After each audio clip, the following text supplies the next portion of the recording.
Wait a minute. Have you heard the strange tales of the Whistler?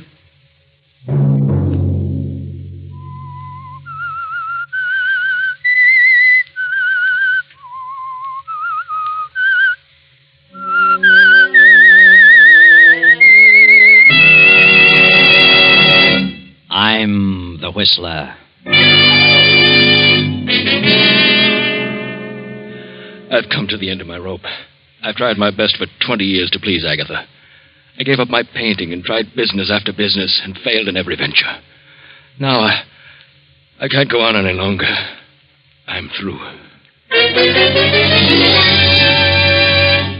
Another Sunday night, and again CBS presents The Whistler.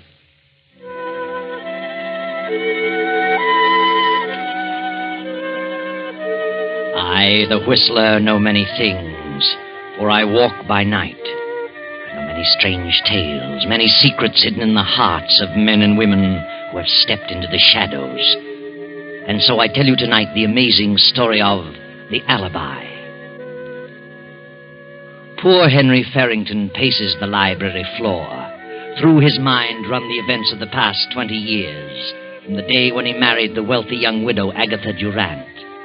Henry hadn't $1 of his own then, nothing but charm.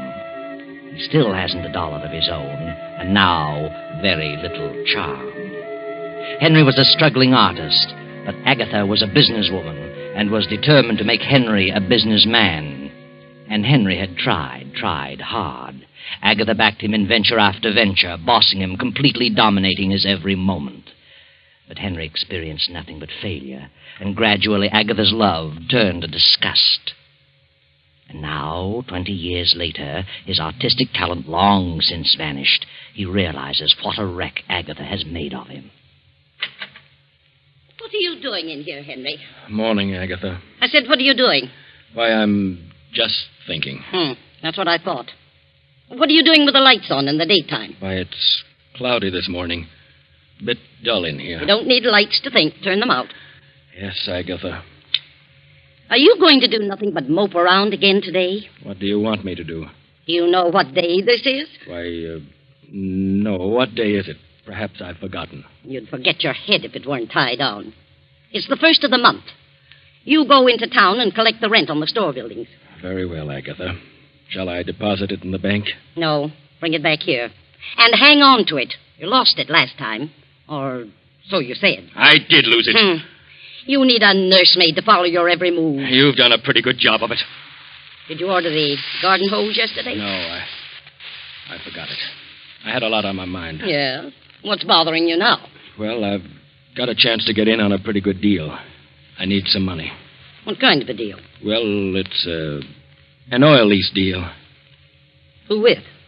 Why, Joe Hammond. A 50-50 proposition. Joe Hammond? You know better than to talk to me about Joe Hammond. He's done pretty well. Yes, for himself. Double-crossed everybody he ever came in contact with. He's a good lawyer. You mean he was? Good thing I caught up with him and had him disbarred. He'd have stolen every dime I have. It only takes $2,000. $2,000? Add up all the thousands I've given you to put over business deals, and you'd have a fortune. You haven't an ounce of business sense in your whole body. I never said I had. That was your idea. You started me on my business career, and you can take the consequences. What do you mean by that? I'm going in on that deal. I need $2,000. And one way or another, I'm going to get it. I wish I knew what you mean. You'll know later. Where are you going? Into town to collect the rents. You better bring it back with you. I will, Agatha. I'll bring the rent and... And what? And the hose. Of course. Good morning, Agatha. Threatening me. Well, I'll soon fix him. Agatha stands staring after him. Terrible thoughts race through her mind. Thoughts of fear, disgust, hatred, money, death, revenge. Her head begins to whirl. She can scarcely breathe. Her eyes bulge in terror, and she clutches at her heart, her throat. Higgins!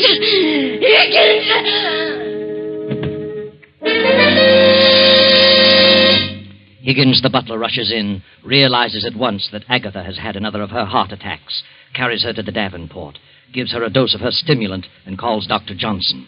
I heard her call to me, but she was unconscious when I reached her, Dr. Johnson. I gave her some of her heart medicine. And I don't remember her having one of these attacks for several months, Higgins. She's had one a week for the last 4 or 5 weeks, Doctor. Oh, dear. Well, she'll pull out of it in a few minutes. Her heart's in a terrible condition. She's been under some extreme emotional strain. Yes. She's coming round now. Morning, Agatha. Oh, what are you doing here? Well, you haven't been eating enough apples. Who sent for you? What's happened? Well, ma'am, you had another attack.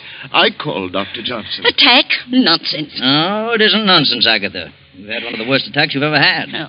Believe me, if you don't drop all this business worry and control your temper, well, you won't have many more. Oh, bosh. Tell me, what brought this on, Agatha? Some deal turn out badly? Lose a little money someplace? No, I didn't. Oh, all right, Agatha. But I'm warning you, you'd better slow down, forget business, and control that temper. Do you realize what your blood pressure is? No, and I don't care. Oh, dear. Henry must have pulled a dilly. Who said anything about Henry? No. Take it easy, Agatha. You know you're your own worst enemy. Well, I'll be running along. Good. Plenty of rest and quiet, and no temper. Goodbye, Agatha. Goodbye.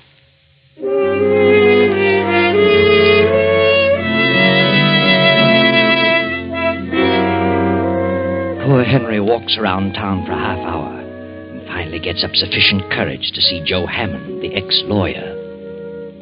Well, Henry, have you got the 2,000? Well, no, that is not exactly, Joe. When will you have it? I can raise it, but it'll take a little longer than you gave me. Now, look, Henry, I bought that lease and gave my check for 4,000. Your check bounced. You didn't have a dime and you knew it. Now I'm caught short because of you. And you'd better dig up the 2,000 or I'm turning it over to the county attorney. I'll get it, Joe. How will you get it?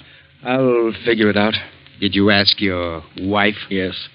But she refused when I told her it was a deal with you. Oh, you're a sap, Henry. You know she hates me. I've told her she was all wrong about you. I couldn't stand to be around a woman like that.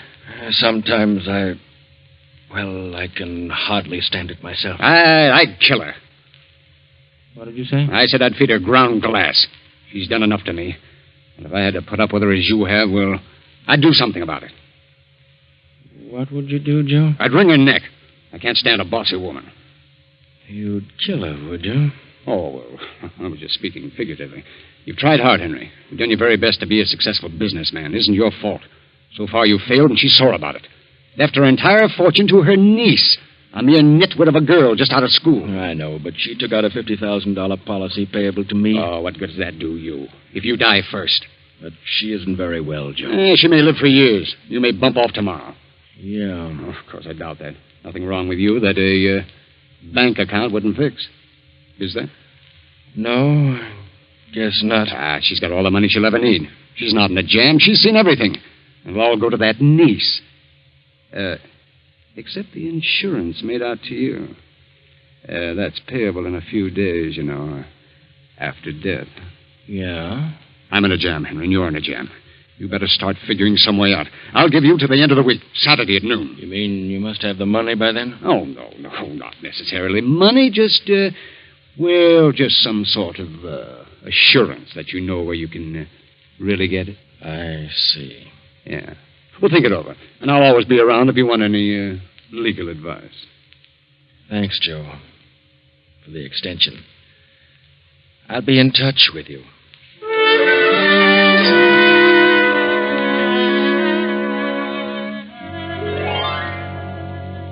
Agatha is in her room now, sleeping. Her niece has come home from college, having graduated, and brings with her a young man. The two young people are waiting for the aunt to wake up. Believe me, Janet, this is certainly a swell place. I had no idea it was like this. I thought you'd like it, Grant. I've never lived in a house with more than 6 rooms. This place must have at least 15. More than that, darling. Mm-hmm. Your Aunt Agatha certainly must have a lot of money to be able to keep a place like this. She has. She has more than she knows what to do with. What'd the butler say happened to her? Oh, she had another attack. It's her heart. She has a terrible temper and pays no attention to the doctor's warnings about getting excited. According to Higgins, the doctor said he doubted if she could stand another like the one today. Must be in pretty bad shape. Do you think she'll like me, Janet? Why shouldn't she? I do. Oh, I warn you, she's a sour face and grouchy. But don't let her upset you. She'll get used to you. I love you very much, Grant. That's all that really matters. I love you, Janet. More than anything in the world. Your aunt will see you now, Miss Janet. Thanks. Come along, Grant. All right. You wait outside the door. I want to talk to her first. I'll try to get her in a good humor. Boy, this is a tense moment. I feel like I'm going before a judge. Hello, Aunt Agatha. How do you feel? I feel all right. How long have you been here? Oh, about half an hour. Sorry to hear you had another attack today. You should take things more calmly. That's easier said than done. How's Uncle Henry? He's in town. Good-for-nothing man. Oh, I wouldn't say that. What do you know about it?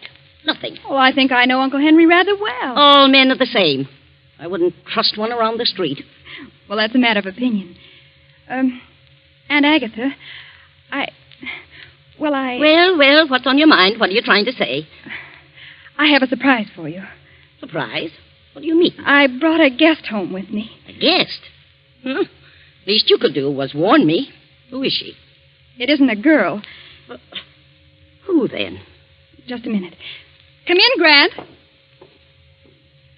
Aunt Agatha, this is Grant. Grant? Grant who? Grant Collins. I'm very happy to meet you, Mrs. Farrington.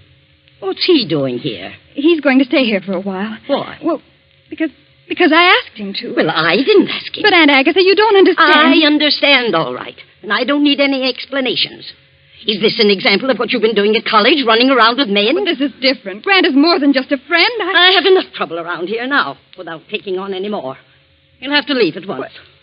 You don't know what you're saying. I certainly do. Perhaps I can explain You it. keep out of this. This doesn't concern you. I'm afraid it does concern him, Aunt Agatha. Well, who is he? Where'd you meet him? What does he do? Well, I'm just an ordinary person. I haven't come from any great family, if that's what you mean. And I haven't any money. What's your business? Well, I haven't any regular line. I've done a lot of things. But I'll hit on something.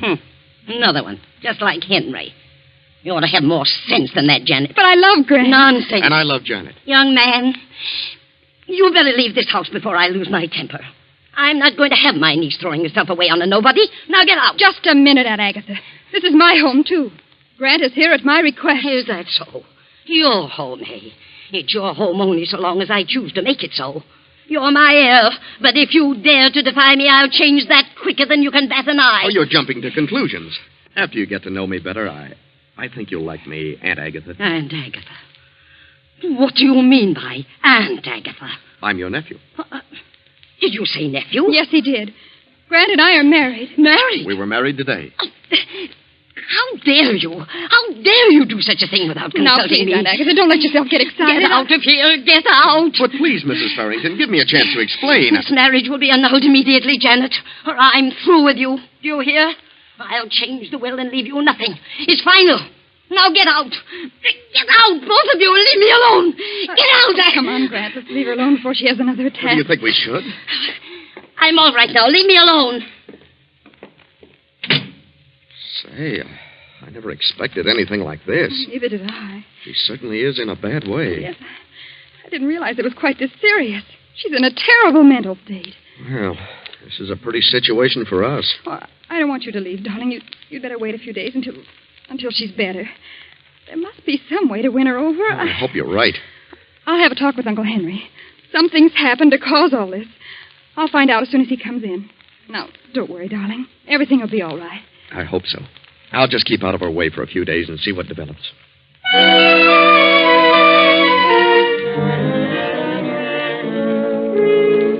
Now, long after dinner, Uncle Henry sits alone in the library, deeply lost in thought. On the desk before him is a small calibered revolver. His fingers toy with the weapon. And as the door opens, he slips the gun into his desk drawer.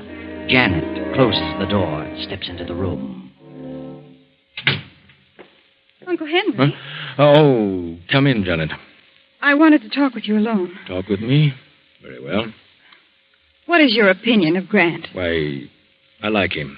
Fine boy. Do you suppose it would do any good if you talked to Aunt Agatha? Aye. You know as well as I do how she feels about me. And in her eyes, Grant is an exact counterpart of me. She thinks it's the same situation over again.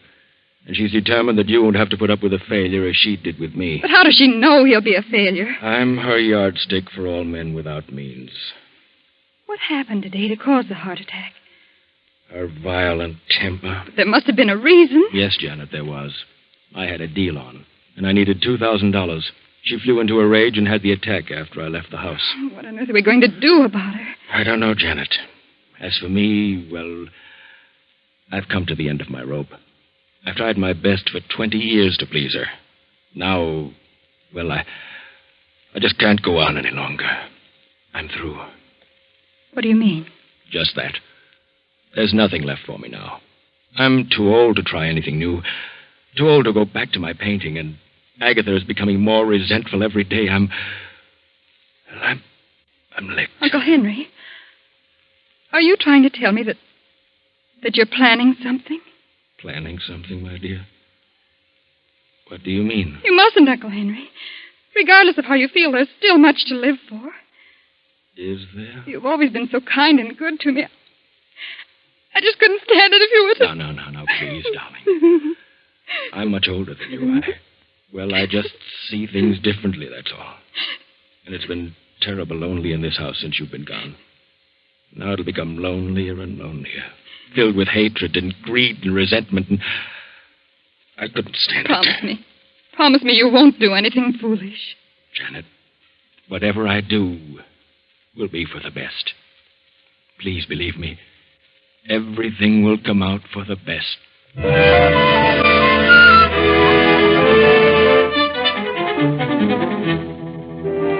Around 12 o'clock that night, Janet, Grant, and Henry go to their rooms, and the big house settles down to sleep.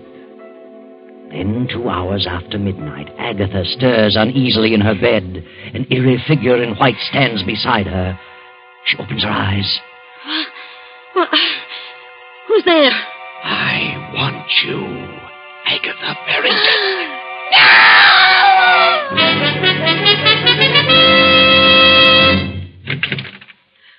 Aunt Agatha! Good heavens. Grant, Uncle Henry, hurry! What's happened? I heard a scream. Janet, what was it? There's the medicine. Give her a dose. I'll rub her wrists. Oh, she's as cold as ice. What on earth could have happened? A nightmare? She's had quite a shock. Oh, her pulse is fairly strong. She's coming to. Oh. What happened? Well, you screamed. You had fainted when we got here. Yes. There was someone in this room. I saw it. Saw what? I don't know what it was.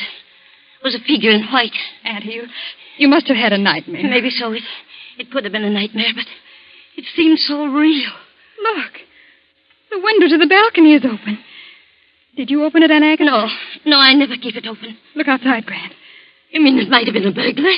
My diamonds. It could have been a burglar. And your scream frightened him away. Look in the box in the drawer. I did. They're all here. Not a sign of anyone outside. Do you feel better now? What's happened, ma'am? Anything wrong? No, Higgins, nothing's wrong. Go back to bed, all of you. I'll be all right. And lock that balcony window.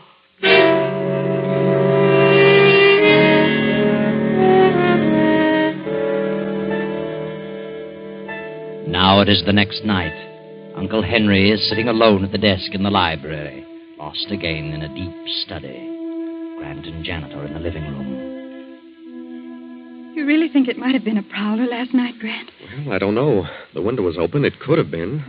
I'm inclined to think it was nothing more than a nightmare. She's been so upset lately. Well, if it was a burglary, he didn't get anything. Well, that's true. And he might try it again. If he does, he's liable to get a good scare. What do you mean? This. Grant, where did you get that revolver? Out of my Oh, trunk. please, Grant, I don't like guns. Let them take what they want. If you start shooting, they're liable to shoot back. Besides, jewels can be replaced. Now, don't worry, darling. I couldn't shoot anyone if I tried. Anyway, there are no bullets in it. Then what good is it? Well, it's a little .32 I use in school for a starting gun. It has nothing but blanks in it. Yeah, see? It won't hurt anyone, but it'll give them a good scare. Well, blanks or no blanks, I don't like guns around. Now, don't worry, darling. Oh, good heavens, it's 7:30. I'd better get dressed or we'll be late for the Morrisons' party. Oh, yeah, you better hurry. I'm all ready. I want to see about the car. Oh, Higgins. Yes, sir. Come in, sir. I was just having a little coffee and a bite to eat. Would you care for anything, sir? No, thanks. Did Rollins check my tires and gas? I did, sir. Rollins and the others are all off tonight. I put your car in front. Oh, thanks. Excuse me, sir. Farrington residence? Yes? Oh, yes, Mr. Hammond. He's dozing in the library. I'll get him. What? Oh, I see. Yes, I'll tell him. Goodbye. Joe Hammond wants Mr. Farrington to come over to his place this evening. I'll tell him. Excuse me, sir. Anything else I can do for you? Oh, no. I'll be running along in a few minutes. By the way, since Mr. Farrington's going out, you'd better look in on Mrs. Farrington once in a while. Oh, I will, sir.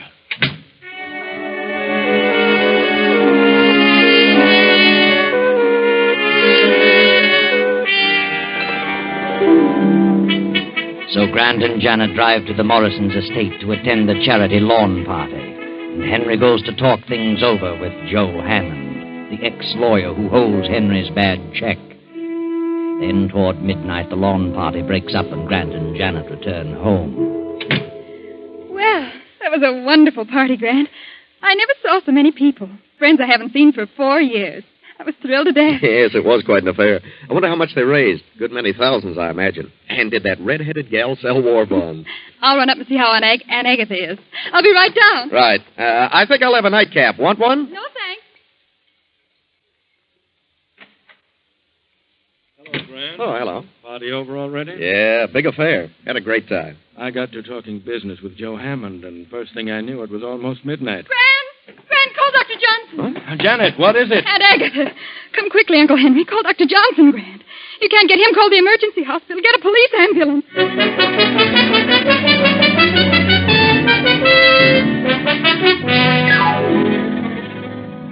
I'm still trying to get Dr. Johnson, Janet. Never mind, Grant. The police surgeon says we won't need Dr. Johnson. Did he pull her out of the attack? No. He couldn't do a thing for her. She was dead when they got here. Good heavens. Well, she must have had a severe attack. Well, you see, Grant, Just a minute, folks. I'd like to ask a few questions, and I'd prefer that you didn't carry on any conversation with each other. No conversation. What's he mean, Janet? Never mind. I'll get around to that. Take all their fingerprints, Davis, while I'm talking. Yeah, Captain. I demand an explanation. What do you mean, fingerprints? How long have you known Janet Farrington? Oh, about 6 weeks. Where did you meet her? At a dance, a party. Did you know all about her? Who she was, her family? Certainly. What do you know about him? Why, I just knew I loved him, and that was enough. I take it your financial condition is not so good, Grant. Well, no, I haven't any money, but what's that to do with it? Did Agatha Farrington object to your marriage? Yes, she did. She threatened to change her will unless we had the marriage annulled, but... Did you care whether that happened, Grant? Well, certainly. I didn't want Janet to lose her inheritance. What are you getting at? Grant had nothing to do with it, I tell you. I know what you're inferring, and it's ridiculous. Grant didn't marry me for my money. What's this about prowlers around the house? Well, we aren't sure there were prowlers. Agatha claimed someone was in her room last night. The window was wide open, but we aren't sure about it. It was a nightmare. Well, she did keep some jewelry in her room, and from the looks of the room, someone certainly went through it thoroughly. Who knew about where she kept the jewelry? Why, all three of us knew. And Higgins the butler knew about it. Where's Higgins? Why, I never thought of that. Probably in his room. I'll look. Higgins! He's unconscious! Yeah. He's been blackjacked. Higgins! Mr. Farrington, what's wrong?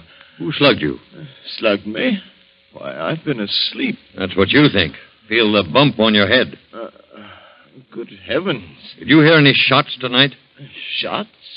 No, I was in my room. I must have dozed off in the chair. Then it must have been a burglar. What goes on here? Anyone would think you were trying to cook up a murder. No, Grant. The murder's already been done. What? Yes. Mrs. Farrington was shot in the chest. Twice. Shot? But that's not possible. Shot? Here you are, Captain. We found this gun in the young fellow's room.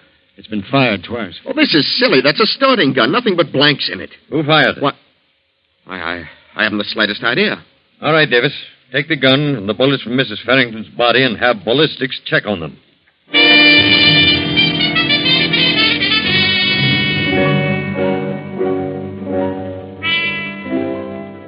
Well, young fellow, according to the ballistics test, the bullets that killed her were fired from your gun. But it isn't possible, I tell you. My gun had nothing but blanks. And there were no fingerprints but yours.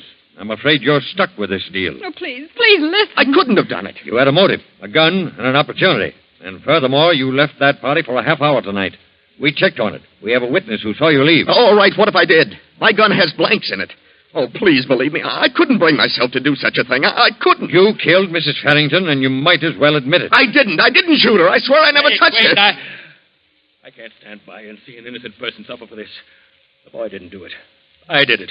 I had a better reason. I planned it. I'd have enough of Agatha, and I was caught in a jam. I did it to get the insurance she left me. I was desperate. I came back and slugged Higgins while he was asleep, shot Agatha, and left the house. I don't believe you. You're trying to cover up for him, but it won't hold water. We've got him dead to rights. But I couldn't have killed her. I only wanted to scare her. What? Go ahead. Nothing. Then you did come back here. Spill it. Well, all right, I did come back. Grant, what are you saying? I had the gun, but there were nothing but blanks in it. I doped Higgins' coffee before I left the house. I came back and went to her room. I fired the blanks. Why? Well, I knew she had a weak heart. I figured the shock would bring on her death. I was the figure in her bedroom. I couldn't see Janet lose her fortune, but I didn't want to give her up. Grant, how could you? I can't believe it. I tell you, I came back and shot her. If he fired blanks, then I must have fired the bullets that actually killed her. Look at his gun. Real bullets in it. What? Why, they are bullets. Where's your gun, Farrington? Here. Open it. Great Scott. Why, they're blanks. That settles it. Come on, young fella. We've had enough talk about this. The evidence is all against you. Yes, Grant. The evidence is all against you. And nothing can save you now. Try as he might, Henry can never convince anyone that he planned to kill Agatha.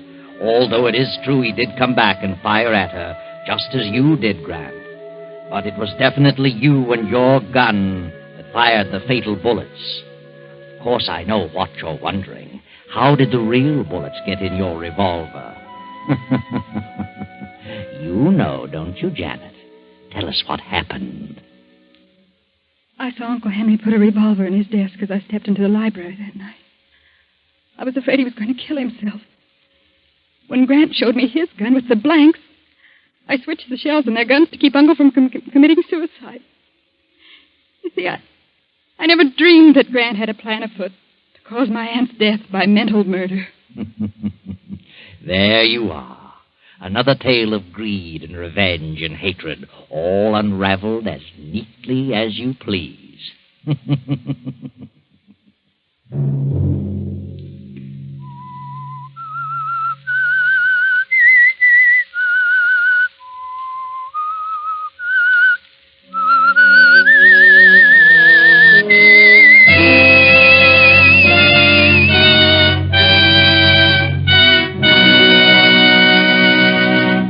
CBS has presented The Whistler.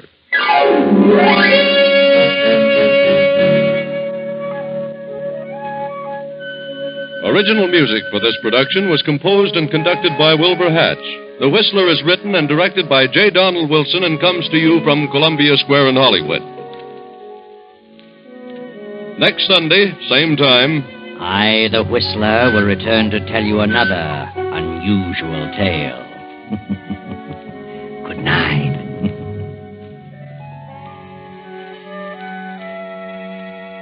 this is the Columbia Broadcasting System.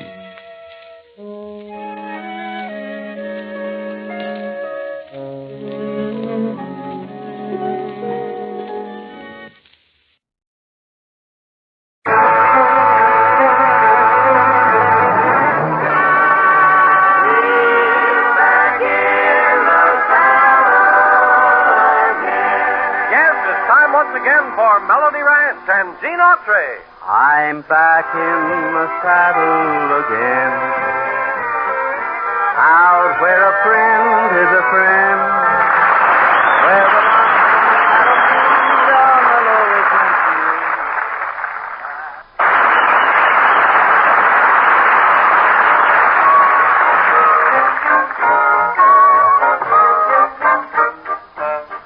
The bells are ringing for me and my gal. The birds are singing for me and my gal. Everybody's been knowing to a wedding we're going, and for weeks they've been sowing every Susie and Sal. They're congregating for me and my gal. The parson's waiting for me and my gal. And sometime he's gonna build a little home for 2, 4, 3, or 4 or more. In Loveland for me and my gal. The bells are ringing for me and my little gal. The birds are singing 'cause they're jealous of me and my gal. Everybody's been knowing to a wedding they're going, and for weeks they've been sowing every Susie and Sal. They're congregating for me and my gal. The parson's waiting for me and my gal. And sometime he's gonna build a little home for 2, 4, 3, or 4 or more. In Loveland for me and my gal.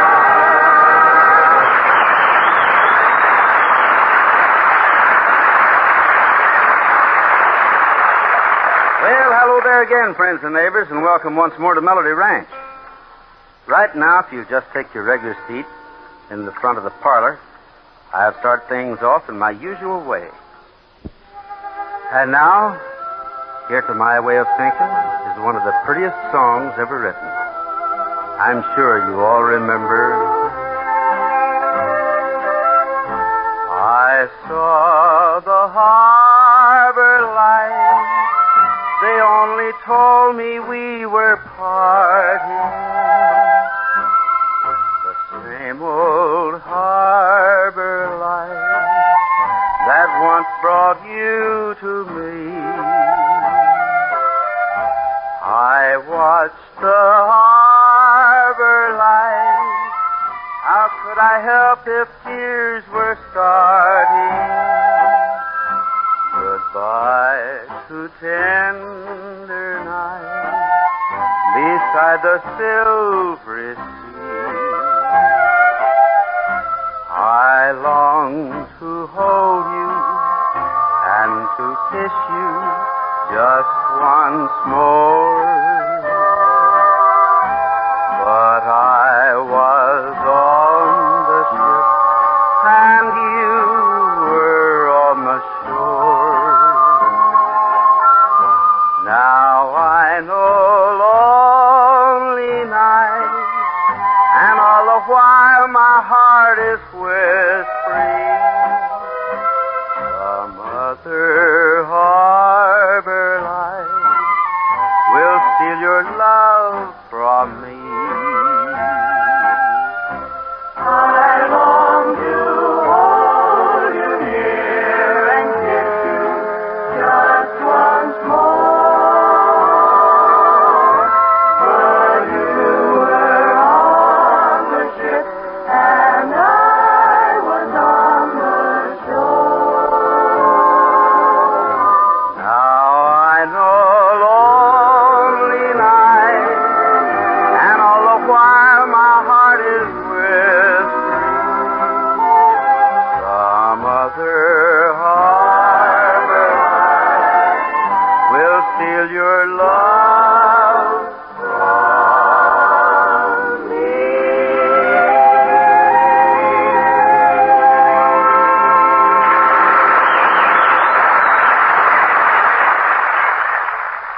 Morning, good morning. We've danced the whole night through. Good morning, good morning. Why don't you go ahead? I think you better interrupt me just about there. Well, why interrupt you now? What is this going on anyway? Well, don't you know, I'm on an energy diet. Fine thing, fine thing. On an energy diet, huh? Yes, sir. Mm-hmm. Well, pray tell me, what is an energy diet? Eggs, mostly. In fact, you won't believe this, Mr. Artery, but I've been eating 16 eggs a day for over a week now. How many? 16 eggs a day. Even got my own chicken. 16 eggs a day? Yes, sir. Mm-hmm. Has it had any effect on you? Oh, not on me, but it killed the poor chicken. Brother, now I've heard everything. Not yet, you ain't, Gene. No? Wait till I tell you what old Muscles Buttram did all day yesterday. Well, I have a feeling I'm going to hate myself for asking, but what did old Muscles Buttram have all day yesterday, Johnny? Well, I'll tell you what. He walked around town without no shirt on. He what? Always got to open your big mouth, ain't you? Go on, Buttram. Tell him what happened in front of the meat market. Tell him what happened in front of the meat market. Well? Okay, so when I passed the meat market, some woman took one look at my chest, turned to the butcher, and she said, "Why can't I get halibut like that without no bones?" Well, I don't blame her. In fact, if you ask me, your chest still looks like it's gone someplace to spawn. You guys just don't care about improving yourselves, that's all. Oh? Well, now tell me something here, Patrick. What inspired this big health kick that you're on, anyway? My Uncle Lucifer. Lucifer? Yeah, you see, Mr. Artery, he had a special health system. Oh. All his life, he ate nothing but spinach. Nothing but spinach? Yep, and I'll have you know he was solid and strong as a young boy, clear up till the time he died, the age of 112. Then it was spinach that killed him. You mean that he ate too much of it? No, Mr. Swartz, the grocer, caught him kissing Mrs. Swartz and hit him over the head with a can of it.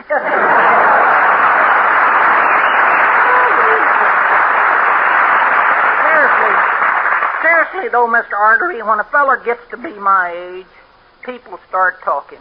And you know what they say? No, frankly, I don't, Patrick.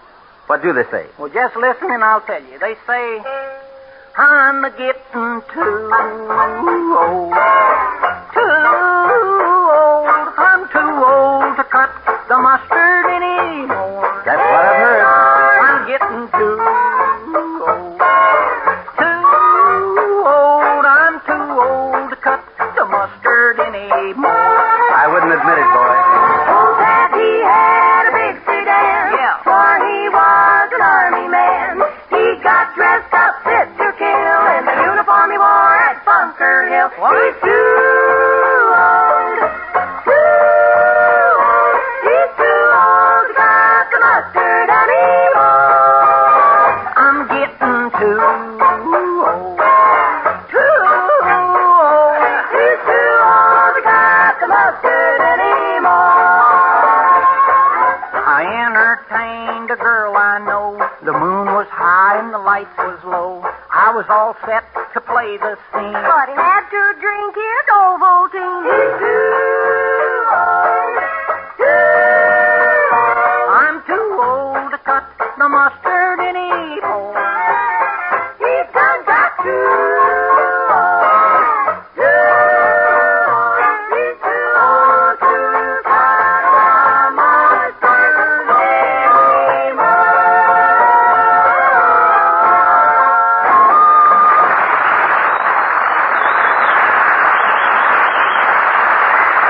Well, thank you very, very much, Pat. And now, since once more it's yarn spending time here at Melody Ranch, I thought I'd tell you about one of the strangest experiences I ever had.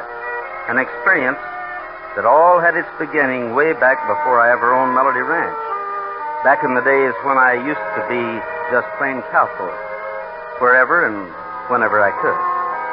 Anyway, as I remember it now, I was working down in the Panhandle country at this particular time when word got to me that Sergeant Rogers in the San Castell Ranger Station wanted to see me.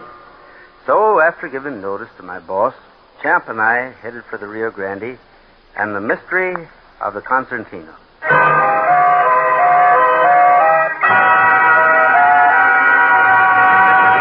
You're a hard man to find, Autry. I've had 3 of my men on your trail for over a week now. I didn't know I was being followed, Sergeant. Well, I didn't want you to know. Look, would I be talking out of turn if I asked what this is all about? I'm getting to that right now. First, though, tell me, How well do you know a ranger by the name of Ted Dale? Ted Dale? Mm. One of my best friends. Why? Nothing's happened to him, has it? Now, before I tell you that, let me give you a little of the background on this thing. Okay, shoot. There's a silver mine not far from here, owned and operated by a guy named Niles Corrigan. Anyway, not too long ago, my office got a tip that he was using almost entirely immigrant labor. That part was all right, but then we heard that none of them were leaving at night. So we sent Ted over to check up on it. Go on. He saw Corrigan, inspected the mine, and checked the citizenship papers of nearly 20 workers without finding anything wrong. Then a strange thing happened. Just as he was leaving, one of the laborers stuffed a piece of paper in his hand. All it had on it were 5 words. Mira por la concertina, Marengo. Marengo? Isn't that a town about 50 miles south of the border? And it's also a rat's nest, if you know what I mean. Oh? But that's beside the point right now. We sent Ted down to investigate. Now, that was almost 2 weeks ago. 3 days later, we had one report. Since then, we haven't heard a word from him. That's why I'd like to send you down to check on the whole thing instead of another ranger. Well, how soon do I leave? The sooner the better. Oh, yeah, one other thing. The other 4 words written on the paper Ted got from that miner over at Corrigan's place, Mira por la concertina? Yeah, I was going to ask about that. What does it mean? It means, look for the concertina.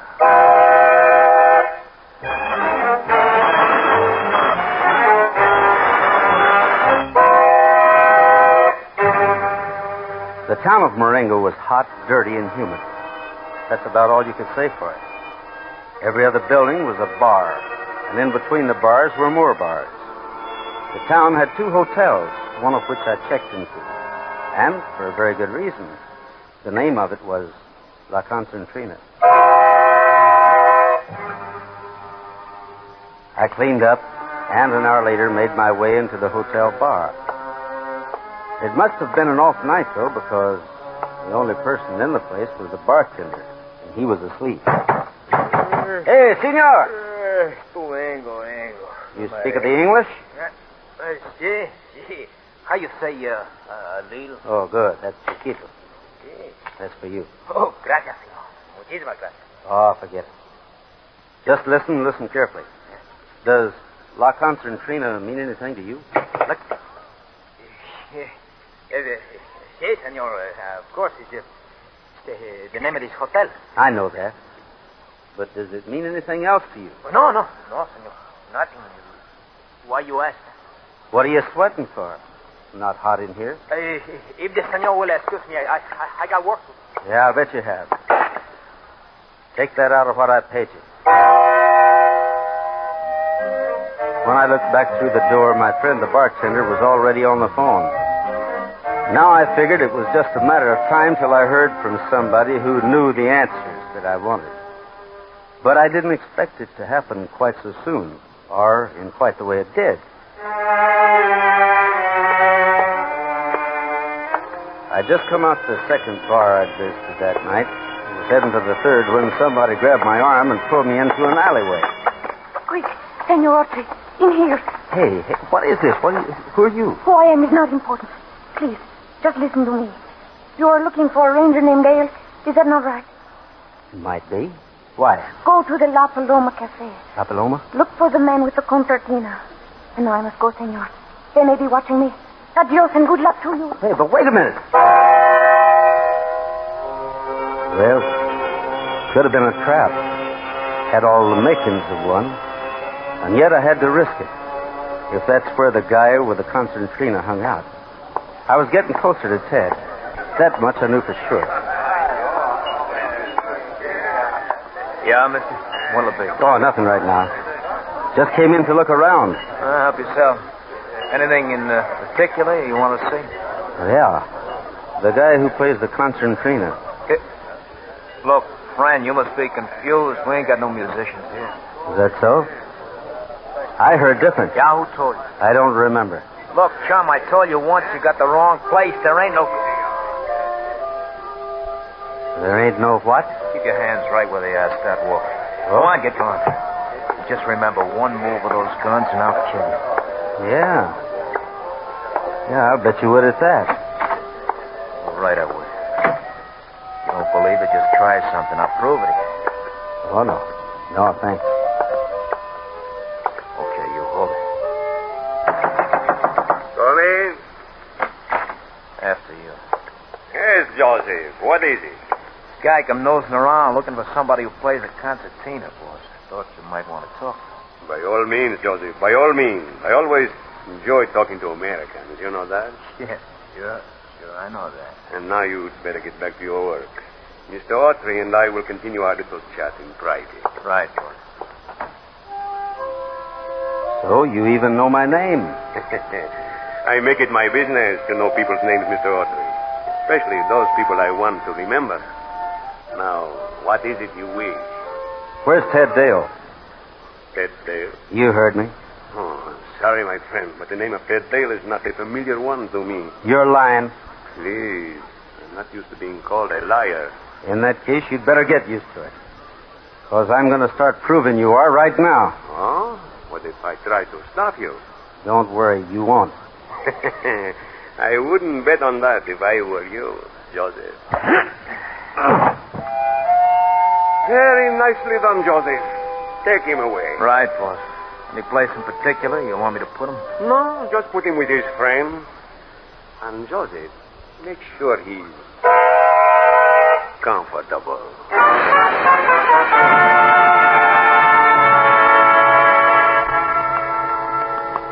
Gene, can you hear me? It's me, Ted. Ted?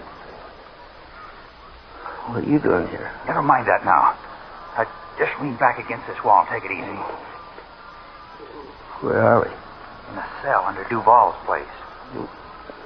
Duval? Yeah. He's the guy who had you slugged. Right now, though, you just listen. I'll do the talking. Yeah. Duval's an international crook who's been smuggling immigrant labor into the United States, while his partner, Corrigan, supplies them with forged citizenship papers. I found out about the whole lousy business almost a week ago. They've had me locked up in here ever since. Well, how long have I been here? A little over an hour. How's your head? Any better? Yeah, I think. Quiet, somebody's coming. Who's there? Senor Autry? Senor Dale? Huh? Hey, wait a minute. Aren't you the same girl? Si, senor. I have come to help you escape. You what? Please, Senor Dale. Believe me. Roseanne can no longer stand to see him do the things he is doing to my people. Smuggling them into your country like animals. Making them great promises. And then treating them like pigs. While he and his friend Corrigan get rich. You must stop it. That's why I've come to help you. So that's how it is, huh? See, here. I have guns for both of you. Quickly. Go out this door and up the back steps. The hall at the top leads to his office. He's there now. Let's go, Gene. Right there. Look, Roseanne. You go back to the hotel. Wait for us there. We won't be long.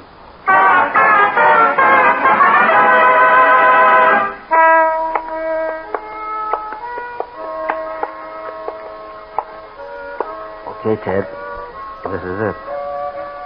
I'll go in first. You cover me. Right. Don't move, Duval. Just keep those hands right where they are. Ah, Mr. Autry. You too, Mr. Dale. I take it you do not like my guest quarters, no? No. Or you either, Duval. Now get up.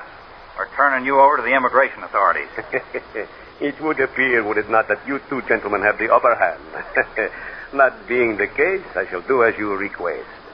However, I'm sure you won't mind if I... Why, you little... Take care of Duval, kid. I'll get the girl. Right. You hit bad, Roseanne? No. No, senor. It's just a scratch. Yeah. The concertina, it... I know that, too. Worked as a gun. See. Luis is... Is he dead? Who? Luis. I forgot. You did not know. Luis Duval was my husband.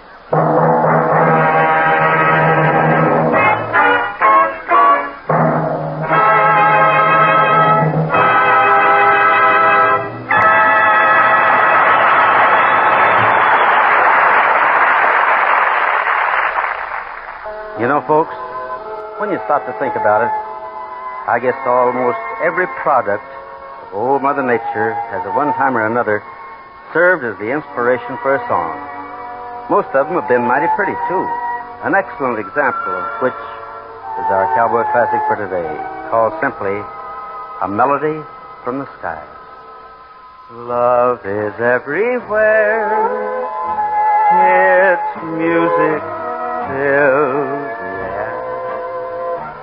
All nature seems to hum a melody from the sky.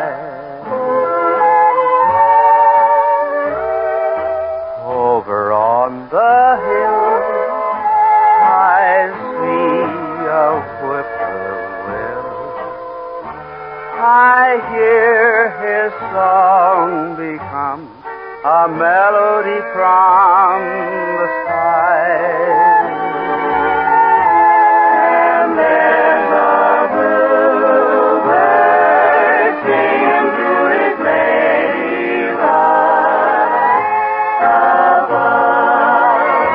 A love song taken from the whispering breeze in the trees. Love is everywhere. Its music fills the air. All nature seems to hum a melody from the sky.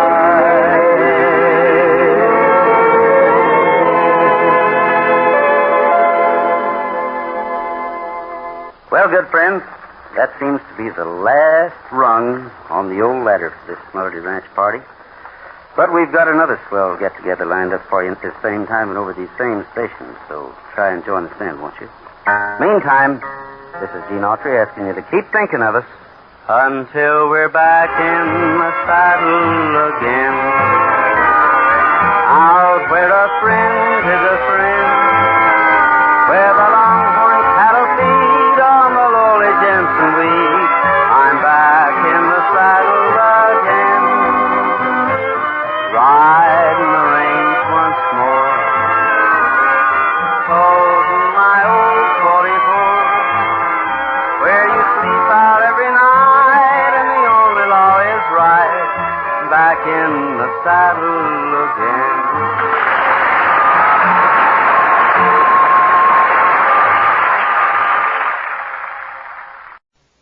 Kraft presents The Great Gildersleeve.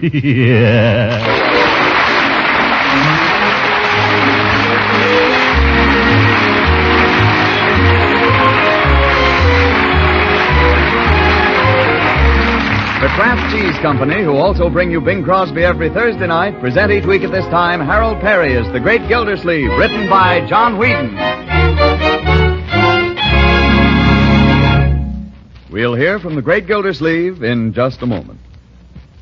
I'm sure you've all noticed how everybody has pitched in since last December 7th, working harder than ever before. No, it didn't take us Americans long to see we had to work to win. Yes, and hard work burns up lots of energy. Energy that has to be replaced by the food we eat. So I'm sure you'll want to know about a wholesome energy food that your family is sure to like. That food is delicious Parquet margarine, the economical spread for bread made by Kraft. And it's one of the best energy foods you can serve. What's more, Parquet is a reliable year-round source of important vitamin A. Yes, Parquet margarine is mighty good for you, and you'll find it's mighty good tasting, too. Parquet is the margarine that tastes so deliciously good you'll really want to serve it. So tomorrow, ask your dealer for a pound or two of Parquet, P-A-R-K-A-Y. Parquet margarine made by Kraft.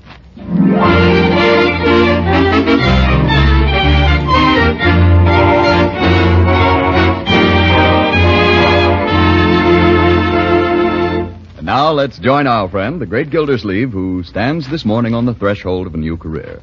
He comes down to breakfast with a spring in his step and a light in his eye. For this is the day of his inauguration as Water Commissioner of Summerfield.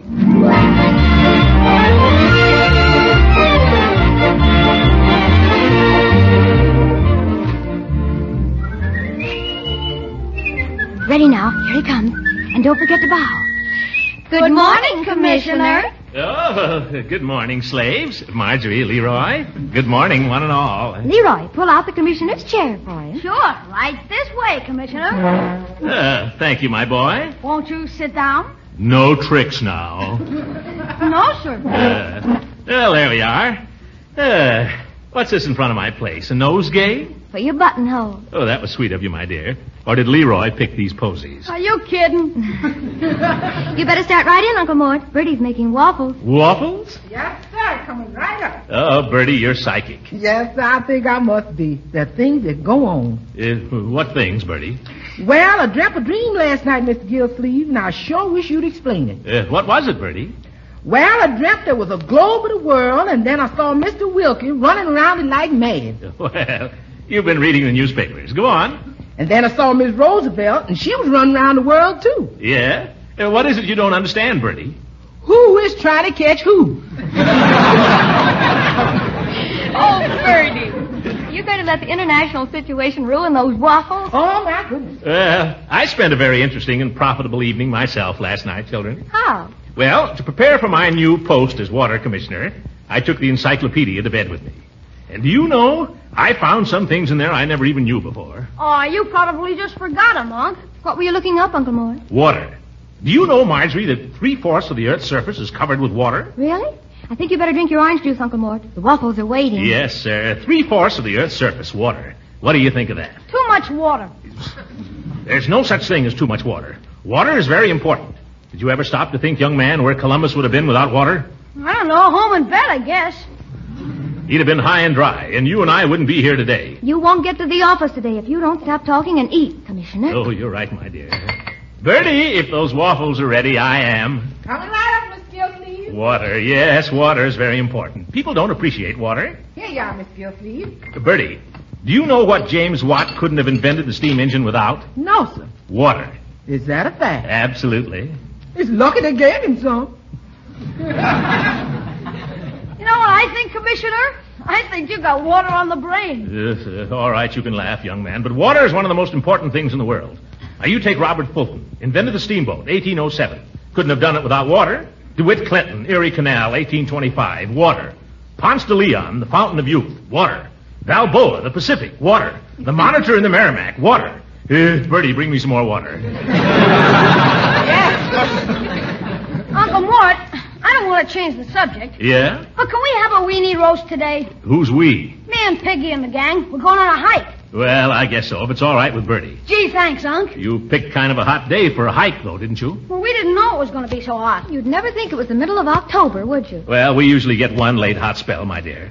And by the way, speaking of heat, do you know how many days a camel can go without water? Speaking of water, Uncle Mort, do you know what time it is? Oh, my goodness, I gotta be going. I can't be late the first day on the job. Don't forget your flowers, Uncle Mort. Huh? Here, let me put them in your buttonhole. Oh, thank you, my dear. Oh, and your tie's crooked. It is? There. And what about your handkerchief? Right in my pocket. Oh, it should stick out a little. Oh. Now, you look more like a water commissioner. Oh, thank you, my dear. Well, you're all set, I guess. Good luck. Yeah, good luck, Unc. Thank you. What is it? Have you forgotten something? No, I was just wondering. Wondering what? What on earth does a water commissioner do?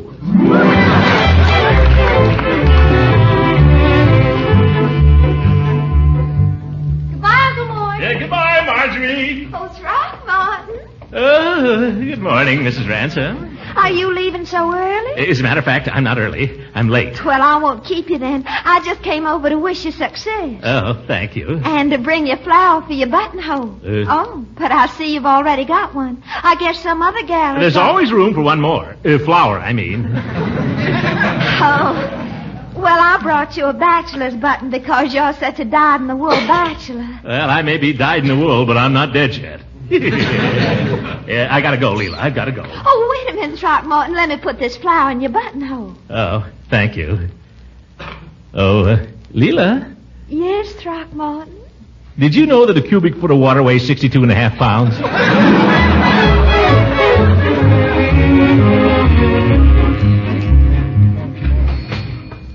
Oh, hello, Mr. Gildersleeve. Hello, Peavy. I'm in a hurry. Gotta get down to the office. I'd like some cigars. I guess we can fix you up, Mr. Gildersleeve. You want the usual, I suppose. Yes, the perfectos. I'll take 3. How have you been? Well, to tell you the truth, Mr. Gildersleeve. Not so good, eh? Well, I'll tell you what to do. You want to drink more water. More water? Yes, everybody ought to drink more water. Half the troubles of this world would be eliminated, Peavy, if people drank more water. Well, no, I wouldn't say that. It's true. You could take all those medicines you've got there and pour them down the sewer for all the good they'll do you. Water, that's the thing. You ought to drink 10 or 12 glasses of it every day.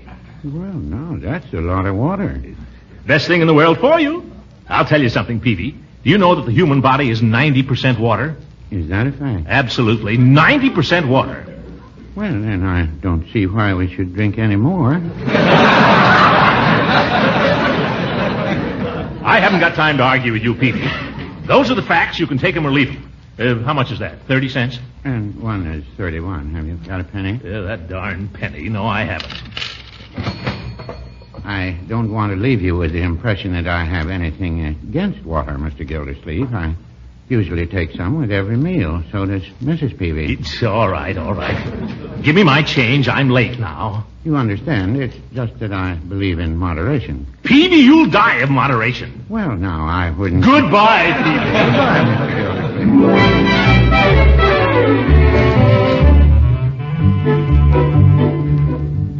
Pardon me. Could you tell me where the office of the water department is? Right down the hall. You see where that fellow's painting the name on the door? Oh, yes. Much obliged. Oh, and it's my name, too. Name on the door and everything.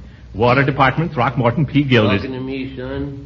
No. I was just admiring your work. Oh, well, it ain't art, maybe, but it's a living, sort of. Yes, just one thing. I'm afraid you've made a slight error. Maybe you could do it better. Oh, no. I have no fault to find with your technique. It's the spelling. There's another E in Gildersleeve. Well, don't tell me. This is the way she gave it to me. But I happen This is the way she gave it to me. I've got it on a piece of paper. I got it on a piece of paper, too. My birth certificate. I don't know about that, son. This is the way she spelled it. If you got any complaints, you'll have to take it up with her. Her? Who's her? Oh, old hatchet face inside. Boy, I've met some bossy dames in my time. Even married one. But that old battle axe takes the marbles. We'll soon see who's running this department. Can I get through here? Don't smear it now. Miss, madam. I'll be with you in just a moment. Oh, excuse me. You'll find an application form there on the counter. Just fill it out. But I don't want to... I'm sorry, that's the rule. No service without an application. You don't understand. My name is... Name on the first line, please. Last name first, then first name and middle initial. Look, is this the water department? That's right. There'll be a deposit of $2, which will be deducted from your first month's bill. My dear woman, do you see this door? Oh! Now you went and spoiled it.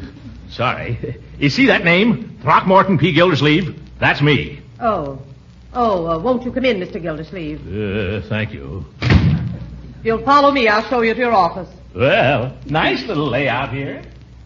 Small, but cozy. I beg your pardon? I said it was cozy. Oh. Maybe I'm wrong. Allow me to introduce myself. I'm Miss Fitch. Oh, how do you do, Miss Fitch? I have been 33 years with the water department and never missed a day. That's a shame. I think you ought to get a day off. May I assure you of my every cooperation? If there's anything you want, please ring for me. I've cleared out the desk. You'll find a coat closet and wash basin in there. The phone works on a buzzer. I go to lunch at 12:30. Oh, Miss Fitch, just a moment. Yes? Who's the old geezer in the picture there? He was Summerfield's first water commissioner. Oh. Funny-looking old coot, wasn't he?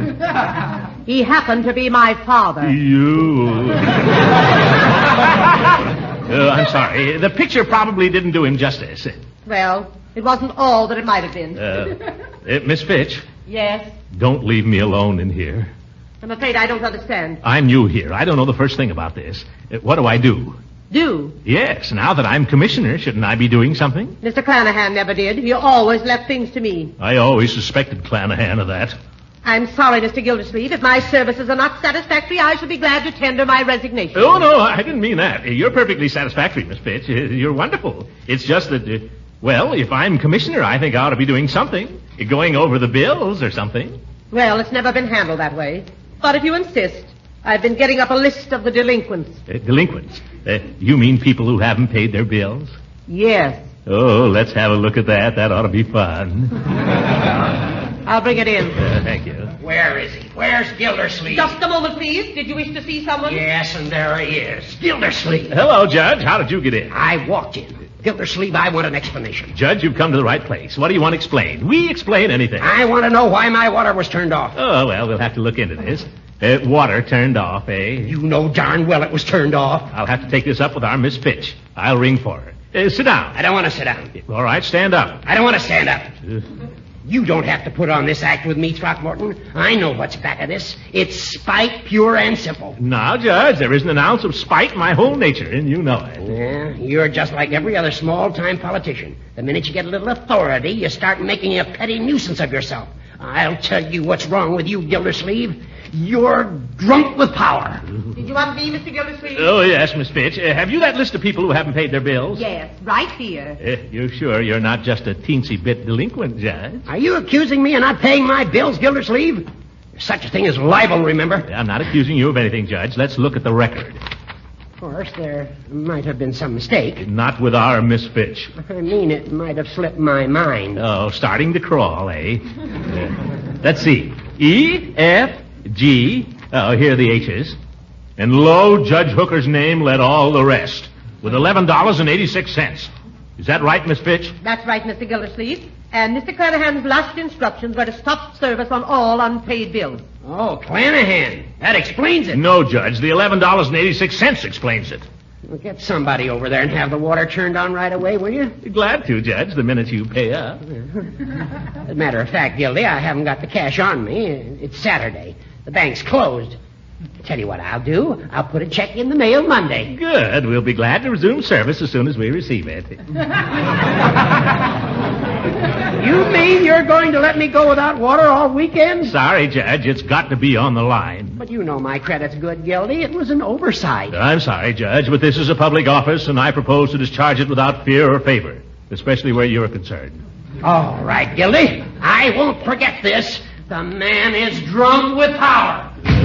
The old goat. I guess that'll teach him a lesson. Did you mean what you said, Mr. Gildersleeve, about no favors for anyone? Of course I meant it, absolutely. If they don't pay up, shut off their water.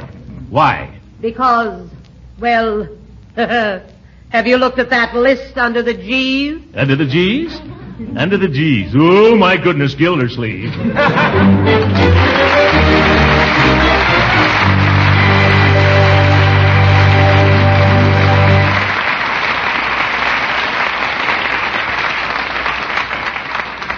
The Great Gildersleeve will be with us again in a few seconds. If your food budget has a way of getting out of line these days, don't despair. If you're resourceful, you'll find a good many foods that save you money, yet meet your requirements of flavor and nourishment, too. One of these economy foods, surely, is wholesome Parquet margarine, the delicious spread for bread made by Kraft. Using Parquet margarine is one economy your family is sure to approve. They'll really go for Parquet's delicate, appetizing flavor when you serve it as a spread for bread or rolls. They'll appreciate the extra flavor Parquet adds to baked and pan-fried foods. Besides, Parquet margarine is an economical source of important food elements. It's a wholesome, nourishing energy food, and every pound contains 9,000 units of important vitamin A. Yes, you can economize wisely when you use Parquet margarine. So why not give it a try in your household? Tomorrow, sure, ask your food dealer for Parquet. P-A-R-K-A-Y. Parquet, the margarine that's made by Kraft.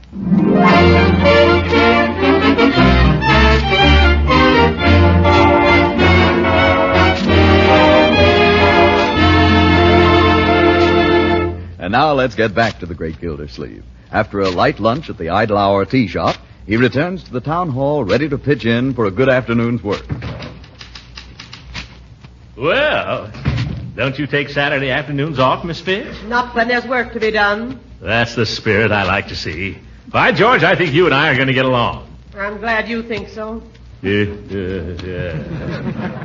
know, I was thinking during lunch, Miss Fitch, there's a lot of changes that ought to be made around here. They seem to have been started already. What do you mean? There are some people in your office. People? Women. Women? 2 of them. 2? They walked right in. They said they knew you. Well, I can't imagine. I don't know any women, do I? How about putting the desk desk over here. Well, how about kitty corner facing the door? What is this? Let's try it. Oh, Uncle Mort, help us move the desk, will you? Yes, you're so strong. We could hardly budge it. Well, wait a minute. What's going on here? We're going to fix up your office for you, Uncle Mort. We've got it all planned. Yes, it needs a woman's touch, Throckmorton. It really does. Now, you take that portrait there. That's simply got to go. I mean, it's too ridiculous. It's quiet. It's her father out there. No, my dear, if that portrait goes, I go. I'm not kidding. She'd throw me right out.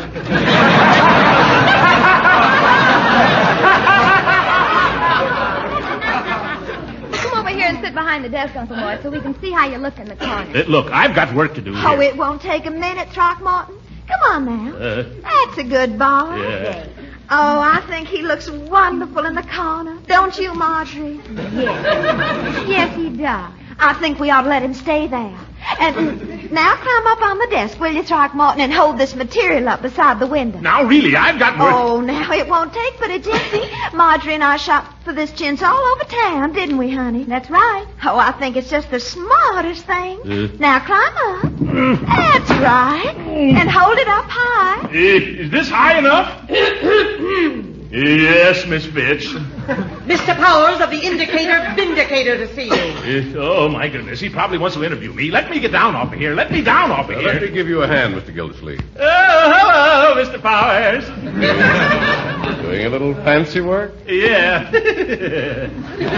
Up to Daisy. Mr. Powers, you know Marjorie, my niece. Yes, indeed, yes. And Mrs. Ransom. Well, how do you do, Mrs. Ransom? How do you do? Oh, I think newspapers are so fascinating, Mr. Powers. I've been intending to subscribe to your publication right along. Well, always glad to welcome a new subscriber. Yes. Oh, but somehow every time the boy comes round, seems like I haven't got my handbag with me. Oh, is that so? Well, I'm sorry you have to be going, ladies. Yes, we really must. Oh, must we? Miss Fitch will show you out, won't you? Gladly. Goodbye, Uncle Mort. Goodbye. That's a great girl, that niece of yours, Mr. Gildersleeve. She's got a lot of stuff on the ball. Yeah, she's a fine girl, Marjorie. Who's the, she's a friend of the family. Oh, I see. A friend of the family. Yes, a neighbor of ours. Neighbor. Right next door. Mm-hmm. Well, I'll tell you what I dropped around for, Mr. Gildersleeve. Cigar? No, thanks. You don't mind if I... Oh, of course not. Go ahead. Here's a match. Thank you. I suppose you want an interview. Well, you've heard the old saying, Mr. Powers. A new broom sweeps clean. I propose to get rid of all the deadwood and inefficiency here and run this department without fear or favor for anybody. That's fine, Mr. Gildersleeve. I'm glad to hear that. But I came over here with something else in mind. Oh, what's that? Has it ever occurred to you, Mr. Gildersleeve, that the reservoir of this town offers a beautiful opportunity for sabotage? Sabotage? By George, I never thought of that. The state highway goes right by there, you know. Why, it'd be the easiest thing in the world to heave a dead cat out of a car or something. You bet it would. Yes, sir. I've been trying to get something done about guarding it. You know, only the other day a man passed me on the street with a very suspicious face. It was about 5:30. I was coming home to dinner. And I don't know. He just looked suspicious, that's all. Is that so? Well, I finally got Charlie Gates interested. Charlie Gates? The chief of police. Oh. He's coming out to the reservoir with him this afternoon to look over the ground, and I thought if you weren't too busy, maybe you'd like to come along. I'll get my hat and be right with you. Miss Fitch, if anybody asks for me, I'll be out at the reservoir. Very well. On second thought, if anybody asks, don't tell them. It's a military secret.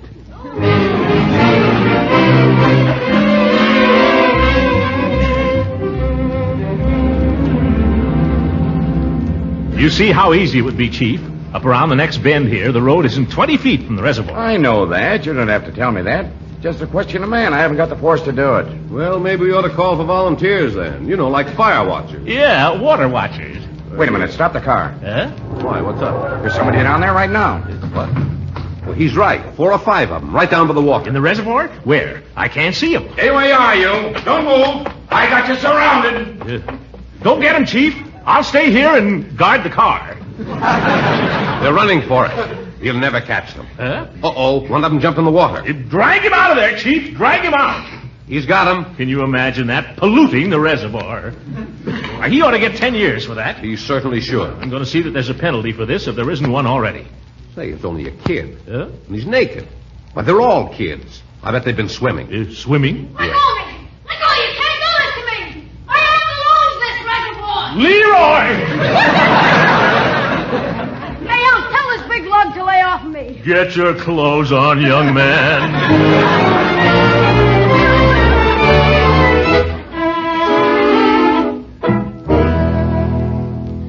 Uncle Mort, do you think they'll put me in jail? Will they? How will they? You're in jail, young man. This is the police station. This is what is known as the clink. I know, but will they lock me up? I can't say. The chief himself doesn't know yet. He's gone to look up the law. But you deserve to be locked up. Oh, gee, it wasn't my fault, Unc. They dared me to, the other kids. They said I was scared. That's no excuse, and you know it. Yeah, I know it. People drink that water. Do you realize that? Do you? Yeah? Well, why'd you do it then? Guess I just didn't think. I guess you didn't. You ought to know better than to go into the water at this time of the year anyway. It's a wonder you didn't freeze. I did. That's why they dared me. Well, dare or no dare, young man, this is a very serious offense. It's terrible. I just don't see how you could do such a thing to me. My first day in office, too. What'll people think? My own nephew. What'll the newspaper say? I'm sorry, Unc. I don't know why I did it. I guess I'm just no good. Oh, now, Leroy. They ought to lock me up. They ought to... Hey, Unc, they can't give me the chair. No, Leroy, it's not a capital offense. But it's pretty bad. Particularly in wartime. You mean they might stand me up and... Now, calm down, young man, calm down. I'm afraid I'm going to have to hold him for the juvenile court, Mr. Gildersleeve. The penalty for that seems to be $25 fine, 30 days in jail, or both. Both? That's ridiculous. After all, it was nothing but a boyish prank. Yeah, that's all it was, a boyish prank. Quiet, Leroy, quiet. I'm sorry, Mr. Gildersleeve. I don't make the laws here. I just carry them out. Of course, you're quite right, Gates. Well, when does the juvenile court open? Well, as a matter of fact, we haven't any juvenile court. Judge Hooker hears the juvenile cases, and he doesn't sit till Monday. Judge Hooker? Well, yeah, I know him well. Sure. We know him well. Quiet, Leroy. Judge Hooker is one of my best friends, Chief. I'll get him right down here. May I use your telephone? Right there on the desk. Thank you. Judge Hooker, the old goat. I'll get this thing straightened out right away. Yeah. Hello, Judge. This is Gildy, your little chum. How you been? How's your golf game? Say, I'll bet you're shooting down those low 70s now, you old son of a gun. Judge, by the way, before I forget, we're in a little trouble down here. I wonder if you could run down for a minute. At the police station. No, it's nothing at all, just a little boyish prank. But, Judge, have a heart. You wouldn't let him hold him here all weekend. No, it's Leroy, not me. Thanks, Judge. You'll go.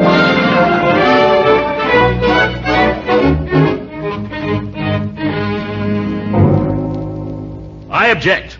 The court is prejudiced. Quiet. Turning off the court's water has nothing whatever to do with this case. Nothing has been said about turning off the court's water. No, but I know what you're thinking. And let me say this, Judge. I propose to conduct my office without fear or favor. I ask no favors, and I give none. Hey, Unc, take it easy. Quiet.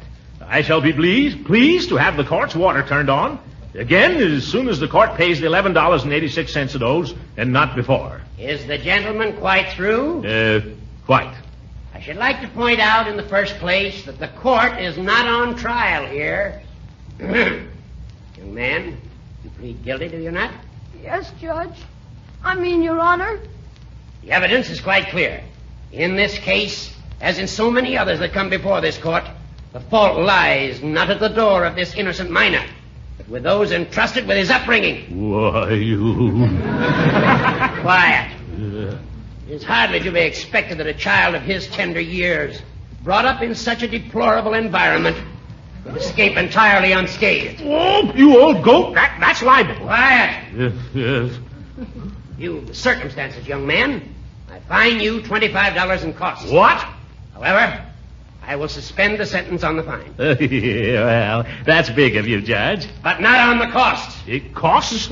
What's that? My time and inconvenience in coming down here. What does that amount to? Exactly $11.86. Take it and turn on my water. Oh!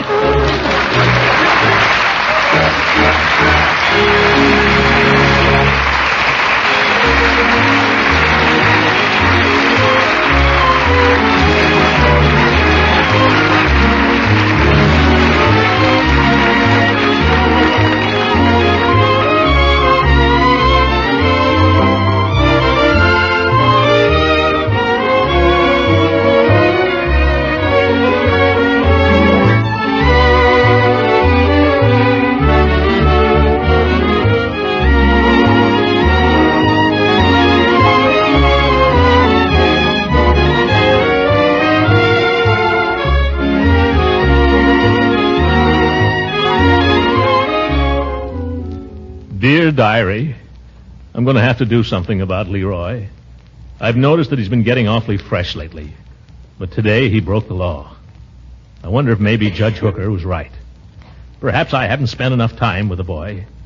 Perhaps I ought to get to know him better. There's only one thing. If I knew him any better, could I stand him at all? Good night, everybody.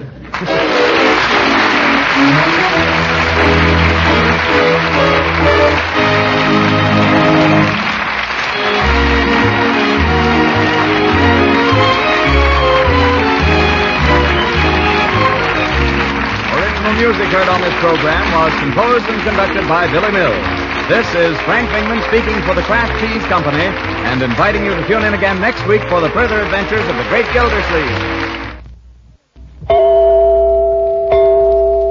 Chilly autumn weather calls for hearty meals even if you haven't all the time in the world to prepare them.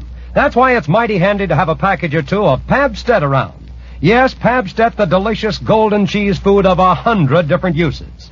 You see, it's no trick at all to whip up rarebits, souffles, all kind of cooked cheese dishes if you use Pabstet, because it melts so smoothly and blends right in with other foods. You like making sandwiches and snacks with Pabstet, too, because it slices and spreads so easily.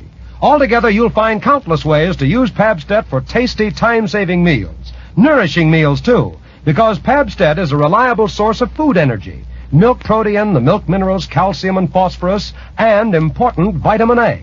So keep Pabstet on hand. Your food dealer has it in the distinctive round, flat package.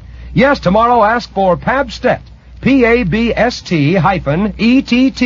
the delicious golden cheese food of 100 uses. This is the National Broadcasting Company.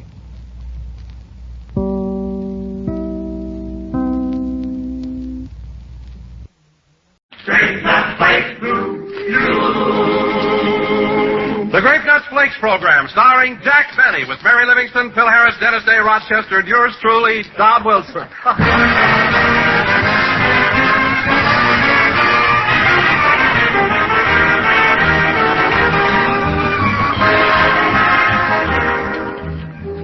Send him to work with a smile. That's what you want to do, ladies, isn't it? Because the worker who works with a smile works his best. And you can start your man off with a grin if you start him off with a big and luscious bowl full of delicious, flavorful Grape Nuts Flakes. Your favorite Grape Nuts flavor, a delicious, toasty brown flake form. There's something about that malty, rich, sweet-as-a-nut Grape Nuts Flakes goodness. There's something about that distinctive, different Grape Nuts Flakes flavor that starts your folks off in high. Yes, sir. There's an outstanding difference about Grape Nuts Flakes because they're made a different way. You see, they're a blend of two delicious grains, sun-ripened wheat and malted barley. And Grape Nuts Flakes are toasted to a delicate, crisp golden brown. That's to give them a texture just as swell as their taste. So for a really swell breakfast dish, for a treat that your folks will love to the last crispy spoonful, ask for delicious Grape Nuts Flakes, America's fastest-growing breakfast cereal.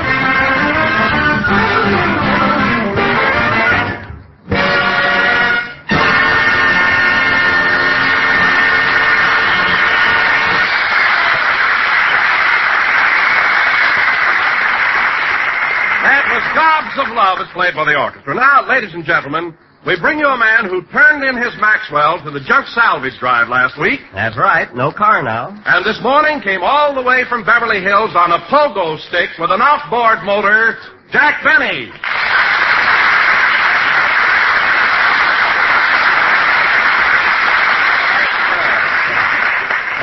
Thank you. Great Nuts Flakes again. This is Jack Benny speaking.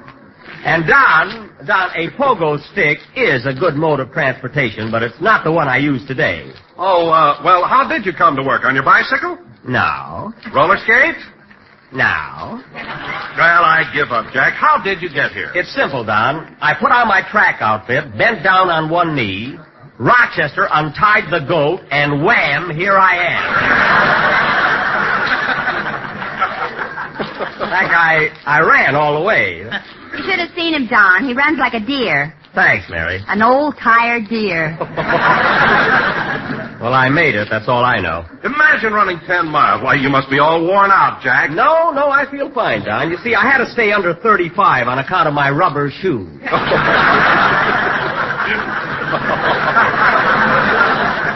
By the way, Mary, how did you get here? Did you have any trouble? Of course not. I just stood on the corner of Sunset and Roxbury, fixed my garter, and wham, here I am.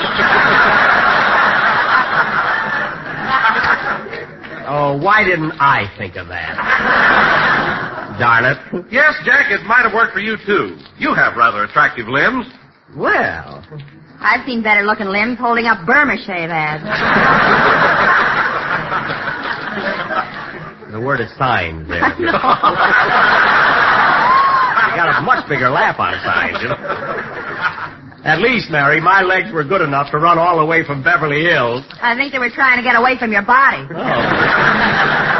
Mary, I haven't got my car anymore. I ran to work, now forget it.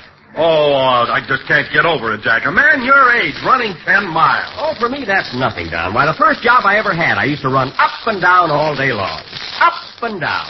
Up and down. My goodness, Jack, what were you doing? I was a grape smasher in a winery.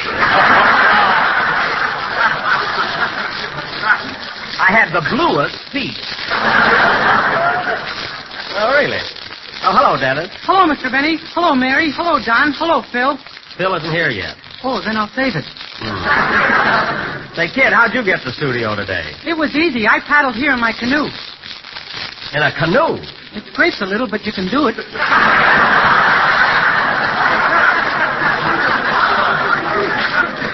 You can do it. Nobody else. Say, Don. No more canoes for me. I nearly got drowned on Vine Street. What? Dennis, I'd like to find out one thing.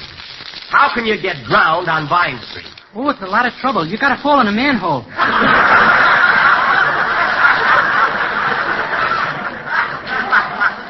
Well, that'll do it every time, kid. Well, here he is. Hiya, Jackson. Look who I brung to the program. Well, I'll be darned. He's got his kid with him. Where's the baby's nurse, Phil? Alice won't let her go out with it.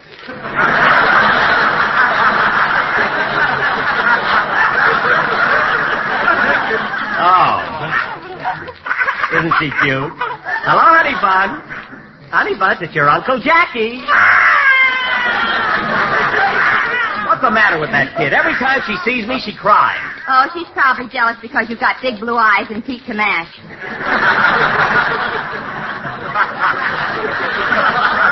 Yeah, that's it. Why, that's certainly a cute outfit the baby's wearing, Phil. Oh, look at those little shoes and those panties. Yeah, ain't them dapper diapers?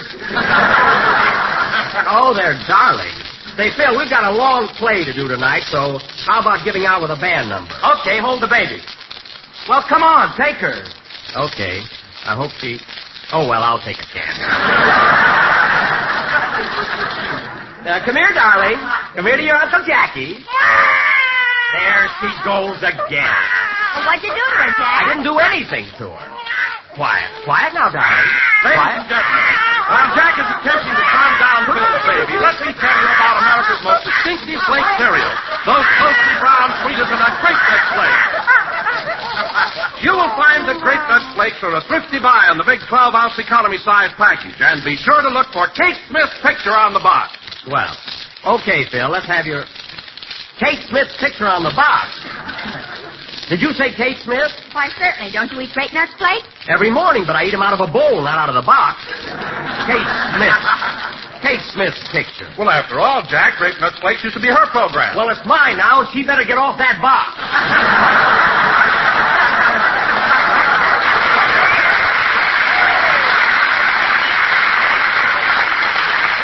See? Now, don't get excited, Jackson. Don't get excited? Yeah, I come out all right. I wasn't drowned.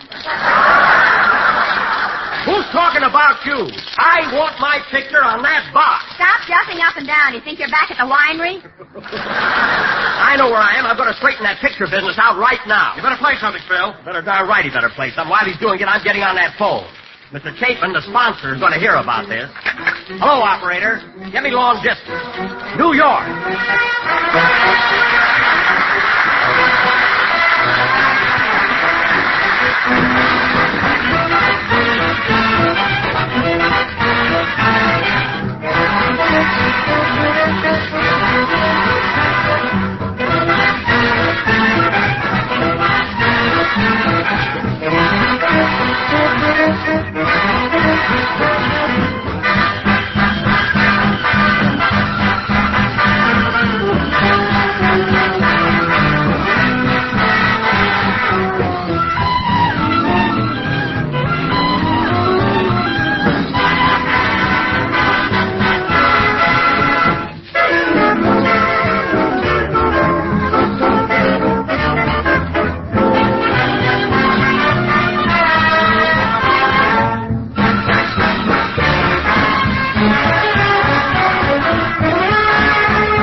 But Mr. Chapin. But, Mr. Chapin, as long as I'm on Great Nuts Flakes program now, my picture ought to be on the box. Sure, Kate Smith is a lovely girl. So am I. I mean, I'm a lovely fella. Now, look, Mr. Chapin, let's not bicker about it. All I want is a direct answer. Is it yes or no? Not so fast.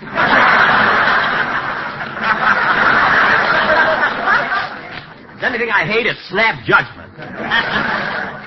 Now look, but Mr. Chapin, but Miss,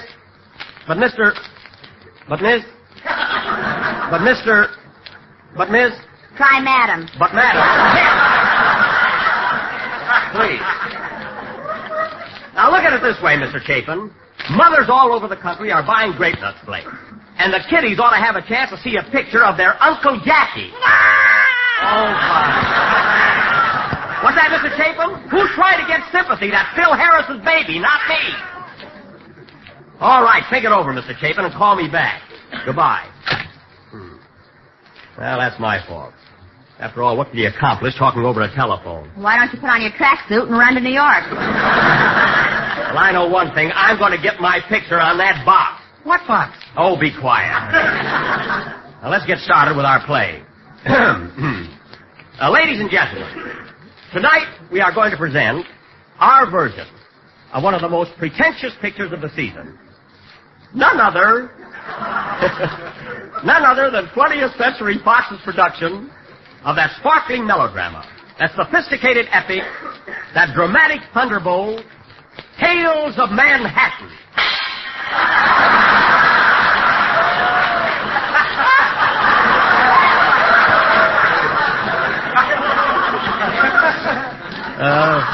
Thank you, Crumb Cake.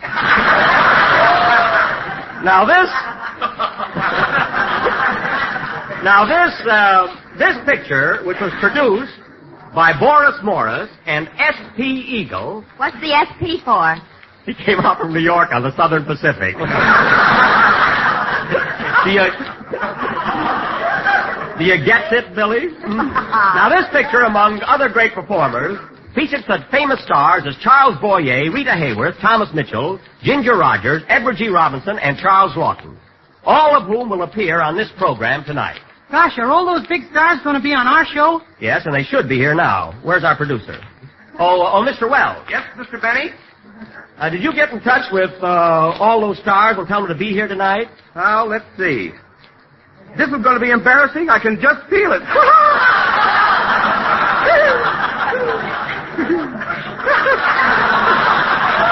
Oh, for heaven's sake, so you forgot to do it. Well, all I can say is, Welch, you're a fine producer. Mr. Benny, in my office at Young and Rubicam, I have 12 telephones on my desk. For what? If I ever get them untangled, watch my smoke. Couldn't call him up. He couldn't think of it. Well, what are we going to do, Jackson? Well, I'll think of something. Hey, Mr. Benny, I'll bet our play will never top the one Fred Allen did last week. Allen? Oh, is Nasal Hazel back on the air?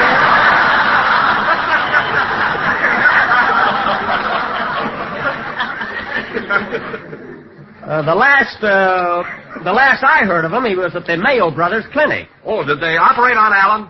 No, Don. There were so many things wrong with him, they just gave him a good luck charm and sent him home.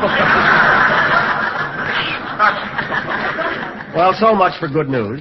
And now, ladies and gentlemen, our play will go on immediately after. I'll take it. Probably Mr. Chapin calling back. Hello? Oh, Mr. Benny, this is Rochester.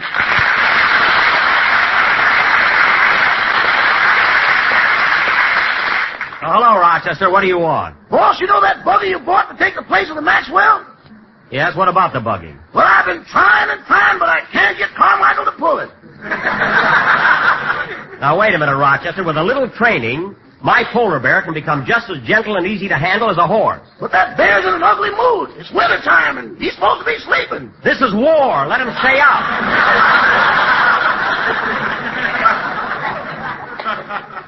Now, Rochester, all you got to do is put the harness on him.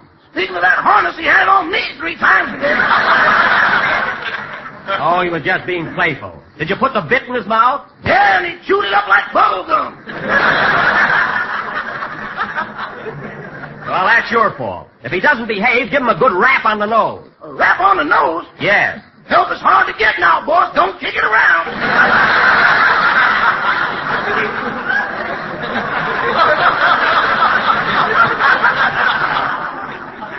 Oh, for heaven's sake. Well, let it go, and tomorrow morning I'll do the job myself. Goodbye. Goodbye. Oh, say, boss. Now what? Are you coming home to dinner tonight? Of course I'm coming home to dinner. Okay. You'll have to go, honey. Honey, Rochester! Honey, he can't be talking to Carmichael. Sing, Dennis.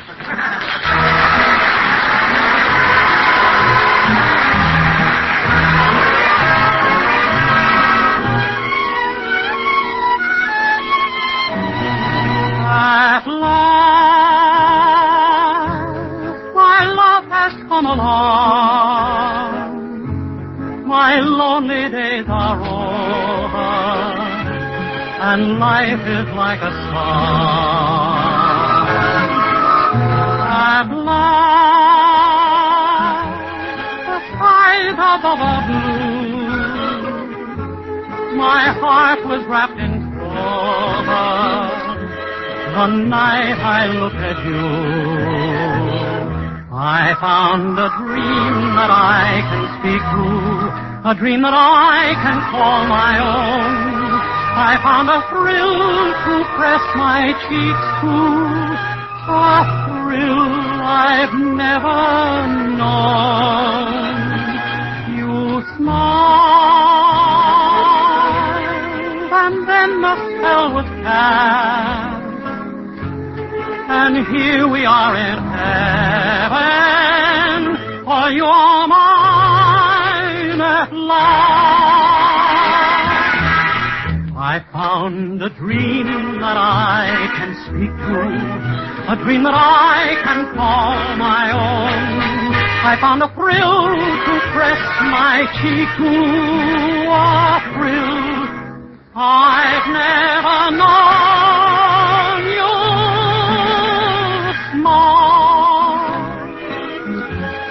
and then the spell was cast, and here we are in heaven, for you are mine at last.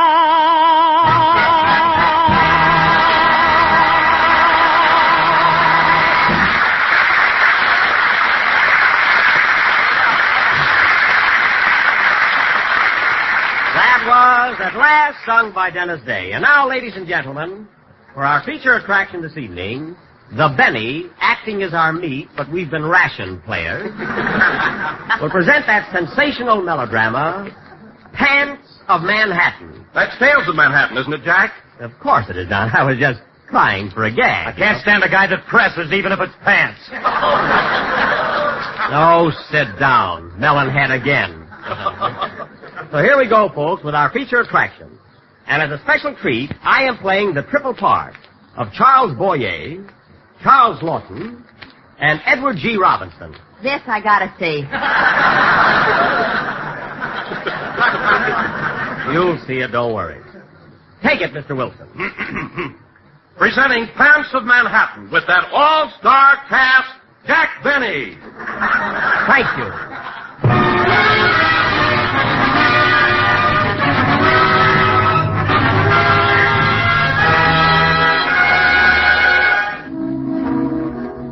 If you remember the picture, ladies and gentlemen, the opening sequence presented a tense love triangle featuring Rita Hayworth as the wife, Thomas Mitchell as the husband, and Charles Boyer as the other man. That is me. Charles Boyer. Oh, pull up your eyelids. The scene is the trophy room of the Long Island estate of Mr. Thomas Mitchell, the famous big game hunter.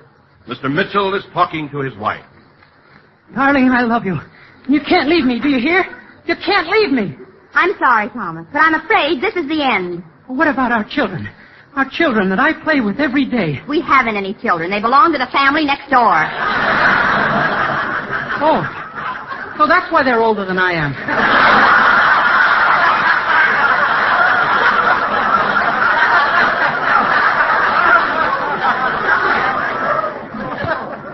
It's no use, Thomas. I'm leaving you at once. I know. It's another man. Tell me his name, Rita. Tell me his name and I'll kill him. Like in the picture. No, you'll never know, Thomas. You'll never know the name of the man I love. Oh, Charles, darling. At last you're here. Rita, my beautiful.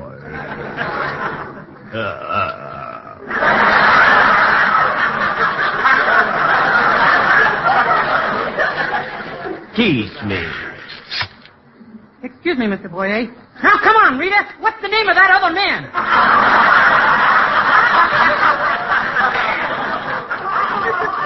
Go away. Oh, Rita, my darling.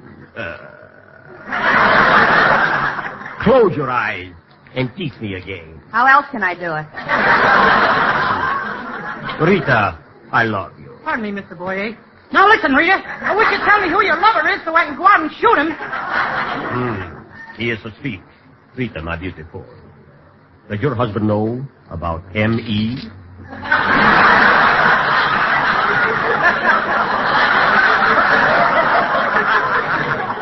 I don't think so. In fact, I'm P-O-S-I-T-I-V-E. P-O-S? Give me that again, will you?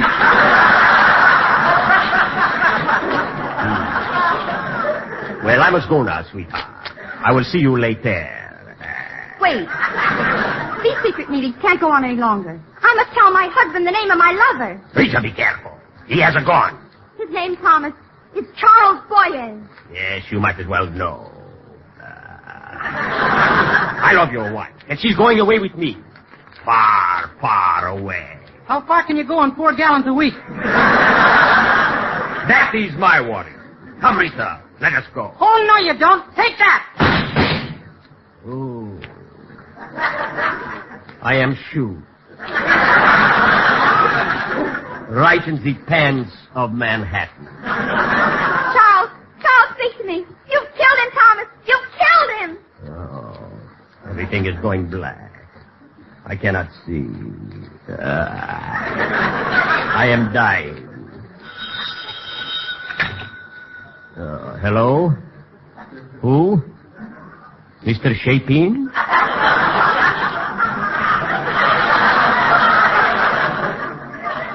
What?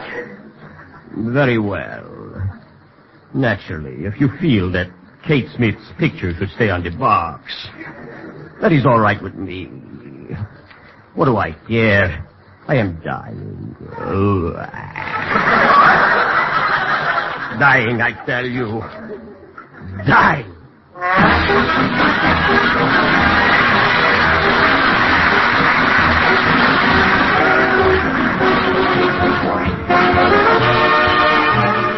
Another colorful episode in the Tales of Manhattan occurred when Mr. Charles Lawton, as a poor but talented musician, received an opportunity to perform at Carnegie Hall. Now, in our play, Mr. Lawton's part will be portrayed by Jack Benny, that eminent. Eminent what? The scene is backstage at Carnegie Hall.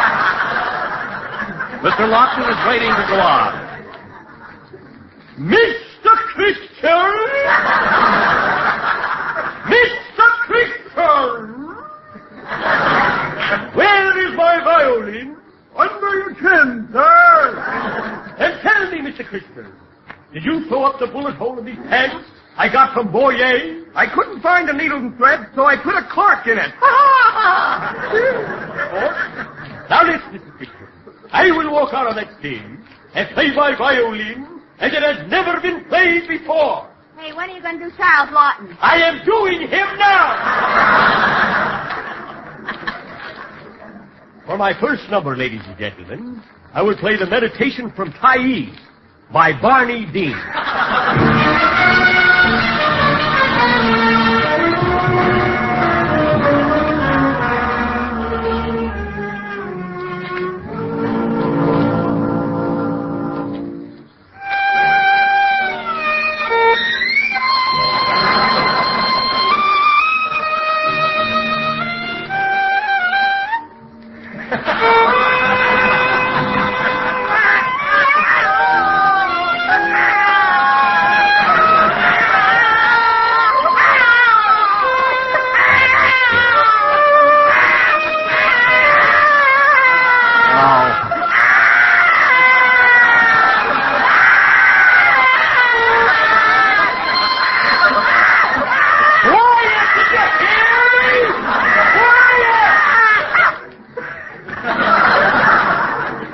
Take it again.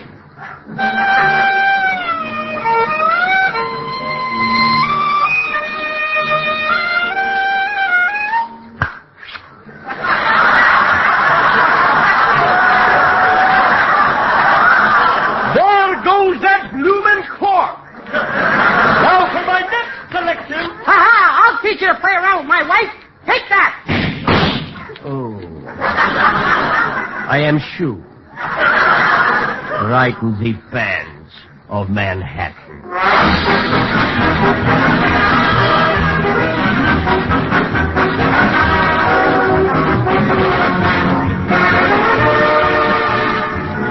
Another outstanding sequence in the Tales of Manhattan when was Edward G. Robinson, once a prominent lawyer, but now a Bowery derelict, is invited to a reunion of his college classmates.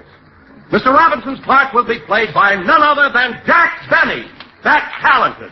Talented what? The following scene takes place during the height of the banquet, when the college men discover that their former classmate is now a bum. Yeah. They invited me to come up here, yeah. You thought I was a businessman, yeah. Well, I ain't, see? I'm just a Bowery bum, see? But you stuffed shirts wouldn't understand that. No, Edward, my boy. I ain't blaming you, Professor Harris. It ain't your fault, see? I can't understand it. You was the most prominent student in my class.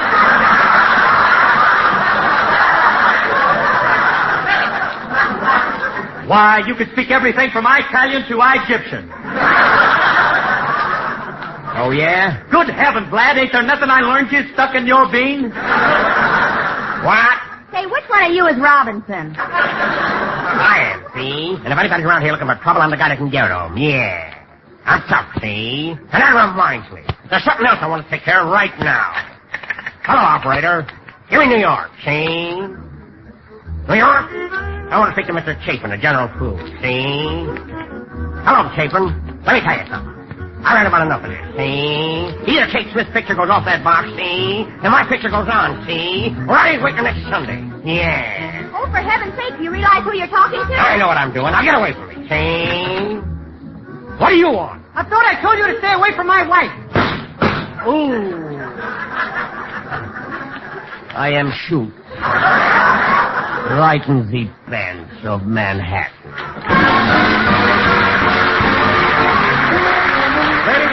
you budget your food dollars this week, make a certain that a part of each food dollar goes to the purchase of cereals. Whole grain cereals such as Grape Nuts Flakes. Now, why do I say that? Why, it's because whole grain cereals are a plentiful, thrifty source of food essentials all of us need every day for really robust good health. And you can't do better than choose Grape Nuts Flakes. For delicious toasty brown Grape Nuts Flakes are a whole grain cereal, so they provide essential whole grain food values, including iron and two of the important B vitamins, niacin and vitamin B1, both so necessary for steady nerves and abundant energy. And that whole grain nourishment is really economical food value, for when you buy Grape Nuts Flakes in the big 12-ounce economy package, it costs you but a penny a serving, a small price to pay for so much goodness. All-around nourishment plus rich, distinctive flavor. So give the folks a swell start for the day. You can do it the Grape Nuts Flakes way. Friends, for hot breakfast with more smiles per mouthful, serve your folks delicious hot Grape Nuts wheat meal. It's extra delicious, extra nutritious. It cooks extra fast. This program came to you from Hollywood. This is the National Broadcasting Company.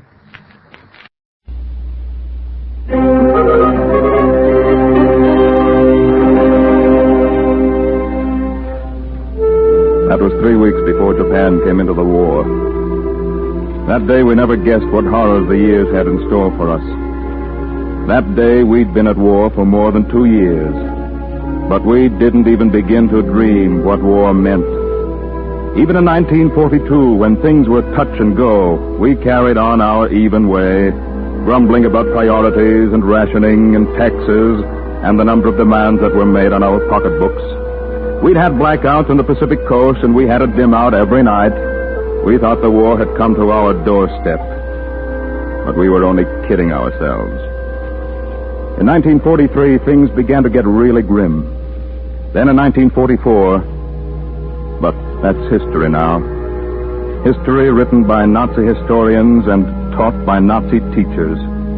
History forced down the throats of Canadian slaves by the German master race. That's the history that proves you and I never knew for 1 second what Hitler meant by total war. We were too busy looking after our own comforts and making excuses to one another. Well, we know where we stand now. Canada is under the Nazi jackboot, and the province west of the Rockies, the province we once so proudly called British Columbia, is the part of Canada Hitler gave to his yellow-skinned allies of Japan. We know what humiliation means now in British Columbia. There's no kind of obscenity we haven't suffered, and there's nothing on earth we can do about it. There are things we could have done about it in 1942, plenty of things, but that chance is gone, and gone forever.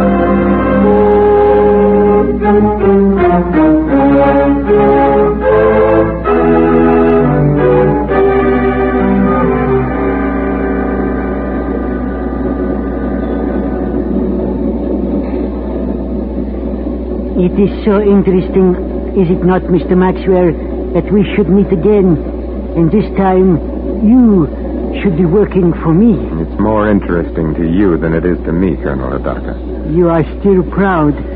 We have cure for that. I have new orders. Orders? Orders from Tokyo. Orders from Tokyo. From now on, you will have the honor of delivering machinery for the Empire of Japan. You will be required to install each day of the year 1 Buddha Marine engine for Japanese Navy. 1 a day, but that's impossible. Impossible? I can't get the skilled labor. There will be no scarcity of labor. Our German allies on the prairie countries are sending us a shipment of labor. Yeah, but are they skilled? Do they know anything about marine engines? It will be your problem to make them skilled. Oh, who's going to pay them? They will not be paid. They are difficult prisoners from concentration camps. They are slaves. All right, then where are we going to get the equipment? It will be provided. You see, Mr. Maxwell, there is no question of priorities now. Under our system, only the government has rights or privileges. Bob. Oh, Bob. Holly. Oh, it is so lovely, Mrs. Maxwell. Bob, I simply have to see you. You shouldn't have come here, Holly. Bob, I've just had a visit from the Civil Guard. What? Ah, Civil Guard. I'm to be taken away tomorrow. Taken away where? They wouldn't say. Just that I'm to be ready to leave. Do you know anything about this, Hadaka? Colonel Hadaka. Do you know anything about it? Yes. Oh, Colonel Hadaka, surely they wouldn't separate Bob and me. Fear that will be necessary. Yes. So sorry. Oh, my God. Oh, what are they going to do with me? Do not worry. I, Colonel Hadaka, will personally look after you, Mrs. Maxwell. Hadaka, if you have any idea, you're going to... So sorry, Mr. Maxwell. There is nothing you can do about it. Bob! If you are obedient, Mrs. Maxwell, you will be well looked after. Obedient? If you are not, so sorry. Oh, Bob. Colonel Hadaka, if I'm to be separated from my wife, surely if you will give us just a moment to say goodbye. Highly unusual. But for so lovely Mrs. Maxwell, yes. We'll step aside to door. But only a moment, please. Bob. Darling, what shall I do? Butch, this is it. I want you to go home. Straight home, you understand? Yes, darling. I have something to attend to here, so I may be delayed. If I can, I'll get back. If not, if I'm not home by the time the civil guard arrives for you in the morning, you know what to do. Oh, Bob. I want you to promise me, Holly. Promise me you won't let them get you alive. But if you're not home, where will you be? Don't worry, darling. I won't be alive. I'll be waiting for you. Out there. Wherever it is. I'll be waiting for you. Yes. He's coming back. Goodbye, Butch. Kiss me, Bob. Goodbye, my darling. So sorry. Cannot delay longer. Must insist. I'm going. I'll see you out there, Bob. Goodbye, Butch. You have been very fortunate to have such a lovely wife, Mr. Maxwell. Yeah, very fortunate. Now, Mr. Maxwell, it is necessary for me to inspect the new diesel engine installations on the military highway equipment. The rock crusher? Yes. In the morning, you are to have a visit from the honorable delegation from Supreme Command. General Ishawar, Admiral Gucci, and Patti. This is great honor for you. But first, I must make sure all is ready for them to see. A delegation in the morning, eh? They'll want to see the rock crusher, too, will they? They will inspect everything. Yeah, naturally. Well, we'll go outside then, and you can see the machine from the catwalk. I'll throw the switch if you'll follow me this way. For your sake, I hope everything is in order, Mr. Maxwell.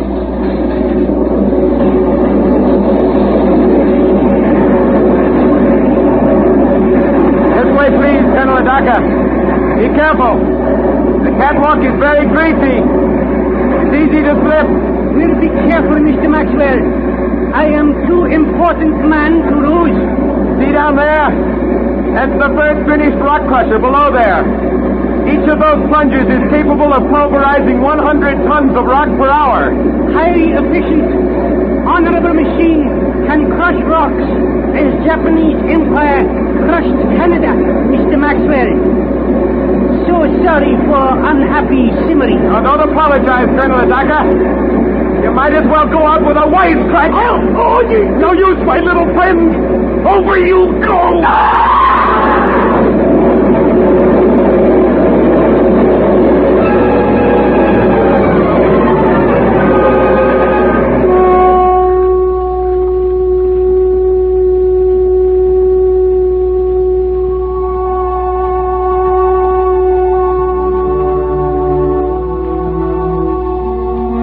Bob, darling, where are you? You haven't come for me. You must be waiting for me out there. The civil guard will be here any minute. Dear God, help me to be strong. Help me to be grateful for the happiness I've had, and not to be afraid to die, now that I must die. Dear God, please, somehow, make all this suffering not be in vain. We failed because we lacked the vision and the faith. Because we thought we could win with anything less than our all. Give the children of the future a chance to redeem what we lost. Let Bob's dream come true. Let there be a day of happy people. People who are not denied the right to work when they're willing and able to work. People who earn the right to security. That is the right of every man and woman who's willing to sacrifice to gain it. As Bob said, let the world of tomorrow be a world as clean and gleaming and glorious as the best machine man ever built. But with the human stuff in it. And the opportunity to do things that makes a man bigger than any machine. Let the people of tomorrow know that there is no birth without travail. No victory without self-denial. No happiness for the individual until he sinks himself in the good of all.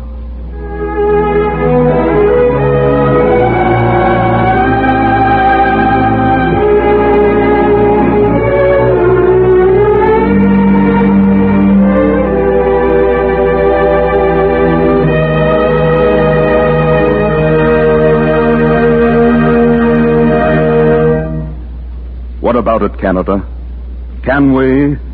Will we make sure that Nazi eyes on Canada will never become Nazi feet on Canada? Tomorrow is the day when our victory alone begins to roll up the overwhelming proof that to us in Canada, nothing matters now but victory.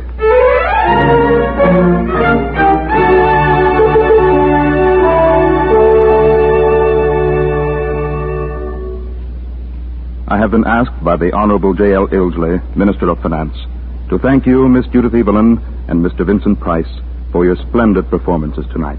Thank you, Mr. Green. And we'd like to send our thanks in return to Mr. Ilsley and all his co-workers for giving Miss Evelyn and myself the opportunity to tell Canada Bob and Holly Maxwell's story.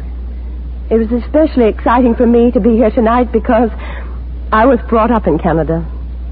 And I lived for quite some time in Vancouver.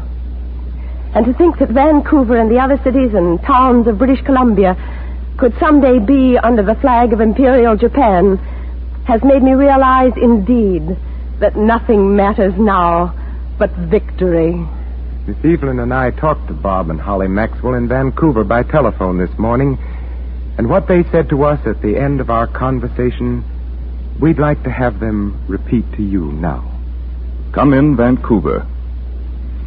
Well, what we said this morning, Mr. Price, I'm sure everybody has said in their hearts. Right now is the time for us to put every nickel, dime, and dollar we own into the bonds that pay off and the dividends of victory. Bob's right. As Miss Evelyn said, nothing matters now but victory. When you think of what might happen if our money goes anywhere else, it's easy to see that today's money in victory bonds for war is tomorrow's money in safekeeping for peace.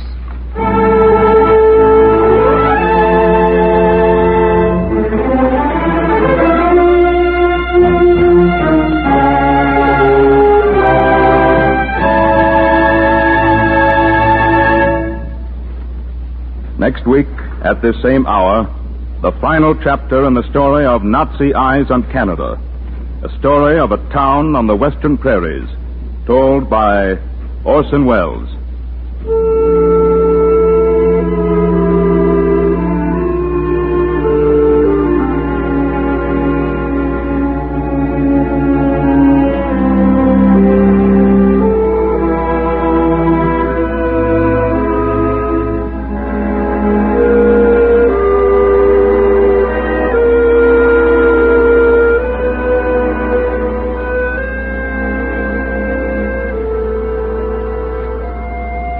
This program was produced by J. Frank Willis. This is the Canadian Broadcasting Corporation.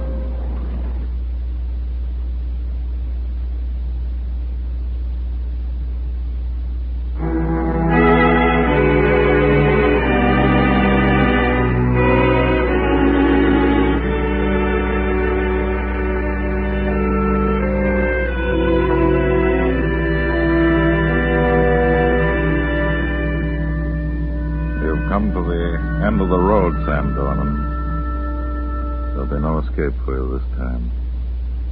You may have been the country editor who started the revolution. A revolution that spread like a fire across your beloved prairies and almost freed Canada from your Nazi masters. They caught you, Sam. And now you're the central figure in the final scene of Canada's freedom. The country newspaper editor from a town of 300 people in Saskatchewan, looking up at the Peace Tower and the Parliament buildings in Ottawa, looking up at the Nazi swastika. There, in that great archway, was where I saw their majesties standing before their people of Canada. It was a great day for all of us. Yes, that was in 1939, Sam Dornan.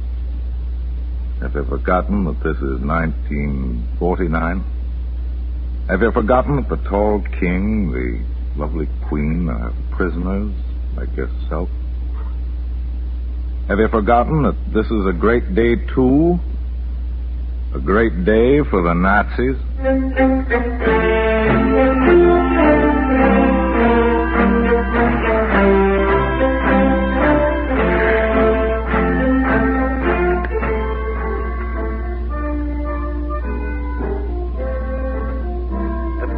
God Save the King that other day, we sang it. The first time most of us had ever sung it in the presence of our own king.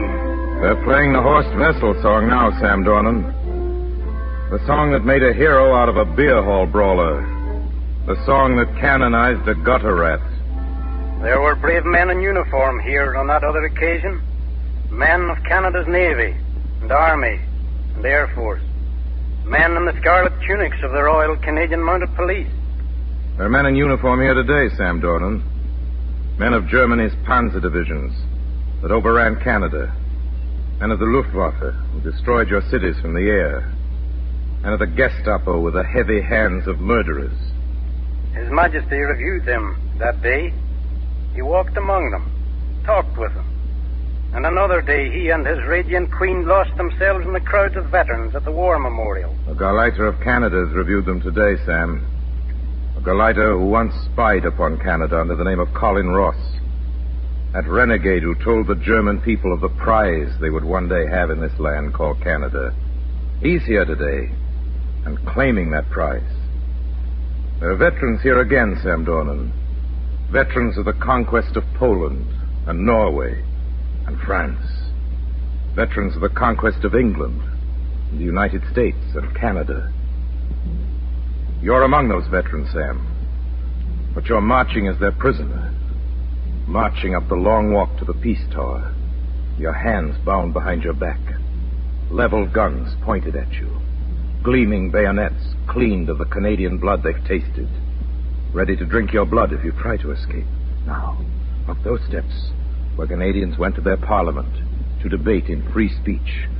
Up those steps, Sam Dornan, your head high, your eyes burning your hatred and defiance. March on. Ahead of you is the great vaulted room where your parliament met. You're the last symbol of Canada's freedom. A country newspaper editor. Now a name to be blazoned in the press of a German world as the rebel leader of free men who will be tried by Nazis. There in the great vaulted room where Canada's freedom lives. There it will die.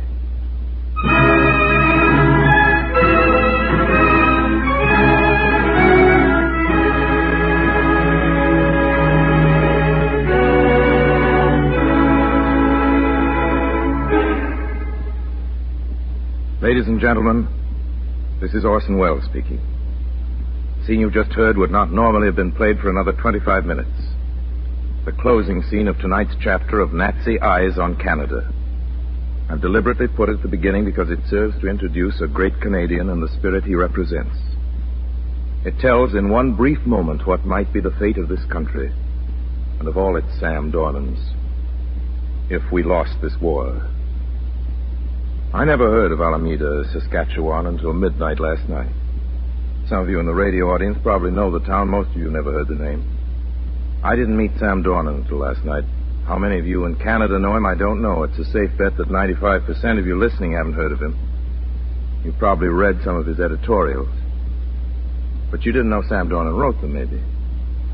You see, Sam is a newspaper editor in Alameda, Saskatchewan, a town of 300 people. But country newspaper is an important part of democracy. They're exchanged all across the Dominion.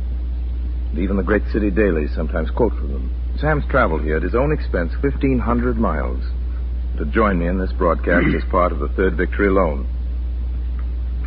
You traveled here from Hollywood to give your time and talent on the broadcast, Orson. Why shouldn't I come east to help, too? Well, Sam, country newspaper editors aren't supposed to travel great distances, and stories and movies, they never leave their own section. Oh, they do. That's one way we've been able to keep the small-town newspaper of power in the land. I was one of the newspaper men on the Royal Tour. And when you get to know the rest of your country and the people in it, you forget your prejudices. And you think more of building a nation. And because the small towns of the nation have always made so great a contribution to the life and leadership of that nation, you and the town of Alameda, Saskatchewan have been elected as the basis for our story tonight. In every such town, there are a few men who carry the load of civic responsibility. Let's tell Canada about the men of Alameda, Sam. Well, there's Harry Truscott. He's our town clerk. Harry Truscott. Yes, he's organist of the church. Well, former organist, Orson. Oh, former organist and teacher of the Bible class. His band leader at Sioux Camp during the last war. Is that right? That's right. Historian of the community. Right. Harry Truscott, town clerk of Alameda.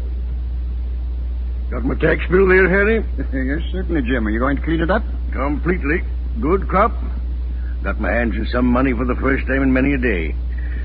It's going to be a swell feeling to look in that bureau drawer and not see any bills except those that are marked paid in full. Here it is.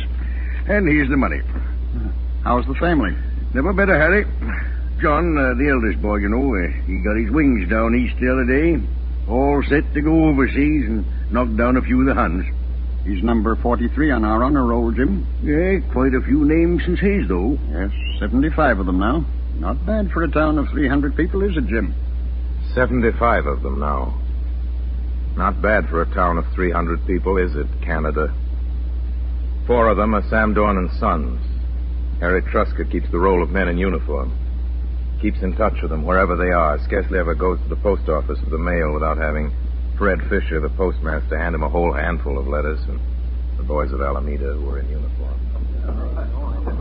Overseas mail in today, Harry. Oh, any for me? 6 or 7. From the thickness of them, they must have been written by a whole platoon. A great bunch of boys. I got one from young Bill. He says they're in advanced training, and they're hoping that means action soon. Make you so to wish you were as young as you were in the last war, Fred, and in it again? I flew bombers last time. Sort of despised the infantry. But, Harry, I'd give anything I've got or ever hope to have to be with our boys in the South Saskatchewan Regiment right now. The South Saskatchewan Regiment. Those are the lads who couldn't be stopped at Dieppe, weren't they? The regiment that went 3 miles beyond Dieppe and whose colonel got the Victoria Cross. The regiment that drew its men from the farms and villages and cities of the Saskatchewan prairies, made them into soldiers, and sent them into the flaming hell of Dieppe to write another epic chapter in the war records of Canada. The men of Dieppe were the boys of such towns as Alameda. The boys who wrote their long, homesick letters to Harry Truscott and Fred Fisher and Ed Slack. Ed Slack, the general storekeeper and butcher and mayor of Alameda. Well, what's this? What is this? A meat-buying delegation of hungry husbands or a posse coming to lynch the mayor? You might have the constable get busy on the job of cutting the grass down along the sidewalks. Oh, no, Harry. I guess that can wait till after the victory loan now. We decided to have an emergency meeting, Ed, and instead of sending for the mayor, we thought we'd just move the mountain to Muhammad. Now, if you're casting aspersions on my weight, I mean... You know, fellas, it's too bad Sam Dornan is down east. We ought to have him here. And Johnny Gordon, too. Say, did you tell John... Johnny knows. Did I hear someone using my name Come in on vain? in, Johnny. Come on in here. Well, now, look, let's get the meeting underway before someone comes in to argue about the price of pork chops. All right. Let's get along with it. I've got things to do. I can't stay long. Well, Harry, you know the story. Supposing you talk. All right. Now, it's like this. Our quota in the victory loan was set at $7,500. We got that the first day or two. Sam Dornan had to go down east, and when he left yesterday, he was carrying the story to Ottawa that we had sold $20,000 worth of bonds. Yes, more than doubled our quota. Tripled it, practically. Well, I think there are people in Alameda who would still buy more if we gave them the chance. Now, how about it? Sure, I certainly agree to that. How about so you? do I. So there's one way of finding out, and that's to get out and ask him. Nothing like shoe leather and door wrapping to get things done. What are you waiting for? Close up the shot, Ed, and let's get going. I want to wire Sam Dornan tomorrow that we've got $30,000 in victory bonds. $30,000. Their quota was only $7,500. That's what they did in the second victory loan. That's what they're doing again this time in the third victory loan. These are the kind of people you'll find out there in Alameda. Out there where the Alameda Dispatch is published by Sam Dornan. Where Ed Slack, the butcher and mayor, and Harry Truscott, the town clerk, and Fred Fisher, the postmaster, and Johnny Gordon, the implement dealer, are the men who shoulder the load of leadership in every job that'll help the community or the nation. They're the kind of men who believe in this country, the kind of men who built it, intend to pass it on to the next generation better than it was when they entered it.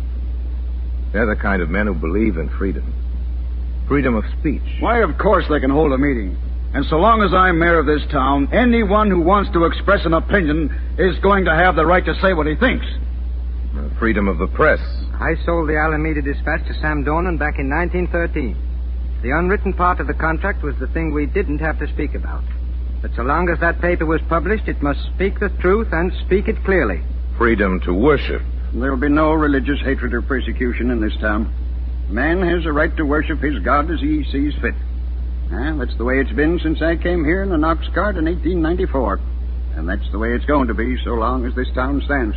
Freedom of action. Freedom from want. Freedom from fear. We've known drought on the prairies. We've known the tragedy of the Dust Bowl. We've been broke and had to start all over again. All of us. But there's never been a time when we didn't share with others. Never a time when the spirit of those who built this nation and of those who first settled the prairies was not upon us. Ours is a land of infinite opportunity, and we'll keep on working and planning and praying for the better days that must come for all.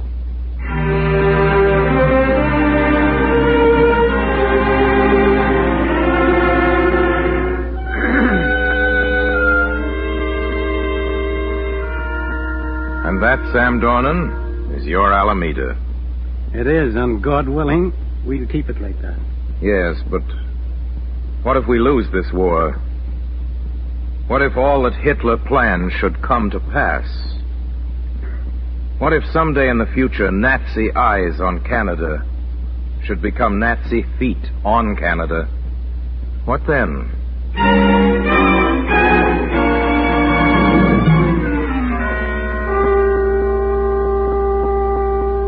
Oh, you saw this tragedy coming, Sam. Your Alameda Dispatch cried out the warning. But too many of us were unwilling to give up our own way of life, our pleasures, our luxuries. When Canada and the United States fell before the German and Japanese onslaught, it wasn't enough to have courage.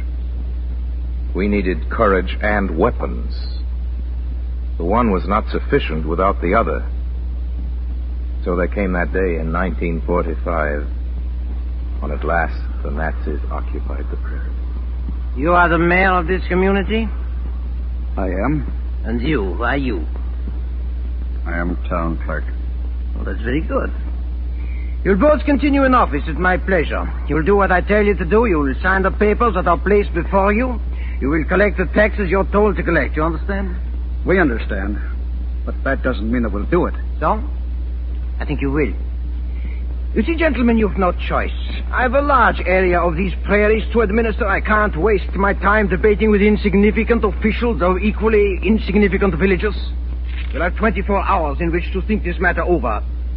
In the meantime, you'll be in the hands of these guards. I advise you not to annoy them. They, unfortunately, have short tempers. If you don't mind, I'll take that honor roll with me. You'll have no use for it. It means a lot to me. Oh, really? Give it to me. Now, these are the men of Alameda who left home and family to fight for king and country. That's very pretty. Quite a list of names, too. I don't think you'll have any further use for that. Those men won't return to their homes and families. Such of them as may yet be alive will be occupied in rebuilding the industries and cities we found it necessary to destroy. You filthy German dog! I should kill you, my impetuous Canadian. But you may be useful for that time. Now, where's this man who was your newspaper editor? I don't know. And you, they tell me you are his closest friend. Where is this Sam Dornan? That's something you'll have to find out for yourself. There's not a man, woman, or child in Alameda who would tell you where he is. Oh, you think not? Well, you shall see. He's not only escaped from this village, but he's taken his printing press. He continues to publish his paper. He seems to have found means of distributing it. Well, we shall find those who act for him, and they shall lead us to him. If not, one by one, each of you in this village will be put to death. One by one, each of you, all of you, will die. If this Sam Dornan loves his own people, he won't let you die. That was a hard choice to face, wasn't it, Sam? You had your choice. Keep on printing the truth, letting the people of the prairies read that truth, and seeing your friends and neighbors die. Or you could surrender. Give up the fight and save their lives. You heard about the threat. You knew about it within an hour after the Goliath spoke. Nothing was done. Till your paper found its way from hand to hand all over South Saskatchewan the next week. Johnny, have you seen the dispatch? It was under my door this morning. That crazy Sam Dornan. God bless him. This'll be one issue that won't be slipped into the pockets of the Germans like he's been doing. It's full of interest, full of ideas. Burn the grain elevators. Burn the crops that haven't been harvested. Yes. Sam's got the right notion. We'll do it. When? Tonight. Tell anyone you see to come to my shop. There'll be cans of fuel waiting for them. I'll take care of the grain elevators myself. The others can go out to the fields. Right. My God, this'll be one crop of grain that won't go to Germany.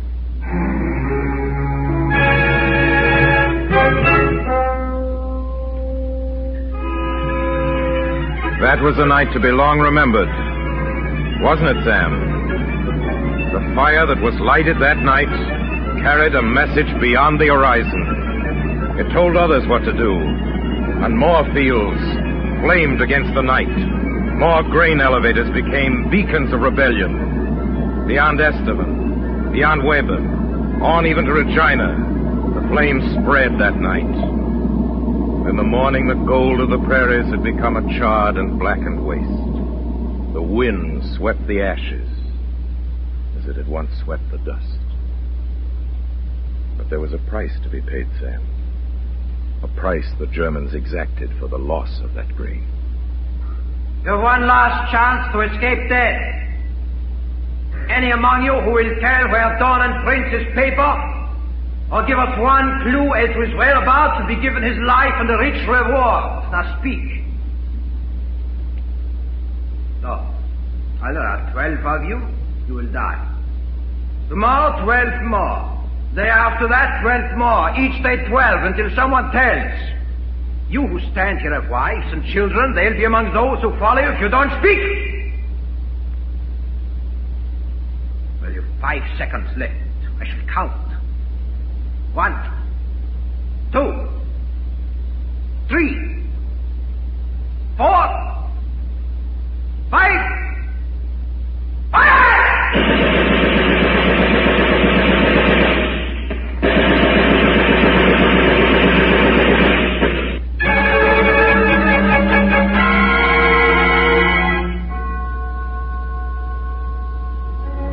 You heard that machine gun execution from your hiding place, Sam, didn't you? You suffered the agony of Gethsemane then. You fought yourself. You almost ran out to give yourself into their hands. But you didn't. You steeled yourself. So long as there was a chance to save Canada, so long as there were others somewhere fighting as you were fighting, you'd keep on. The Alameda Dispatch became well known in those days, Sam. It was a strange-looking newspaper that appeared in far places. Look what I found in my toolkit today. Newspaper? The Alameda Dispatch. I've heard of it, but how did it get clear out here to Edmonton? Well, someone said they found 1,000 of them in a cattle car. Here, take a look at that editorial on the front page. Oh, I was pretty discouraged until I read that. Now I'll fight. I'll keep on fighting so long as there's a Nazi left in Canada.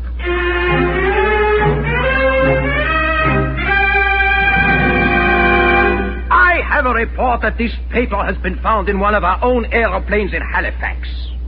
Well, where is this man, Dornan? Find him. Find him, I tell you. I'll give lashes to every one of you.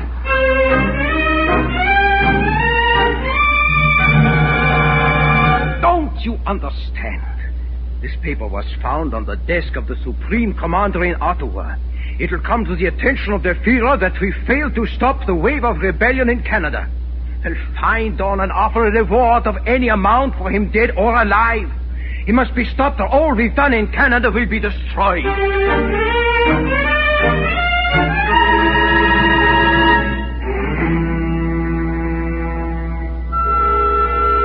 Strange, isn't it? What one man can do, Sam Dornan.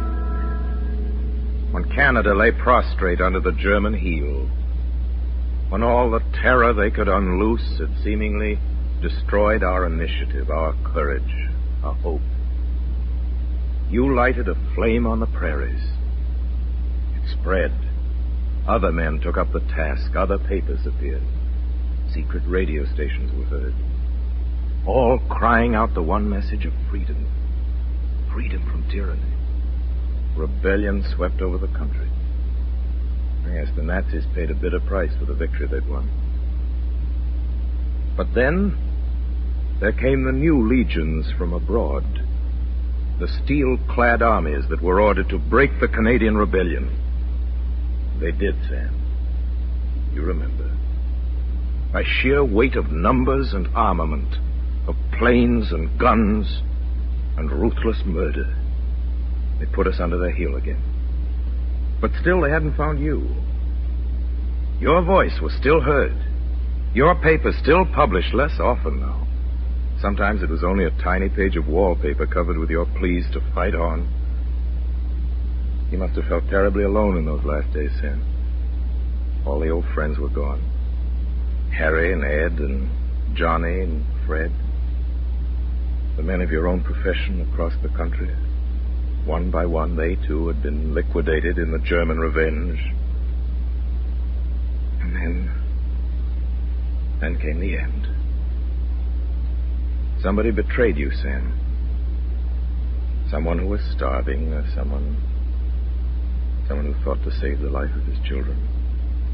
You'll never know who it was. They took you at last and made you the central figure in Germany's final conquest of Canada.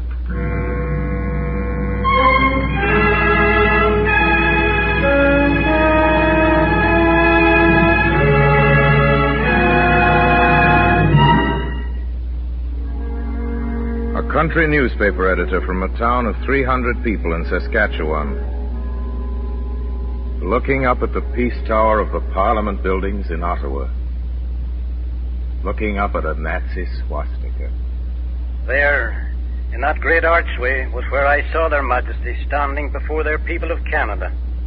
It was a great day, that, for all of us.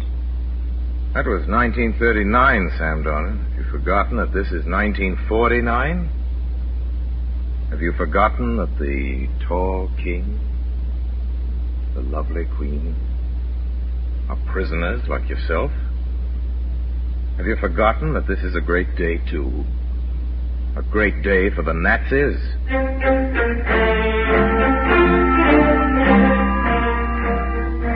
They played God Save the King that other day. We sang it. The first time most of us had ever sung it in the presence of our own king. They're playing the Horst Wessel song now, Sam Dornan. The song that made a hero out of a beer hall brawler. The song that canonized a gutter rat. There were brave men in uniform here on that other occasion. Men of Canada's Navy, and Army, and Air Force. Men in the scarlet tunics of the Royal Canadian Mounted Police. There are men in uniform here today, Sam. Men of Germany's Panzer divisions that overran Canada. Men of the Luftwaffe who destroyed your cities from the air. Men of the Gestapo with the scarlet hands of murderers. His Majesty reviewed them that day. He walked among them, talked with them. And another day he and his radiant queen lost themselves in the crowds of veterans at the war memorial. The Gauleiter of Canada's reviewed them today, Sam. A Gauleiter who once spied upon Canada under the name of Colin Ross. That renegade who told the German people of the prize they would one day have in this land called Canada. He's here today and claiming that prize. There are veterans here again, Sam. Veterans of the conquest of Poland and Norway and France. Veterans of the conquest of England and the United States. And Canada. You're among those veterans, Sam. But you're marching as their prisoner. Marching up the long walk to the Peace Tower. With your hands bound behind your back, leveled guns pointed at you. Gleaming bayonets clean to the Canadian blood they've tasted. Ready to drink your blood if you try to escape. Now, up those steps, Sam. Your head high. Your eyes burning your hatred and defiance. March on. Ahead of you is the great vaulted room where your parliament met. You're the last symbol of Canada's freedom. A country newspaper editor. Now a name to be blazoned in the press of a German world as the rebel leader of free men who will be tried by Nazis. There, in the great vaulted room where Canada's freedom lived. There it will die.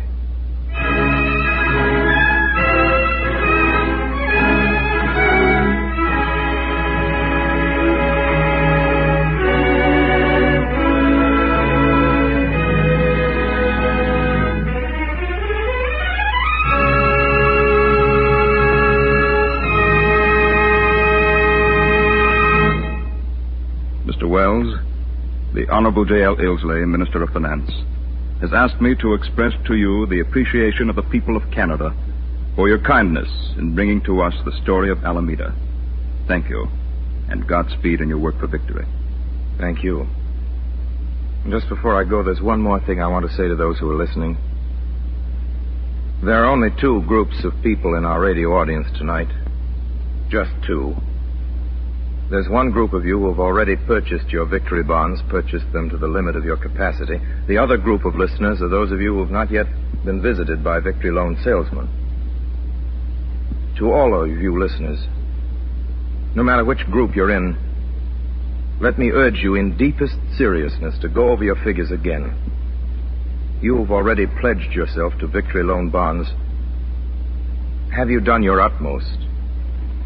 You who are just now figuring how much money you're going to lend to the government before the next 2 weeks are up, have you planned on personal self-denial to the point where your conscience is clear? Each one of you must consider this question. If you don't help provide the money for this victory loan, who else will do it? Nothing matters now but victory.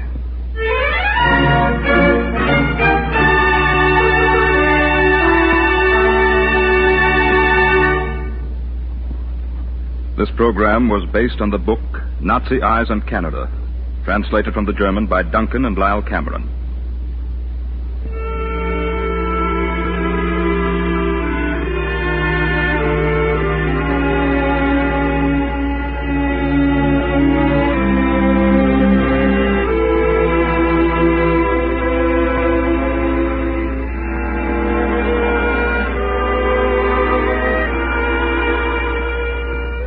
The production was under the direction of J. Frank Willis. This is the Canadian Broadcasting Corporation.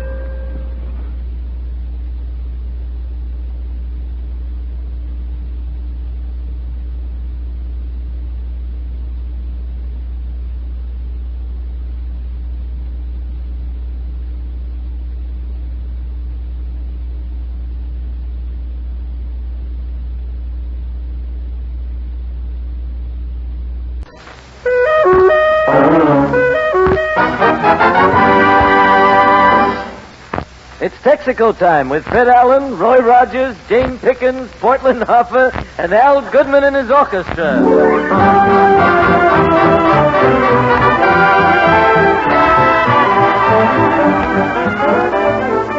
This is Arthur Godfrey with a big hello from Texaco dealers coast to coast. Texaco dealers, just the fellas to help you in today's tire situation. As you know, drivers with more than 5 tires per car must select their 5 best and sell the remainder to Uncle Sam. So here's a tip. Drive around to your Texaco dealer and let him use his skill and equipment to select the 5 that'll give you the longest service. And by service, I mean essential service. No Sunday driving, no trips to see Aunt Minnie, not a mile that isn't absolutely essential. America's tire situation is plenty serious. We've got to cut down. So drive only when necessary and see your Texaco dealer for expert tire care.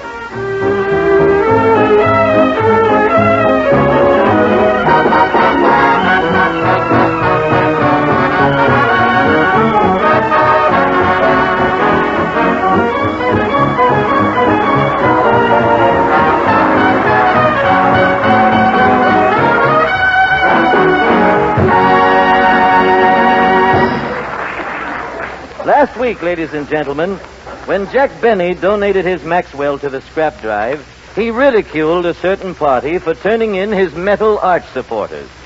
And here he is, that certain party, Fred Allen.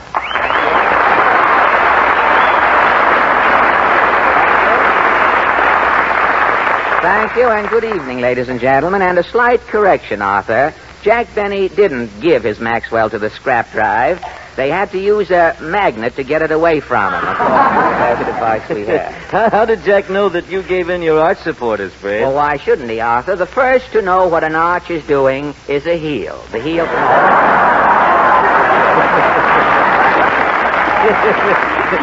Don't you think Jack's going to miss that Maxwell on his program? Well, I don't think so. He still has plenty of junk left on his show. Did you, by any chance, hear Mr. B on the air tonight? No, I didn't, Fred. What happened? Well, I won't say that Mr. Benny died, Arthur. He not only died as Charles Boyer, he died as Benny, too. If he doesn't start getting fan mail from undertakers tomorrow morning, I'm going to be greatly surprised. Hey, remind me to send flowers, will you? Oh, flowers? You'll be wasting your time, Arthur. That program tonight would smell down the Rose Bowl, stem and all. You know what? Benny wants his sponsor to take Kate Smith's picture off of Grape Nuts Flakes, off the boxes, and put his picture on. Can you imagine? Why, it's crazy. With Kate Smith on the box, you'll get twice as many Grape Nuts Flakes. Well, if we're going to pull this evening out of the fire for radio listeners, Arthur, we'd better turn hurriedly to the latest news of the week. The March of Trivia presents its weekly lowlight from the world of news. Washington, D.C. Food Requirements Committee of War Production Board asks all civilians to voluntarily reduce their meat consumption. To set example for other cities, Mayor LaGuardia of New York City starts meatless days. March of Trivia interviews several nobodies who had unusual experiences on our first meatless day last Tuesday. Now, our first interview is with a law-abiding citizen, one Mervyn Dander. What happened, Mervyn? Well, the mayor said it was all right to eat oxtails. That's all I ate all day Tuesday. You just ate oxtails, did you? For breakfast, I had oxtail and eggs, pancake style. Mm-hmm. For dinner, I had the oxtail sizzling platter. Mm-hmm. For supper, I had oxtails cold in aspic. Oh, fine. Why, Tuesday alone, I must have eaten 60 oxtails.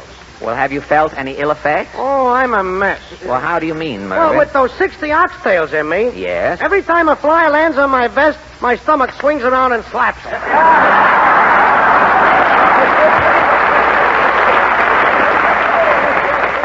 Well, if the flies get too bad, you can use a second front, and thank you, Mervyn.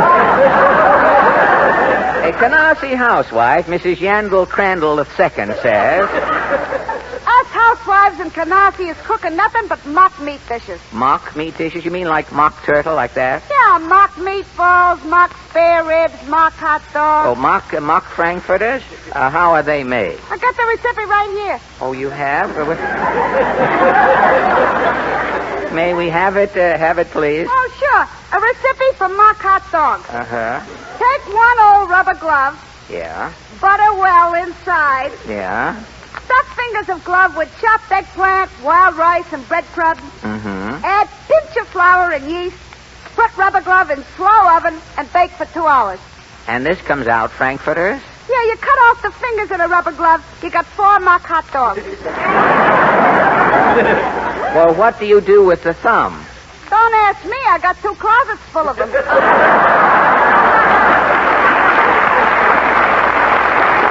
Well, thank you, Mrs. Yandel Crandall. Some fun. A man who has...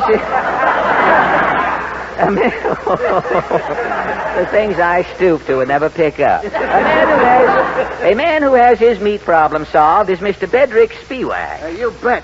My family is only eating 2.5 pounds of meat apiece, brother. 2.5? How do you work it? Well, counting the wife and 8 kids, there's 10 of us. 10 of you in the family, Right. Huh? All together, we're allowed 25 pounds of meat a week. And that's all you're eating, Bedrick? Yes, sir. Every Saturday night, I buy a 25-pound leg of lamb. I see. Sunday, we have roast leg of lamb. Yeah? Monday, we have lamb a la king. Lamb a la king, huh? Yep.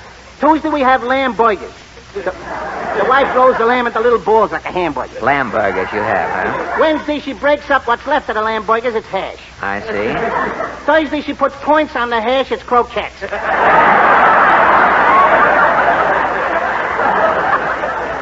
And Friday? She trims the rest of the lamb off of the bone and throws the bone to the dog. And Saturday? Saturday, the wife takes the bone away from the dog and boils it. And? It's lamb soup. Brother, it's out of this world. I've got you on the lamb, and thank you, Bedrick Spiewak. Well, I guess that about takes care of... Just a second, funny fellow. Falstaff's here, your Punchinello. Openshaw. The curse of verse is at your service. Truer words were never spoken. Not more poems tonight, I hope. Have you heard, when I whispered, "Be mine, my little plum," a voice from the closet said, "Beat it, bum"? No. She was my old flame till the night she went out with that squirt. No, I haven't heard that. Your yo-yo may be broken, mother, but still you're the tops to me. Now, wait. Tonight we have been delving into the new meat conservation problem. Precisely why I am here. I have written a poem. And what is your round steak rondelay called? Cut down on meat, toot sweet. How does it go? Our government is asking us to curtail our use of veal, to eliminate the beef and pork we've been eating every meal. The army needs your steak and chop, your cutlet and your roast. Each piece of meat you do not eat goes to some far-flung post. It's a small price to pay, a little veal, to finish off Hitler. That's Schlemiel. Give up your pot roast, eat some chicken. You'll help to give those Japs a licking. Think of our boys in Alaska patrolling some windswept hummock. And remember that our army is traveling on your stomach.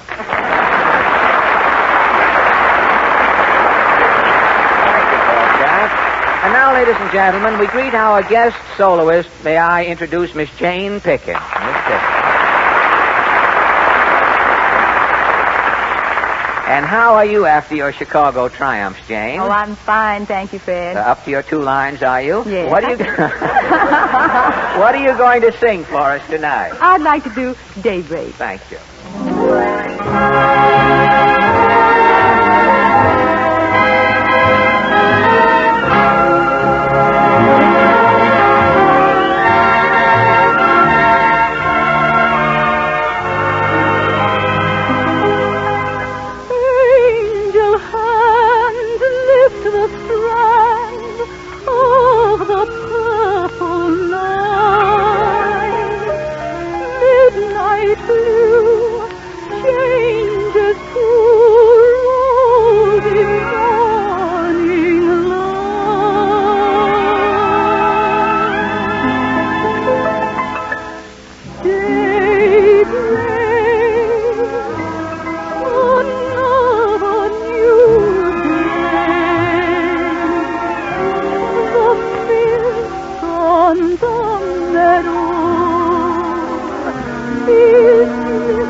delightful.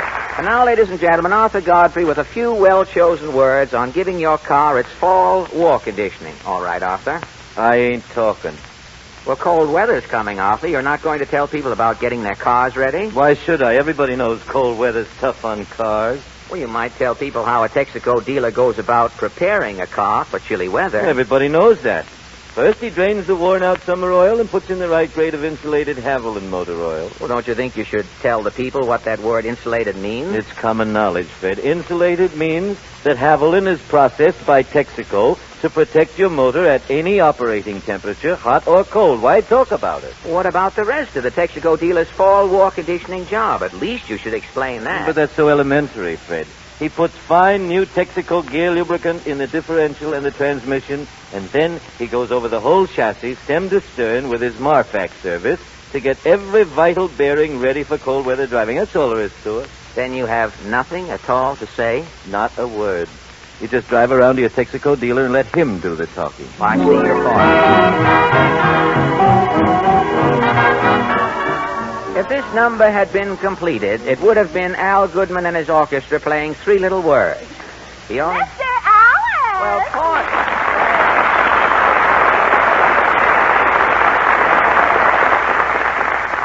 Say, what? What is that salute? You're not in the service yet, are you? Almost. I'm studying to be a ripple. What is a ripple? Well, if I make good as a ripple, I'm going to be a wave. Oh, you're going to work your way up, huh? Fine. You know, the Navy hopes to enlist many more girls in its reserve group shortly. I know. Mama wants to be a wave, too. Oh, your mother's too lazy. If she started out to be a wave, your mother would end up a sleepy lagoon. Well, I'll have to get busy, Portland. Our guest tonight is Roy Rogers, the cowboy star. Say, Fred, if Roy's a cowboy, he won't understand the way we talk here in the East. We all ought to talk Western. Huh? Yeah. And we should have a cowboy theme song for Mr. Rogers, too. Well, that's a good idea, kids. My eyes are bad. I know who's... I tell you what we'll do. We'll all talk Western when Roy shows up. And, Arthur, can you and the boys whip up a cowboy lament? Anything we sing, you'll lament. All right, fellas, let's go. Oh, give me a home where the buffalo roam. To the off-key strains of Home on the Range, we present a chap whose songs and pictures have made him the idol of millions of children and grown-ups here in America. He's the Republic picture star, the king of the cowboys, Roy Rogers.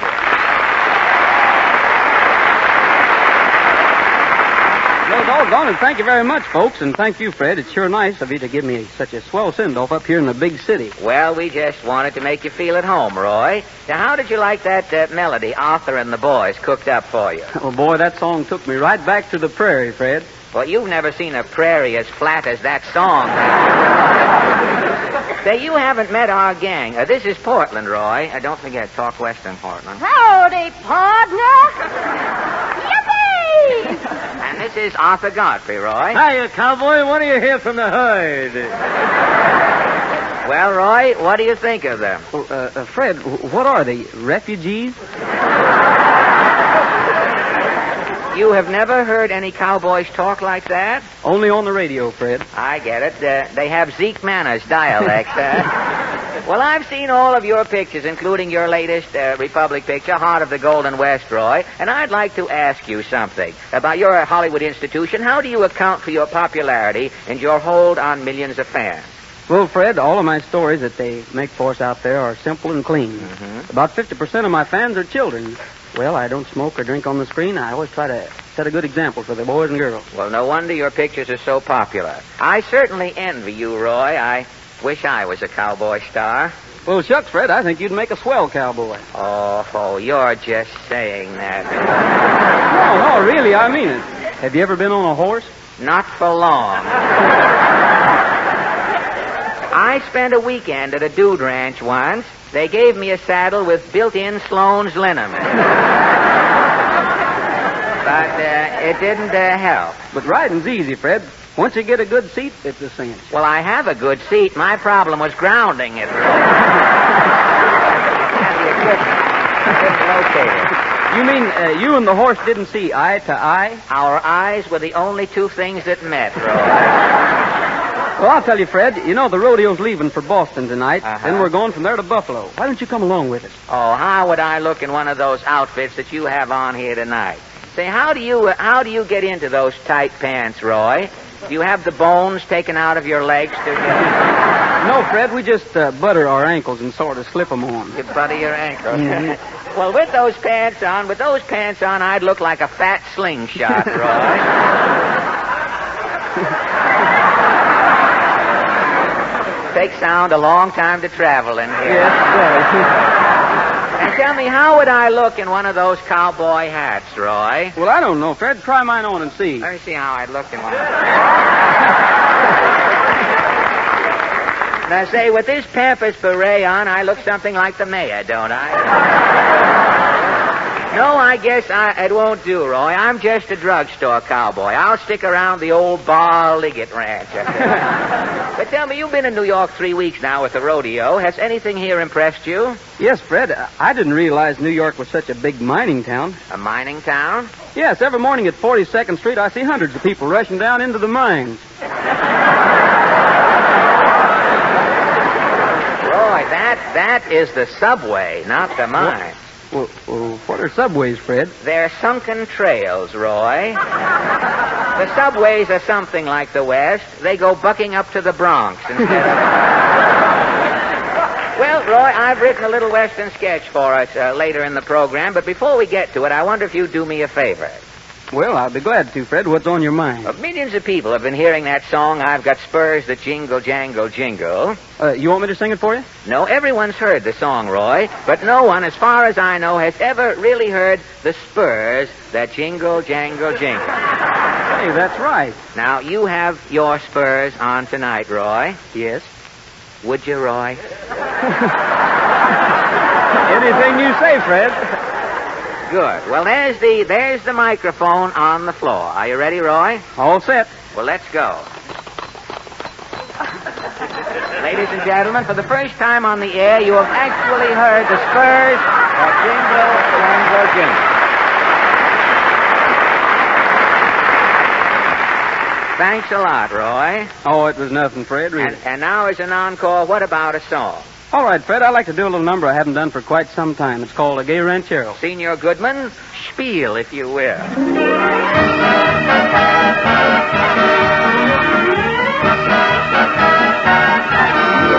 A gay ranchero, a caballero, can always find someone to pair. A senorita, a sweet papita, her other loved will soon forget. If he's insistent and she's not distant, the senorita will confess. Her gay ranchero, her caballero, need only ask and she'll say yes. Soon there'll be a fiesta with a blushing bride, and the gay ranchero standing by her side. If they find a promise that they have in store, they'll be counting little chicos by the score. Back on the rancho, we now find Pancho with his Pepita by his side. She thinks he's handsome, worth any ransom. To him she's still a blushing bride. Our gay ranchero, our caballero, still tells the world of how they met. This gay ranchero, this caballero, says he has nothing to regret. Now to end the story that I once was told, here's a little secret that I must unfold. For they found a promise that they had in store. Now they're really counting chicos by the store.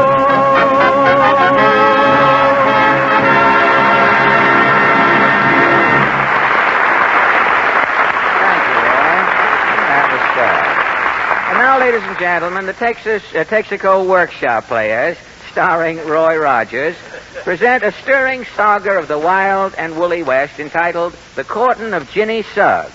Our story opens in the little town of Rat's Breath, Idaho. The first scene takes place in the Last Chance Saloon. Music, Professor. Well, howdy, boys. Howdy, stranger. It ain't a stranger. It's Cactus Face Allen. Give everybody a drink, bartender. It's on me. What you drinking, man? Name your poison. Well, I'll have a Fusel Oil Ricky with a dash of Johnson's Wax. Hey, bartender, make mine a glass of sour milk with a toadstool into it. I'm driving. He's driving. What's yours, Cactus? Well, give me the oak mulgy julep, bartender. A short jolt of sheep dip with a ball of henbane floating in it. You want the henbane frappede, Cactus? Yeah. Work your will on it, bartender. Give me the works. This is my homecoming. Well, we thought you was dead, Cactus. Hey, you've been gone 3 years, Cactus. Where you been? Well, back in 39, men, I got a letter. I had to go to school for 3 years to learn how to read to see what was in the letter. Who was the letter from, Cactus? The draft board, Graham. That's why I hot-tailed it back here tonight, men. I'm a-getting married. Why, who you fixing to marry, Cactus? Little Ginny Suggs, the prettiest bit of man-bait in the town of Rat's Breath, Idaho, men. Ginny's still a-singing in this here saloon, ain't she? Ginny sure is. Here comes Ginny now. Howdy, Ginny. It's me, Cactus. I come back to marry you. You and me was sweet 3 years ago, Cactus. Things has changed. Well, you was wearing my Wilkie button when I left. Not no more, though, Cactus. I'm spoke for. Spoke for? Here's my engagement ring. You can see the crackerjack still stuck to it. Well, who's aiming to fry my fish, Ginny Suggs? Pretty Boy Roy's my new beau. Come over here, Pretty Boy. Well, howdy, Jenny. Howdy. Howdy, boys. Howdy, Pretty Boy. This here's Cactus Allen, Pretty Boy. Cactus used to be my attendant. And I'm plenty tough, pretty boy. I was born in a rattlesnake's nest, and I weaned myself on venom. Well, you still look plenty snaky to me, stranger. My paw was 9 parts snake. Pa had to coil before he could get up. Pa finally got so snaky when Pa drank, he seen men. Hush your ingrown mouth, Cactus. Me and Roy's fixing to hit. Well, I'll challenge you to a contest, pretty boy. I'll run you, swar you, or shoot you. The winner to marry little Ginny Suggs. That's far and squar, ain't it? That's far and squar with me, Cactus. Hush your fuss, Cactus. Roy come here tonight to call a squire down. That's far enough, effing it's squaw, Ginny. I'll outcall him. Let's go. Get your fiddle out, Gramp. Me and Pretty Boy here's calling a squaw dance. Let's go. All right, everybody, grab your partners. Oh, join hands and circle down south with a little moonshine in your mouth and lose your holes in the Grand Trail back to the lady in the lead. Swing your paw a little bit hard now, a little left in your own backyard and hurry up, boys, and don't be slow and sip your meal and mix your dough and save a heel and pat your toe and meet your partner and walk the floor. It's your turn now, Cactus. How about a see off in circle forward, gone again. Change your right hand, lead to the left hand, partner to the right as she comes round. Hold your home dance, take a little dance, swing your honey, watch her prance. Everybody, swing! All right, folks, how'd you like Pretty Boy? Well, how was my call-in, folks? Me, you! Yoo-hoo, Roy's best. He wins my ham. Now, hold on. No, we don't.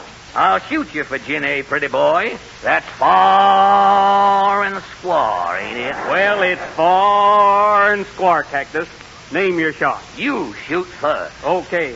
See that tenderfoot a drinking that martini down t'other end of the bar? Yeah. Watch it. Jeepers. The first shot lifted the olive out of the martini. The second shot blew the pimento clean out of the olive. All right, your turn, Captain. Okay. See that t'other tenderfoot smoking the corncob pipe? Here goes his stem. Oh, there goes his nose, Cactus. Looks like Roy wins again, Captain. Now, one more test, pretty boy. The man with the best manners marries Ginny Suggs. Now, that's far and square. Well, that's far and square with me. This'll be the last. How polite are you, Cactus? Well, I'm so polite, every time I beat a woman up, I blush to the roots of my hair. How good are your manners, Roy? Well, I'm so polite I wear my sombrero in bed. Why? So as if when I see a lady in my dreams, I can tip my hat. You win, pretty boy. I'm yours. Come to my arms, Jenny mine. Not so fast, pretty boy, Roy. Take this, you varmint. Cactus, you shot him. Roy beat you far and square. What? No, not a far and squaw. Pretty boy Roy wants it to take your burlap, Ginny, claiming he had manners. He was a deceiving coot, and I can prove it. You can prove it, Cactus. Look at this paper sticking out in his pocket here. What is it? It's an application for work in a shipyard. Pretty boy Roy didn't have no respect for womanhood. How come, Cactus? Any man who goes to work in a shipyard today is putting some woman out of a job.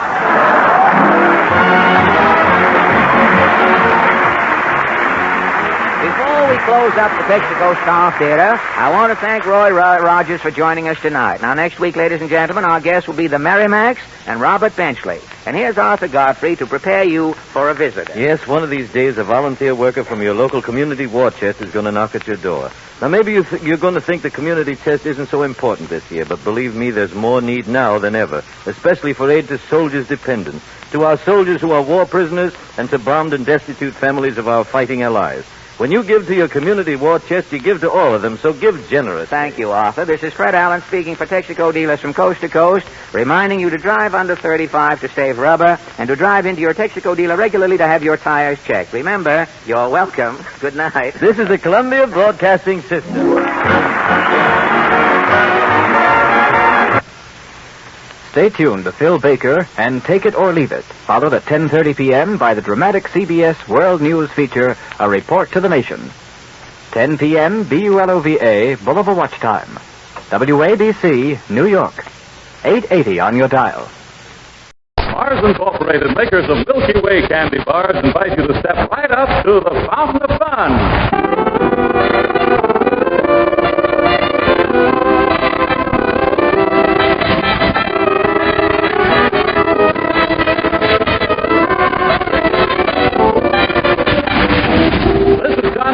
Welcoming you to the Fountain of Fun, the Crossroads Soda Parlor, where we hear from Bill Brito, the Thrasher Sisters, Veronica Lagoon, Doc Fiddlefaddle, and Phil Davis and his orchestra.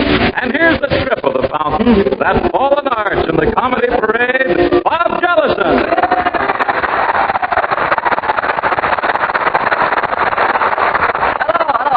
I'll be with you just as soon as I wait on this customer. Now, let's see. You wanted a box of cigars, didn't you? That's right. We just had a blessed event at our house. Well, congratulations. What is it? My mother-in-law went back home. Yes.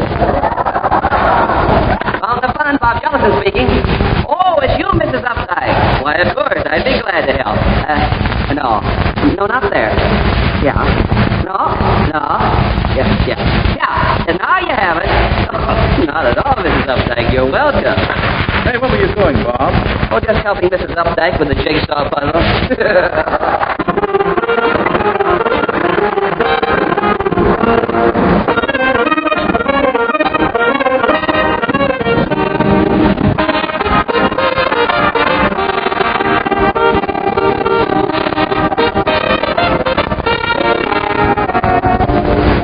Mars Incorporated, makers of Milky Way candy bars, present Fountain of Fun. Once again, we invite all lovers of good candy to double your pleasure at the Fountain of Fun with the pleasure of eating a Milky Way, America's most enjoyable candy bar. Discover to your sheer delight what a grand pick-me-up a Milky Way bar is, as well as a delicious candy bar. Notice during the day when you're tired and worn from long hours of work, what a treat it is to eat a luscious Milky Way. How good it tastes, and how quickly a Milky Way bar satisfies hunger, helps lagging energy return. That is why for children at school and for grown-ups at work, old wholesome, nourishing Milky Way candy bars have become an American institution. Every day, countless thousands of Milky Ways are placed in lunchboxes throughout America and are taken to busy factories.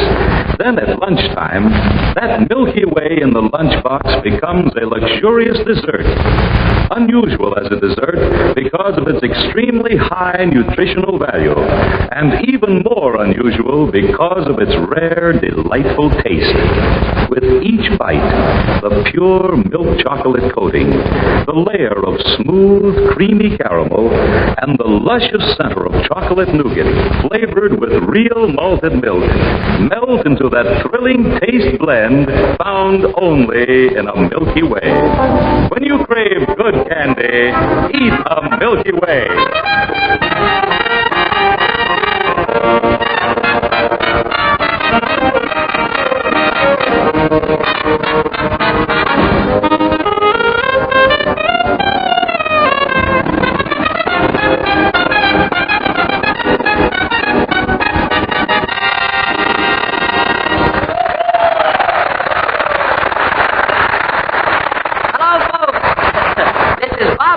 Your jovial jerk from the Fountain of Fun.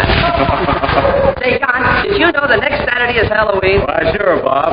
And by the way, are you going to get a pumpkin head? No, I'm going to stay sober. No, not that.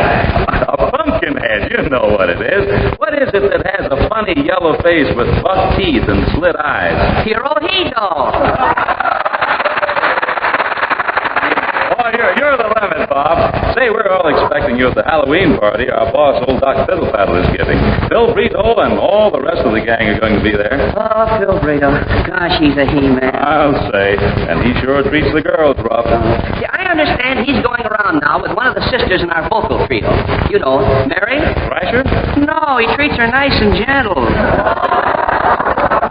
What are you going to wear at the party, Bob? Oh, I guess I'll just cover myself with canvas and go as Mussolini. I don't get it. What has canvas got to do with Mussolini? Well, they're both stiff and crude, and they both got stepped on by a house painter. Yeah, I see what you mean. Incidentally, that house painter Hitler is sure having trouble with that Russian wall, isn't he? I'll say. This is the first time a wall ever gave a painter a shellacking.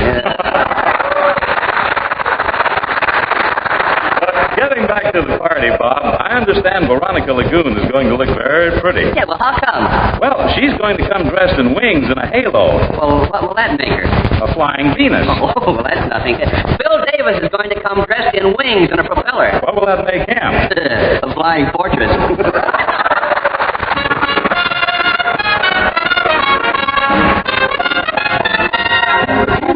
Soldiers on a 10-day leave. All of the crew thought of Genevieve. Each little soldier led the other to believe that he was going home to spend the 10-day leave. Some took a taxi cab and some a train. Some bought a ticket for a southbound plane. Some took a trolley to the west side of town. The 10 little soldiers, they were homeward bound. Each took a different direction. Each one in search of affection. Imagine their surprise and the shock they received when they bumped into each other calling on Genevieve. 10 little soldiers went from bad to worse. 10 little sailor boys that got there first. They crowded her door like a bag of sardines when out walked Genevieve with 10 Marines. 10 little soldiers, 10 little sailors, 10 Marines on a 10-day leave. They went to war when the country called to say goodbye to the Genevieve.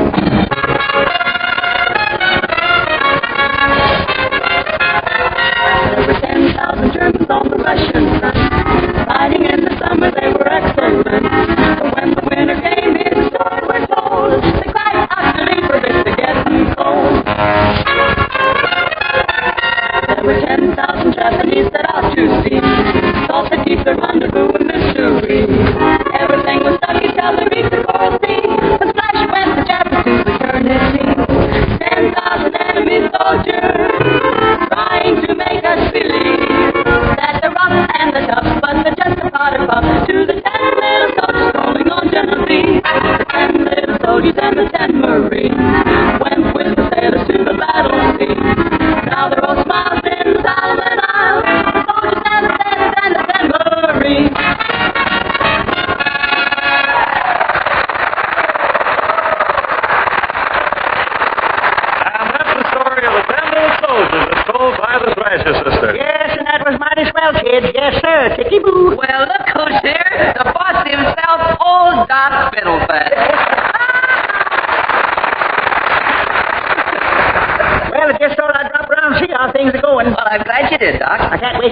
time, though. Got a lot to do. Got to go to the hotel and check the mileage on that roller towel.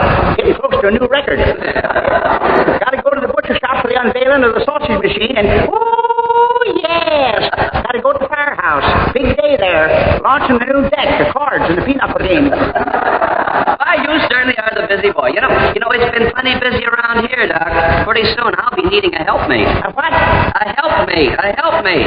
Don't you know what a helpmate is? Well, sure I do. That's my favorite radio cereal.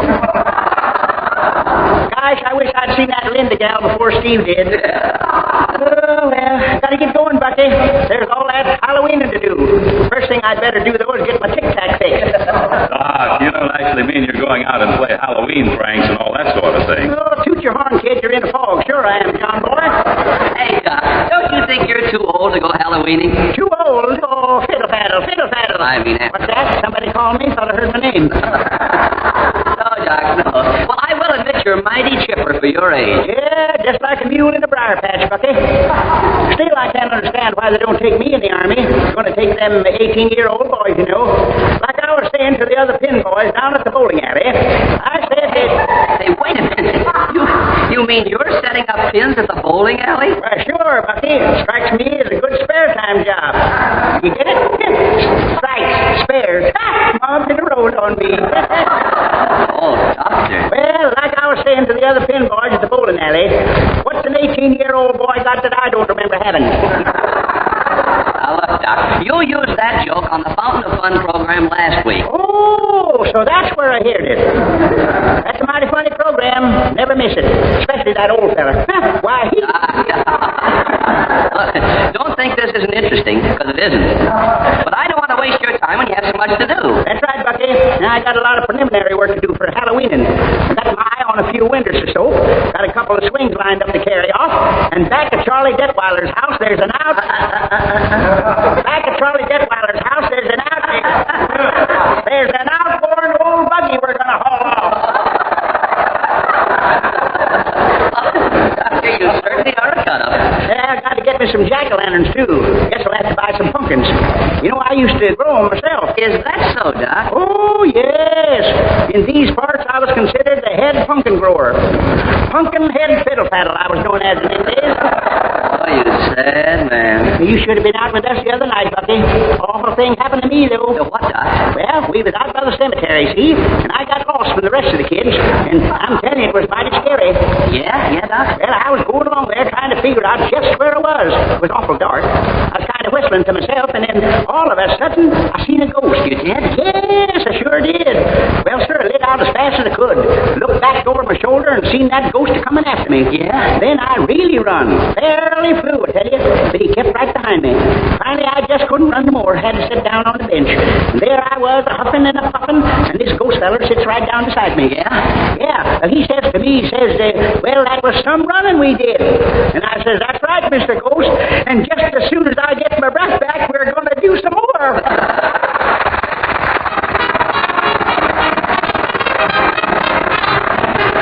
The night, dear, as I lay sleeping, I dreamed I held you in my arms. When I awoke, dear, I was mistaken, and I hung my head and cried. You are my sunshine, my only sunshine. You make me happy when skies are gray. You'll never know, dear, how much I love you. Please don't take my sunshine away. You told me once, dear, you really loved me, and no one else could come between. But now you've left me and love another. You have shattered all my dreams. You are my sunshine, my only sunshine. You make me happy when skies are gray. You'll never know, dear, how much I love you. Please don't take my sunshine away. Please don't take my sunshine shine away. Now don't you take my sunshine, please let it stay.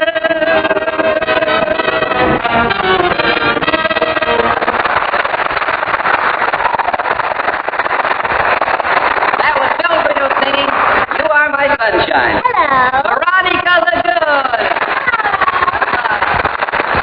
Say, Veronica, did you hear about the big Halloween party over at Doc's place? Why, no, Bobby. How was it? What do you mean, how was it? Halloween isn't here yet. It isn't. Well, what are all those skeletons I've been seeing around town? Skeletons? Those are 4 F's. Oh. And those people I see flying around on broomsticks? Fuller Brushman, conserving tires. Well, speaking about conserving tires, Bobby, my girlfriend Myrtle got a ticket for conserving tires. She got a ticket for conserving tires? Uh-huh. She was going around corners on 2 wheels. I see. Well, this girlfriend of yours, is she the one who looks big enough to be a stand-in for a Liberty ship? Uh-huh. Well, she's a nurse, Bobby, and a very nice girl. Awfully broad-minded. If you ask me, she's awfully broad-minded all over. Well, she's a good nurse. Of course, she talks a lot. But her boyfriend knows how to keep her quiet. How does he manage to keep her quiet? Dayton hugger? Louisville slugger. No wonder she's got fats in her belfry. You know, Bobby, Myrtle told me that I'd make a good nurse. So now I'm studying first aid at business school. Oh, is that so? Well, look, if I gave you a practical problem in first aid, do you suppose you could answer it? Oh, sure. All right, well, let's see now. Suppose there are 2 men. One is lying down, almost unconscious. His face is pale. His pulse weak and rapid. He's gasping for breath. He's lost almost all sensibility. Now, what's the first thing the other man should do? Go to a neutral corner. Oh, ring the bell. I was out for a drive with my first aid instructor last night, Bobby. Oh, were you? Sure. We were driving through the park when all of a sudden the motor stopped. Did you get worried? I'll say. I said to him, I suppose you're out of gas? Yes. Then he got worried. I can imagine. Well, tell me, Veronica, does the first aid instructor like you very much? Oh, yes. He proposed to me. He proposed to you? Gosh, what did you say? No? Well, certainly I said no. Let him get his own sugar ration coupon.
yeah, Doc. How about me picking up everybody here and bringing them over to the Halloween party in my Stanley steamer? Be a good way to conserve on gas and tires. Say, that's a good idea, Doc, but won't the car be kind of crowded? Oh, I don't know, Bucky. I guess I can take you and Phil Brito and Veronica and the Thrasher kids over easy enough. Might have to make 2 trips for Phil Davis, though. Gosh, the way you fellas around this place talk, you'd think that I weighed a ton dressed in a bathing suit. Oh, well, in a bathing suit.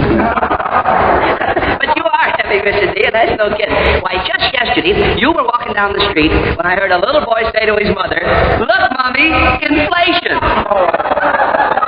Well, look, I met a girl last night who doesn't think I'm so stout. No. She said I reminded her of a White House. Yeah, a White House? Yes. Or was it a lighthouse? Bobby.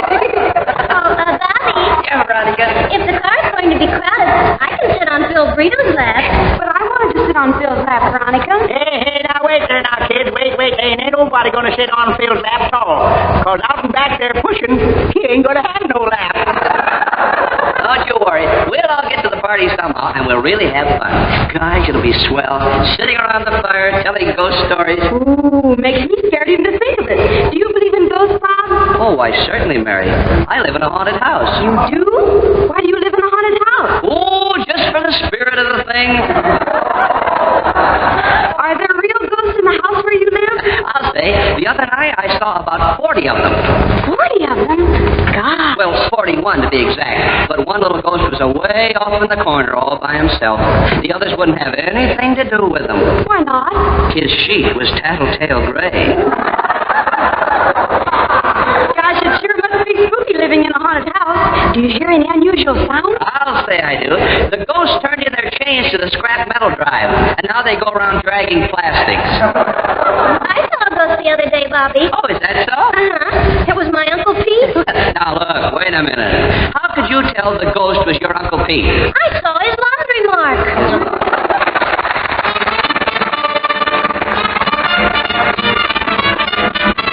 On the February morn, a tiny baby boy was born. Abraham. When he grew up, this tiny babe, folks all called him Honest Abe. Abraham. In 1860, he became our 16th president. Now he's in the Hall of Fame, the most respected gent. That is why we celebrate this blessed February day. Abraham. When black folks lived in slavery, was it set the darky free? Abraham. Mr. Abraham. When trouble came down from the shelf, heart was bigger than himself. Abraham. The country's going to the dogs. Shouting loud and strong. That from a cabin made of logs, the right man came along. And that is why we celebrate this blessed February day.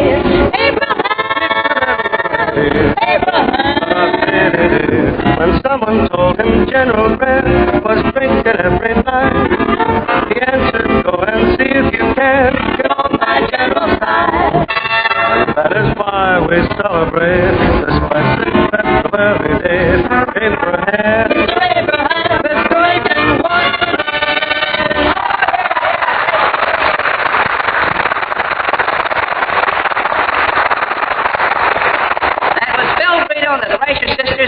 Out with the Phil Davis Philharmonic.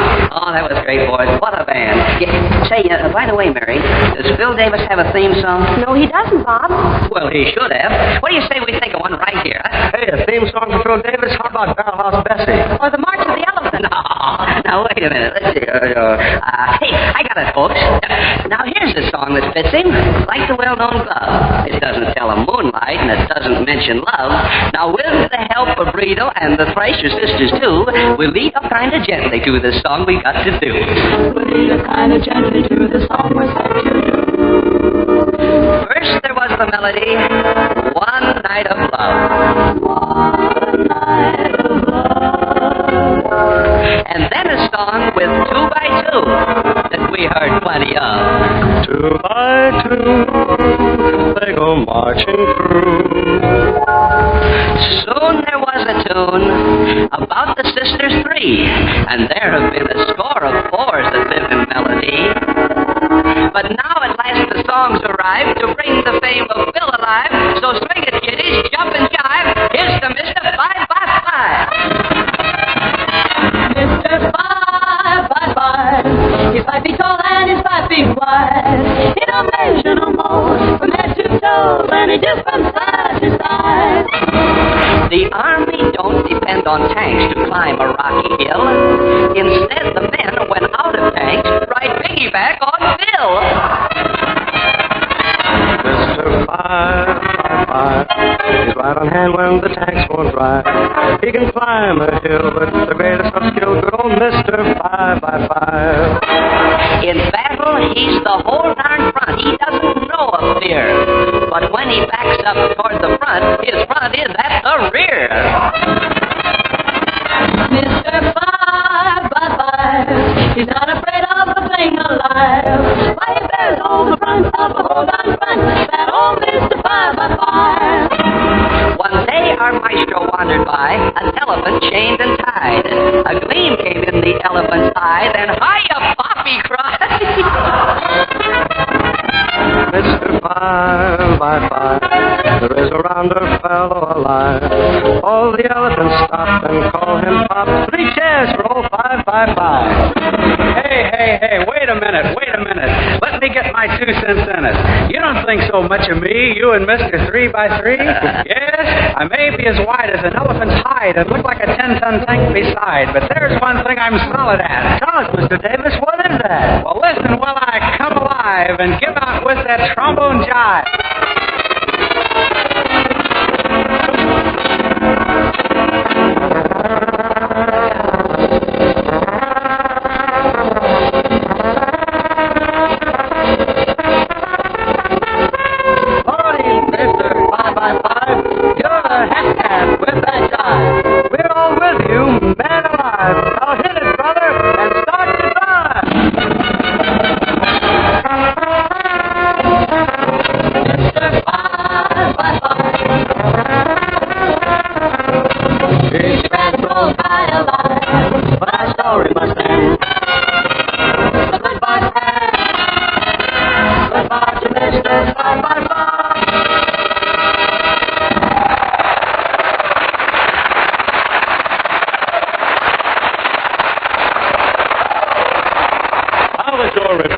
Fountain of Fun is about to subside until next week at this time, may we invite you to another fountain or candy counter where you will always find the refreshment of a luscious, creamy, smooth Milky Way. Enjoy that delightful treat in the week to come. During the waning hours of the day, when time drags and work has worn you down, give yourself the pick-me-up of a Milky Way. See how quickly your energy returns. For a Milky Way bar is a nutritional treat, as wholesome and nourishing as it is delicious.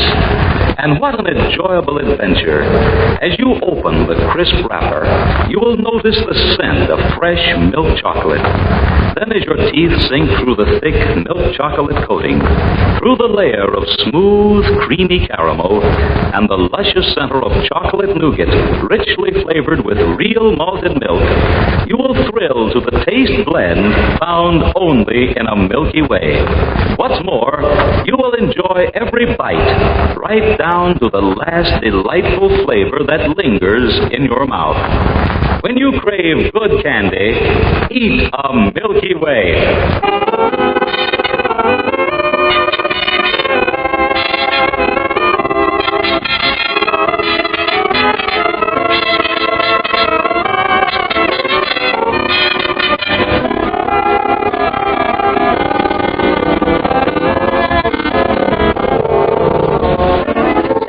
Say, Veronica. Oh, yes, Bobby? I see Mrs. Roosevelt is visiting at Buckingham Palace. Oh, yes. I think it's very nice of the king to break down and allow ladies to come into the palace. What are you talking about, Veronica? Ladies have always been allowed there. Oh, no, Bobby. Just last week I read a headline that said, First Lady to Enter Buckingham Palace.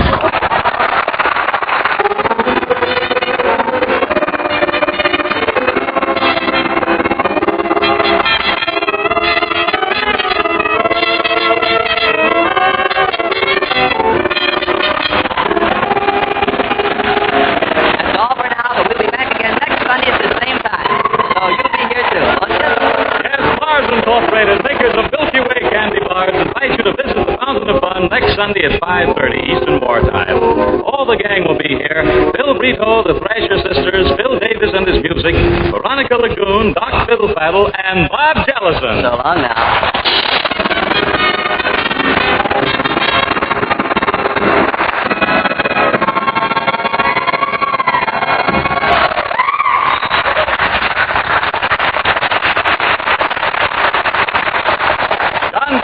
Speaking, this is the Nation Station. Who knows what evil lurks in the hearts of men? The Shadow knows.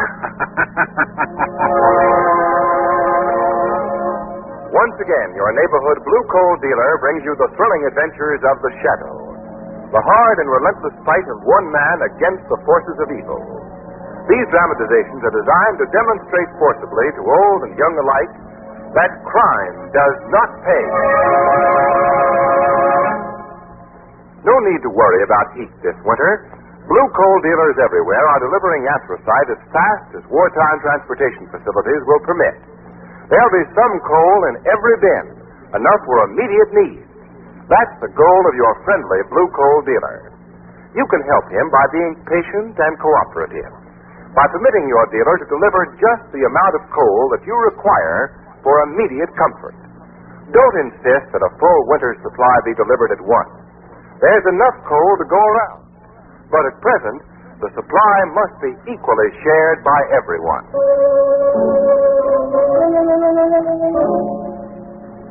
The Shadow, mysterious character who aids the forces of law and order, is in reality Lamont Cranston, wealthy young man about town. Several years ago in the Orient, Cranston learned a strange and mysterious secret. The secret of hypnotic power to cloud men's minds so that they cannot see him.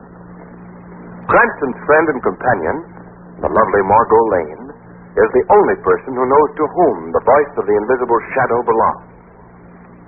Today's drama, The Mystery of Madman's Deep.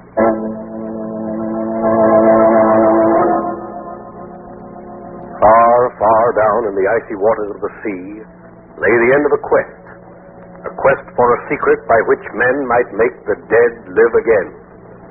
Moving slowly through a deep fog, we followed the narrow road that is to lead to the answer to the mystery of the Madman's Deep.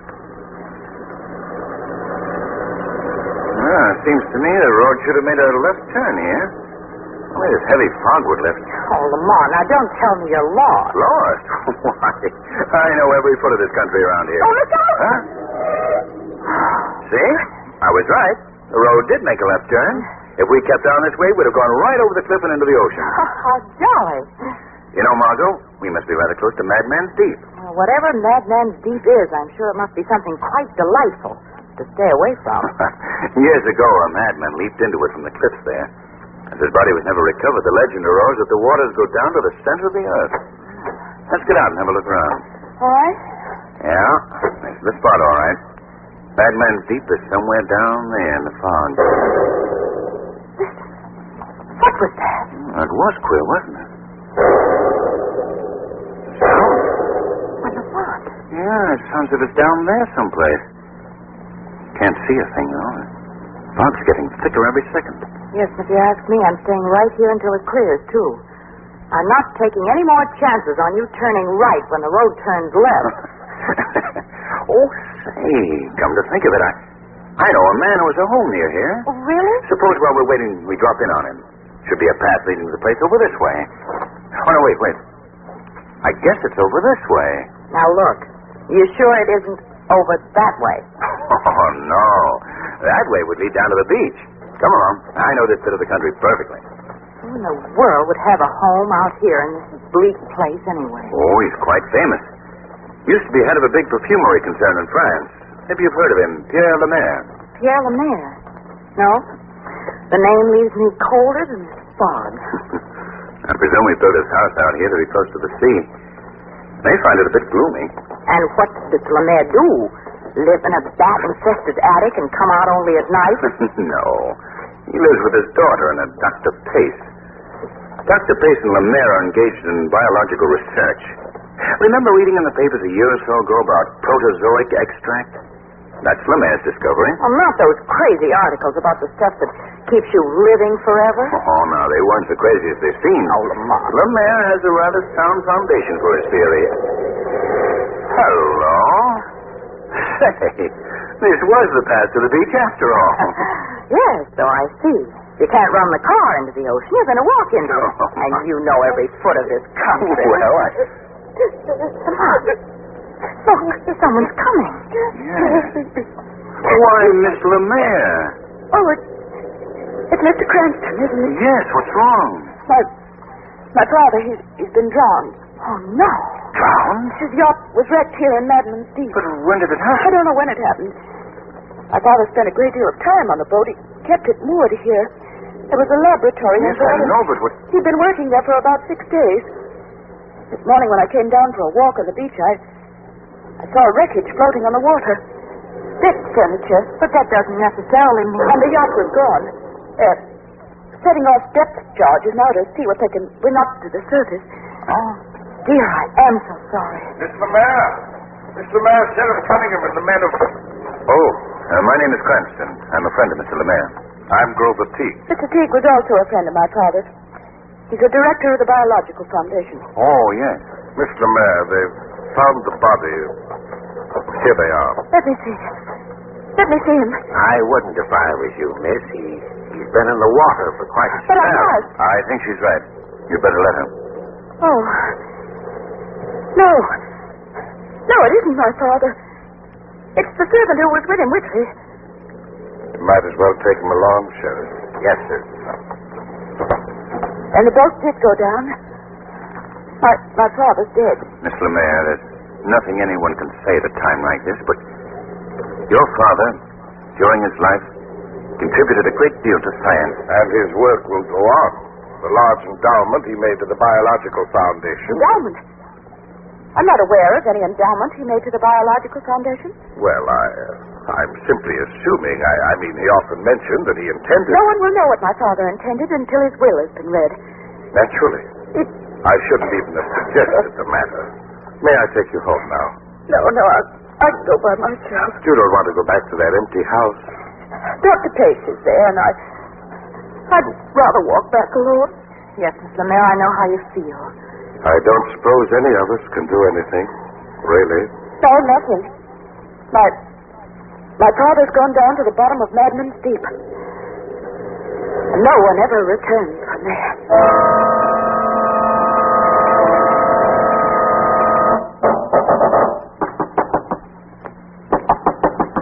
Who is it?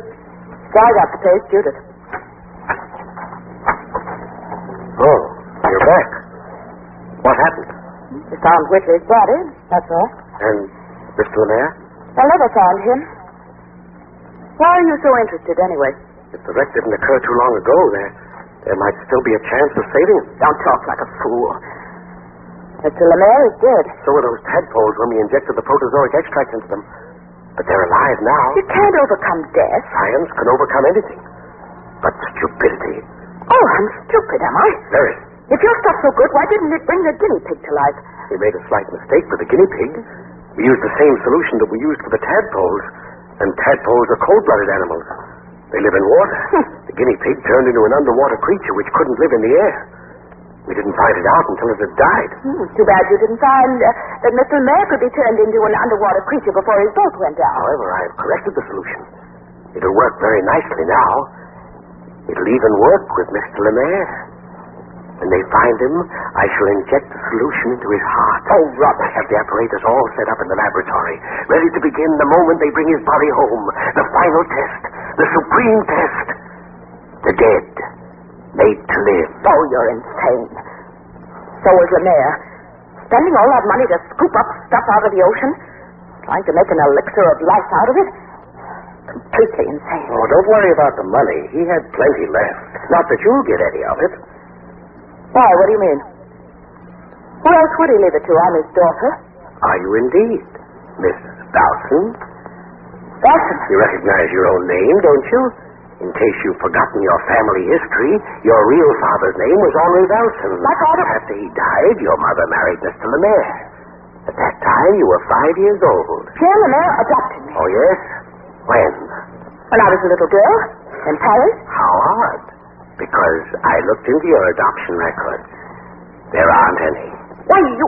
So all these years you put in scheming to get your fingers on Lemaire's fortune have come to nothing. I'd like to kill you for this. Yes? And I would. Except I can think of something better. Yes, much better. Wait. Where are you going?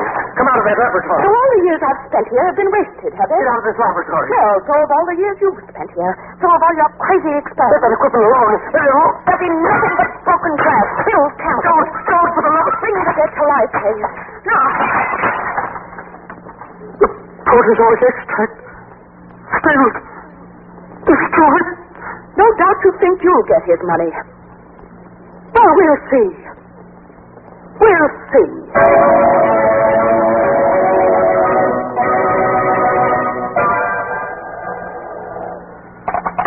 Commissioner Weston speaking.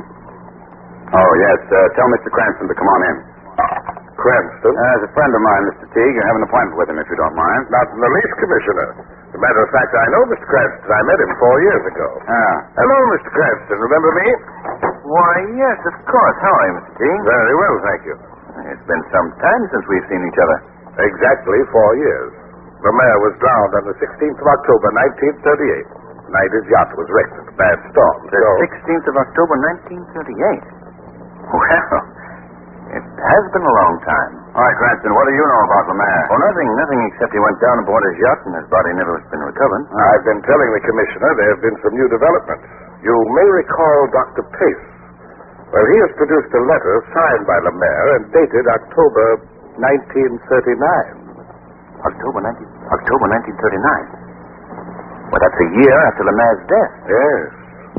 And Pace claims that Lemaire is still alive. What became of him after the boat was wrecked in the storm? Where's he been? Well, perhaps the letter was written before the wreck and simply misdated. Have you yourself seen the letter, Mr. Teague? Oh, yes. Dr. Pace even allowed me to make a photostatic copy of it.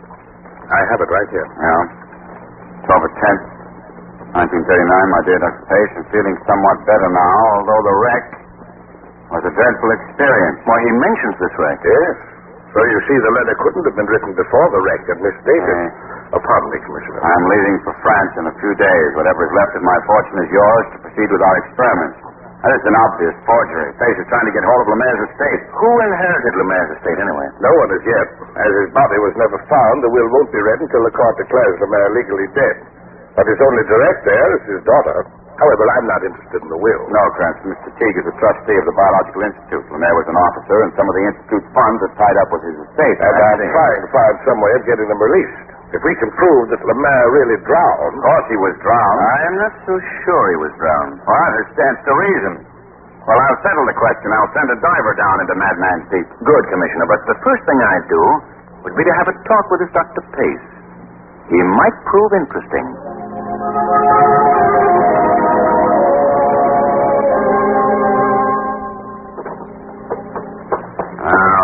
Fellow must be down and out to live in a place like this.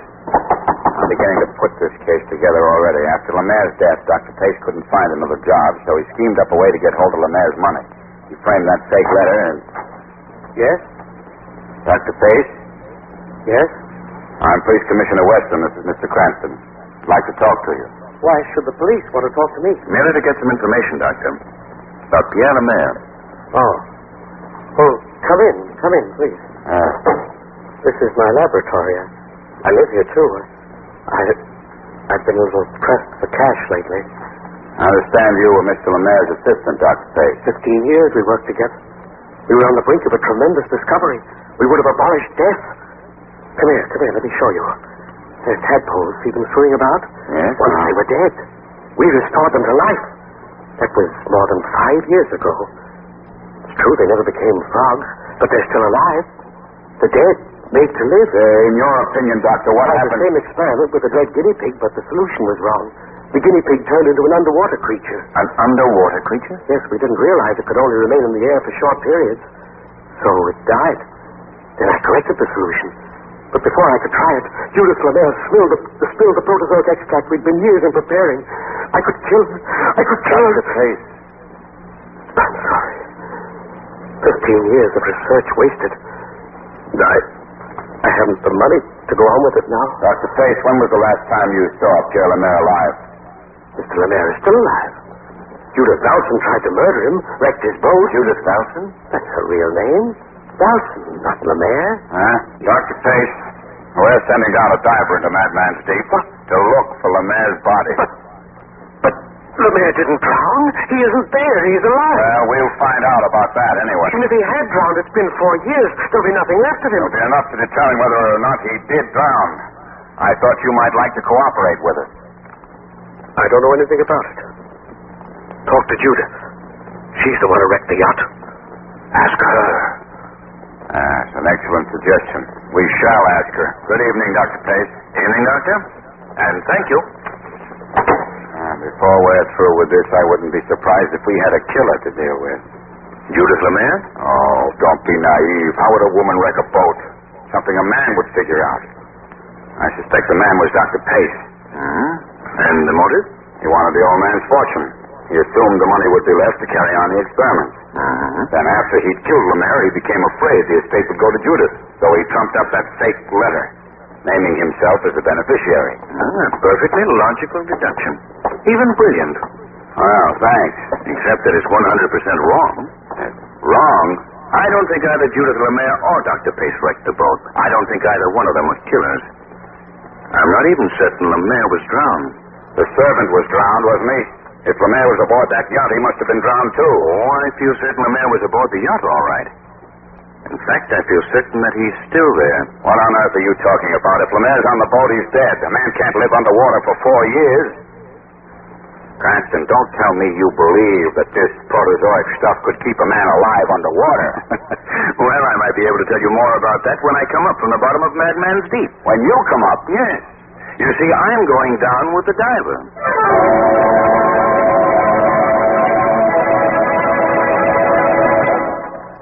In just a moment, we'll return to the shadow. But right now, here are some answers to the letters that so many of you have sent John Barclay. Mr. Barclay, here's a question asked by many people. I have an 8-room house and only 2 tons of anthracite in my bin. My dealer has assured me that this is ample for immediate requirement. How long can I expect this coal to last under normal weather conditions? The answer to that question, Ken, is that in the average 8-room house with normal construction, a ton of coal should last from 4 to 5 weeks. And by sharing equally, everyone can be comfortably warm this winter. And now, back to the shadow.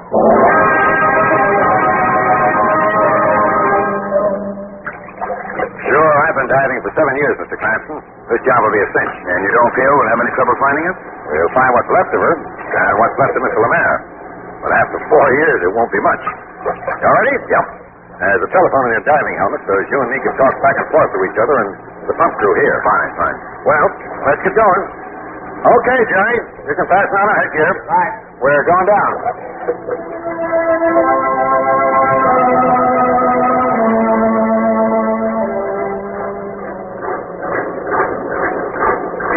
You okay, Mr. Cranston? Yeah. Every kind of pounding in my ears. That's just the air pressure. A little while, you won't even notice it. Better switch on your flash. Right. I'll go ahead. You follow along. But don't get too close to me or our lines might foul. Mr. Cranston. Yes? Swing the beam of your light over to the left. Anything? Yes, I see something. Sort of a dark shade. Might be a rock. Anyhow, we'll have a look. Come on.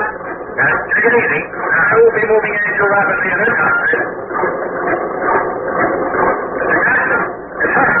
It's the boat. Look. She went straight down. Hardly any lift to her at all. Hello up there. Hello? We found her. She's stood it out quite a bit from us. Almost up to her neck.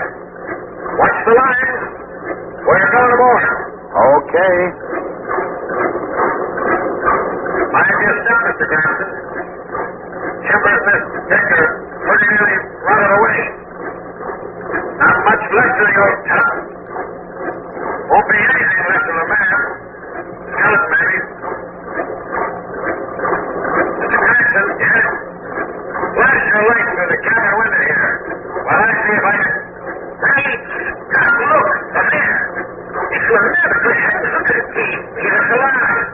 Hello down there. What's happened? The man is in the cabin sitting in a chair. Notice, Skelton, is seemingly alive and perfectly healthy. The flesh looks smooth and firm. The eyes are opening. He seems to be relaxed. He's moving. He's coming down the window. Get down. Let's go. Be careful. You're back with the line. He's moving. He's coming towards us. Get back. Hello down there. Hello? Cranston. Richard. Answer us. Hello? Hello, answer us.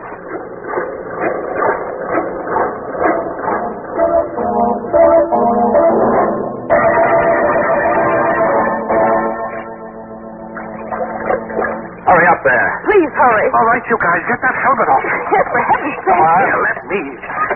Cranston. Oh, Lamar, you all right? Yes. Yes, I'm quite all right. Where's Richard? Oh, right here, Mr. Cranston. I guess I sort of messed things up. Tangled the lines and busted one of the phone cables. What on earth happened down there? Well, Commissioner, it was one of the most curious sights I've ever witnessed. But what happened? Chemical reaction you probably wouldn't find occurring anyplace else on Earth. Yes, but... Well, then it might have been the extremely low temperature that caused it. Will you please tell me Lemaire's body was completely preserved? The guy actually walked. What? Well, not actually. When the water was agitated, it caused the body to move. But Lemaire is dead, all right. Shot in the back. What did I tell you? It was murder. And after Lemaire was shot and killed, the sea cocks were opened and the boat was sunk. And that letter which Dr. Pace had was a forgery. Of course. Yeah. Just as you summarized. He was trying to get hold of Lemaire's fortune. Well, in 1 hour from now, I'll have Dr. Pace under arrest for murder. Oh, but it wasn't Dr. Pace who killed Lemaire. Well, Lamar, then who did? Say, you mean Lemaire's daughter? No, it wasn't Judith Lemaire out there. Come now, Commissioner. You're guessing.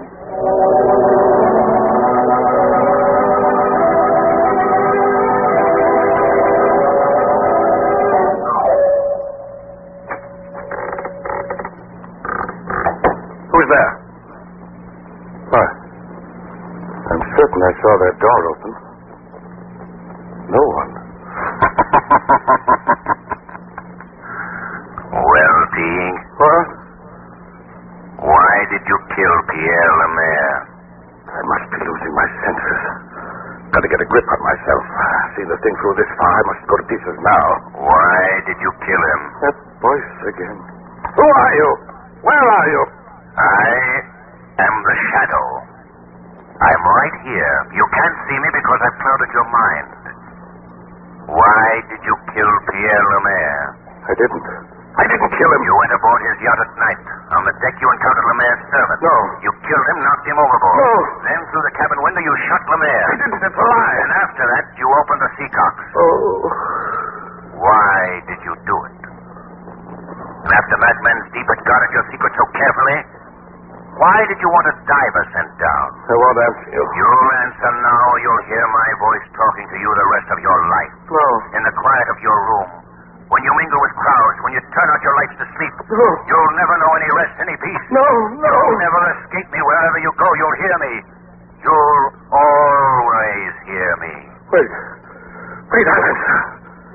Yes, I did kill Lemaire. And his servant, too. Why? Because Lemaire had agreed to will me his fortune. All of it. Will it to you? Yes, I'm a trustee of the Biological Institute. I promised him I'd use the money only for research. But you had other plans, is that it? Not at first. I intended to carry out his wishes. I swear I did. And then I began thinking all that money could be mine. I could take it for my own and no one would be the wiser. Go on. Don't be half crazy. I couldn't wait for him to die a natural death. So you killed him? Yes. Expected to get the money right away. Then this fool, Dr. Pace, produced that letter. I was afraid he'd make the court believe Lemaire was still alive. Afraid it would be years and years before the will was opened and the money turned over to me. And that's why you wanted to establish Lemaire's death? It was the only way I could get the money. I took a chance. I thought that in 4 years all traces of the crime would be obliterated. Nothing left of Lemaire but a few bones. Well, now you know why I did it. Now you know.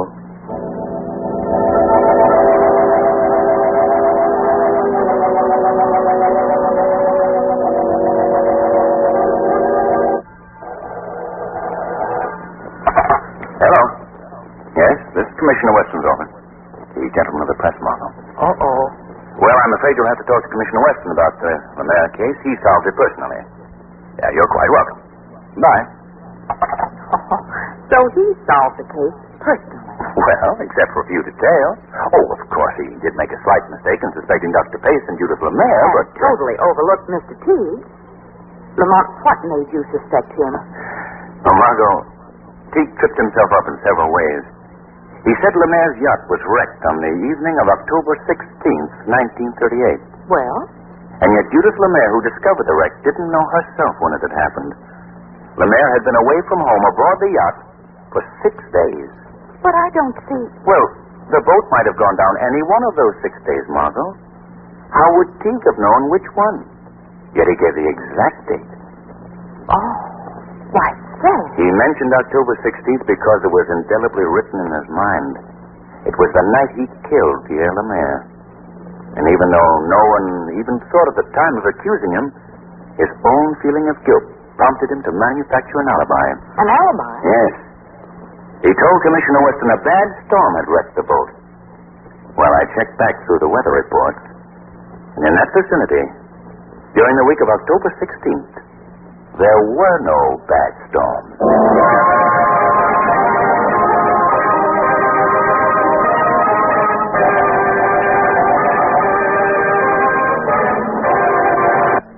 And now here's Blue Coal's heating expert, John Barclay. Thank you, Ken Roberts. This afternoon I have a hint for you ladies, and you'll find it very useful, I'm sure. You know how many colds your family suffers during the winter and early spring. But perhaps you don't realize how many of those colds are caused by the hot, dry air of an overheated house. That kind of heat, in addition to absorbing the natural moisture we need in the air, also dries out and damages furniture. Yet it's an extremely simple matter to remedy this condition and provide your home with the right amount of moisture. Just get one of those long, narrow hot water pans which attach right onto the backs of the radiators. They're designed to hang out of sight, and the water they contain is gradually evaporated by the radiator heat, and so provides the needed moisture in the room. You'll find that these pan humidifiers really do a wonderful job of keeping rooms far more comfortable with helpful moisture. And in this way, they reduce the chance of catching or spreading colds and illness. And friends, remember this. Your support of the great drive against infantile paralysis is urgently needed. So join the March of Dimes. Send your contributions to the White House, Washington, D.C., today.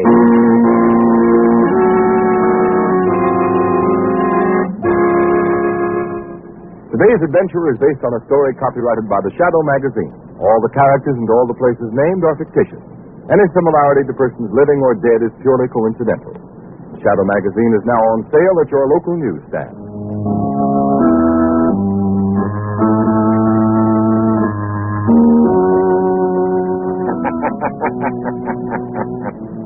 The weed of crime bears bitter fruit. Crime does not pay. The Shadow knows. Next week, same time, same station, Blue Coal, America's finest anthracite, will again present another thrilling adventure of the Shadow. Be sure to listen and be sure to burn Blue Coal, the solid fuel for solid comfort.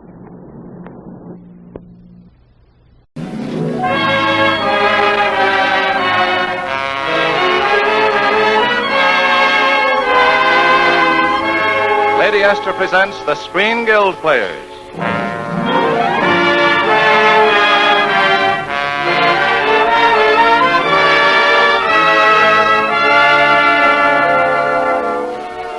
The Screen Guild play tonight, The Yank in the Orient.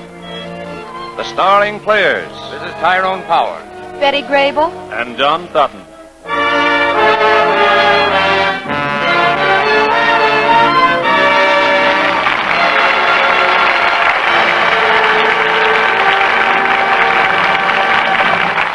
Lady Esther and all the stores who bring you Lady Esther Face Powder and Lady Esther Face Cream present the Screen Guild Players, starring Tyrone Power as Tim Baker, Betty Grable as Carol Brown, John Sutton as Wing Commander Morley, and Pat O'Malley as Pilby in 20th Century Fox's romantic adventure, A Yank in the RAF.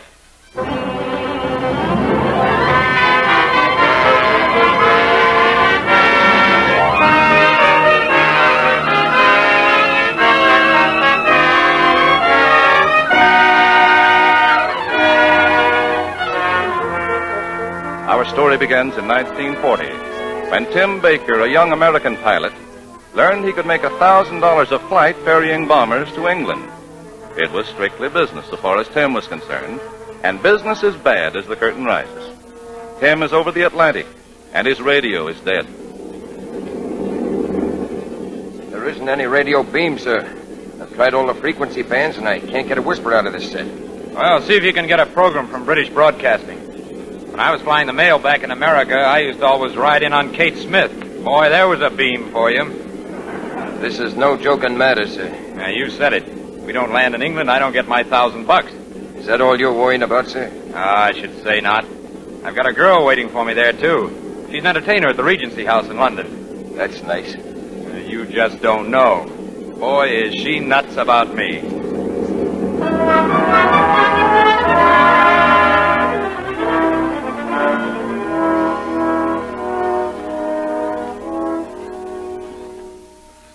Tim, you worm. Why don't you stay away from me? Now, how can you say a thing like that? Here, kiss me. Oh, let me go.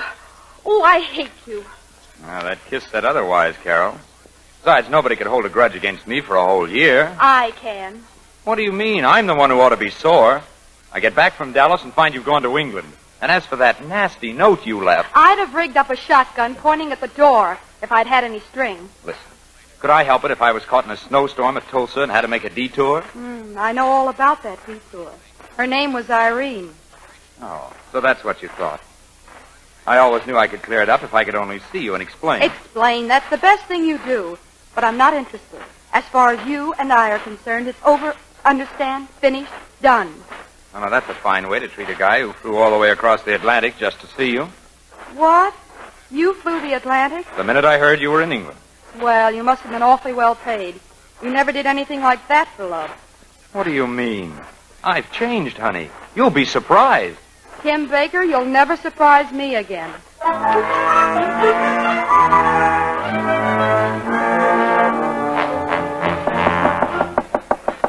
Just a minute. Surprise? Tim, what are you doing here? Waiting to take you to supper? I mean, what are you doing in that RAF uniform? Just breaking it in for a friend. And who's the friend? Me. Come on, let's eat. Didn't I make it clear that I don't want anything to do with you? Well, you don't have to have anything to do with me in a public restaurant. We'll just eat, tip the waiter, and go our separate ways.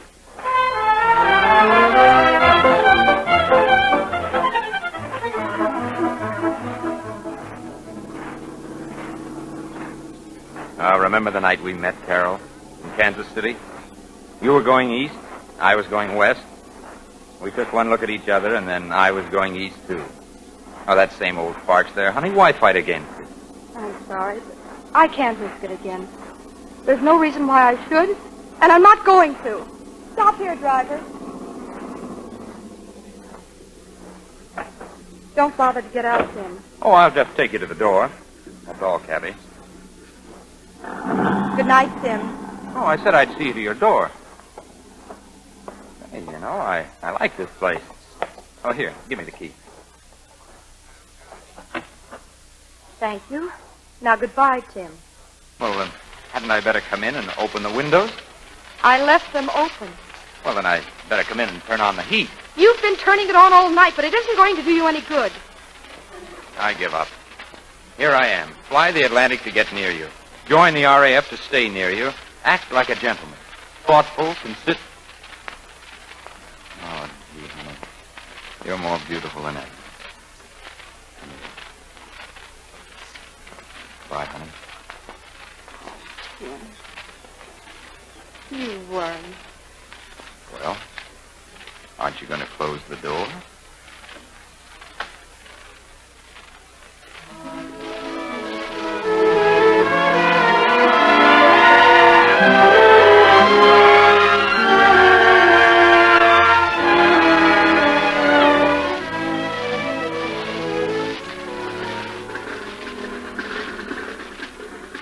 Well, Tim, how does it feel to be a pilot in the RAF? Ask somebody who knows. What do you mean? They won't trust me with a plane. They've got me going to school. Me. They're going to teach me to fly. What? Well, I don't understand. Well, I don't have time to explain it to you now. I'll pick you up backstage after the show tonight and tell you all about it. It's a date.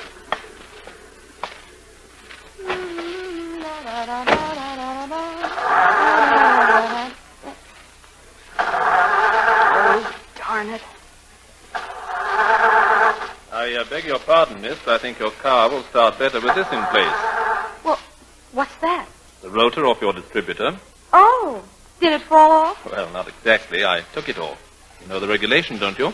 Well, I know there's a regulation about taking something or other off your car, but I never could learn what it was. Well, this is it. It must be removed to prevent the enemy from using your car in case of invasion. I'll put it back now. There. I thought I'd better take it off so the police wouldn't catch you. Well, that was very thoughtful of you. Yes, if anyone was going to catch you, I wanted to be the one. Oh, do you catch many this way? Oh, I'm afraid I've made a botch of this. At any rate, I don't seem to be getting very far. Well, how far did you expect to get on just one rotor? Well, I was hoping to find out your name, at least. Well, why should you? I don't know yours. Oh, I'm sorry. I'm Wing Commander Morley. How do you do? Goodbye. Goodbye, license number BHX 528. I'll be looking you up.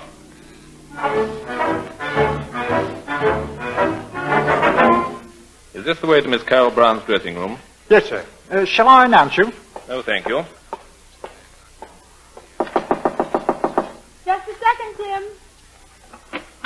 Gosh, Tim, Well, Mr. Morley, what are you doing here? Well, I hate to seem persistent, Miss Brown. Well, let's face facts. You are. So I am. But now that we have run into each other again, perhaps you'll have supper with me. Well, I'd like to very much, but... Good. But I'm afraid my husband wouldn't like it. Oh.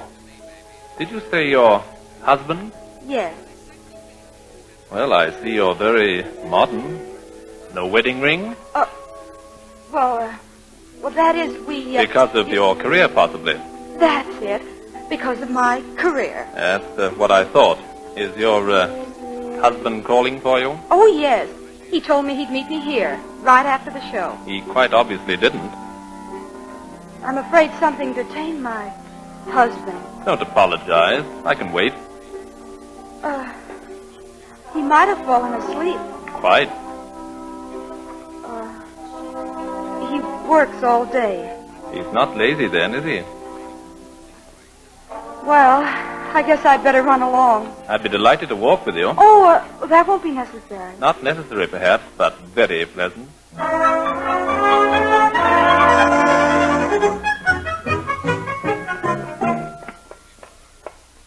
Thanks a lot, and goodbye. Not goodbye. Good night. Shall we say the Ivy about 1 Thursday? What for? Lunch? There's no purpose in it. There's no harm in it either. All right. The Ivy at 1. Good night. Good night.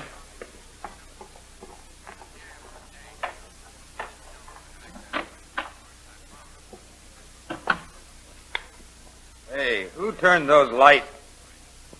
Oh, it's you. I hope I didn't disturb you. Now, listen, honey, I know it's my fault, and I apologize. I'm sorry I stood you up, but I was awful tired. I just came up here and took a nap instead of showing up at the Regency House. It really doesn't matter. Now, don't be that way. At least I wasn't out with anybody else. Really? I was. He was very charming. If I'd known you were here, I'd have asked him in. Oh, so that's it, huh? Trying to make me burn. Not at all. Just bringing you up to date. I'm having lunch with him Thursday. You can have lunch with all the men you want. You're very sure of yourself. Come here. Give me a kiss. Hey, what kind of a kiss is that? Hey, you were out with another guy. I told you I was. With Wing Commander Morley. Wing Commander Morley? Well, what's so shocking about that? Well, nothing. Nothing at all. Wing Commander Morley just happens to be my superior.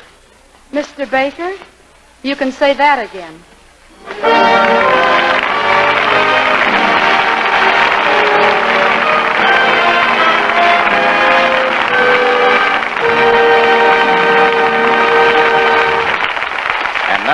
before we hear Act Two of A Yank in the RAF, starring Tyrone Power, Betty Grable, and John Sutton, here is a word from Lady Esther. Isn't it thrilling to hear of the wonderful things the men in our fighting forces are doing? And doesn't it thrill you, too, when you stop and think that many of the planes our boys are flying, many of the tanks they're driving, and the very guns and shells they're using are made by women? Yes, today, millions of women are doing man-sized jobs, jobs really vital and important toward winning this war.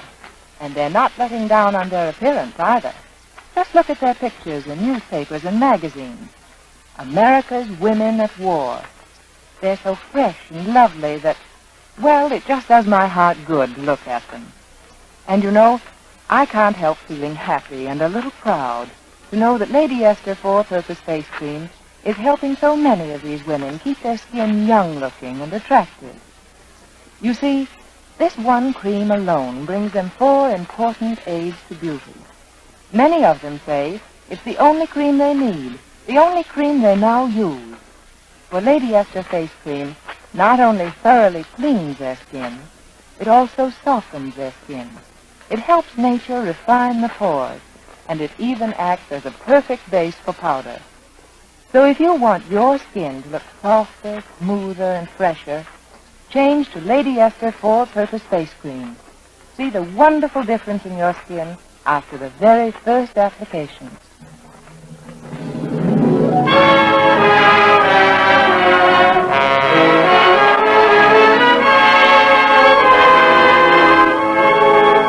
Now back to A Yank in the RAF, starring Tyrone Power as Tim Baker, Betty Grable as Carol Brown, John Sutton as Wing Commander, and Pat O'Malley as Pilby. Adapted for radio by Bill Hampton.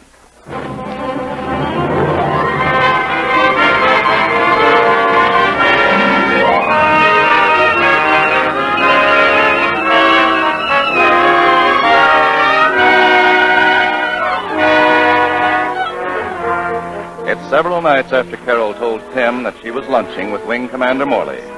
And on this summer night in 1940, Tim and Morley, together with the rest of the pilots of Bomber Squadron 61, are on a bombing mission over Germany.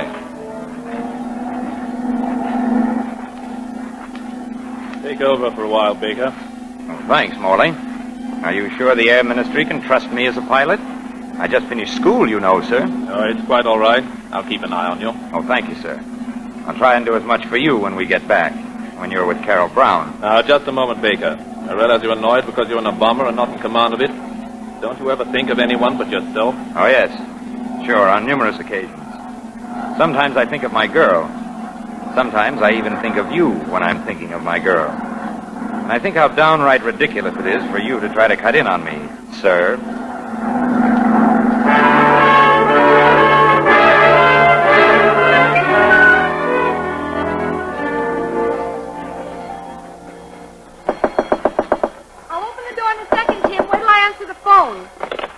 Hello? Hello, honey. Oh, Tim. Open the door and walk in. Where are you phoning from, Tim? From the airfield. I'm afraid I'm going to be a little late.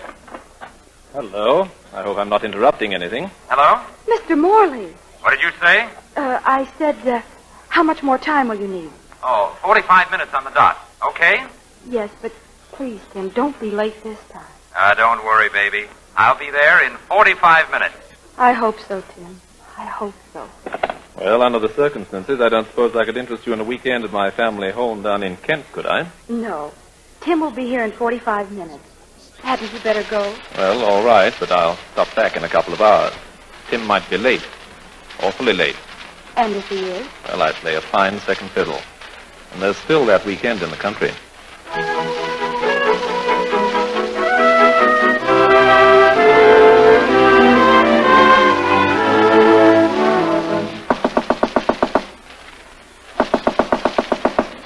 I can't understand why Carol doesn't answer, Philby. Well, our being 6 hours late couldn't possibly have made her angry, could it? Oh, of course not. No, I didn't think so.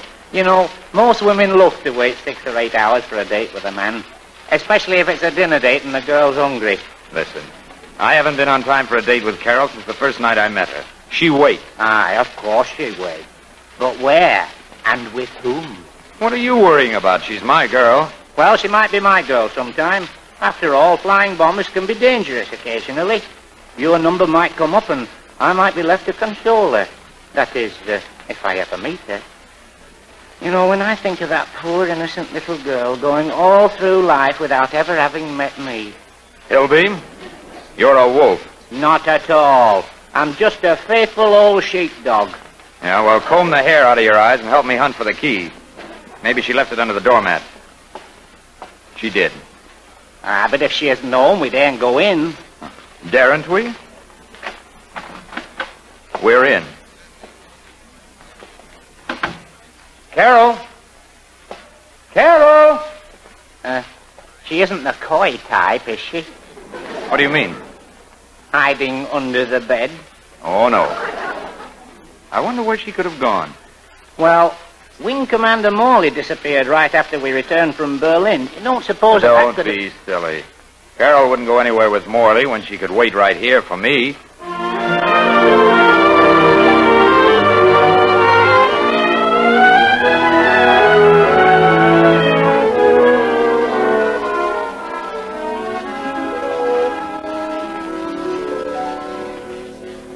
I wonder if you could possibly have any idea what this weekend in Kent has meant to me.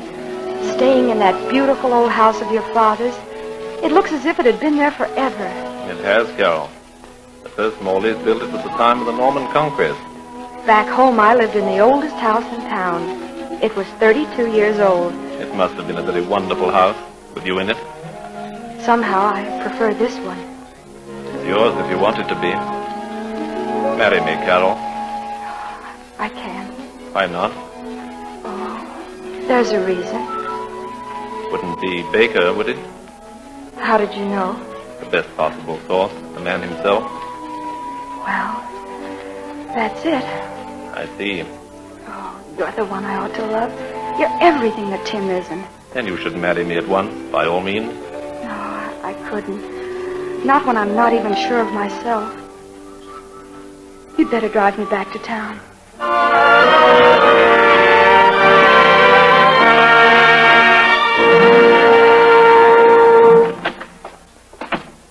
Well, it's about time you came back. Tim, what are you doing in my apartment? We had a date, didn't we? Yes, we had a date. Yesterday. Oh, I know. And this time I haven't even got an excuse. It's all right. I was in the country. In Kent. Oh, yeah? Who'd you go with? Friend of mine. Oh, I get it. Your friend, whoever he was, must have been quite a salesman. He did something that would never even occur to you. Something you couldn't even understand. He asked me to marry him. Well, why didn't you say so? If you really want to get married, I'll marry you. You mean you'd make that great sacrifice just for me? Well, why not? I'll marry you tonight if you want me to. You will? Sure. Well, that's awfully sweet of you, Tim. Your proposal was beautiful, romantic, everything a girl could want it to be. I'm very grateful, but I can't accept. Now, please go. Okay. That's the way you want it. You'll be sorry. The only thing that'll make me sorry is seeing you again. Now, get out! Hello? Miss Brown there, please. Certainly she's here. It's Morley who wants to talk to you. Hello, darling. You mean that, Carol? Of course I mean it. Oh, this is all very touching. Shut up. What? Not you, darling. Are you coming over? I'd love to, but I can't, Carol. There's a general flap on. All leaves have been canceled. Every flyer's been sent to Dunkirk. Tell Baker to get back to the field immediately. I heard him. Be careful. And hurry back. I'll be waiting. Knowing that, nothing can stop me. Goodbye, dear. Goodbye. Well, Tim, you heard the conversation. I've heard a lot of conversation. That guy can phone you every day in the week. You can call him darling all you want to. But it won't do you a bit of good. You're mine, and you're going to stay mine. Come here. Tim, let go of me. You're hurting me. Let go. Hold still now. Not until I put this ring on your finger. Give me that. There you are, my bride. And I'll make it official when I get back from Dunkirk.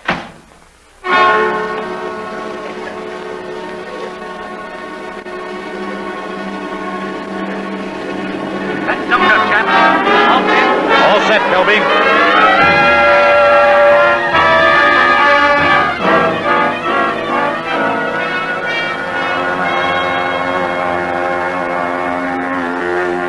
good, chaps. All set? All set, Philby. With you, Roger. Right. We'll break up that nice fat covey of hankles ahead.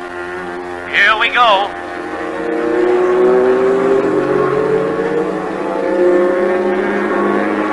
Lover 2, take over.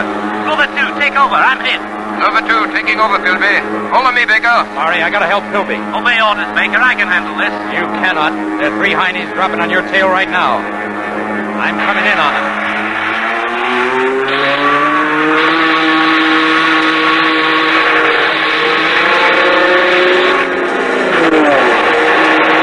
There goes one.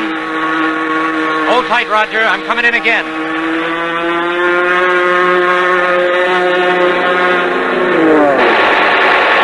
That's 2. Now set them up in the other alley. Here we come again.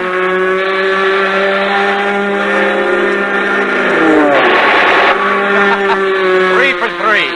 They had me playing second fiddle in a bomber. Great work, Baker. Now get back in formation.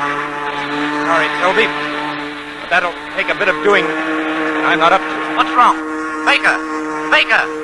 What's wrong, Baker? Nothing, Toby. If I can get out of this cockpit, the hatch is jammed. Come on, guys. Here goes nothing.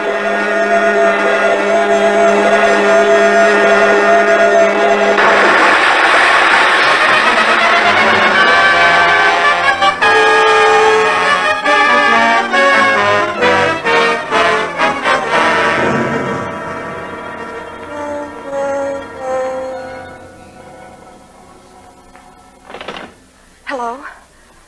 Yes, he's right here. It's for you. Thanks. Yes, this is Morley. No word? Well, call me back here at Miss Brown's apartment if you hear anything. What did they say? Have you heard anything? Baker's still missing, but they brought in one of the chaps from the squadron. He saw Tim shoot down 3 planes and get a burst himself. But he thinks there is a chance he might have bailed out. If Tim bailed out, he'll get back. I know it. Why, he's had 100 forced landings. Nothing ever happens to Tim. Besides, he promised me he'd come back. And this is one promise he has to keep. He said he was going to make this ring official as soon as he got back from Dunkirk. Oh, so that's the way it is. That's the way it is. Always has been, and always will be. Yes? Speaking. Thanks, old man. In a half hour, they'll be bringing in a boatload of men, Carol. We'd better be there to meet it.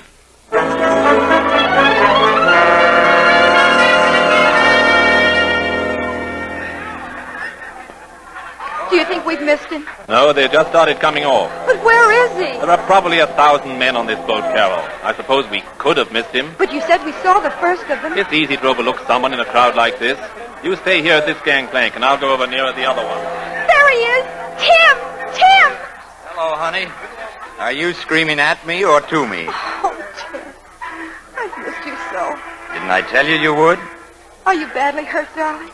Not too bad. Oh, I knew nothing would happen to you, Tim. Sure you knew it. I told you. I told you something else, too, remember? Yes, Tim. Are you ready to make it official? We'll have to. I couldn't get the ring off. Oh, hello, Morley. Congratulations on getting through, Baker. And yes, sir. Thank you, sir. What a very lucky man. What about me? Oh, you're luckier than I am. You're getting me. Oh, Tim. I know, honey. I'm a worm.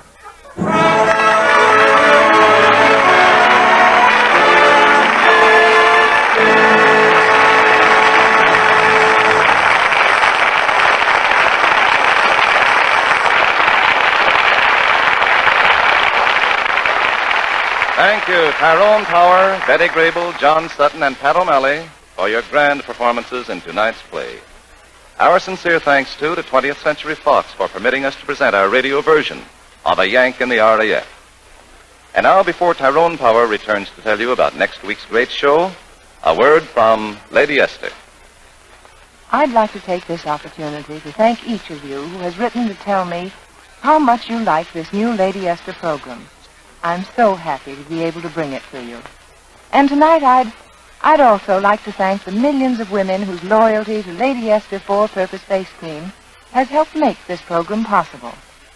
If I were asked to give one reason why my cream has made so many, many friends, I'd say it was because it's right in tune with these busy times. You see, it takes care of not one, but 4 important needs of your skin. Every time you use Lady Esther 4-Purpose Face Cream, here's what this one cream does. First, it thoroughly cleans your skin. And by that I mean it even removes the hidden dirt from the mouths of the pores. Second, it softens your skin, really softens it. Removes the dryness and flaking that may cause little lines to form. Third, it helps give the texture of your skin a fresher, lovelier look because it helps nature refine the pores. And fourth, you don't need a powder base because it leaves your skin so soft, so smooth, that powder and makeup look much more flattering. Now that's why I call my cream a 4-purpose face cream. It's not just a name. Lady Esther Face Cream really does all these things. And because it does these 4 important things, you'll see that your skin looks fresher and younger than it has in years.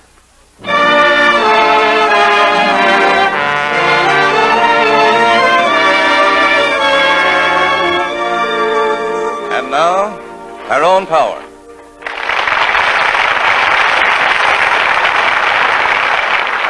Today, nearly every one of us is working either directly on a war job or on work that concerns the making of war supplies in some way. Now, one person or a dozen people taking an extra day off doesn't affect production a great deal. But when a few people take a few hours or a few days off merely for pleasure, and that's multiplied by the number of busy plants in America, our war production is cut down. Days lost now may mean added weeks or months of war. Except for necessary rest periods, our fighting men are on the job every day, all day. When we loaf on the job, don't do our part, we're handicapping those men, our own friends and brothers and husbands and sons. The next time you feel like taking time off merely for pleasure, remember it may cost a man's life because of the work you didn't do. Remember that, and stay on your job. As to next week's show, the Lady Esther Screen Guild players have a real treat in store for you. RKO's rollicking romantic comedy, My Favorite Wife, starring Barbara Stanwyck, Robert Taylor, and Franklin Pangborn. It's a great show with 3 of the brightest stars in Hollywood, and I know you'll enjoy every minute of it.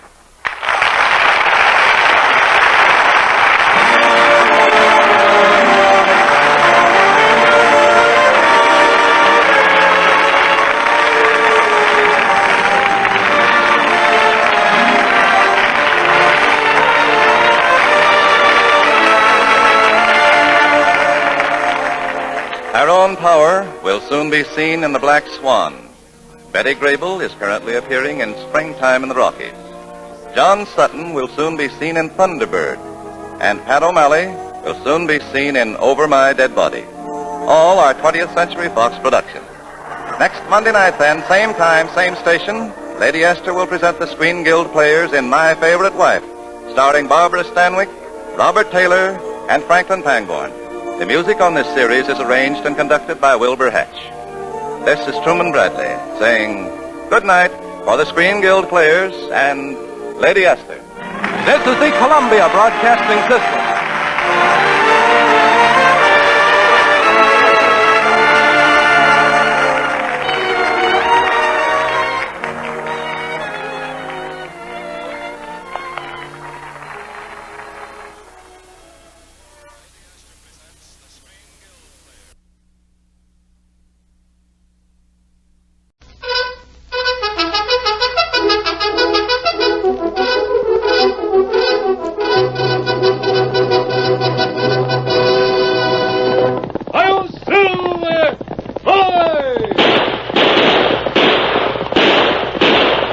Fiery horse with the speed of light, a cloud of dust, and a hearty hi-yo, Silver, the Lone Ranger.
With his faithful Indian companion Tonto, the masked rider of the plains led the fight for law and order in the early western United States. The stories of his strength and courage, his daring and resourcefulness have come down to us through the generations. And nowhere in the pages of history can one find a greater champion of justice. Return with us now to those thrilling days of yesteryear. From out of the past come the thundering hoofbeats of the great horse Silver. The Lone Ranger rides again. Come on, Silver! There's trouble on the trail ahead! Hi-yo, Silver! Hi!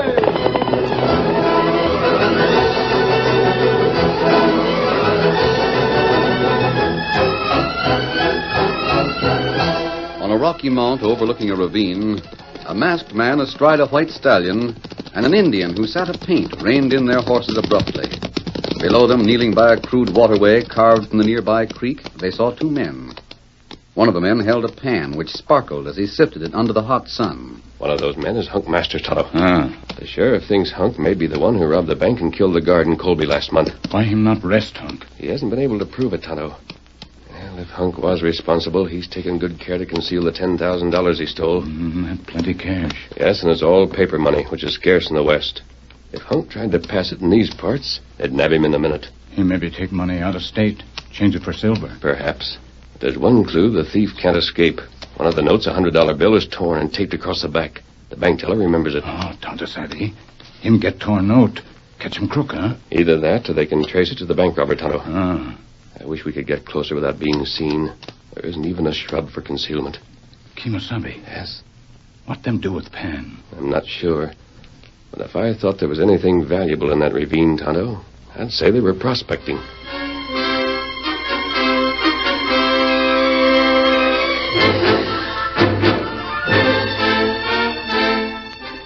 Meanwhile, down by the waterway, Hunk Masters and a man called Cole examined intently the wet soil they'd sifted into the pan. What'd I tell you, Cole? It's gold. Are you sure? Of course I'm sure.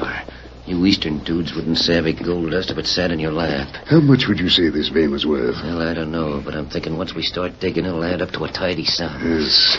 Are you sure Ben Hastings doesn't know about this gold? I tell you, Cole, nobody knows about it but me. And if my horse hadn't stopped at this here waterway for a drink one day, I wouldn't have known about it myself. Seems funny, a man not knowing there's gold on his own property. Well, Bun must have washed some of the yellow dust up from the ground when he built this waterway. Well, I'm satisfied if you are, Hunk. Now you're showing sense. Let's get back to town and talk business. Yes.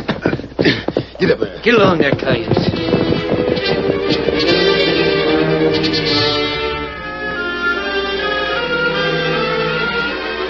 From the rocky slope nearby, the Lone Ranger and Tonto watched the two men ride toward town. They seem to be in a hurry, Tonto. If Hunk found anything worthwhile in that waterway, he won't rest till he gets it for himself. And what we do? We'll follow them, Kimosabe. Come on, Silver. Get him up, Scout.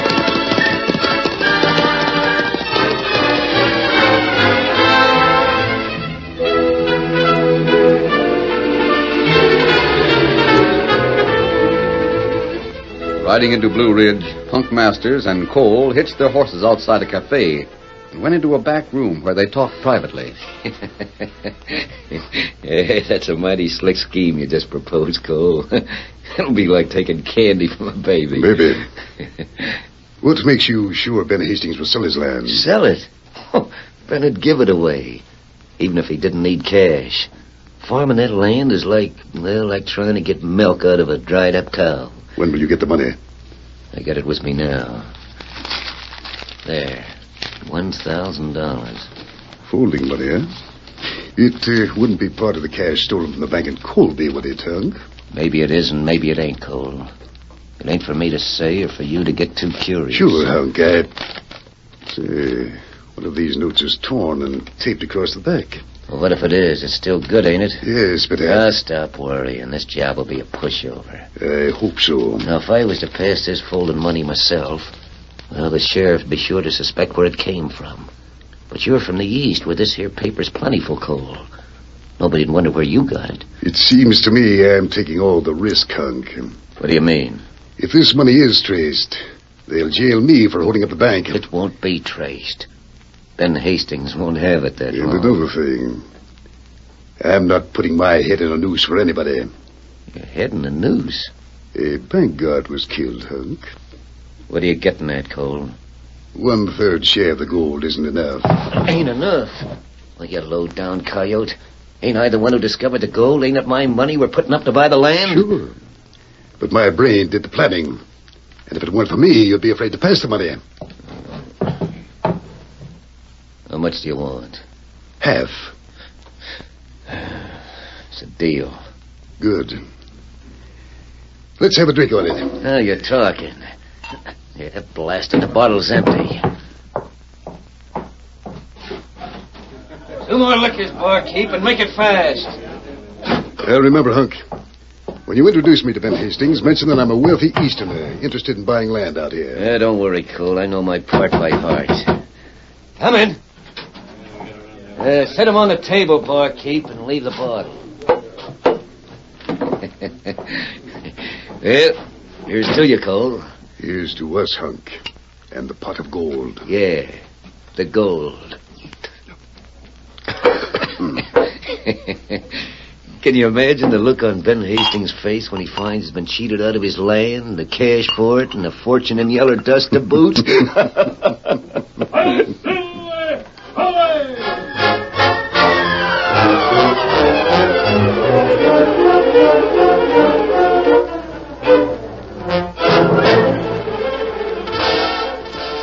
On his farm, not far from Blue Ridge, Ben Hastings struggled vainly with his plow to harrow the rocky, crusted earth into soil suitable for a crop. Come on. Oh, pull up there. Oh, it's no use, Tess.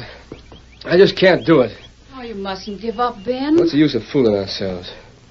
I've been trying to farm this land for a year now. And I can't make it yield even a crop of tomatoes. There must be something we can do. Oh, Tess, there's nothing. I thought when I built that waterway from the creek on Saul Lister's place to ours, it would freshen up the soil, make things different. But it hasn't.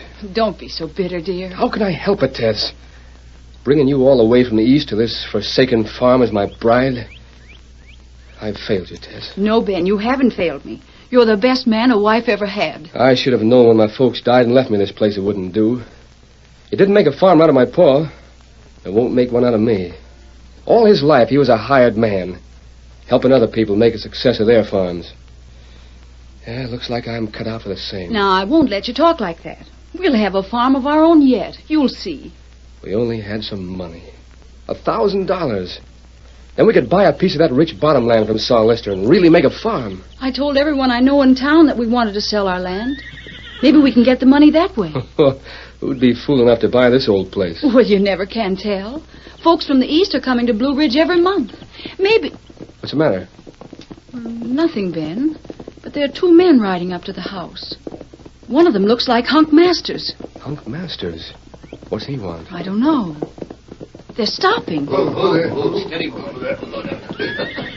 Howdy, Ben. How do, Mrs. Hastings? What brings you here? Ben, shake hands with Wayne Cole. Mr. Cole just blew into town from the east. He's one of them rich brokers you're always hearing about with nothing to do but spend cash. Well, there's more to the brokerage business than that, Mr. Masters. You aiming to settle in Blue Ridge, Mr. Cole? Yes, I am. Hey, he's hankering to buy your farm, Ben. What? Buy the farm? Tess, did you hear that? Indeed, I did. What? Oh, I guess you haven't looked at the place yet, Mr. Cole. On the contrary, I went over it with Mr. Masters the other day. And you still want to buy it? Of course he does, Ben.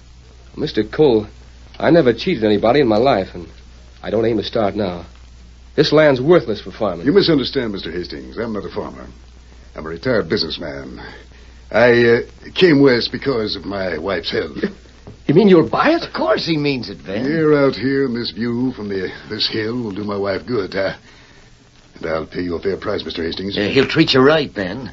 I told him about how things was with you and the missus. If the property is agreeable to Mrs. Cole, I'll pay you $3,000 for it. $3,000? Oh, Ben, it's what we prayed for. Cash, too? Yes.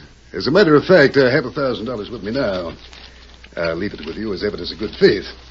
Here. $1,000. Cash. Well, that isn't necessary, Mr. Cole. Keep the money until you're ready to pay the entire amount. I'll feel better if the money stayed in your hands, Mrs. Hastings. Yeah, he's scared you'll be tempted by some of them other dudes from the east to sell your farm to them. Of course, you understand that the sale depends on my wife's approval of your farm. If she feels it won't do, you'll give the $1,000 back to me. Yeah, I understand, Mr. Cole, and And thanks. I'll let you know tomorrow what our decision is. I hope your wife approves, Mr. Cole. And I hope so, too. What's that? What's a masked man? And an Indian. Oh, Silver, take that money, Tonto. You get it. What is this? No, you don't. It's a holdup. Keep out of this, Ben. Shoot him. Don't let him get Keep away. your guns in leather, hunk, if you don't want to get hurt. Hey, you! Oh, you plugged my hand. I warned you, hunk. The masked man hauled his guns out before Hunk's hands even got to his holsters. He got cash. Oh, they've got the money. Sorry, Mrs. Hastings. You'll understand later that it was done for the best. You won't get away with this. We'll have the law on you. I don't think you will, Cole. Come on, Tonto. Hey, they're getting away. Don't let them. Shoot them, Huck. I'll show them. Missed. Oh, Ben. They stole the whole $1,000. You couldn't help it, honey. Couldn't help it. Perhaps you'd better take your wife inside the house, Mr. Hastings. She seems upset. Yeah. Come on, honey. Come on. Hey, Quiet. Do you want him to suspect something? Well, it's spoiled already. That masked hombre made away with a whole 1,000. You've got another 1,000, haven't you? Nothing doing, Cole. It's my money you're spending. Never mind. I have another plan. Yeah? I'll give them a sealed envelope and tell them there's another $1,000 in cash inside of it. But you ain't got another 1,000. I know it. This envelope will contain a few strips from this newspaper I've got in my pocket. Here, like this.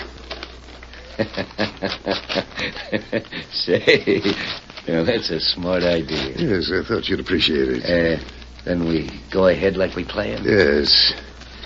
Are you sure you can depend on Slim? Now, don't worry about Slim. He was with me on that bank job. He'll come through. You'd better. Now, let's go up the house. I'll make the Hastings promise not to open this envelope. Yeah. And I'll watch where they put it. And if everything goes as planned, we ought to own the land and the gold tomorrow. Then I'm starting a one-man hunt for that masked hombre. And when I catch him, I'll not only get my 1,000 back, but fill his hide with more holes than a spider has legs.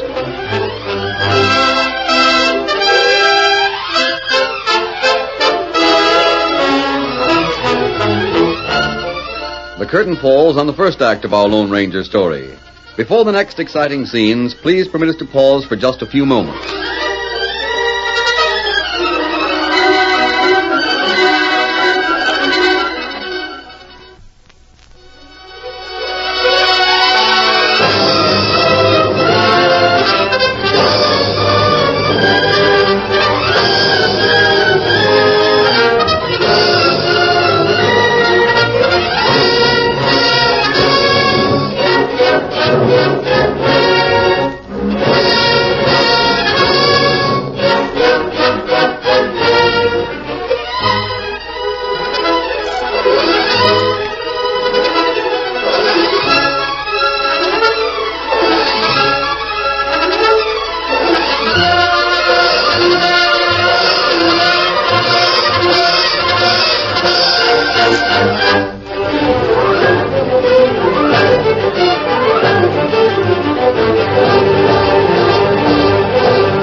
Now to continue our story. That night, when Ben and Tess were asleep, a figure stole from the shadows of their house into a patch of moonlight and stealthily tried the door.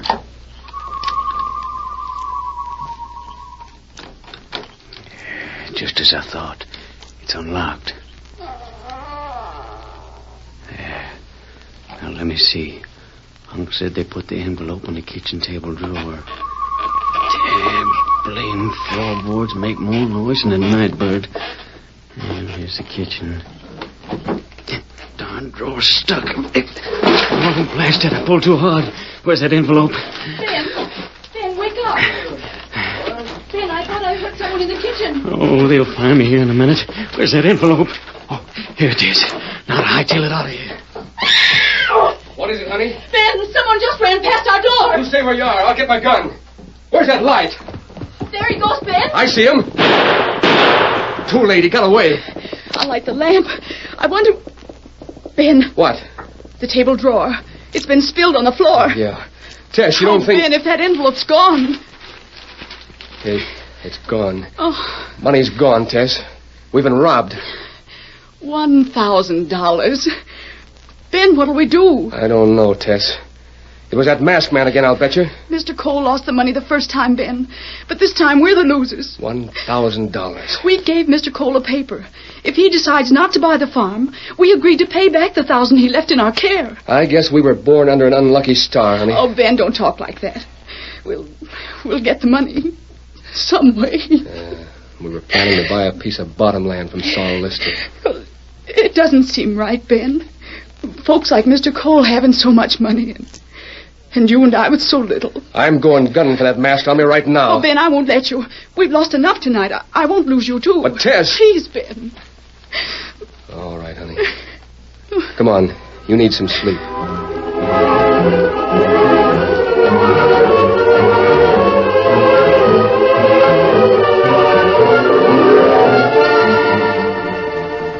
Riding away from the house toward town, the outlaw called Slim, patted the envelope he had taken from the Hastings kitchen table, and congratulated himself on his night's work. Poor Ben.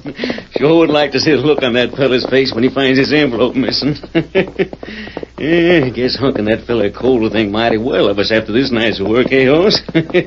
Come on, get up there, get up. Suddenly, from out of the night, he heard thundering hoofs and saw a masked man astride a white stallion streaking toward him across the prairie. Master Silver! It wouldn't thunder. Get up, Coyote. Stop where you are! I want you, Slim! Come on, horse, get up there! Closer, Silver! Right up, Slim, or I'll rope you! You'll have to catch me first! Very well.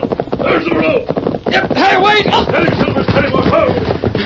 Why, you masked coyote! You dragged me right out of the saddle. Easy, big fella. Your horse did that, Slim. You should have stopped when I roped you. What's the idea, anyway? You have something I want, Slim. An envelope. An envelope? You're making a mistake, mister. No, I'm not. I waited outside of Ben Hastings' house while you took that envelope. Give it to me. Oh, but it belongs to Hunk Master.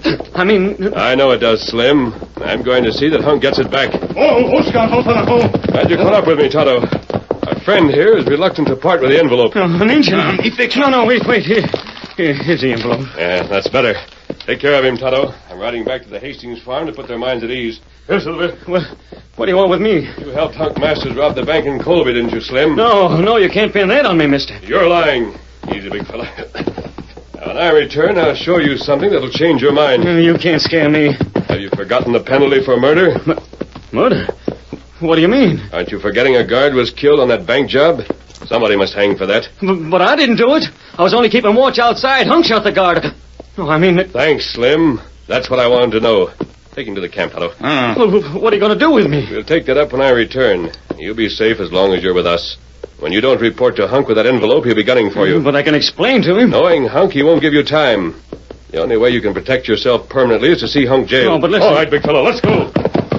Say, who is that masked hombre anyway? You find out plenty soon. Come on, Silver!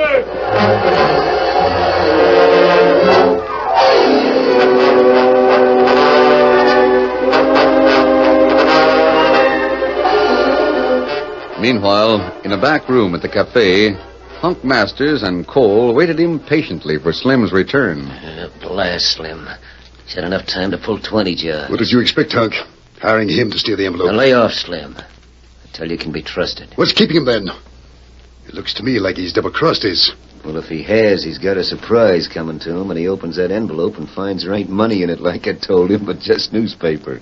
Suppose he didn't steal the envelope at all. Didn't... Say, I never thought of that. Why, that'd mean... Don't let it upset you.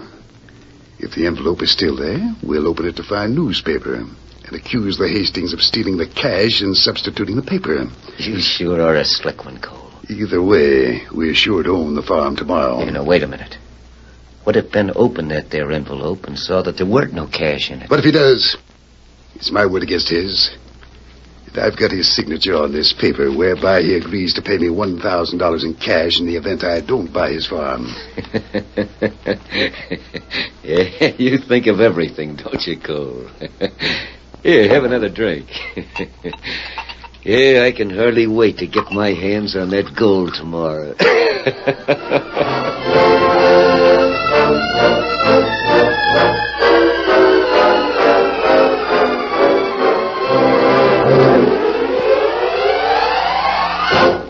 Early the next morning, Ben and Tess Hastings heard a knock on their door. I'll go, Ben. Well, how do, Mrs. Hastings?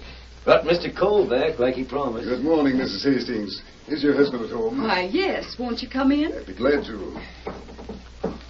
Well, howdy, Ben. Here's Mr. Cole to see you. Hello, Hunk. Morning, Mr. Cole. I came to tell you my decision on your farm. Yeah, we've been expecting you. Did you decide to buy it? Well, no. Oh, I see. I regret I was forced to decide against it. You see, Mr. Hastings, I described the farm to my wife's doctor, and when he learned it was located on a hill, he warned me that living here would aggravate my wife's heart condition. Why, the doctor's perfectly right, Mr. Cole. Well, yeah. We wouldn't think of selling you the farm long as your wife has a bad heart. Would we, Tess? Well, now. Well, that's a mighty nice way for them to take the news, ain't it, Mr. Cole? Yes, I thought they'd be disappointed. Well, you have to take the bitter with the sweet. Life can't be sugar all the time. Sure. Besides, we didn't have any use for $3,000 anyway. Did we, honey? You sure you slept all right last night, Ben? Like a top. Why? Nothing, Mr. Hastings. Mr. Masters thought something might have disturbed you. Oh, no. We never spent a quieter night in our lives. Yes. Well, if you'll give me the money I left with you, we'll be on our way. Sure. I've got the envelope right here. It is the envelope. Of course it is, Hunk. Did you expect it wouldn't be here? Well, Are you sure it's the right envelope, Mr. Hastings? What's the one you gave me? Well, why wouldn't it be the right envelope? Well, you see, sometimes these things get mixed up. Do you mind if I open it and see if the money is still there? If the money was in the envelope when you gave it to us, it'll be there now. Yes, quite so. Oh, we haven't opened that envelope you gave us, Mr. Cole. No, I'm sure you haven't, Mr. Hunk. What is it, Cole? The money. The $1,000 the masked man stole. It's in this envelope. I don't understand, Mr. Cole. Didn't you expect to find $1,000 in the envelope you gave us to hold? Yo, what's eating you two? If you'll just give us the paper we signed, agreeing to pay you this money if you didn't buy the farm, everything will be settled. We ain't giving you no paper. Yes, you are, Hunk. It's the masked man again. The sheriff. You're under arrest, Hunk. You too, Cole. What for? For trying to swindle Ben and Tess here out of their farm. No, you're loco, Sheriff. That's the man you want. That masked hombre there. He stole $1,000 in cash from me yesterday. Is this the money, Hunk? Yeah, that's Shut up, you fool. Thanks, Hunk. That's what I wanted the sheriff to hear. What do you mean? This cash is all paper money, Hunk. The same as was stolen from the bank in Colby. More important, among the stolen notes was a $100 bill, which was torn and taped across the back. Here's that note. Where's the rest of the money you took from the bank? No, I lied when I said that was my money, Sheriff. It belongs to Cole here. See? This here paper the Hastings signed says it will be paid back to him. Why, you dirty double-crossing. Don't believe him, Sheriff. The money belongs to him. You can't get out of it, Hunk, and you can't escape the noose that's hanging over your head. Noose? For the murder of the bank guard. No, that wasn't me who killed the guard. It was Slim. All right, Tonto. Turn your prisoner loose. Slim! Yes, Slim. Thought you could hang that bank killing on me, did you? Well, you're too late. I already told the masked man everything. You yellow-livered, low-down polecat. If I could get my hands on you... Shut up, Hunk. Sheriff, you've no right to arrest me. I wasn't even in town when the bank robbery took place. I ain't arresting you for that bank robbery, Cole. I'm arresting you for attempted extortion. But I tell you that... Slim's already confessed how you and Hunk schemed to fleece these here folks out of their farm by hiring him to steal the envelope containing newspaper. You can't do that. You knew they didn't have no cash of their own. So you planned to charge him with stealing $1,000 and demand the farm is forfeit when they couldn't pay it. That's a lie. In the first place, if the masked man hadn't spoiled your chances of making away with the cash, and in the second place, switching envelopes so as to substitute the money for newspaper, you'd have got away with it. That's a likely story, Sheriff. What would I want with a rocky, run-down old farm like this? You wanted the gold you found near the waterway, Cole. Gold? Yes, Ben. Hunk discovered a vein of it accidentally. I saw him washing some out on your property and went down to have a look. Gold! Oh, Ben, now our troubles are over. Maybe there's enough to buy that piece of bottomland, honey. All right, you three. Hunk, Cole, and Slim. I'm locking you up. Let me help you. Thanks. Say, stranger, I almost forgot. Hey, where'd that masked hombre go? Oh, him right back to camp. Doggone it. I wanted to tell him there's a reward coming to him for the capture of the bank robbers and killer. $1,000. Oh, that's why him leave. Lone Ranger not want reward. You give cash to young folks. Them maybe buy bottomland. The Lone Ranger? Well, so that's who that feller is. Look. He left a silver bullet on the table. The Lone Ranger. And he's given us a whole $1,000. Things can't go very far wrong with folks wherever he is, Ben. Oh, Silver!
The story you have just heard is a copyrighted feature of the Lone Ranger Incorporated.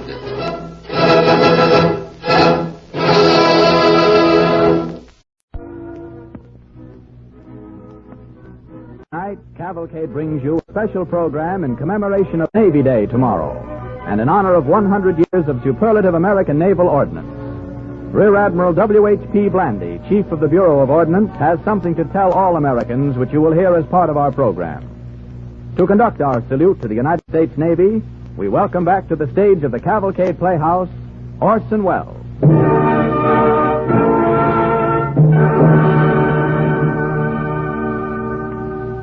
Good evening. This is Orson Welles. Every now and then, an American is awarded the Navy Cross. Doesn't happen often. The Navy Cross is an honor that means something. When a man does get one, his citation sounds something like this. In the face of great danger and very large opposition, or in keeping with the finest traditions of the United States Naval Service. In keeping with the finest traditions of the United States Naval Service. Tomorrow is Navy Day. So tonight we thought we'd like to talk about our Navy and its traditions. Well, what about it? How does it come about that we have a Navy, and why? Here it is. Let's say the 13th of October, 1775, in the Continental Congress in session. A motion to equip the swift sailing vessel to carry 10 carriage guns for intercepting such transports as may be laden with warlike stores for the enemy. Well, what's all that about? Here's a man who wants us to fight on the sea against the biggest and most powerful Navy fleet in the whole world. The gentleman from Pennsylvania. The use of naval force is quite different from the defense of Boston against unjustifiable attack. An armed vessel is aggressive. To use it is open defiance. I am totally against any proposition to Mr. Chairman, gentlemen, is it any more threatening to fight the enemy on the sea than on the land? What craven timidity is this that would confine our battle to the safe land in the hope that so our commerce will continue unimpeded? Our fight is for a principle, and a principle which will walk the land will sail the seas as bravely. I move the question. Yes, question. Call for the question. I move.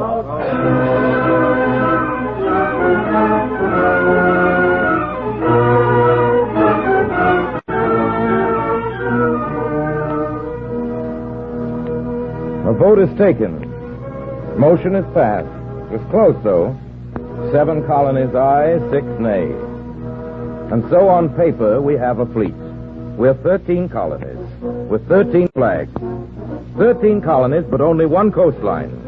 And where there's coastline, there's ships. And where there's a threat to shipping, there must be a navy. So we take 7 ill-assorted merchant vessels. We pierce their wooden sides for guns. We give them new names, Columbus and Cabot and Providence and Alfred. We devise for them a flag. John Hancock? I am John Hancock. What's your business, sir? John Paul Jones, sir. Reporting for my commission. John Paul Jones. Fine, sir, fine. To be lieutenant on the Alfred. And, I have another mission for you, Lieutenant. Here. Flag. To be the standard of the United Colonies at sea, sir. New flag for a new nation. 13 stripes. And the canton, this is the rattlesnake of Carolina, coiled around the pine of New England. Don't tread on me.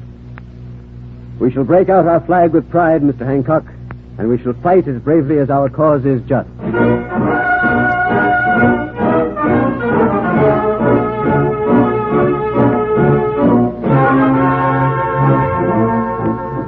And John Paul Jones wrote, "That flag and I are twins, born in the same hour, from the same womb of destiny.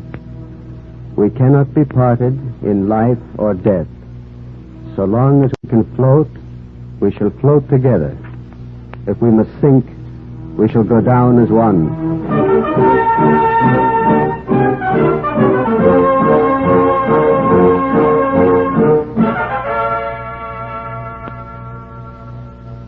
Would you hear of an old-time sea fight? Would you learn who won it by the light of the moon and stars? List to the yarn as my grandmother's father, the sailor, told it to me. Our foe was no skulk in his ship, I tell you, said he. His was the surly English pluck. And there is no tougher or truer, and never was, and never will be.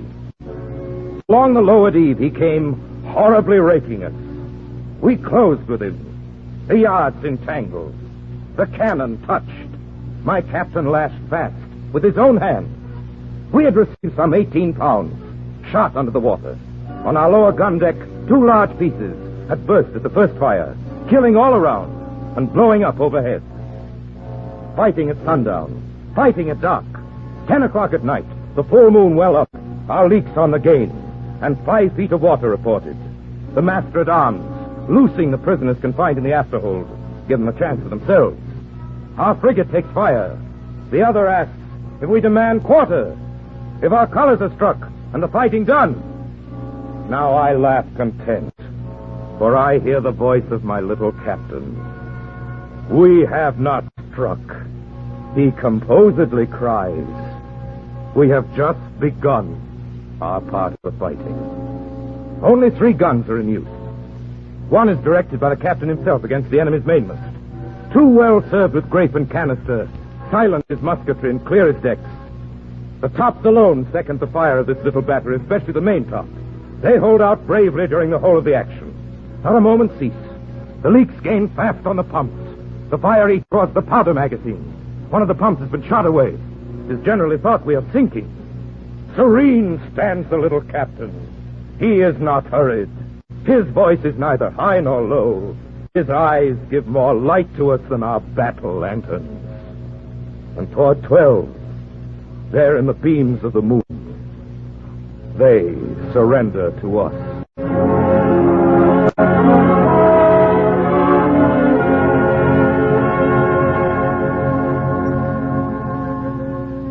We won that war. We won our freedom. We still had our coastline. But peace having been concluded, all naval ships are to be sold or given away. We still had our coastline, and presently Congress heard reports like these. The ship Ohio from New York has been captured and carried into Morlaix. The ship Raven of Philadelphia, bound for Bordeaux, has been taken and sent into Lorient. A privateer of Boulogne has sent into Calais an American vessel, the William. And so we made it official. Be it enacted by the Senate and the House of Representatives of the United States of America in Congress assembled, that the President of the United States may be and hereby is empowered, should he deem it expedient, to cause the frigates United States, Constitution, and Constellation to be manned and employed. The Constitution. Old Ironsides. Hi, tear her tattered ensign down. Who of us didn't remember those lines and reach down into his pocket for a dime, 10 cents to save old Ironsides? Save old Ironsides from the god of storms, the lightnings, and the gale. Our growing seacoast needed old Ironsides back when she ruled the waves. An expanding seacoast meant an expanding navy, meant bigger ships, meant heavier guns. Heavier guns. Now a ship could stand off a mile or two or even 3 and toss a ball of metal at an enemy halfway to the horizon. An expanding coastline was creating a need. And the need would climax in a naval battle to change the world.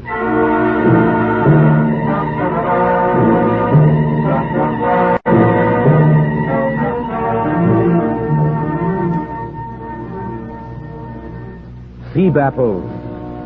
Great names, great stories. The men of war.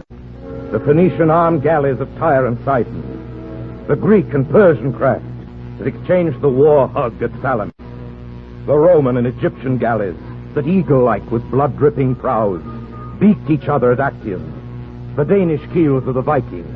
The mosquito craft of Abathul, king of the Pelus, when he went out to vanquish Archangel.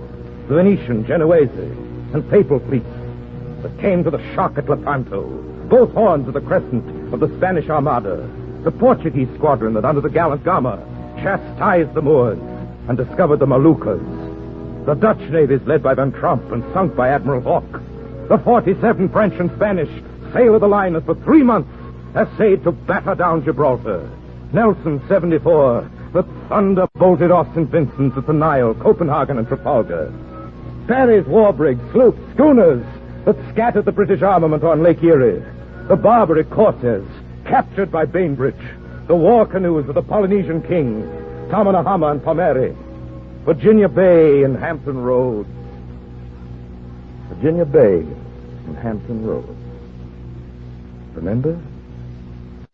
The Monitor, the Merrimack. Yeah, that sea fight changed the course of things. Yes, sir. I was there. Oh? And your name, sir? Dahlgren. Dahlgren? You were in the Navy? Yes, sir. An admiral. Oh, how do you do, sir? Admiral John Adolphus Dahlgren. I developed a cannon. Navy thought quite a lot of it. Oh, what sort of cannon was it, sir? Smooth one. Streamlined, you might say. And, just to give you an idea of how much they thought of what I did, you know the naval proving grounds they have down in Virginia? Yes. They named them after me. Dahlgren Proving Ground. Oh, yes, that's right. Of course, they mispronounce it down there. Dahlgreen, they say, but still named after me. But at Annapolis, the Midshipman's Armory, they call that Dahlgren Hall. They pronounced it right, Annapolis. That's fine. But people don't remember me. Maybe now if you'll tell us about the new cannon you developed. Well, sir, the guns I developed were mounted on the Monitor. I was clever with guns. And the shot 3 times pierced the Merrimack's cannon plate. Do you want to tell us what was unique about your guns? No. I don't think it would interest you very much. Oh, no, I'm sure, Admiral. No, very much. No. It's complicated by triangulation, calibration, logarithmic formulae. Very mechanical, mathematical. Better skip it. You don't think it could be explained? Well, look at it this way. Before my gun was introduced, the maximum range of our naval artillery was 3 miles. Yes. Now, today, guns shoot 20 miles. Right. Shoot a ton of explosive all that distance at that. And your guns made that leap possible. It helps. The question of ordnance, but don't ask anybody to explain it. It's too complicated. I'll take your word, Admiral. We'll just agree that you made a better gun.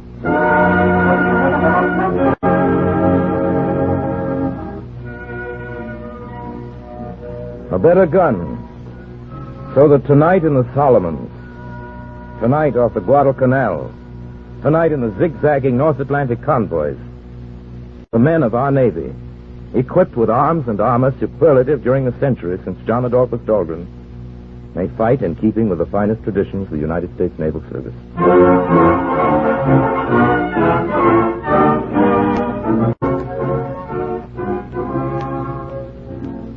Fog, gray sea, or mist green, sun-silvered water, or storm, salt and spray, daylight or midnight, 2 bells or 8 bells, tropic sea or Arctic, Antarctic or equatorial, The Navy knows them all. Colossal, the Navy, and paradoxical. Hairy-chested and many-armed, yet glinting its gun barrels with astronomical precision and split-second timing. Turbid webbed feet on the open sea. Submarine fins under the sea. Plane wings overhead, hunting the enemy. Slugging, pounding, blasting. And always chores we got with tenders, oilers, tugs, smoke screens, with harbor submarine nets, mine layers, minesweepers, torpedo, and depth bombs. Heavy chores with endless patrols and long breathing convoys. Caravans of the seas. In the Navy, you get every snootful of the sea there is.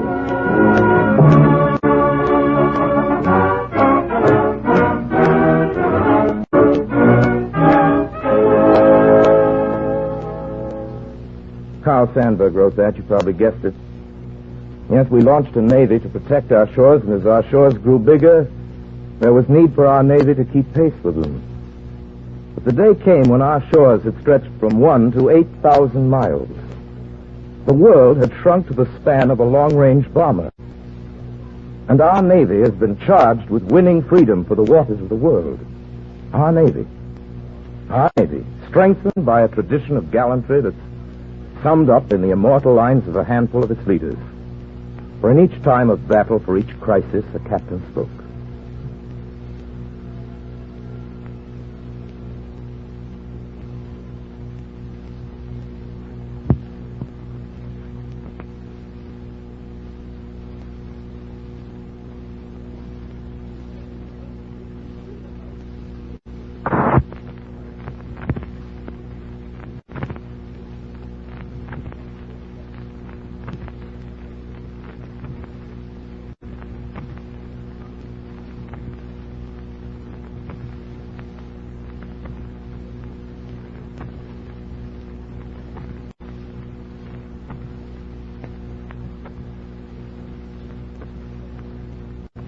For the American Revolution, for the War of 1812, for the Barbary pirates, and for the Spaniard at Manila. Their words earned them undying fame. Although at that, I'm not so sure. Oh, excuse me, sir. Your uniform is familiar with the name? Perry. Commodore Oliver Perry. How do you do, sir? What you were saying made me think. And John Paul here. Oh, excuse me. Shake hands with Captain John Paul Jones. An honor. Evening. And Captain James Lawrence. Captain Lawrence, sir. Glad to see you. If you want me, I'll just be strolling round. Good to get a chance to stretch. Well, don't go far, Jim. And this is Admiral Farragut. I'm honored, Admiral. And Commodore Dewey. Commodore? I do, sir. Now then, as I was saying, it seems a pity that when John Paul here, Jim, Dave, with the Commodore, I went around the world fighting hard and winning too, most always, we should just be remembered because we happened to say something once, maybe in a little too loud a voice. Now you take me, what I said. We've met the enemy and they are ours. Yes. Now there's a stuffy, self-conscious remark for you. I had to be laconic if it killed me. Sounds as though I was trying to crowd the whole thing into one of those 10-word telegrams and still have room to send President Madison my regards.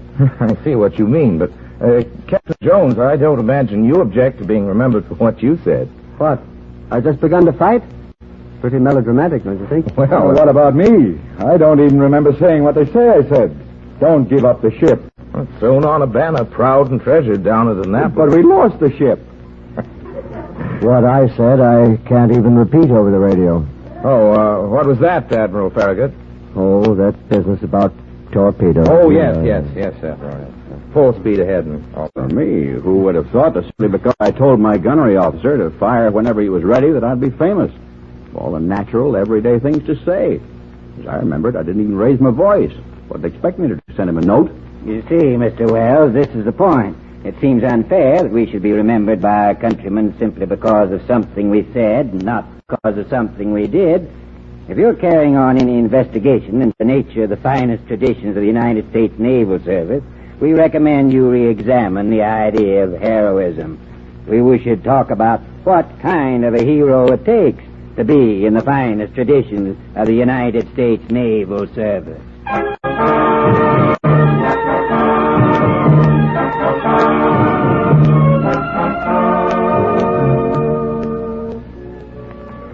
have the heroes themselves on the subject.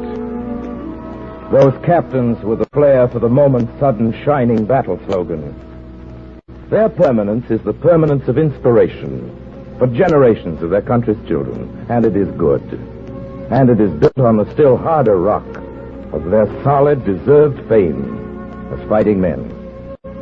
But without that harder rock, the years might have endowed their heroism with something else, with a false and tricky glitter, a dangerous glamour which is no part of the finest American naval tradition, a glamour which is the proper attribute of the misleader, the undemocratic, the fascist hero. Only war carries all human energies to the height of sanction and gives this hill of nobility to people. Glamorous Mussolini, beautiful hunk of fascist man. One group of horsemen gave me the impression of a budding rose unfolding as the bombs fell in their midst and blew them up. It was exceptionally good fun. Glamorous Vittorio, sportsman son of a sportsman father. Our invincible air armadas will enforce our new order in Europe. Glamorous Goering, his tunic resplendent with tin. War is the father of creative work, the mother of culture, the vital energy and driving force of the life of a state. Glamorous Tojo, who swore to sign the peace in the White House.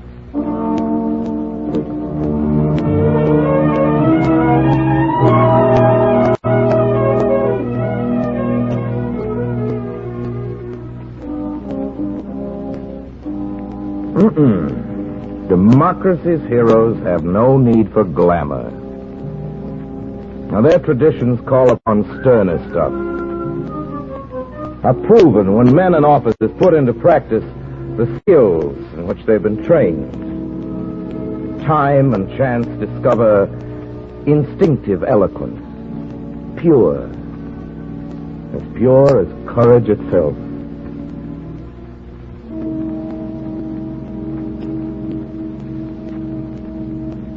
Our Father which art in heaven, hallowed be thy name. Thy kingdom come, thy will be done on the broad deck of a U.S. battleship, a Navy chaplain is completing divine service. The date, Sunday, December 7th, 1941. Forgive those who trespass against us. Lead us not into temptation, but deliver us from evil. For thine is the kingdom, the power, and the glory, forever and ever. Amen. All this, anti-aircraft with it. How do you like those jacks? Not so much as a postcard, they were... Yeah, that's good. Poor man won't be able to answer you. Chaplain, you shouldn't be here. You get killed, get below, will you? International law, I'm a non-combatant. Chaplains aren't supposed to fight. But I figure this is self-defense. So I'll just take Jerry's place. But look, you can't... No time for talking. Here comes another wave of their bombers. Okay, Chaplain, let's go. Hey, look there. We got one of them. It's the Lord, sailor. Let's pass the ammunition.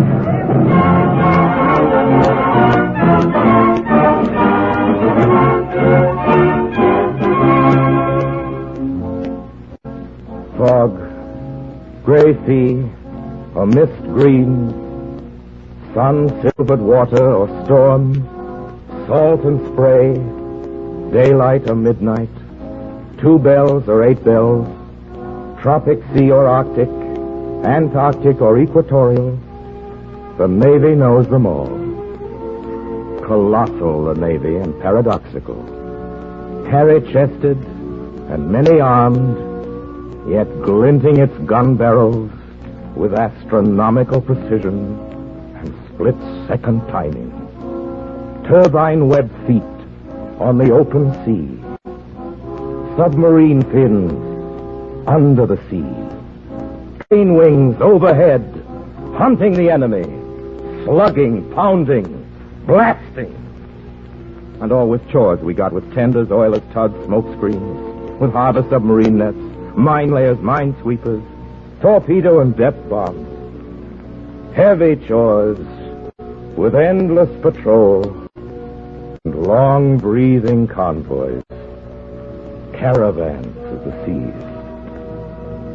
Yes, in the Navy, you get every snootful of the sea there is.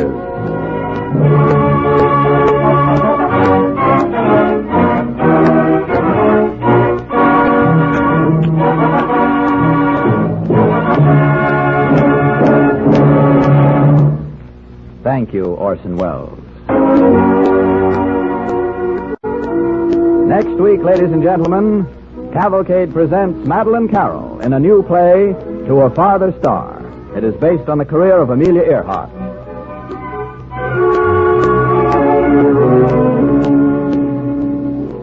Be with us again next week when Cavalcade presents Madeline Carroll as Amelia Earhart in To a Farther Star. The poem by Carl Sandburg heard on this program is from the Road to Victory exhibition now being shown at the Museum of Modern Art in New York City. The orchestra and musical score tonight were under direction of Don Voorhees. Our script was by Peter Lyon. This is Clayton Collier sending best wishes from DuPont. From New York, this is the National Broadcasting Company.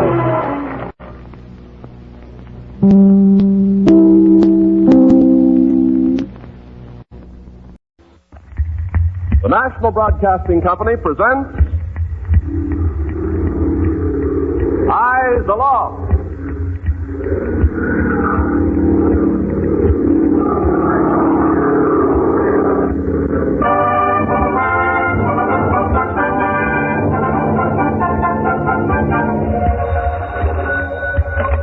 Army flight. 1, multi-motor, low, steam, 21 Albert 5, overhead, south. Flying the ball, watching the sky, watching the planes flying the lanes of the ball. Flying the ball. Eyes Aloft, the 4th Fighter Command of the United States Army Air Forces, in cooperation with West Coast radio stations, presents this series of Monday evening programs honoring the 150,000 volunteer civilian observers and filter center workers whose round-the-clock vigilance keeps watchful guard of the Pacific coast against attack by enemy planes. Flying the ball, night and day, will help protect the USA. Ken Carpenter speaking. Tonight's the 11th edition of Eyes Aloft, featuring Aircraft Warning Service True Stories. Presentation of the weekly Gold Trophy Award, the Gordon Jenkins Orchestra and the Sportsmen in a tribute to Navy Week. Excerpts from the famous McKinley Diary and our new feature, Why Will They Do It? During this broadcast, we will switch to San Francisco, where Colonel John C. Gray will interview the director of the 9th Region of Civilian Defense, James C. Shepard. Here now is your Eyes Aloft narrator coming on watch, Jane Whitman.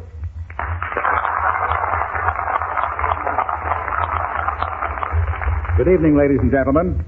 Here is a short story about a woman who wanted to serve her country in these troubled times, but didn't know how.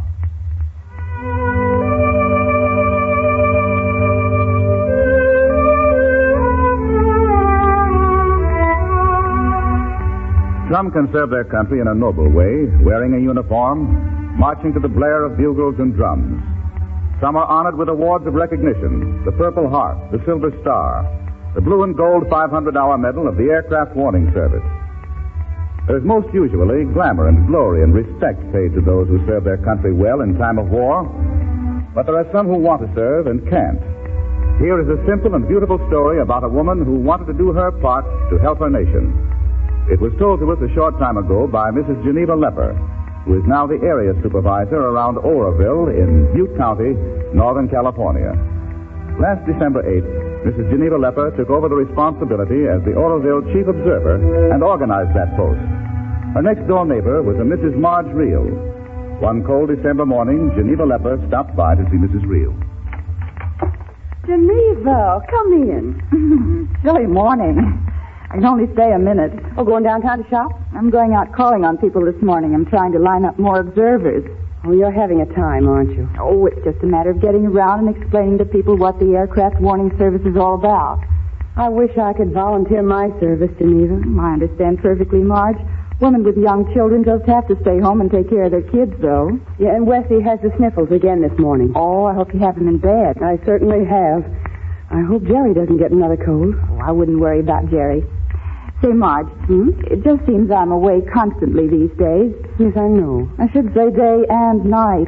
Oh, I think the work you're doing is wonderful, Geneva. You're such a good organizer. Well, we'll see about that when I get all my observers lined up to fill all the various shifts. But what I came over to tell you, Marge, is that since I'm away nearly all day lately, you might want to run over and use my phone. Well, Elmer insists I lock the house whenever he and I are both gone. Yeah, that's best, I suppose. And so Elmer and I decided we'd leave the key under the flower pot there on the front porch. Oh? So anytime you want to go over and phone while I'm not there, you know where the key is. Well, that's awfully kind of you, Geneva. No, it's nothing at all. Now, you just help yourself to the phone anytime you want.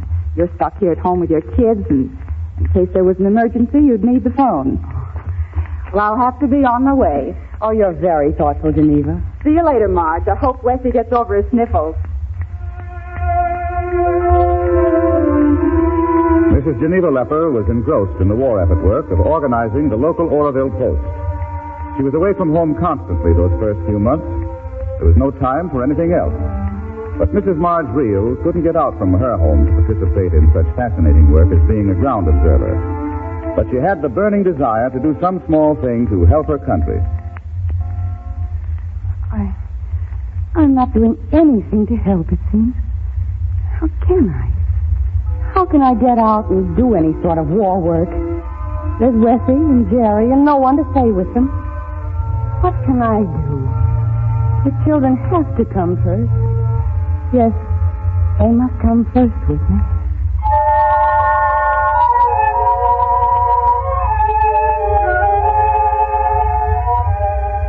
The problem troubled Marge Reel, for she was a normally patriotic woman, and she wanted to help. Well, later that day, she went next door to the Lepper residence to use the phone to order groceries. She found the key under the flower pot, right where Mrs. Lepper said it was.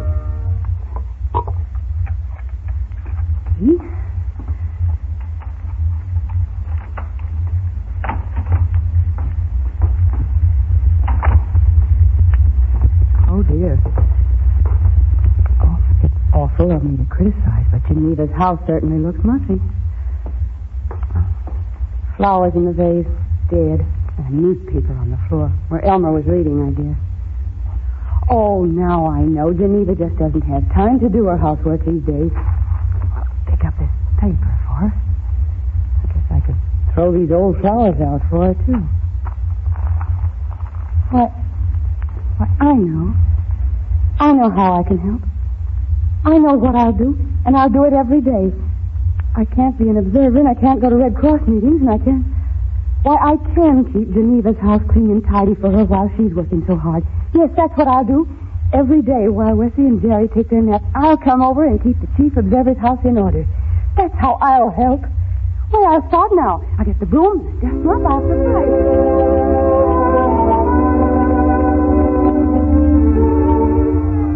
You say there's no glory, no thanks in house cleaning? In this case, there was. A simple task, yes, but one with a heart and purpose back of it. It's the way one young woman, Mrs. Marge Reel, whose husband is in defense work in the Panama Canal Zone, helped out. She had no time to serve as a watcher at the observation post. There were children to be cared for. She must have known there generally is no recognition for the task of housework. But Mrs. Marge Reel, good neighbor of busy Mrs. Geneva Lepper, must be honored. Tonight, we pay tribute to a real American woman who created an opportunity to do her bit for her country. Good neighbors make good Americans. We salute Mrs. Marge Reel.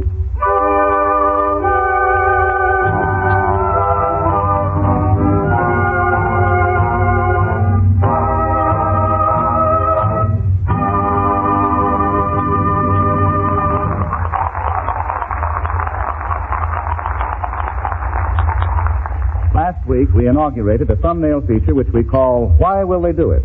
It's our brickbats and bouquet department. Tonight, it's about a fellow who... But wait, you be the judge. And afterwards, those in the studio here will have the chance to vote with a round of applause or a good solid boo. Why will they do it? This one actually happened 10 days ago. A man ran into trouble. He was the chief observer of a certain post in a certain good-sized city in a certain western state whose abbreviation is spelled C-A-L-I-S. One afternoon, this somewhat overworked chief observer was checking schedule with one of his observers. Well, Henry, I'd like to change your watch this week. Change it? To what? Yeah, you've been taking the 6 p.m. evening shift once every 2 weeks for the last 2 months, Henry. Yeah. Getting kind of tired having eaten my dinner so early those nights. Have to eat at 5:30. Oh, now, that doesn't really upset you, does it? Well, have to watch my diet. Doc told me a couple of years ago I should eat regularly and at the same hour every night. Well, then, this new watch I put you down for ought to fix it just right. What shift you got me down for now, Jim? A little later in the evening. 10 p.m. to 1 a.m. 1 a.m.? Yeah? Are you trying to kid somebody? Why, no, Henry. You got it in for me or something? Of course not. Why try to dish that 10 p.m. to 1 a.m. stuff on me? Well, I could have asked you to take the watch from 1 a.m. to 5 in the morning, Henry. No. And I don't go for that 10 to 1 a.m. stuff either. What do you expect a fellow to get any sleep? What do you want me to do? Go around the office all the next day half asleep? Watch for airplanes from 10 to 1 a.m.? You better get yourself another sucker. I'm through. You can't pull that on Henry.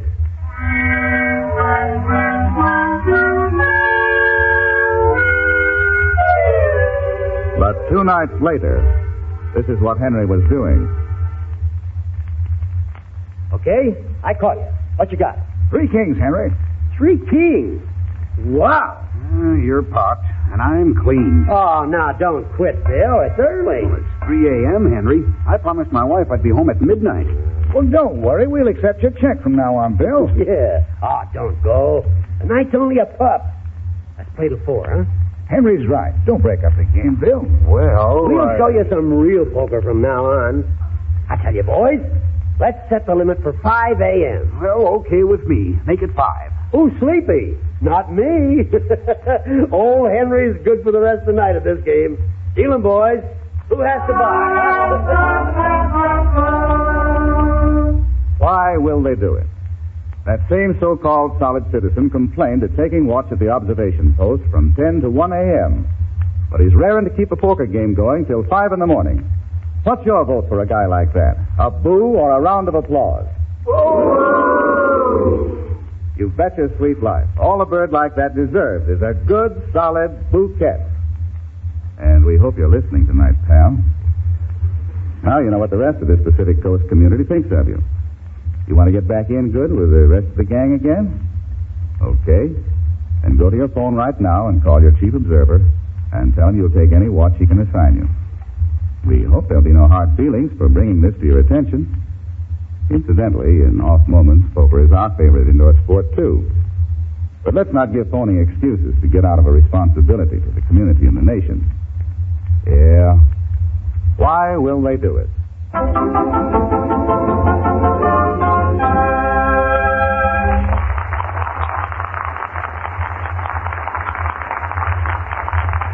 Responsible for the direction of the vast civilian defense system of the 9th region of the United States is Director James C. Shepard, whose headquarters are in San Francisco. Supervisor of the activities of more than 1.25 million people dedicated to lessening the effects of the enemy's blow should it come.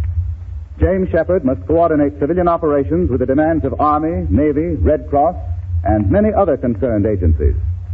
At this moment, we switch controls to San Francisco, where Lieutenant Colonel John C. Gray, Assistant Executive Officer of General Kepner's staff, will interview James C. Shepard, Director of the 9th Civilian Defense Region.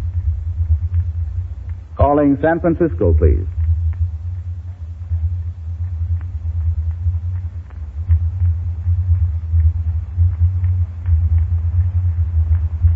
Colonel Gray speaking. Here with me is James Shepard, a man who has one of the nation's biggest civilian defense jobs. Just how many people come under your direction, Mr. Shepard? In this region, over 1,200,000 persons, or about 10% of the population, have realized the seriousness of war, enlisting in the vast program of civilian defense. Well, the war has been brought pretty close to us. Yes, bombs have fallen on our shores. Ships have been torpedoed off our coast, and there have been token shellings from submarines. Well, don't you think the fact that we here on the coast are in an actual theater of operations has increased the desire of every single one of us to do his part in winning this war? I would like to think that, Colonel Gray. Like to? What do you mean? There are still far too many who are indifferent to this nation's circumstances. This war will not be won until every man, woman, and child is doing something definite and tangible towards winning it. Victory will never be purchased by dollars and cents alone. I agree, Mr. Shepard. So 10% of the people in this region who have volunteered to look out for the safety of themselves and the other 90%. Yes, Colonel. And closely allied in this vital mechanism is the work of the 150,000 persons who are serving in the aircraft warning service of the 4th Fighter Command. They are an important factor in the active defense of their country from air attacks. And I think these people are beginning to be more thoroughly understand and believe in the importance of the work they are doing. Well, I know that some who sit in lonely posts or in isolated filter centers, day after day, night after night, sometimes wonder if their service is really important. But they must have faith. They must continue to serve, and others must volunteer to assist in the job. The aircraft warning service must continue. The observers and filter center workers must be constantly on the alert and ready for any emergency which may come. Right, Colonel.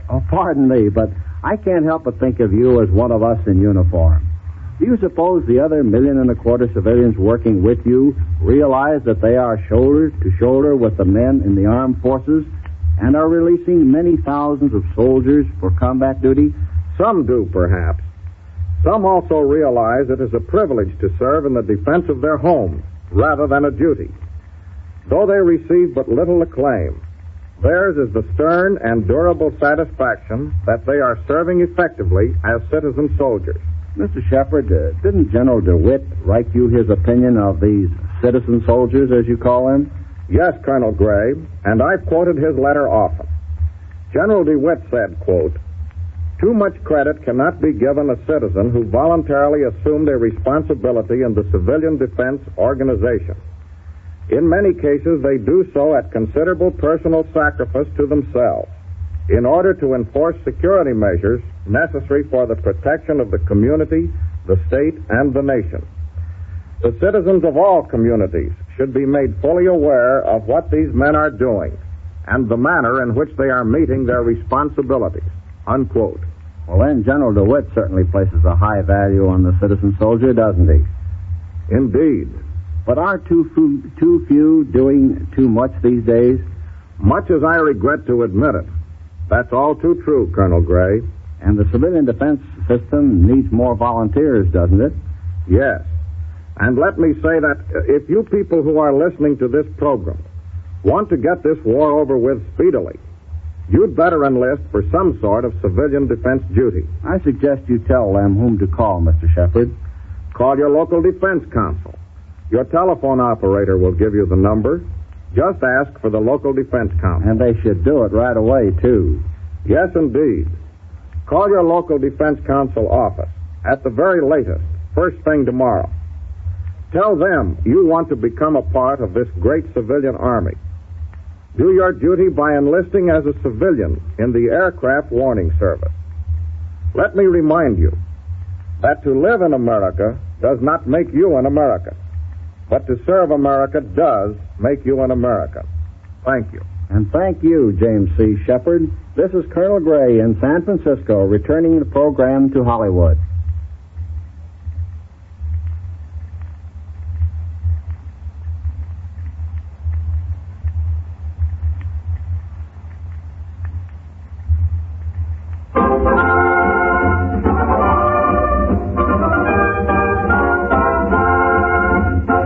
Today, the United States Navy is the most powerful force on the seas. Back in 1922, the Navy League of the United States inaugurated an annual Navy Day observance. October 27th is Navy Day. This evening, the Gordon Jenkins Orchestra and the Sportsmen paid tribute to the Navy. They join our Eyes Aloft theme song, which is soon to be published, with the thrilling fighting songs of our men who wear the blue. It's Eyes Aloft, Fighting Sons of the Navy Blue, and venerable Anchors Away.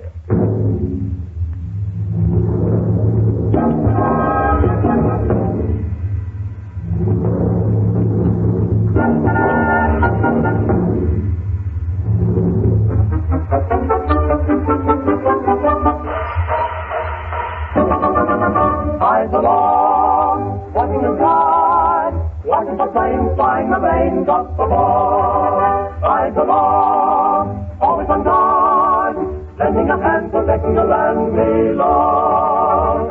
What if I land and true if I see was once the sentinel's cry, but a modern 20th century Paul Revere was once the sky. Eyes aloft, night and day, will help protect the USA. We've got the will to fight for what we know is right, allegiance to a cause that's true. From California to the rugged rocky coast of Maine, we're fighting under the Navy blue. The ship of state sails on with battle flag confirmed, and stars and stripes come into view. We hold the peace and light of liberty for all the world. We're fighting under the Navy blue. Beware, you pirates and buccaneers, we'll sail wherever we please. Take care, for Uncle Sam will never rest until he's won the freedom of the sea. But if it's war they want, we've got just what it takes to make democracy come true. We've got the ships, we've got the guns, we've got the courage too. We're fighting under the Navy blue. Anchors away, my boys, anchors away. Farewell to college joys, we sail at break of day. Through our last night on shore, cling to the home, until we meet once more. Here's wishing you a happy morning home. One if I land and two if I sea was once the sentinel's cry, but a modern 20th century Paul Revere must watch the sky. Fight the law, night and day, we'll help protect the USA.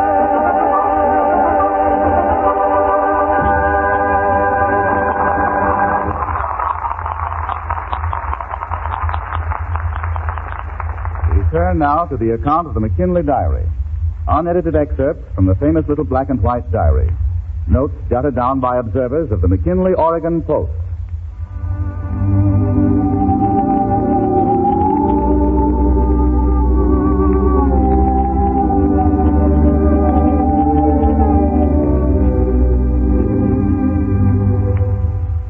Not too long ago, the good people who live in the green little mountain valley built a monument.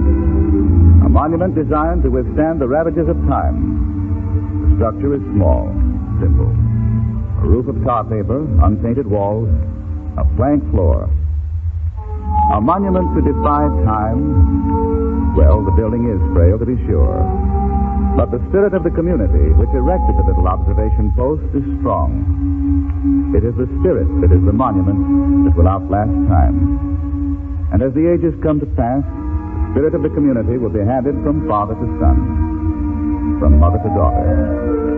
Someday the shack will no longer be needed. Someday it will crumble and return to the dust. But the spirit of the people of the shack will stand as a monument eternal. A monument to what? A monument to home, to the right of freedom, to America. A monument to the community of McKinley, a part of America.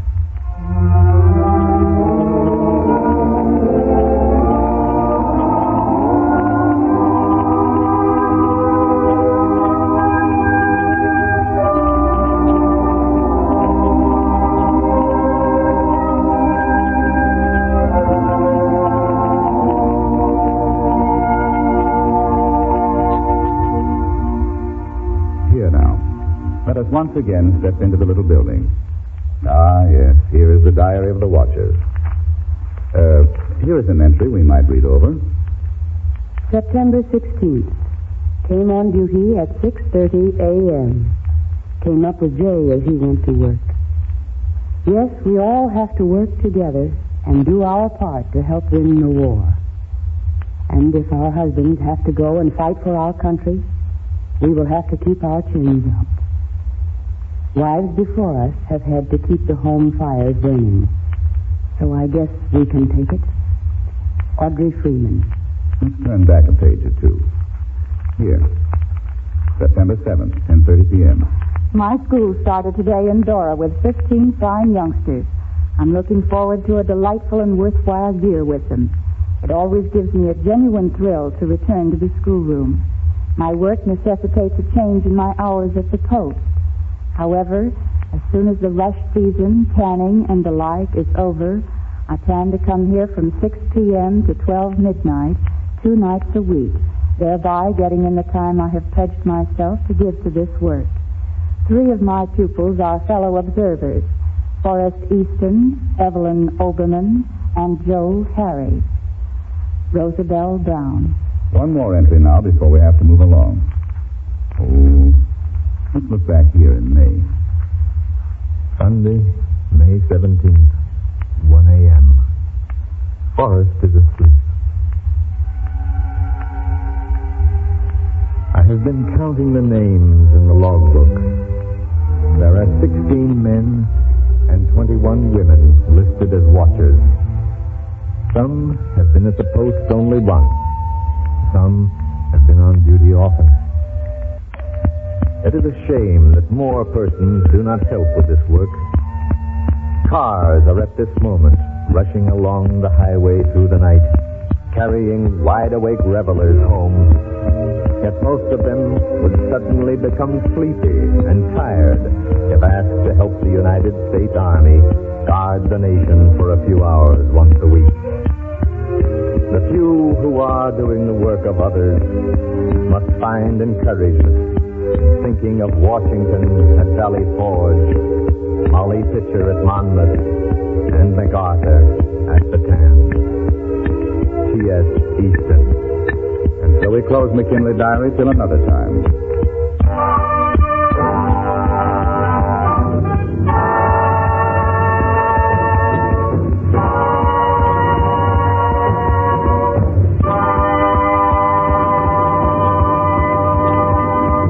Tonight, ladies and gentlemen, we are taking the suggestion of you who listen to these programs. And here is Ken Carpenter to explain. Ken? Well, in the past few weeks, we've received numerous letters from all parts of the Pacific Coast. Frankly, our Board of Judges, which selects the Gold Trophy Award winners, has been criticized on one score. Many letters have come to us from listeners saying that they believe that McKinley Post justly deserves to receive one of the handsome trophies. Now, let it be understood that none of these letters has come from the McKinley Post area. Letters have come from the Olympic Peninsula, from San Diego, from Bellingham, the Mojave Desert, Portland, Santa Barbara, where not, suggesting that surely McKinley Post in Southern Oregon has performed an outstanding service to the 4th Fighter Command. It seems our listeners hold a warm spot in their hearts for the community of McKinley. So tonight our Board of Judges recognizes the vote of the listeners. And here now is Captain Robert S. Whipple, Commanding Officer of the Regional Signal Aircraft Warning Service Company. He will present this week's National Broadcasting Company's Eyes Aloft Gold Trophy Award. Captain Whipple.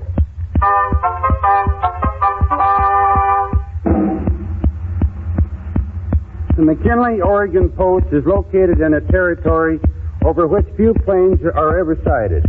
Many observers at the McKinley Post have never had the privilege or thrill of reporting an airplane to the Army. Because the community is small, McKinley Post is operating in a very few observers.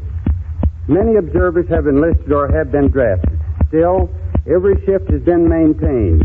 The little post has a high efficiency record.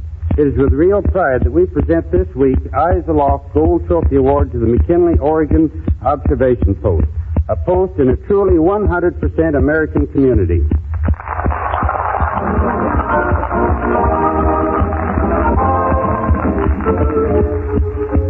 At the conclusion of this program, the handsome gold trophy will be rushed by Army car to Union Air Terminal in Burbank, where it will be placed aboard a transport plane and flown north. Lieutenant J.C. Runyon, Ground Observation Officer in the Southern Oregon area, has already been notified by long-distance telephone today and is making plans for presentation of the award at once to the community of McKinley. This is Gene Whitman saying goodnight to the 150,000 Aircraft Warning Service volunteer civilians who keep constant vigil of our home front so that America will be safe from any attacks by air. Good night. Eyes Aloft is written and produced by Robert L. Redd. Music is composed and conducted by Gordon Jenkins. This is Ken Carpenter charging you to always remember, Eyes Aloft. Eyes aloft, watching the sky, watching the planes flying the raindrops above. Eyes aloft, always on guard, lending a hand, protecting the land we love. Eyes Aloft has come to you from Hollywood. This is the National Broadcasting Company.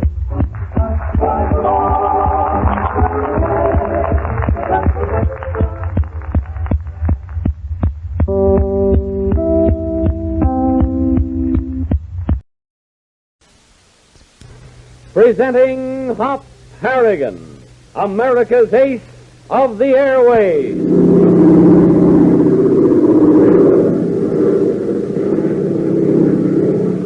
CX-4 calling control tower. CX-4 calling control tower. Standing by. Control tower back to CX-4. Wind southeast, ceiling 1200. All clear. Okay, this is Hop Harrigan coming in.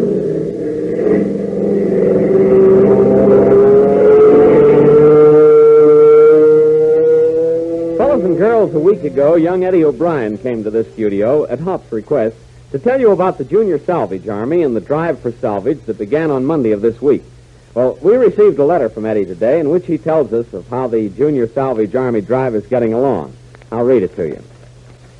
Dear Hop and Mr. Riggs and all the gang, I sure enjoyed being on your show last Friday. Mom says if you enjoy being a guest, you should always write to say thanks. So this is it. Thanks.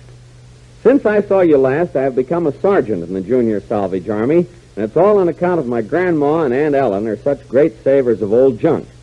I went through their attics and closets and cellars like a tornado and collected so much stuff that my pop had to load it in his car and drive me down to the schoolyard with it.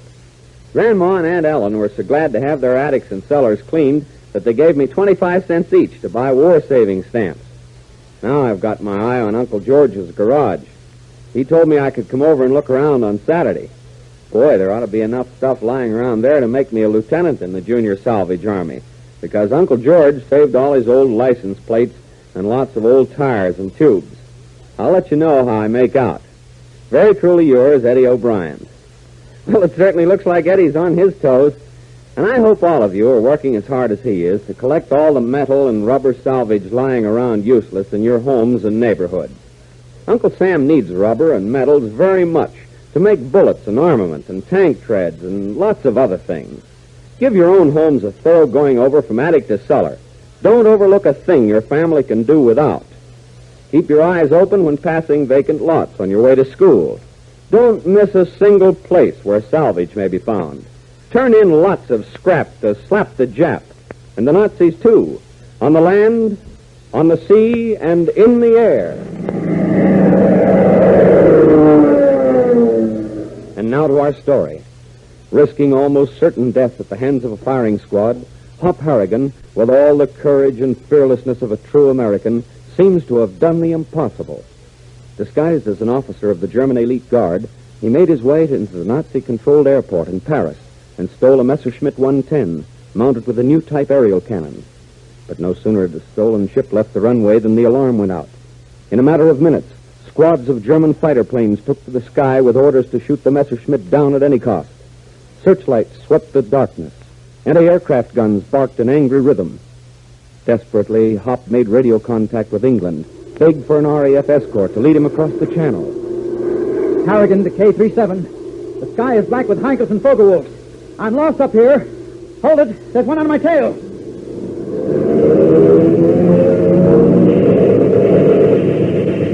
K-37 to Harrigan. K-37 to Harrigan. Are you still with us? Over.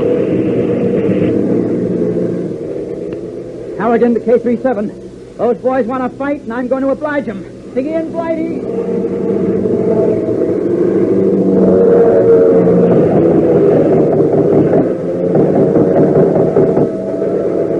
Harrigan to K-37. I got one. Boy, this cannon sure is a stuff. I blew him to bits. Standing by.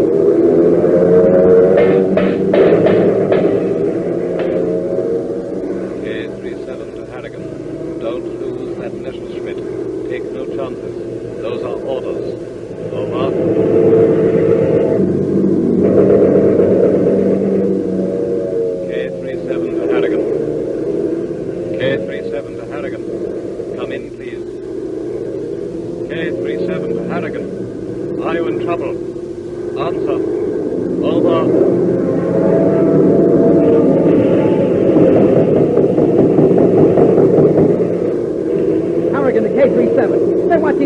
Besides, I can't pop off Nazis and use this radio, too. Take it easy.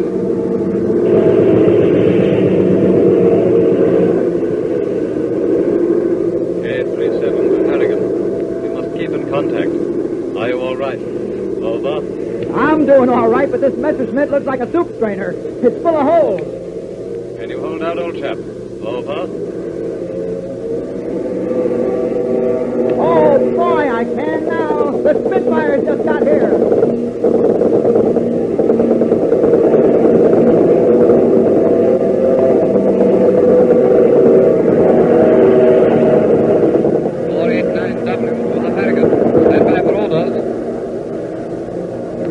Harrigan standing by. Come in, 489, W. Up. This is Captain Kirby. I'm in the plane directly ahead of you. Follow me in. Here I come. Lead the way.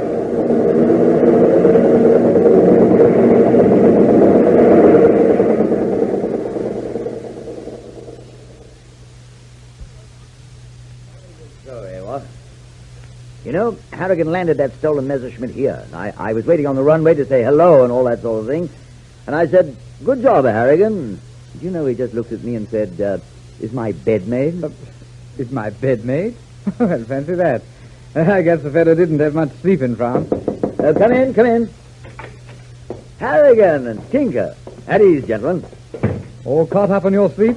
14 hours, Captain Kirby. He slept like he was in a coma. Oh, yes.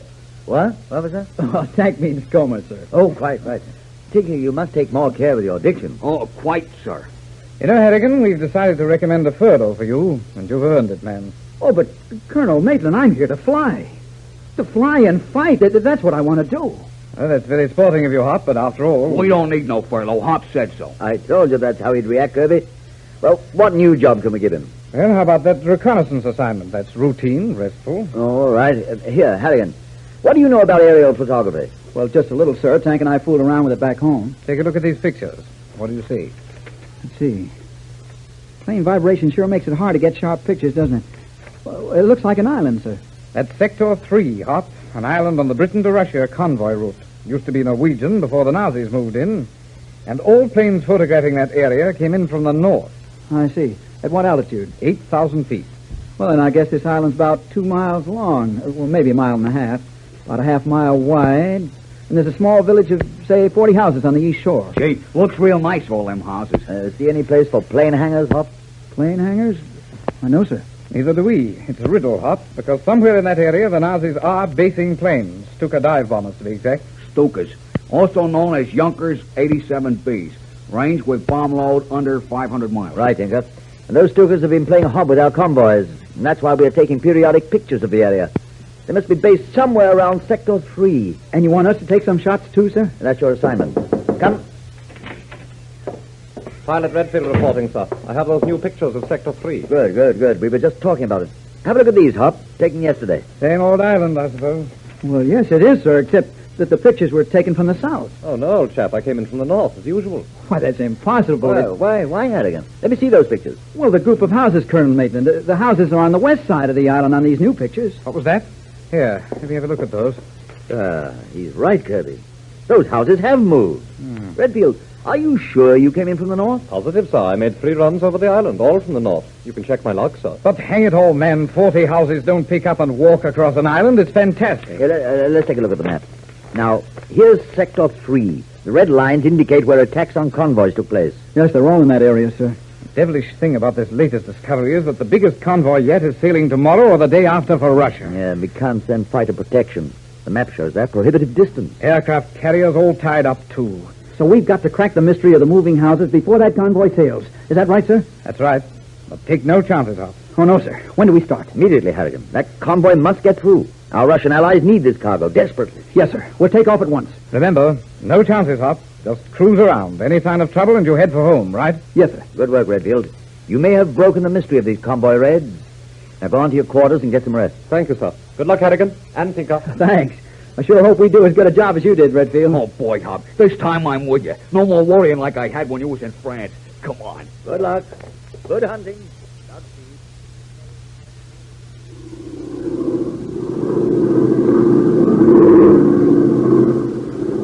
Gosh, Hop, we've been flying for hours. Ain't we there yet? The island's dead ahead, Tank.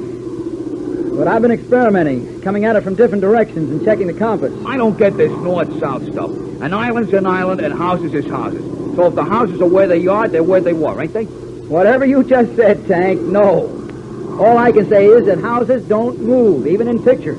Hey, Hop, I can see them houses through the glasses, and they look deserted. Get a little closer. No, not yet, Tank. We gotta cover all the angles. That convoy must be important. Captain Kirby looked plenty worried, you know. Yeah, and the colonel was kind of nervous, too. No, I can't dope it out, Tank. Last week there were houses on the east and a thick forest on the west. Now the houses moved to the west and the forest moves to the east. Now maybe I'm Yeah, nuts, sure but I sounded houses and trees moving around like they was dancers or something. No, I think we'll drop to 1,000 feet and look around, Tank.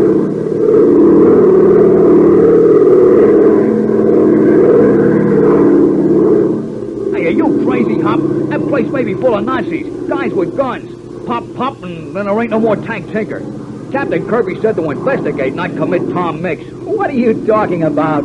Commit Tom Mix? Well, like them Japs is always doing. They commit Tom Mix. You mean Harry Carey? All I knew it was one of them Western actors. Harry Carey, Tom Mix. Well, what's so funny? I heard you make plenty of mistakes. Commit Tom Mix.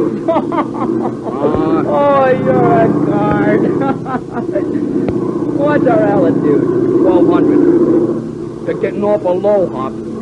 The house is still there, Harry Carey? I'll lay you off, will you? A joke's a joke. Ah, the house is still there. What'd you expect? Well, keep watching. Through the glasses, Hop. They still there? Sure. Yeah, they're still there. Hey, they ain't. Will you make up your mind? Are they or aren't they? Well, first they was there and then they wasn't. Oh, Hop, you look. I'm scared. Because if my eyes are seeing straight, it means I'm off my nut. There ain't no houses. Let me see. Hey, you're right, Tank. They've gone. They disappeared. Oh, take me home. Where'd they go, Hop? I don't know, Tank. But I'm sure gonna find out. Hold on. I'm gonna land.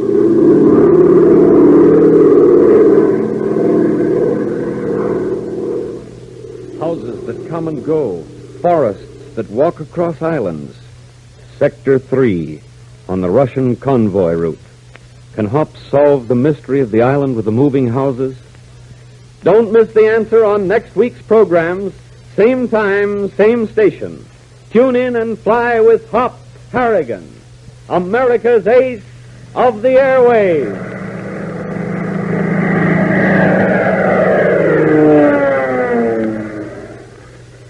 Yes, by all means, don't forget to tune in next week to learn how Hop solves the mystery of the disappearing houses. And don't forget to keep on digging up all the scrap metal and rubber you can find. Remember that you fellows and girls in the Junior Salvage Army have a very important job to do, an important contribution to make to the war effort.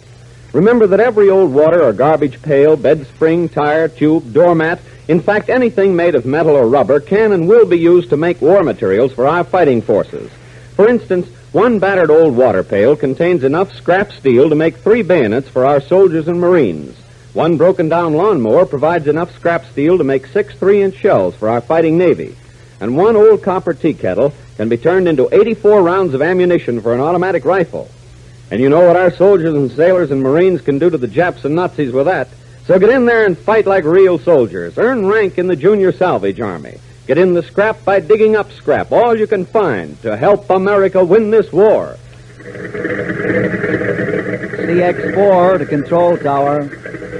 CX-4 to control tower. Standing by. Control tower to CX-4. All clear. Okay, this is Hop Harrigan taking off. See you next week. Same time, same station. Hop Harrigan is a copyrighted feature appearing in All American Comics magazine. Hop Harrigan has come to you from New York. This is the Blue Network. Faster than a speeding bullet. More powerful than a locomotive. Able to leap tall buildings at a single bound. Look! Up in the sky! It's a bird! It's a plane! It's Superman! Yes, it's Superman, strange visitor from another world, who came to Earth with powers and abilities far beyond those of mortal men. Superman, who can change the course of mighty rivers, bend steel in his bare hands, and who, disguised as Clark Kent, mild-mannered reporter for a great metropolitan newspaper, fights a never-ending battle for truth, justice, and the American way. But before we join Superman, here is an important message. Fellows and girls, don't ever get the idea there's nothing you can do to help win this war.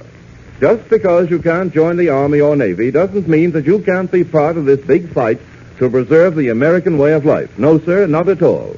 There is one big important thing you can do, and I'm going to tell you about that right now.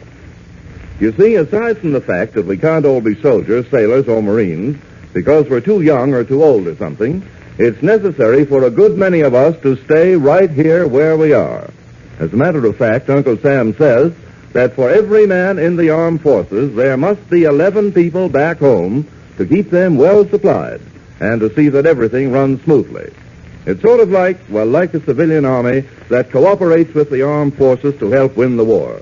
And that's where you come in, you and I. For we're all members of this civilian army. And the best way we can help our boys at the front is to buy war-saving stamps and bonds and buy them regularly. How does that help? Well, let me tell you. It helps to buy guns and tanks and planes and all the other things the Army, Navy, or Marines need to knock out the Japs and the Nazis. For instance, every time you buy a 10-cent war-saving stamp, your dime will pay for 5 bullets. And every 5 10-cent stamps buys enough fuel oil to carry a destroyer a full mile. So you see how important it is for you to buy a war-saving stamp every time you've got a dime. Now see if you can't get Mother or Dad to give you a dime every day, or every other day, with which to buy war-saving stamps. Talk about this with all your friends. Ask them to buy war-saving stamps regularly. Ask your mother and dad and all your neighbors and relatives to sign Minuteman pledges. Do all that you possibly can to build up the sale of war-saving stamps and bonds. And that is what you can do to help win this war.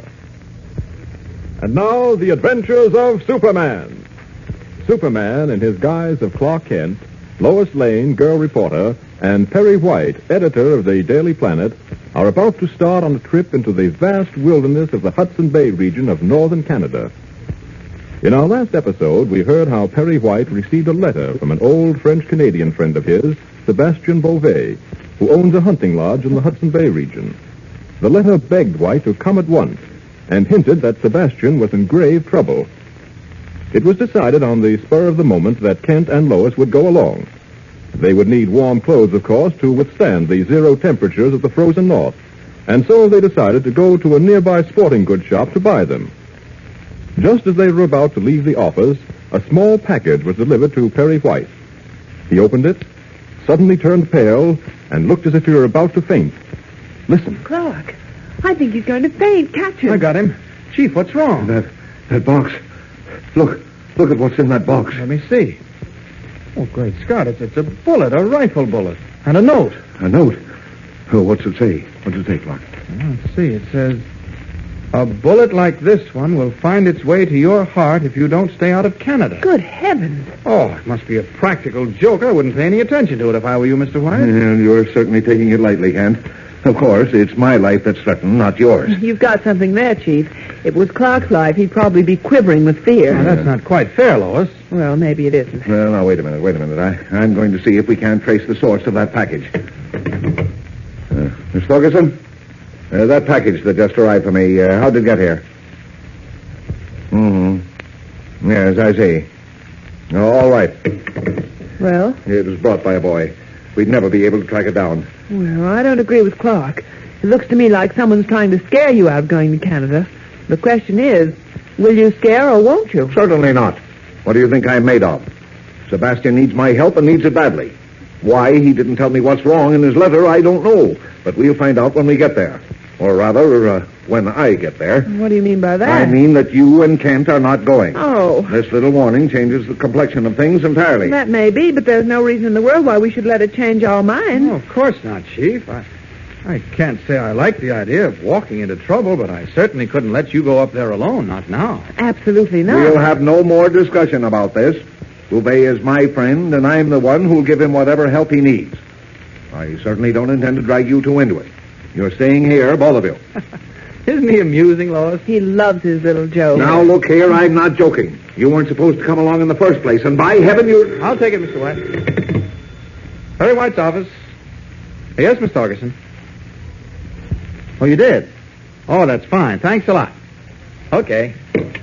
Well, we've all got seats on the Ottawa plane. What? Looks like we're going whether you approve or not, Chief. No, we can cancel those reservations. Ah, yes, we can, but... no, we won't. Oh, why? Why can't I fire you two and keep you fired? There isn't much time, Chief, so suppose we discuss that on the way down to the sporting goods shop, huh? Now, the question is, why do you fire Lois and me and then rehire us again? Well, there might be any number of questions to that. We've sold more of this type of duck decoy than any other. They're made of cork, and naturally, they're a little more expensive than the cedar ones. $20 a dozen. Oh, that's pretty high. I didn't expect to pay that much. I don't do a great deal of duck hunting, you see. So you said.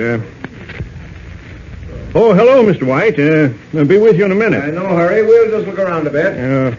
Why not take the cedar decoys, then? They're $14 a dozen. I see. Do you mind if I think it over? I want to make the best buy I can, but I don't want to spend too much. I'll drop in tomorrow. Well, that'll be fine. I'll look for you. Okay. Thanks very much. You're quite welcome. Well, Mr. White, what can I do for you? I thought we had outfitted you for your trip to Canada pretty completely. Oh, you did, outside of a few odds and ends. Well, I'm not looking for anything for myself, really. These two people are coming along with me. Sort of a last-minute arrangement, you know, and we've got to get outfits for them, too. All right. I'll take care of you right away. I suggest we find out first what you need, sir, and then we'll take care of the lady. Feminine apparel is in another department. Well, it's okay with me. If you don't mind, Lois. Oh, certainly not. You know, this is pretty exciting. I've never been in a store like this before.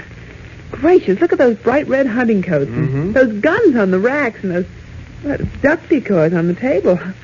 And, oh, heavens, I guess you could get almost anything you needed for the woods right here in the store. That's right, miss.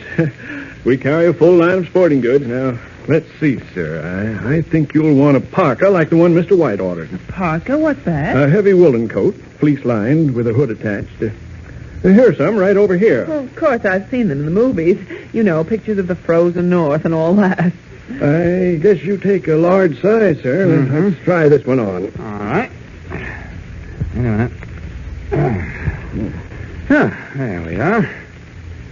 Whew. Boy, this thing is hot. You'll want that warmth up in the Hudson Bay region. I guess so. I understand the temperature often drops to 20 and 30 degrees below zero. Yeah, so I've heard. That seems to fit. All right, I'll take this one. Fine. Now, look, have you got one in a small size? A small size? Why, yes. Just how small? Oh, to fit somebody about this tall. Well, what in the world do you want a parka that small for? Oh, Yeah? Oh, what? Oh, just old. Now, look here, Kent. This doesn't make sense. You can't wear a coat that small, and I don't... Now, take it easy, Chief. Take it easy. I'm paying for this stuff, so what are you worried about? I'm not worried. I just don't understand it, that's all. Now, what's the sense of buying a coat half your size? Clark, I don't understand that myself. Well, it's a secret. I'll take that small parka as well as the large one. Right, sir. I'll put them both aside. Now, let's see. Boots. I guess will be the next item. You'll need some warm and comfortable boots for traveling through the woods. Now, if you'll just... Excuse me, Bud. Yes? Mind if I have a look at these guns on the rack here? Oh, not at all. Go right ahead. Thanks. Now then, the boots. What size do you wear? Size 11C. Better give him the same type of boot you sold me. You know, rubber soles and leather tops. Yes, I was going to, Mr. White. This 30-06 Winchester looks pretty good. Nice and light. What? Oh, yes, that's a mighty fine rifle. Now, sir, these are just the boots you'll need. Uh-huh. Well, have you got a smaller size in the boots as well? A smaller size? Yes, I'd say about a 5. A 5? What are you going to do with a size 5 boots? Clark, what's gotten into you? Are you out of your mind? Here's a pair of 5s right here, sir. All right, let's have a look at them. Mm-hmm. Yes, I think they just about do. Do for what? Well, you couldn't get your hands in them, let alone your feet. I wish you two would stop being so inquisitive. All these questions. I don't think I have to ask any more questions, Kent. I'm beginning to put 2 and 2 together. That small-sized parka you bought would be just about right for a boy of 14, wouldn't it? And the boots would just about fit a kid that age. Kent, look at me. Now, Chief. Look at me, I said. Well? You're not thinking of bringing that freckle-faced terror along with us, are you? Freckle-faced terror? I don't know what you mean. You know what I mean, all right. It's a little devil disguised as a 14-year-old boy. It's a benighted imp that always succeeds in driving me stark raving mad, and its name is Jimmy Olsen. Now answer me, Kent. You wouldn't be thinking of bringing him along with us, would you? Well, why, Jimmy's at home, Chief. He hasn't seen his mother in months. I guess he'd want to stay with her for a while, so... Well, he couldn't possibly come with us. Of course, I know he'd be terribly disappointed if we went without him, and I thought... You thought what? Well, I thought I'd, give him a ring on the phone and sort of ask him if he wanted to come along. Just give him a chance to refuse. And, of course, he would refuse. Of course. Oh, you're sure of that? Why, positive. You're so positive that you're buying him a complete outfit. Kent, no, I won't stand for it. Now, Mr. There are lots of things I'll take from you, but this is not one of them. You know how he gets on my nerves. You know how he badgers me, tortures me, drives me to distraction. He can't come along, Kent. Do you understand? I won't have it. I'd rather travel with a man-eating tiger. Chief, take it easy, will you? Please. Jimmy will probably refuse anyway. Say, wait a minute. What's the matter, Clark? Hey, you there. You with the gun. Yeah?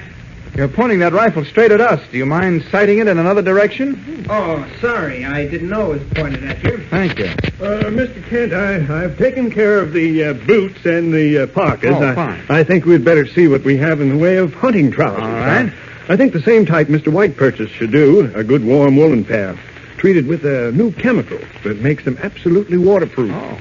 We have them in all sizes, too, so we'll be sure to have a pair for the boy you were talking about. I said that boy was not coming. Please, Mr. Now, White. blast it all, Kent. We're going to have this out here and now. But if you... I said that little rapscallion is not to come along, and when I... Wait a minute. Clark. Yes, Lois? Look at that man. He's pointing that rifle at us again. What? Straight at Mr. White. What's that?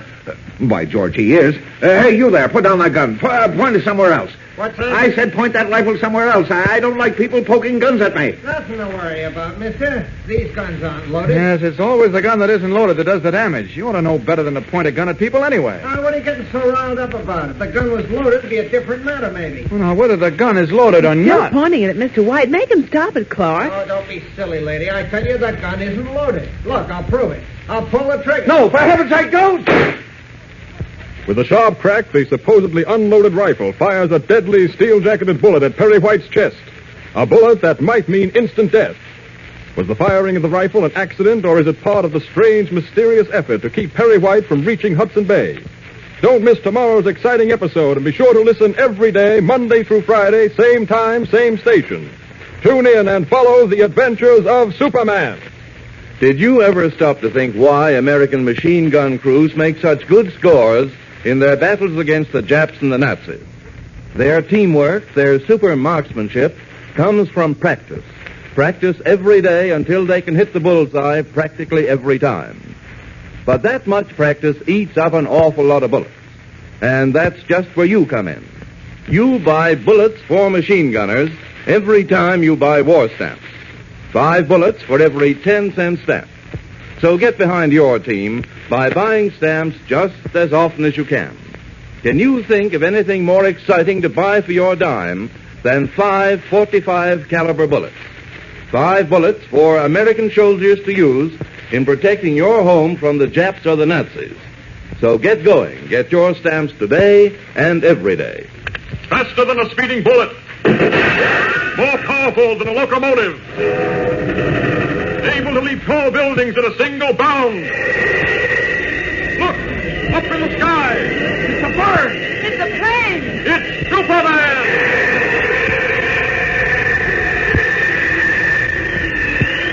Follow the adventures of Superman every day, Monday through Friday, same time, same station.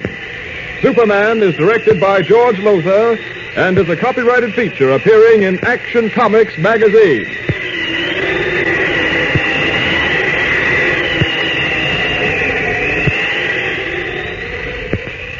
This is Mutual.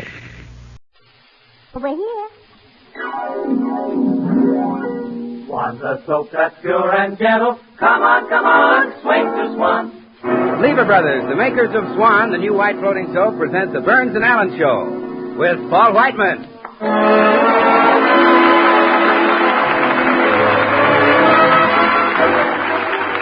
Our singer, Jimmy Cash. Yours truly, Bill Goodwin, the Six Hits and a Miss. And George Burns and Gracie Alice.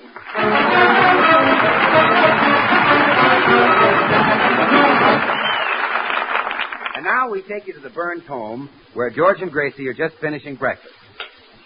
More cream, dear? Another slice of toast? No, thanks. Well, did you notice the toast wasn't burnt this morning? I finally had a man come up and look at the toaster. Good. It's about time. I made him take it apart and check the whole thing. He charged me $5, but it was worth it. Found out what the trouble was, huh? Mm-hmm. I was leaving the toast in it too long.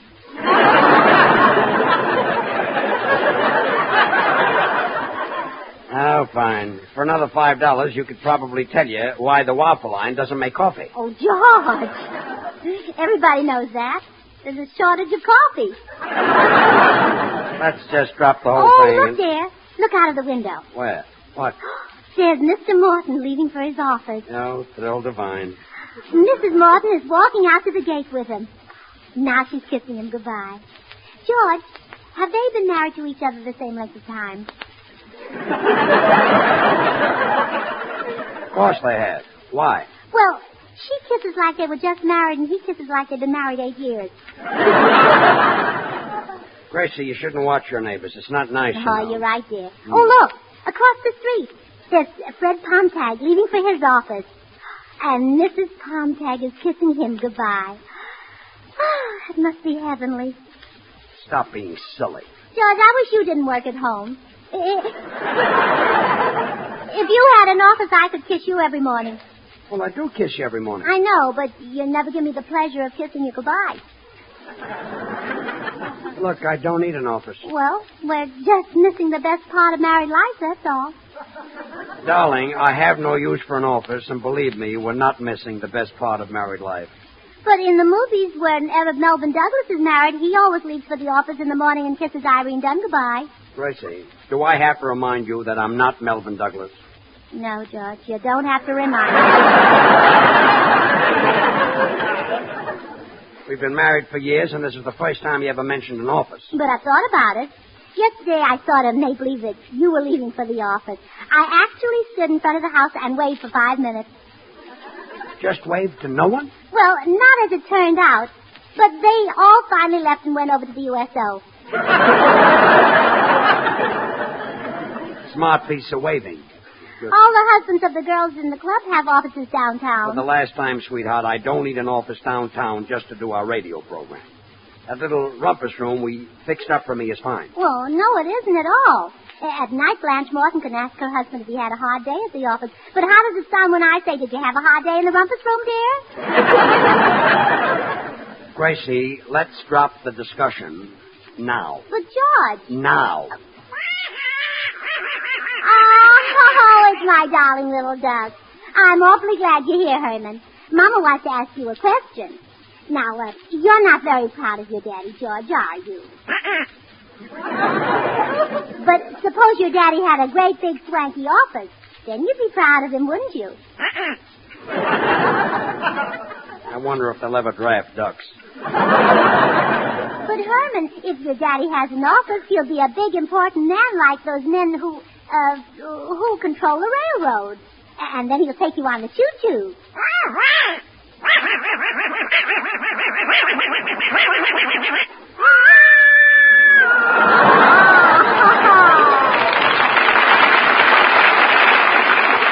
My darling! That's the best imitation I ever heard. Mama's so proud of her clever little boy. Oh, that's fine. A ham with drumsticks. Gracie, maybe you've got something with that office. At least I'd get away from that silly duck. Oh, that's wonderful. You hear, Herman? Your daddy's getting an office. He's going to be a big businessman like Henry Kaiser. Do you know what Henry Kaiser built?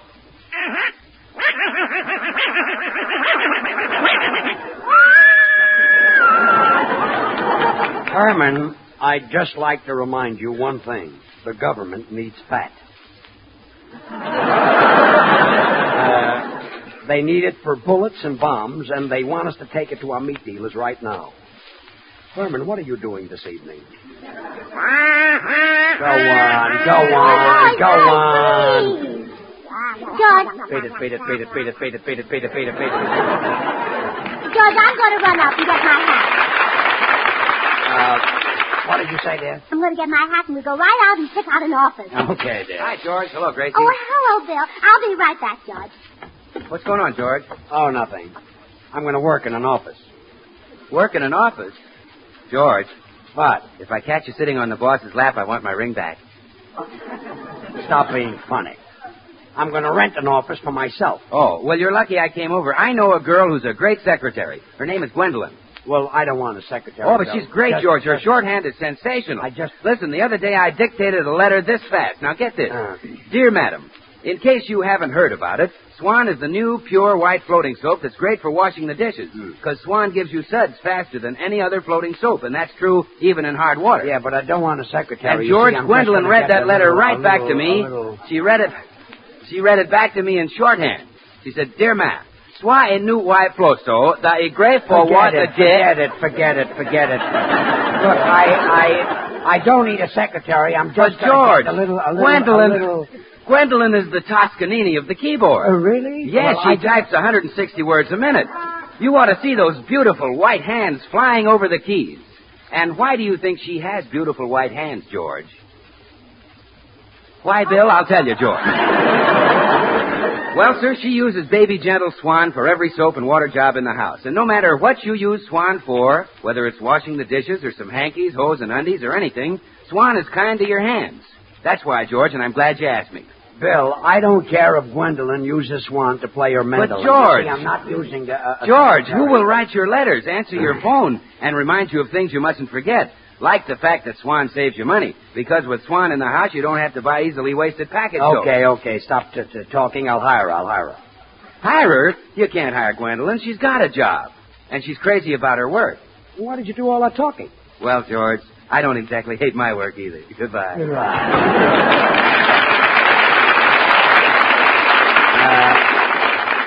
At breakfast, I'll bet he wears a green wrapper with a white swan on the front. Oh, George, while I was putting on my hat, I was thinking how wonderful your office is going to be. You were? Mm-hmm. Monday morning, you'll kiss me goodbye, and Monday night, you'll kiss me hello. Oh. And Tuesday morning, you'll kiss me goodbye, and Tuesday night, you'll kiss me hello.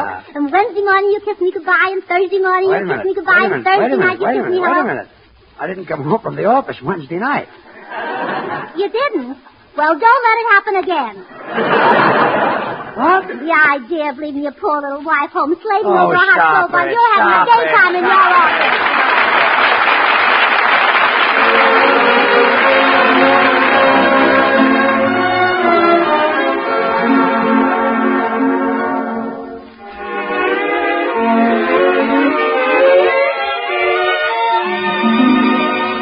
This is Paul Whiteman. Tonight, Jimmy Cash sings of a time we all hope will come soon, when the lights go on again. All right, Jimmy. When the lights go on again, all over the world, and the boys are home again, all over the world, and rain or snow is all that may fall from the skies above. A kiss won't mean goodbye, but hello to love. When the lights go on again, all over the world, and the ships will sail again, all over the world, then we'll have time for things like wedding rings, and free hearts will sing.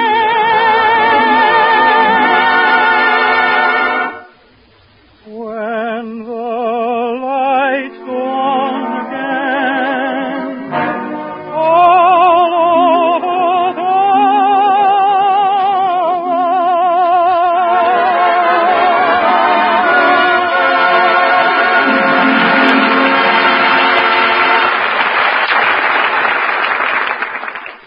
Gracie, this office building looks too expensive. I'm going across the street and try the other one. All I need is just a little cubby hole. Well, I'll talk to the manager and see what he's got here. Yeah, but don't look at anything too expensive. Well, you don't have to worry, dear. You know what I always say? A pound of pennies is wise foolish. Well, I know you always say that, but all I want is just a little cubby hole. I'll be right back. Oh, all right. Oh, let's see now. Oh, here's the manager's office. Are you the manager? Yes, indeed, little lady. Well, my husband would like to rent one of your offices. Oh. Just a small cubby hole. Oh. Well, not too small, of course. Sort of a medium-sized cubby hole. Oh. Like an office, like a large office. Oh. He'd like a big suite with 3 big rooms. Oh, well, I have the very thing you're looking for. Now, if you'll just sign this lease. Oh, now, wait a minute. I'm much too careful to rush into anything that quickly. Oh, I see. Has this suite got windows? Yes, indeed. Oh, good. Where do I sign? Right on that dotted line, little lady. Here's a pen. Thank you. Gracie Allen Burns. There you... Oh, my goodness. This lease is for 99 years. Is something wrong? Well, you see, my husband is a very healthy man, and he'd be upset if the lease expired before he did. Oh. Well, I wouldn't worry about it, little lady. Now then, what kind of office furniture will your husband require? Well, I don't know. What do you usually put in your offices? Oh, it all depends on what the office is used for, madam. Could be desks and steel files, a cabinet for law books, a dentist's chair, an operating table, a stock ticker. Well, that sounds satisfactory. Which? All of them. All of them? Of course. Little lady, do you happen to be married to Orson Welles? Oh, no. His name is George Burns, and that's the name I want on the door. George Burns Limited. With that office equipment, I hardly think he will be. I'll say. What? I said with that never mind. I think I'd like to see the suite now. Oh, yes, of course. It adjoins my own office. Just right out this door, if you please. Oh, here's my husband. Now we can see it together. Gracie, I saw the cutest place across the street for only $25 a month, just exactly what I wanted. Wait. I want you to see the little place I picked out. You picked out? Uh-huh. All right, Mr. Manager, open it up. Gladly. There. Isn't it snug? Isn't it cozy? Snug? Cozy? Yes. And just think, it's yours for 99 years. Oh.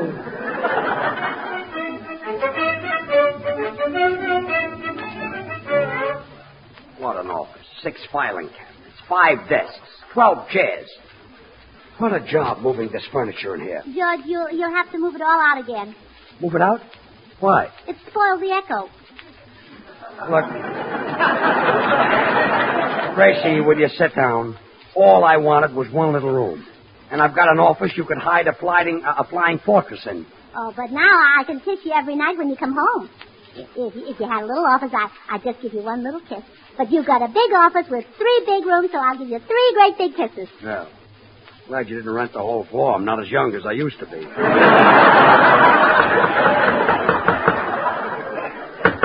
That's funny.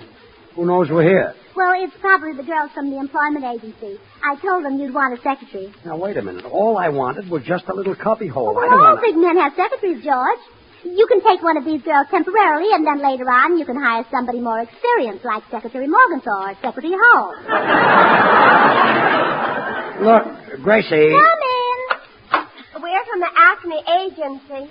Are you the party who's looking for a secretary? Oh, yes, I'll interview you both. Your name is? Lucille Helt. I'm very good. I'd still be working if my last boss hadn't been drafted. Before he was drafted, he was in women's dresses. Well, I suppose it takes all kinds to make an army. Lucille, what would your salary be? Well, 20 a week. 20 a week? Oh, that's not enough. You should get at least 35. Oh, that'd be wonderful. Well, in fact, for a girl who's really a good secretary, I don't think $50 is too much, do you?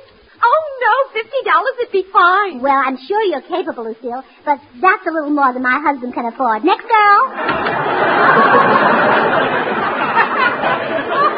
Gracie, she said she'd work for... Please. What's your name, miss? Geraldine Bojo. And I'm very good at taking shorthand. Well, I'll try you out. I'll dictate a short business letter to you. Ready? Mm-hmm. George Burns Limited. Dear Limited, we received your contents, and the 15th inch was duly noted. Thanking you in the past for advanced favors, we are. Now, read it back.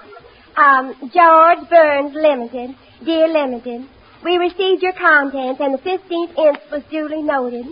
Thanking you in the past for advanced favors, we are. Oh, I'm sorry, Geraldine, but that letter doesn't make a bit of sense. Next girl. Next girl. No. Oh, dear. She was the last one. Well, good. Forget the secretary. Oh, no, George. I'm going to keep trying until I find you a girl who is intelligent and capable and clever and... Well, I know just the girl. Well, all right. Send her around next week. Oh, why wait? I can start right now. Go ahead and dictate. You? Yeah, me. Oh.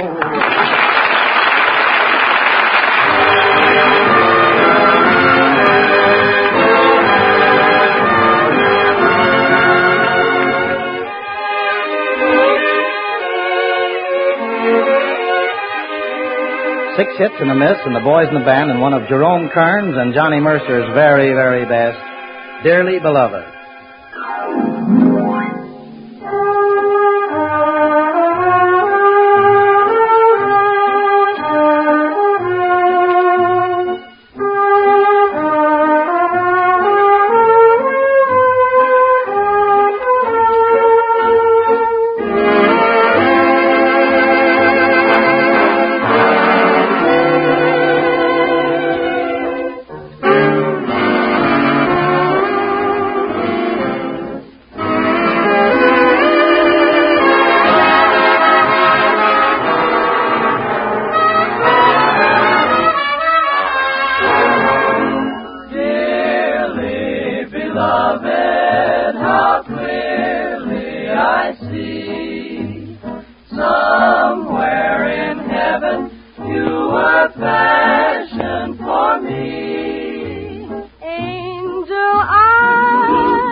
This office is ridiculous, Gracie. Miss Allen, please. Huh? Well, I'm just your secretary now, so you better call me Miss Allen. Or Toots. Toots. Yeah, and I'll call you GB. GB? That's office talk for George Burns. You know, your initials, GB. I don't want you to call me GB. But that's the way it's done, dear. My sister Bessie used to be secretary for a man named Philip Simmons, and she always called him FC. I don't care what your sister Bessie did. All I wanted was a little It's cubby fun hole. being a secretary. I hope I don't make a great big fool of myself and fall in love with the boss. Oh, stop. I'll be the laughing stock of all my friends. Oh, don't you worry, dear. They laughed at all great men. They even laughed at Lincoln, but he went right ahead and invented the highway.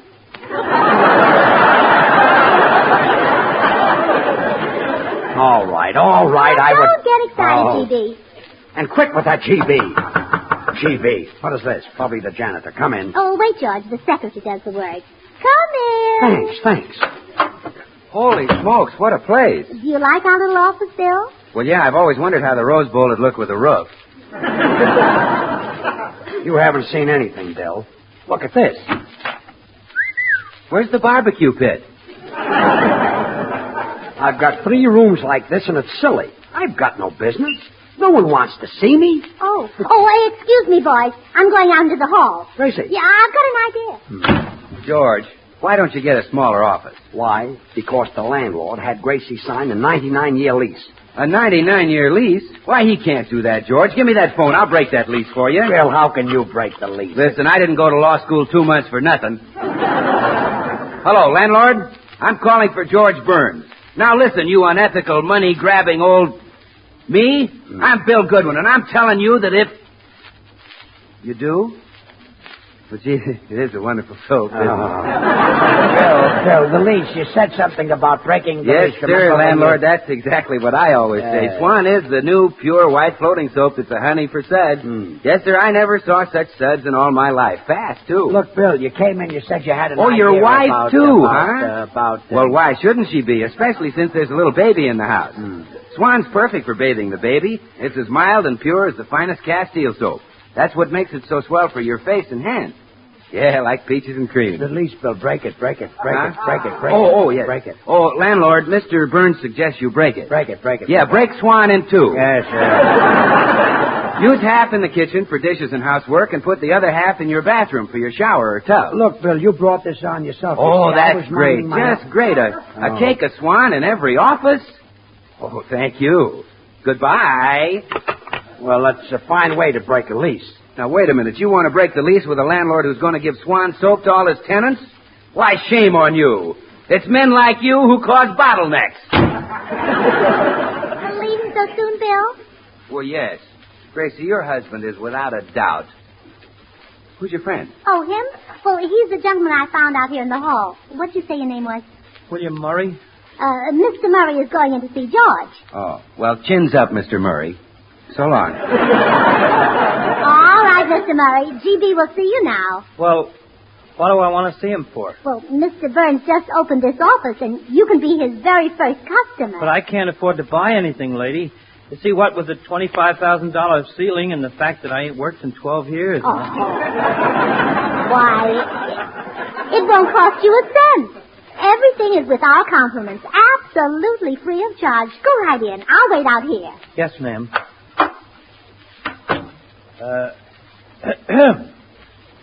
Yes? How'd do? How'd do? Nice office you have here. Thanks. Big. Yeah. Mighty big. Mighty big. Who are you anyway, and what do you want? I'm your first customer. Customer? Yeah, I'm kind of in a hurry, so if you don't mind, I'll just take one and go. Take one what? I don't know. What business are you in? Radio programs. Well, you better give me just a small one. I don't use them very often. Look, Bud, you must be in the wrong office. I don't give away any samples. Now, there's the door right there. Yes, sir. I'm sorry I took up your time. That's all right. Goodbye. In case I don't see you again, I'd like to wish you a very Merry Christmas. Well, did you enjoy your visit with GB, Mr. Murray? He gave me a brush. Oh, well, that's nice. Take care of it. You never know what they'll ration next. Come again. Pardon me, miss. I'm looking for the office of Rubicam and Young, attorneys at law. Well, go right in. GB will be glad to see you. Oh, is GB Rubicam or Young? Well, he's not young. Well, then he must be Rubicam. I'll go right in. Good afternoon. Yes, what is it? I'd like to divorce my husband. Well, what's that got to do with me? You're the man I want. Who, me? Yes. I want you to go to Reno with me. What? I'll pay all your expenses. Well, gee, this is very flattering, lady, but you see... Then you'll go? Well, look, I'm a married man. What difference does that make? You're a lawyer, aren't you? A lawyer? I'm no lawyer. Oh, so you just wanted to hear my troubles, huh? Curious, huh? Oh! Hereafter you can listen to Mr. Anthony. What's going on around here? This way, Mr. Davis. Another customer, GB. So you've been sending in these people? Lady, I'm sort of in a hurry. Oh, and GB will take care of you right away, Mr. Davis. Gee, lady, I don't know. What is this? What does this guy want? Well, if it's all the same to you, I'm sort of in a hurry. Oh, your worries are over, Mr. Davis. Just ask my husband about whatever's on your mind. Go on, ask him. Okay. Hey, mister, is there a place on this floor where a fella could wash his hands? Out. You and your ideas. This office will drive me crazy. And I'm stuck with a 99-year lease. Oh, you're worried about the lease? Well, I'll break it, that's all. That's all, huh? Well, where's the phone? Just break it, that's all. Hello? Oh, boy. Hello, is this the manager? Well, this is Mrs. Burns. I'd like to break my lease, please. You will? What? Oh, all right. Well, thank you very much. Goodbye. Well, it's all settled, dear. Come on home. You mean you got me out of the lease? Well, sure. All you have to do is pay him for 98 years. 98 years? Mm-hmm. He's given us the last year free to keep our friendship. Oh.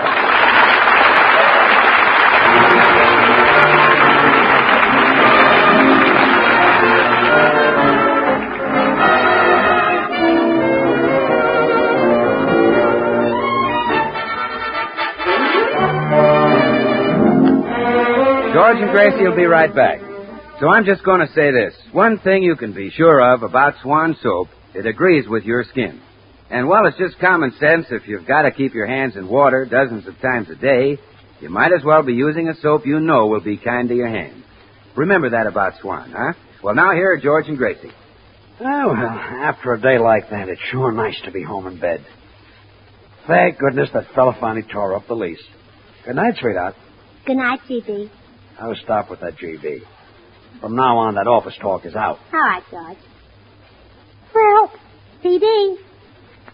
PD? That's office talk for pleasant dreams. Oh.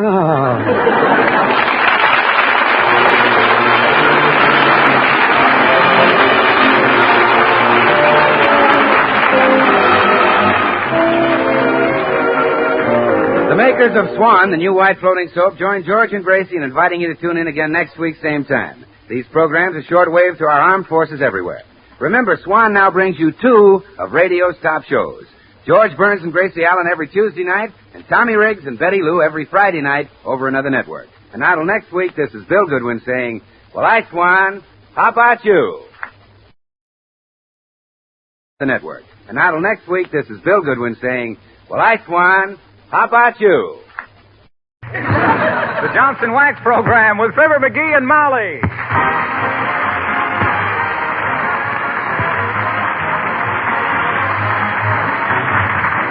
The makers of Johnson's Wax and Johnson's Self-Polishing Glow Coat present Fibber, McGee, and Molly, written by Don Quinn with music by the King's Men and Billy Mills Orchestra. The show opens with Who Cares?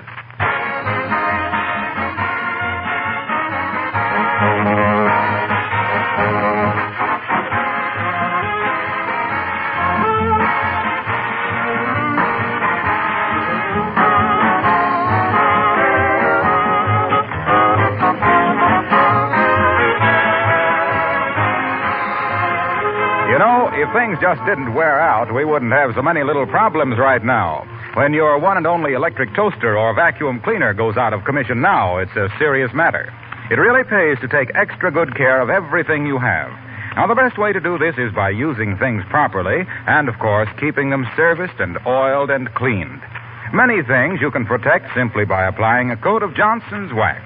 Your floors, furniture, and woodwork, for example, are actually safeguarded against wear and against dirt with a tough coat of wax.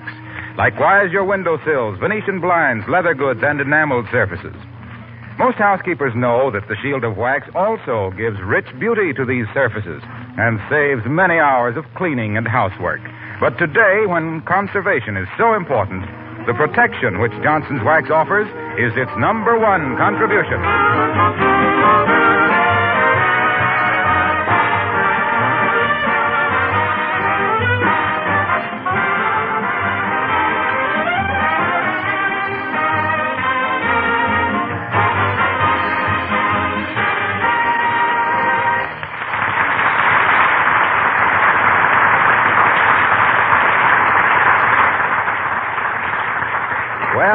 As we visit Wistful Vista tonight, we find our friend... One side there, Sonny, one side. Hey, what's your hurry? Who do you want to see? Fibber, McGee, and Molly.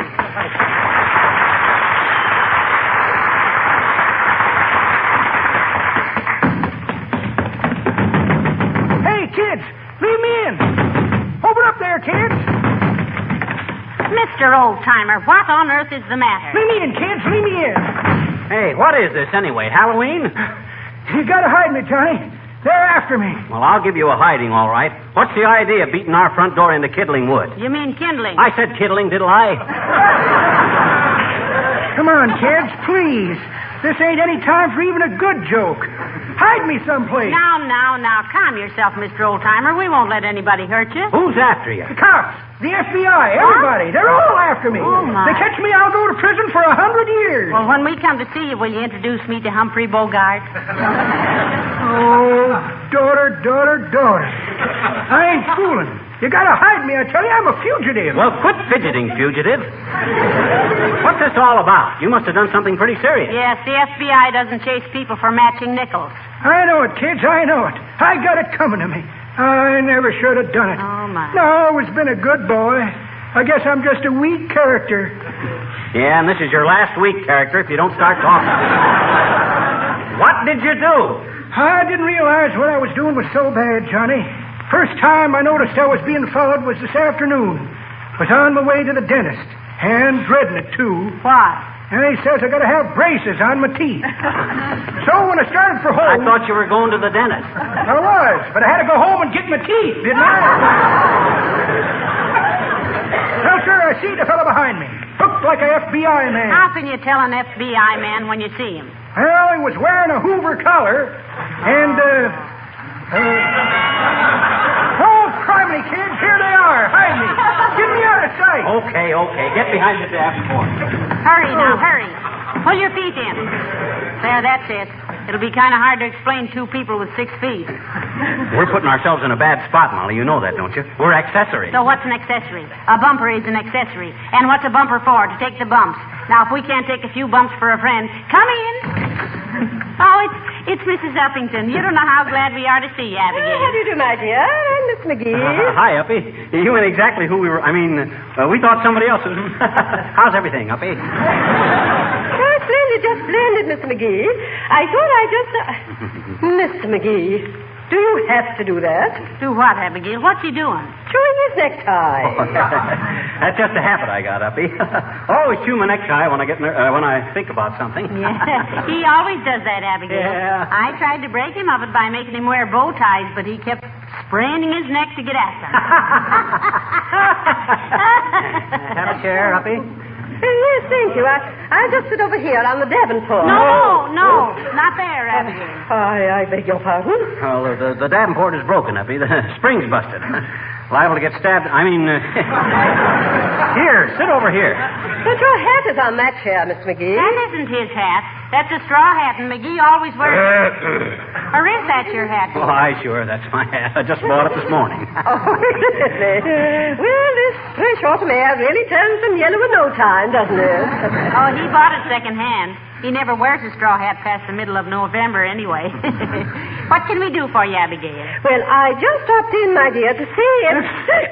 Good heavens. Was that a sneeze? Must be that darn cat that keeps coming in here. Kitty. Where are you, Kitty? Meow. Meow. Poor little thing has a cold. Now, what were you saying, Abigail? Well, I just wanted to know, my dear, if you would go down to the Federal Building with me. I want to see the FBI. Oh, heavenly days, that cat has knocked over the lamp. Doggone you, old-time cat. Can't you be a little more careful? Meow. What you going to see the FBI about, Uppy? Find a German spy in your sauerkraut? Oh, no. No, Mr. McGee, I want to register my fingerprints in their voluntary civilian files. My brother in Washington suggested it. Oh, you got a brother in Washington? What does he do? He's a lobbyist. Oh, we don't care where he sleeps. What does he do? Well, I don't quite know, my dear. It has something to do with the farm lobby. I believe he's a rainmaker. A rainmaker? Bosh. A likely story. Nobody can make rain. Well, possibly not, Miss McGee. All I know is what people tell me. They say he's been under a cloud for some time. But I'm sorry you can't come with me. Goodbye.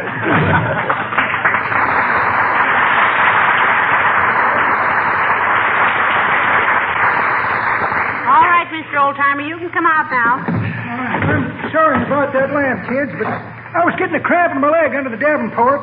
Hey, why can't I hide in here next time? No, you can't hide in there. No, don't open that door. Why not, kid? Seems like this would be a perfect place to...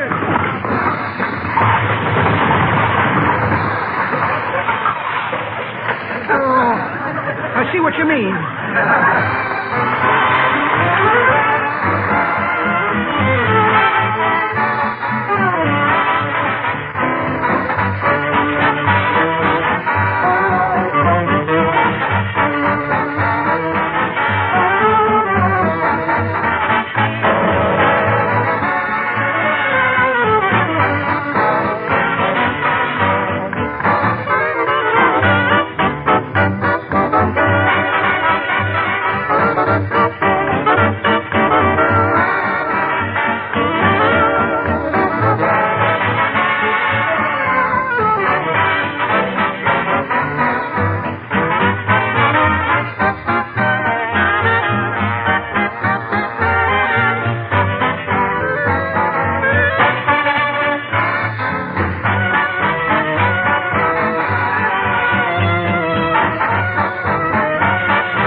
Now, look, old-timer, we're your friends, and we'll go to bat for you up to a point. Yeah, so let's get to the point. Okay, kids, but I hate to tell you, if I go to Leavenworth, it's going to break Mama's heart. I was her favorite boy. I was always the one they cut down Papa's best pants for. How many brothers did you have? Didn't have any, just 3 sisters. You ever seen my sister Eileen? My sister Eileen is a play, isn't it? Not mine, she's a sketch. I mind one time... Oh, for goodness sakes, Mr. Oldtimer, tell us what you've done. Why are the police after you? Yeah, make with a confession. Well, I don't know right where to start, kids. We'll start right at the beginning. Yeah. All righty. Well, sir, I was born in Terre Haute, Indiana. One of 2 twin boys. Papa takes one look at us and says, let's keep this one and drown the other one. And that's how I learned to swim.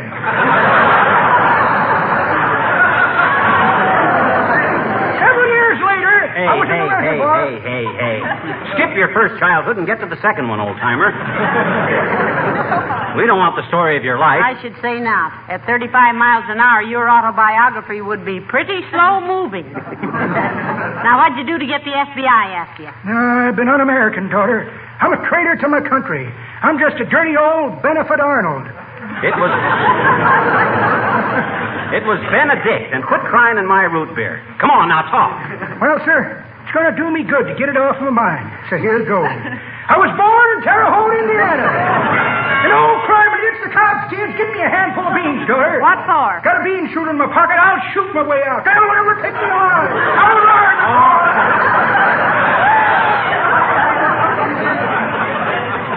You talk like the bad half of a double feature. Scram into the dining room. No, the other door. That's it. And if anybody comes in there, just lie down on a pickle dish and put on a dilly expression. Okay, McGee, let him in. Come in. Oh, for goodness sakes, Billy Mills. Hello, Mom. Hello, Skip. Hi, Billy. Won't you come down and sit in for a moment? Won't you take off your chair and have a coat, Miss Mills? She's kind of nervous today, Bill. She means, won't you give your hips a downbeat? Oh, thanks. I just wanted to tell you I saw your new picture. Here we go again. Oh, did you really? How'd you like it, Billy? What do you mean, how'd I like it? I admitted I saw it, didn't I? I have to get nasty about it? A fine thing.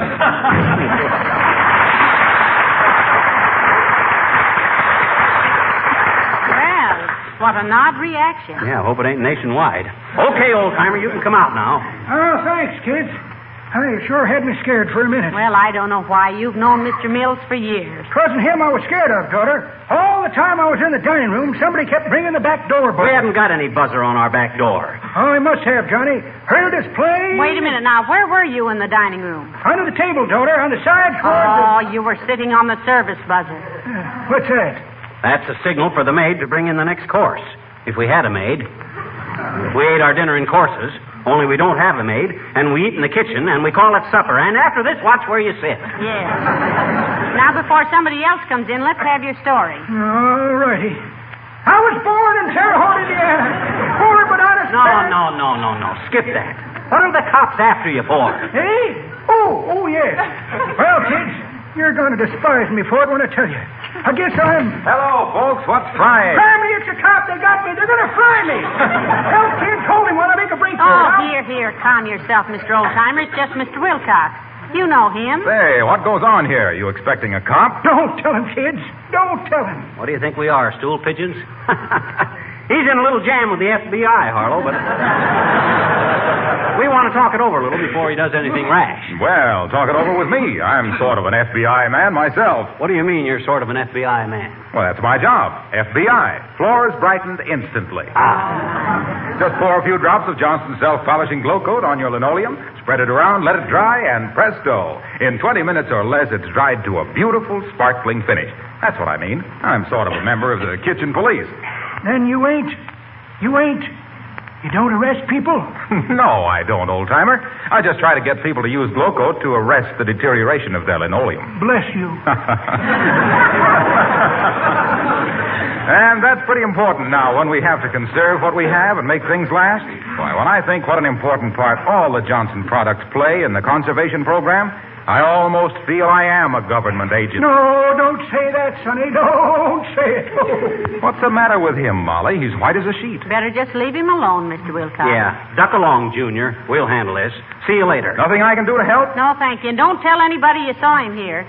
Why not? But because the police are going to drag out the throw net for him, that's why. McGee, how many times must I tell you it's throw out the dragnet?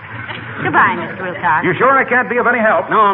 Beat it, will you? Scram. All right, but you don't have to push me. Jiminy, kids. I never been so scared in my born days. Well, brace up. Don't be such a scaredy cat. You're just a bundle of nerves. No, I am not, Johnny. I'm as cool as a cucumber. I'm as... Hey! What was that noise? Oh, I dropped a piece of yarn on the rug. No, you're not nervous. You're as high-strung as the George Washington Bridge. Now, get that story off your mind while we got a moment's peace, will you? Okay. Glad the kids. I was born in Terre Haute, Indiana. Where'll I go, kids? Where'll I go? Let me crawl under the rug. Oh, fine. We'll tell them it's a Brussels carpet and you're the sprout. Go on back into the dining room. Stay off of that buzzer. I will, kids. I will. Come in. Oh, Mayor Latrivia. Come in, Mr. Mayor. Hello, Mr. McGee. Hello, McGee. Hi, Latriv. You're just the guy I wanted to talk to. Yes? Yes, I thought you'd cleaned up gambling in this town. I have.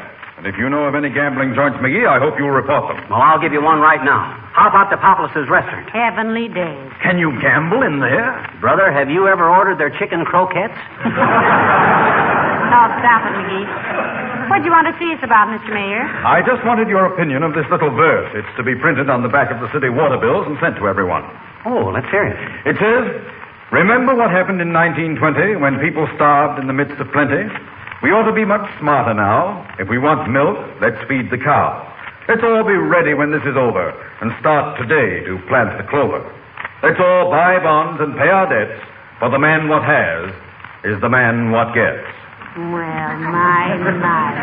I think that's wonderful, Mr. Mayor. Did you write that? No, it was sent in by a chap named Wimple, Wallace Wimple. Oh, sure, old Wimp. We know him well, Latrivia. Kind of a short, long fellow.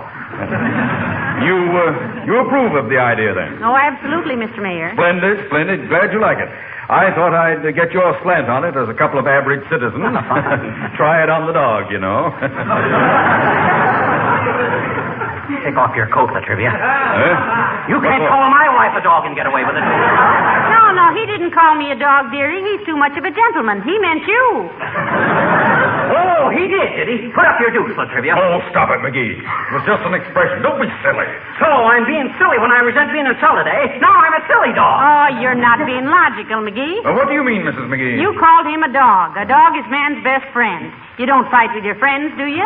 This gets worse and worse. I'm not only a silly dog, but now I'm a friendly one. You don't think I can fight, huh? Oh, stop waving your paw. I mean your fist. This is ridiculous. I think it is, too. You better go, Mr. Mayor, before he bites you in the leg. Come on, McGee. Mother'll get you a nice big ham bone. That does it. Latrivia, I'm going to beat you to a pulp for those insults. I'm going to pound you so flat I can mail you home. Oh, my. This ought to be very interesting. Well... Say, is it true that you are an intercollegiate boxing champion, Mr. Mayor? Quite true, Mrs. McGee. I'm going to hammer your odd-shaped skull till it rings like a... It is? Is what? True. Is what true? That you're an intercollegiate... Aren't we being a bunch of rummies? They're flying off the handle like that. Well, I'm glad you dropped in, Latrivia. Thanks. Good day, Mrs. McGee. Goodbye, Mr. Mayor. And McGee. Huh? Let's go out some afternoon and bark at automobiles.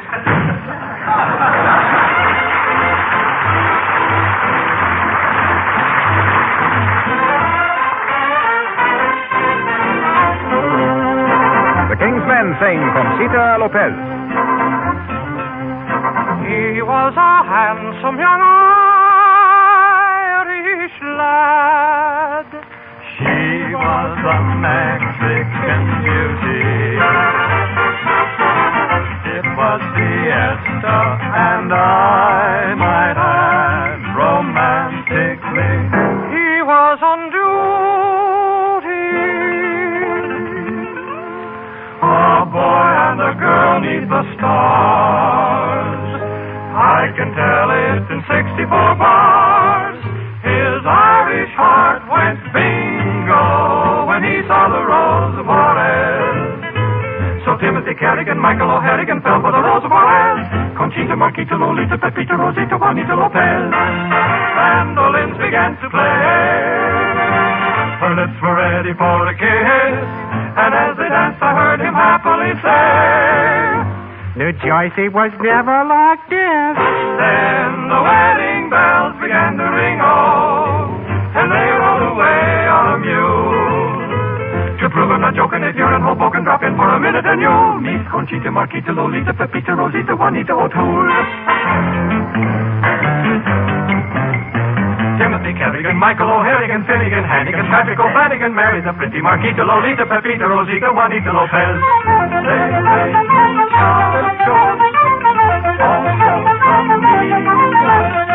There is Teresa, Maria, Elisa, and Patsy, and Molly, and Mike.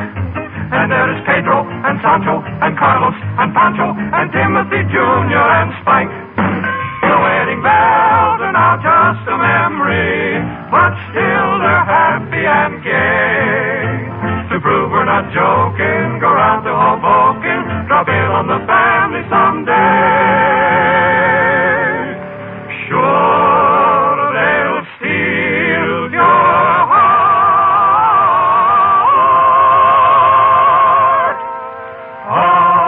away.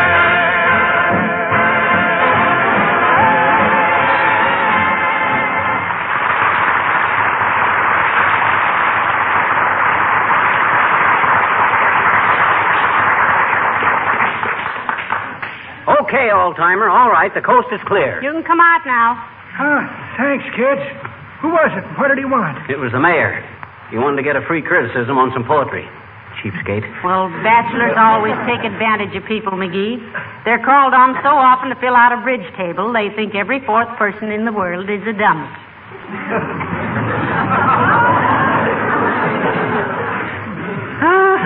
Well, be that as may or may not be or not. I want to hear what the old-timer here's got to say for himself. And it better be good, too, old-timer. Okay, Johnny.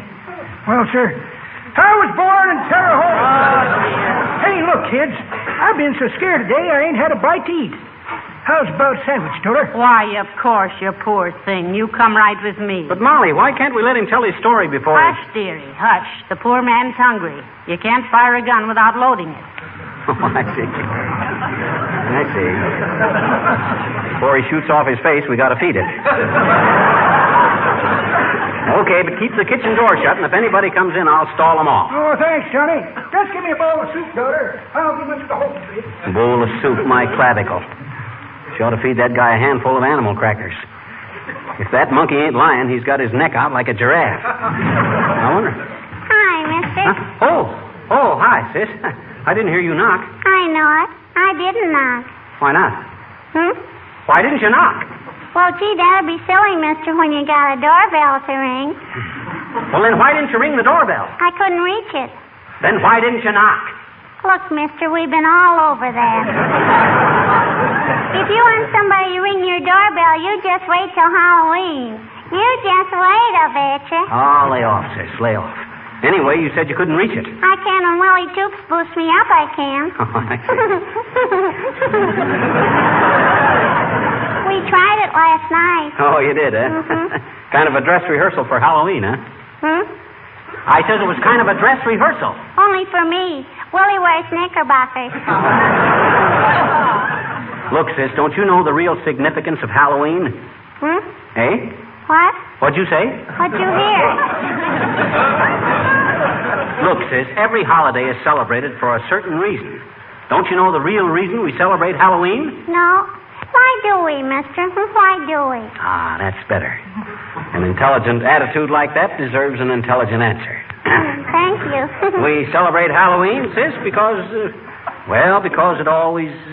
Yeah? It's to commemorate the... Yeah? Oh, it's too involved to go into right now. I'm busy. You better run along. Have you got time for a poodle? Have you? A what? A poodle. Where is it? Let me see it. You can't see it, mister. I tell it to you. You tell me, a poodle? What kind of double talk is this? Oh, you know, mister, a poodle is a little riddle you can't get through your noodle. You want to hear it? No, but I don't know how I can get out of it. So go ahead. Why do they make toy banks in the shape of pigs?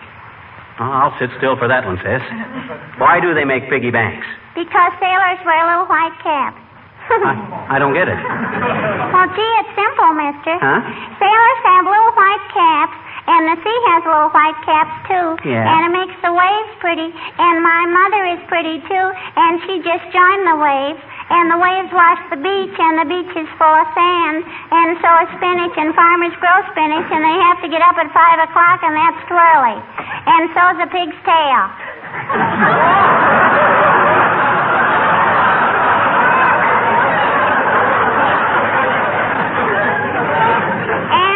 A pig's tail, and you can bank on that, I betcha.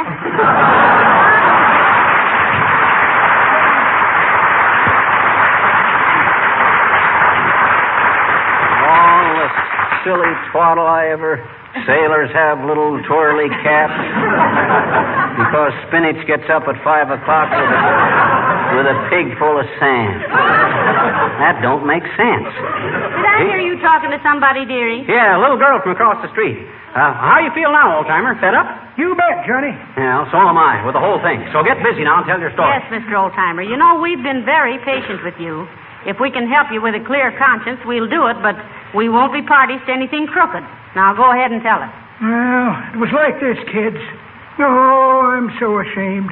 I wouldn't blame the FBI if they stood me up against a wall and shot me. Shot you for what? Well, I'm a hoarder. What? That's the way you heard it, daughter. I'm a hoarder. You ought to be ashamed of yourself. I know it, Johnny. I know.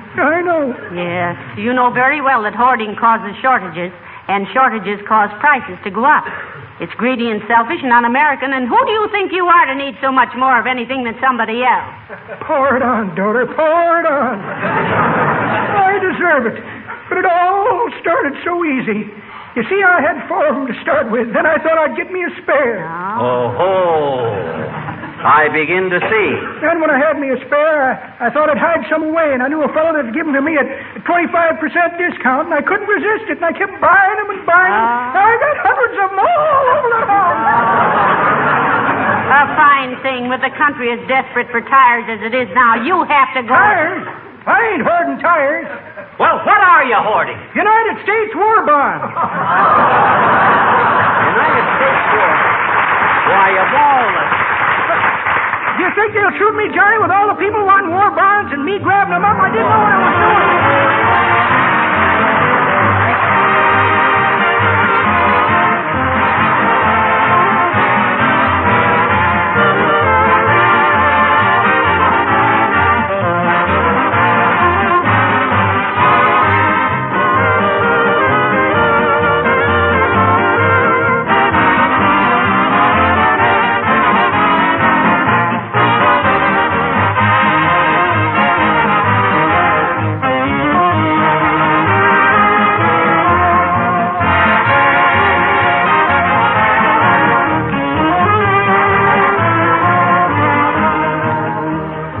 It's said by our enemies that we are a soft, wasteful people.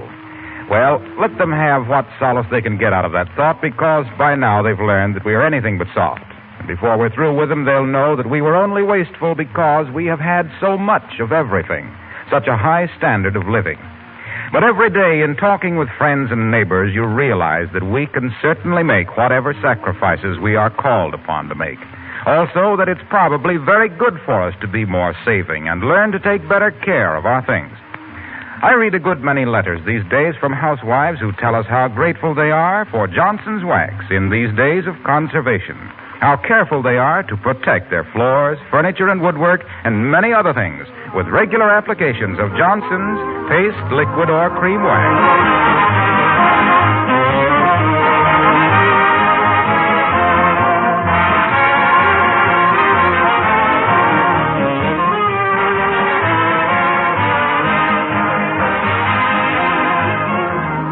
McGee, did you hear Mr. Wilkie on the radio last night? Yes, I did. What did he have to say? Made a very interesting speech. Says the world isn't as big as it used to be, and after this war, we all got to be neighbors. Oh, hands across the sea, you mean? Yeah. First arms and then hands. Good night. Good night, all.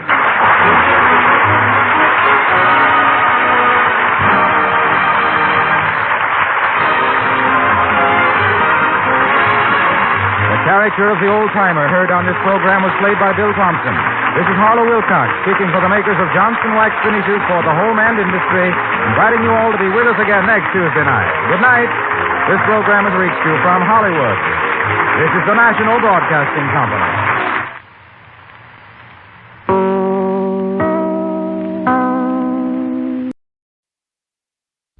The Raleigh Cigarette Program from Hollywood, starring Red Skelton, with Garth Fouts, Harriet Hilliard, Wonderful Smith, and yours truly, Truman Bradley.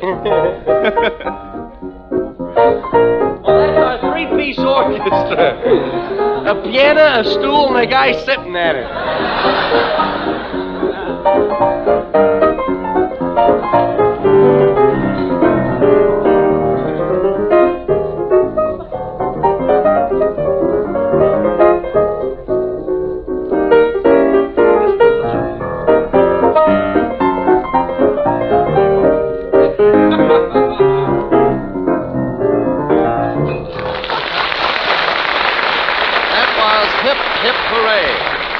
We bring you Metro-Goldwyn-Mayer's brilliant young comedian, the star of our show, Red Skelton.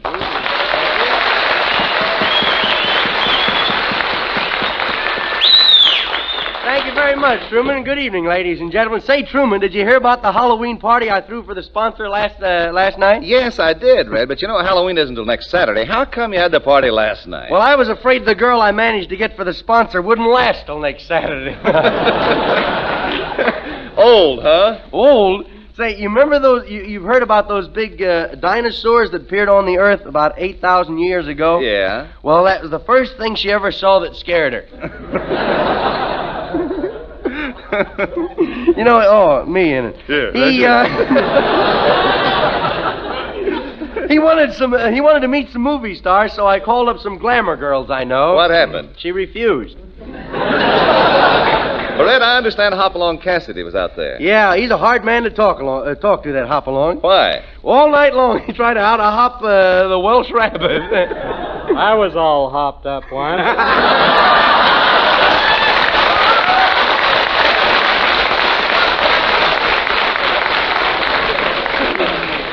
Now, if we were smart, we'd finish the program right there.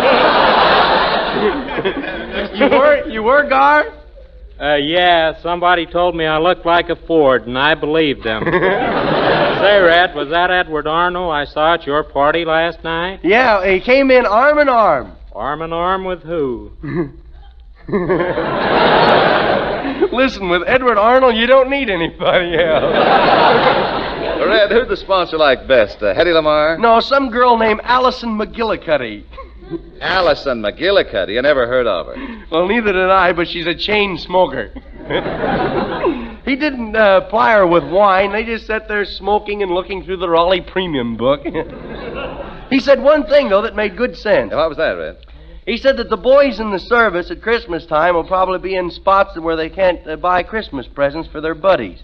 So he's going to send his boy an extra carton of Raleigh so that regardless to wherever his boy is, he'll be able to join in with the Christmas spirit. Well, gee, Red, I never thought of that before. Say, by the way, Brad, do you think the listeners would think I was trying to tell them what to do if I suggested they put in an extra present, whether it's gloves or Raleighs? Oh, no, Red. I think they might do it anyway. Yeah, I think they will, too. Hello, Red. Hiya, Harriet. Say, did you like my party the other night? Yes. Everybody was talking movies. Did you see this picture? Did you see that picture? Yeah, I finally asked them if they'd seen my picture. What happened? The darndest lull you ever heard. Well, say, what I want to know is, who spiked the punch? I did. You did? Yeah. What did you put in it? Spikes.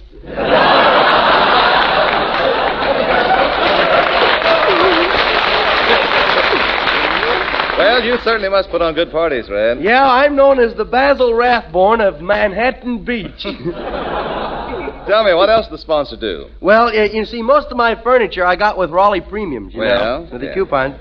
And every time anybody would lean on something, he'd rush over and say, "Careful, 200 coupons for that, you know." I think I hurt his feelings, though. He said, "Let's do something exciting." What'd you say? I said, "Okay, let's go behind the barn and smoke corn silks." Oh, fine. That's a fine thing to say to a man who makes Raleigh cigarettes. Yeah, I realized that as soon as I opened my mouth. You did? Yeah, he washed it out with a Chesterfield. Who else was there, Red? Well, Rita Hayworth. Look at him sweating there, will you? You see, that's not in here. Who else was there? Yeah. Well, Rita Hayworth. She was there alone, and I was all alone, so I went over and said hello. What happened? I was still alone. Say, did you notice the girl with the backless evening gown? She had 2 moles showing. Really? 2 Yeah, moles? yeah, and during the conga dance, they couldn't stand it, so they dug in. I had an itch once. You did, Gar? How'd you get rid of it? I took them off and put my shorts back on.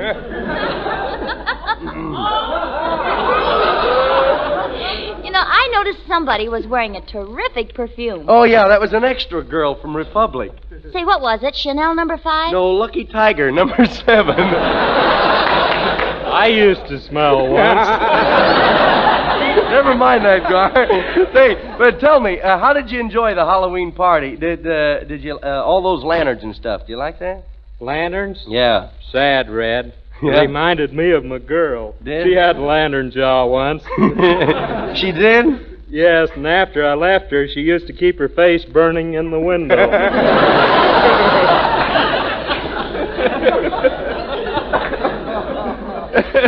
Say, did you see Virginia? You ain't got a chance getting out of the Navy yet, have you? Say, did you see Virginia O'Brien, the deadpan singer there? Boy, what long fingernails she's got. Really has, I read. Sure, I shook hands with her and she was still outside parking the car. Well, sir, I'm glad the sponsor had such a good time. Yeah, he did, though. Every time he saw a movie star, his eyes would pop out of his head. Then Lana Turner walked in. What happened? My eyes popped out. Well, it was a nice party, Red, except I don't like the girl you brought. Why not? Well, she had a receding chin. So what? Her chin didn't recede so much, did it? Well, I don't know. When she had to put lipstick on, she had to do it from the back. Well, I suppose she wasn't any too good looking, but boy, what a figure. On the end, Slim Somerville. In the middle, Edward Arnold. Well, Red, I certainly enjoyed your party. Yeah. And the favors you gave the girls were wonderful. Oh, did you really like them, Harrigan? I really did. Who else would have thought of giving liquid garters for holding up liquid stockings?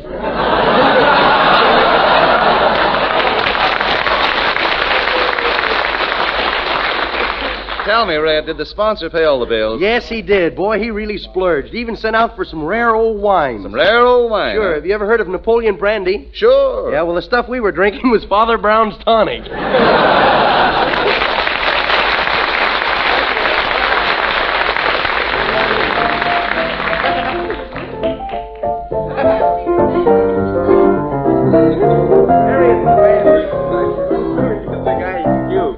And all 15 men pick up the...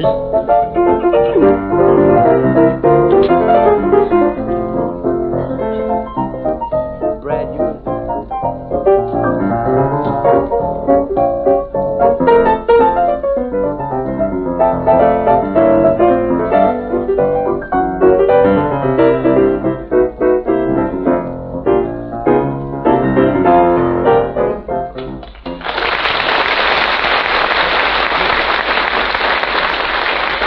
Say, Red, I hear you were in the hospital. Oh, you heard that joke too, huh?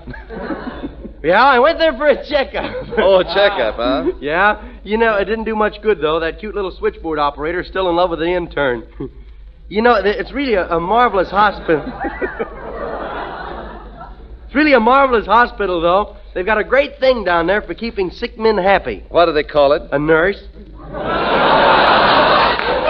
But I sure had fun down there, Truman. You had fun at the hospital? Sure. You see a lot of funny things down there. For instance, in one ward I visit, there was a little meat fella. He was pretty sick, and he had his wife with him.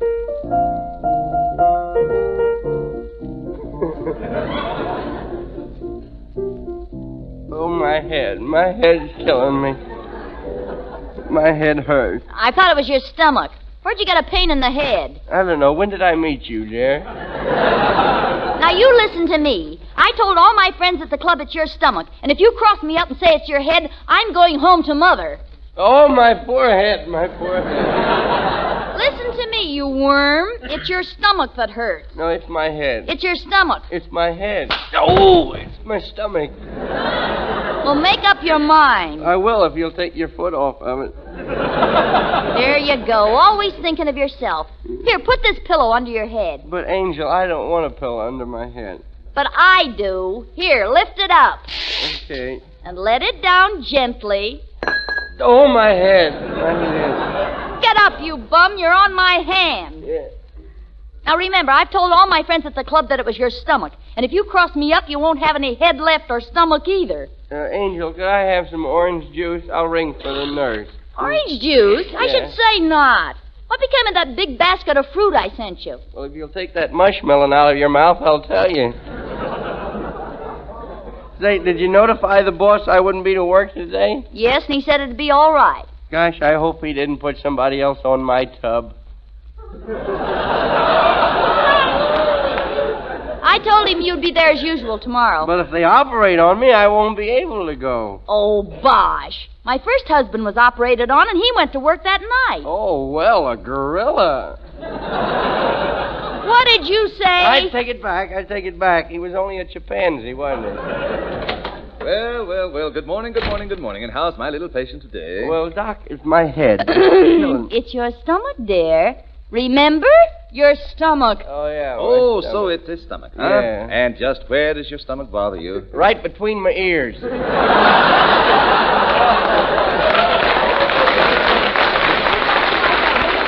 Between your ears? Yeah. And what are your ears doing down by your stomach? Well, it's handy. If I don't want to hear my wife, I just tighten my belt. Let me see now. Let's see your tongue. Yeah. Further. Further. Good night. It's turned plaid. That's my socks coming through now. All right. Put your tongue back. I can't. It's stuck. Here. I'll give the end a jerk. Oh, there it goes.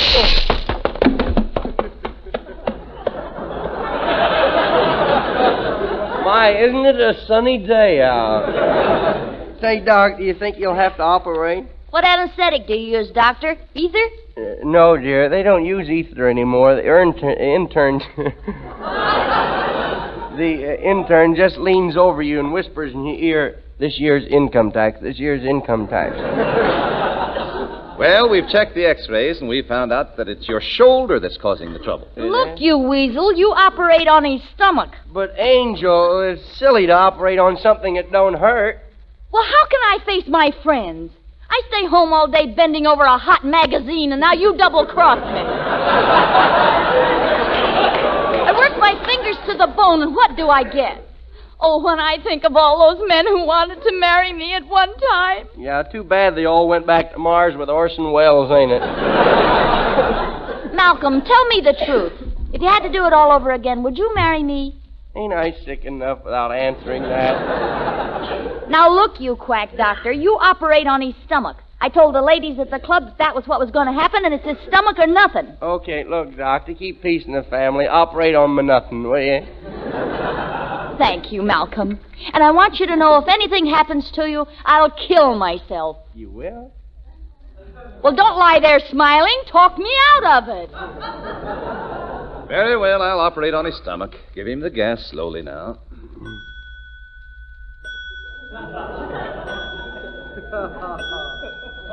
You better give him some more. He isn't quite asleep. He can't. You're only allowed 4 gallons, you know.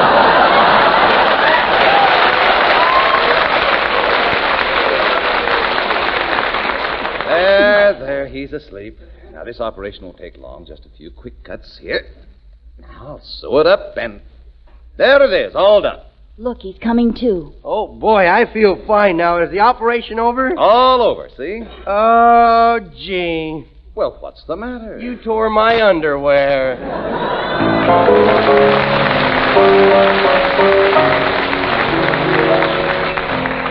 Out west in the good old days, doctors really had it tough with characters like Deadeye, the good old bad man around. So let's see what happened one day way back in the time. Whoa! Doggone you, horse, you fool me. Why, Mr. Deadeye, I do believe you fell off your horse. It ain't true. I always get off my horse that way, head first. Saves my rubber heels, you know. Maybe so, but you's getting awful run down at the head. Oh, Mr. Deadeye, I believe you busted your arm, too. I did not. Oh, didn't you? No. Well, then teach me how to scratch my elbow with a hand from the same arm. Mr. Deadeye, you better go and have your arm set over at the doctor's. No, I don't want to have my arm set any place. I want to keep it right here with me. Say, wonderful, with my right arm useless like this, would you mind putting a streak of molasses going from the right side to the left side? What for? Well, I want to deter the flies over to where I can smack them. You'd better get to the doctor, Mr. Deadeye. No, sir, my pappy never went to a doctor. He didn't even go to the time he got shot through the head and ankle with the same bullet. Now, how could he get shot through the head and ankle with the same bullet? He was biting his toenail at the time. Well, your arm is pretty bad, so I'm going to take you to my doctor. Can you stand up? It's my arm that's busted. What's that got to do if I can stand up or not? Well, my doctor's a horse doctor, and you'll have to walk in on all fours. Look, Bub, I ain't no horse. I know, that's all right, but just cover up your long ears and the doctor won't know the difference. Look, how much does this doctor charge? Oh, $2 for one arm and $3 for 2 arms. Yeah? Give me the butt of your gun, will you? Boy, I know a bargain when I see one. Come on, let's go. I'll just tie my horse down here. Hold still, boy. Hold still! Hold still, will you? Well, lie still then, will you?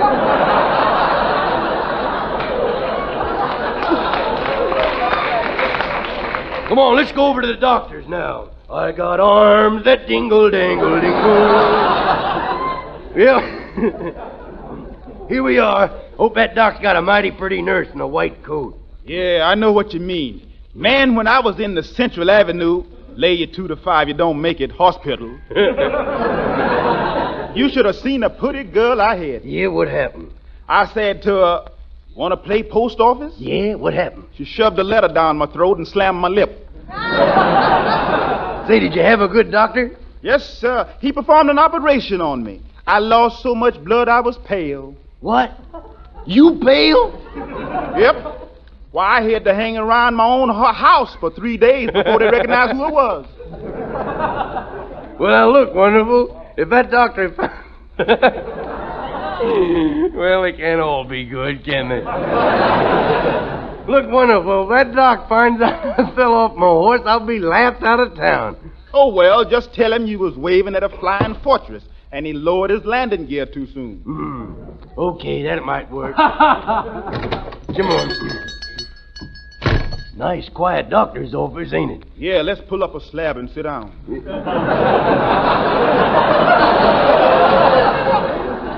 Hey, you ever been in this doctor's office before, wonderful? Yeah, I broke my arm once. You did? Yeah, I was shaking hands with a midget. Oh, you broke your arm shaking hands with a midget? That's silly. No, it ain't. It happened over at Lockheed inside the wing of a P-38. Hello, Deadeye. Well, it's my old gal, Buckshot Annie. How come you the nurse here, huh? Well, the old one was putting a cast on a horse's busted leg and accidentally got her own leg in with it. Yeah? What happened? Well, now, whether she wants to or not, she runs every week at the Hialeah racetrack. Well, what do you know about being a nurse? Nothing. But he don't know nothing about doctoring, so we come out even. Yeah. See, he gave me the snazzy uniform to wear. Yeah, look, it's even got writing on it. Before you hawk, see Doc. Well, he's also a pawnbroker on the side. Yeah? I ought to warn you, Deadeye. He's a little old-fashioned, too. Old-fashioned? How? He expects to get paid. Oh, one of them dreamers, huh? Say, while we's here, I think I better let the doc look at me, too. I think I broke my neck. Wonderful, you broke your neck. How'd you do it? Well, you see, I'm an airplane spotter near one of my folks' nudist colony. Well, what happened? Oh, I tried to look in all directions at once. Shh! Here comes the doc now. Well, well, and who have we here? Did I, Doctor? Howdy, what's your name? Glad to know you, Dr. Pepper. Say, Doc, I think I broke my arm. Is that so? Which one? The one laying on the floor there. I'll have to examine you slightly. Open your mouth. Okay. Anybody got a new piece of bubble gum? That's fine. Now take your shirt off. Take my shirt off? Doggone, you know, I've had it on so long I plumb forgot how it comes off. Step up on the scale. Okay. Mighty powerful man, ain't I? Look at that. 230 pounds. Now take off your gun. 30 pounds. Might be infection in that arm. Oh, gee, now, Doc, I don't want to die. Why not? Just had my shoes half soled.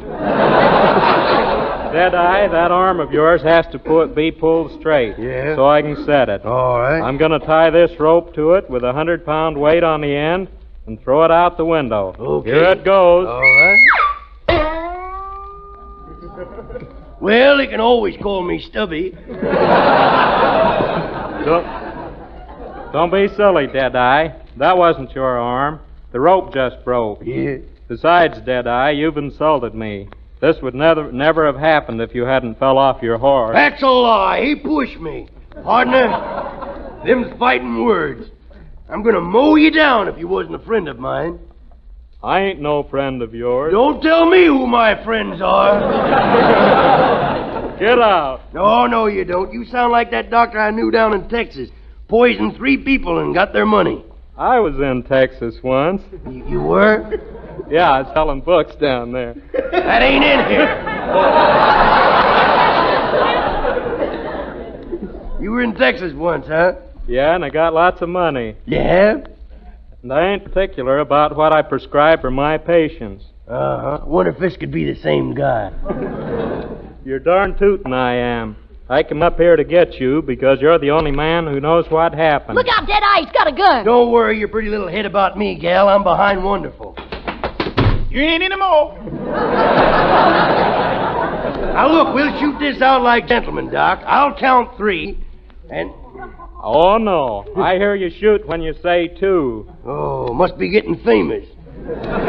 You know, I won't this time, so start reaching. Okay. 1, 2, 3. You know, sometimes I wonder why I even stopped to count at all.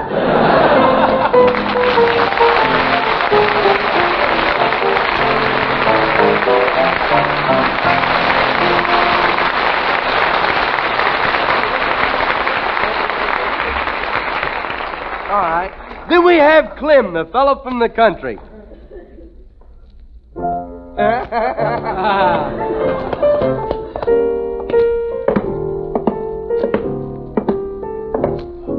Well, here I am. On my way to see the doctor. Boy, am I worried. If I thought calling Dr. Gillespie would help me and do any good, I'd go see the picture. I'm a little concerned over my eyes, too. Ever since I found out the lids are supposed to be on the outside.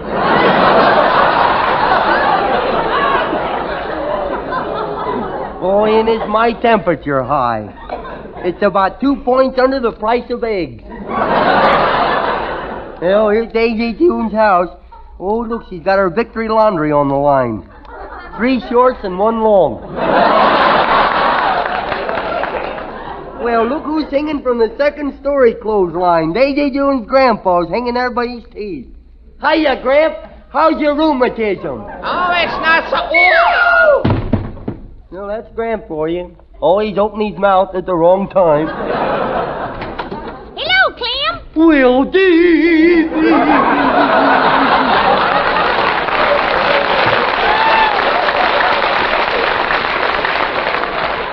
Well, what's the matter, Clem? You're a much lighter green than usual. Yeah, I'm sick. Water. Water. Give me some water, will you? Sure. Just a second. Oh. Here you are. Oh. Thanks. Gosh, my hands were dirty. You know, I think I got too much iron in my blood, Daisy June. What makes you think that? Well, every time I sit down, listen. Great balls of fire, rusty bones. Yep. Clem, why don't you sit all the way down? I can't get it out a second. Well, why don't you oil yourself? Well, I tried to get oiled last night. Did you get well oiled? No, the saloon I go to, they don't serve civilians after 10 o'clock. Say, you want some cider? Made it myself. No, that stuff you make, boy. 3 drinks of that cider and you'll rattle like a Jap warship. Gee, Clem, you're in bad shape. Ain't I, though? Here, take this pill. What kind of pill's that? I don't know, but we give it to the horse when she feels bad. Okay, I'll take the whole box. Here it goes. Here's a chaser for you.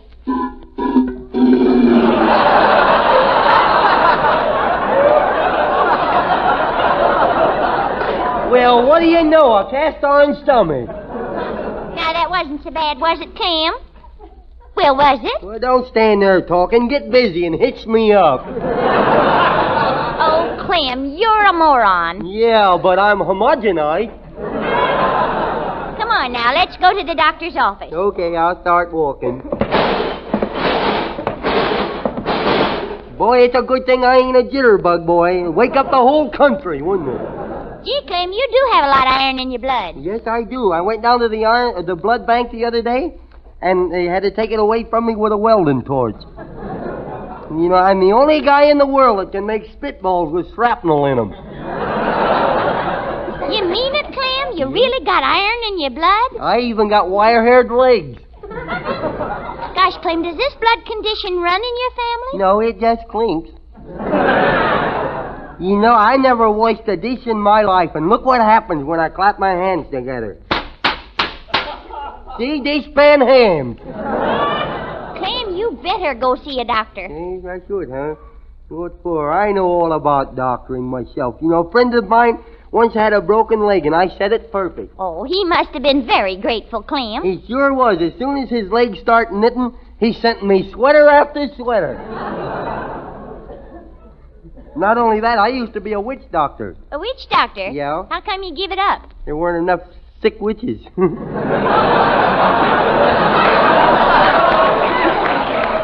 gotta be kind of careful how you handle that.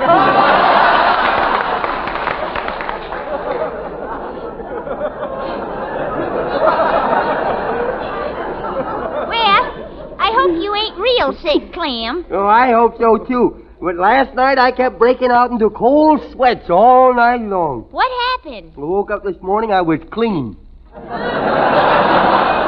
And so was my 122 little brothers. Well, here we We are all at last. sleep together in the same room. Here we are at the doctor's, Clem. Yeah, well, I guess we'll have to go in, don't we? You go in first, Daisy June. I'm scared. Oh, Clem, are you gonna just lie there like a big sissy? That I am. And you want me to marry you? Well, I wouldn't marry a man who's afraid to go into a doctor's office. You wouldn't? No. Well, I'll come down and see you at the old maid's home every Sunday. Well, all the same, Clem, I think you ought to see the doctor. Now, come on in. I don't know. I don't trust them doctors. My mother had to go to the hospital once. What happened? Well, here I am.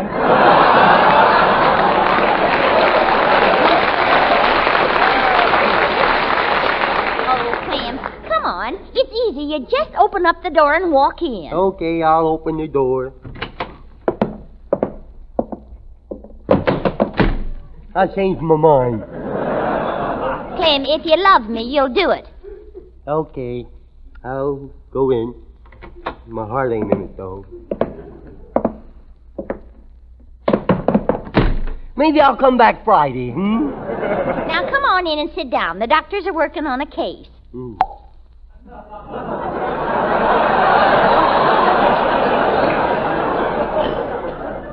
I'd like to work on that case myself.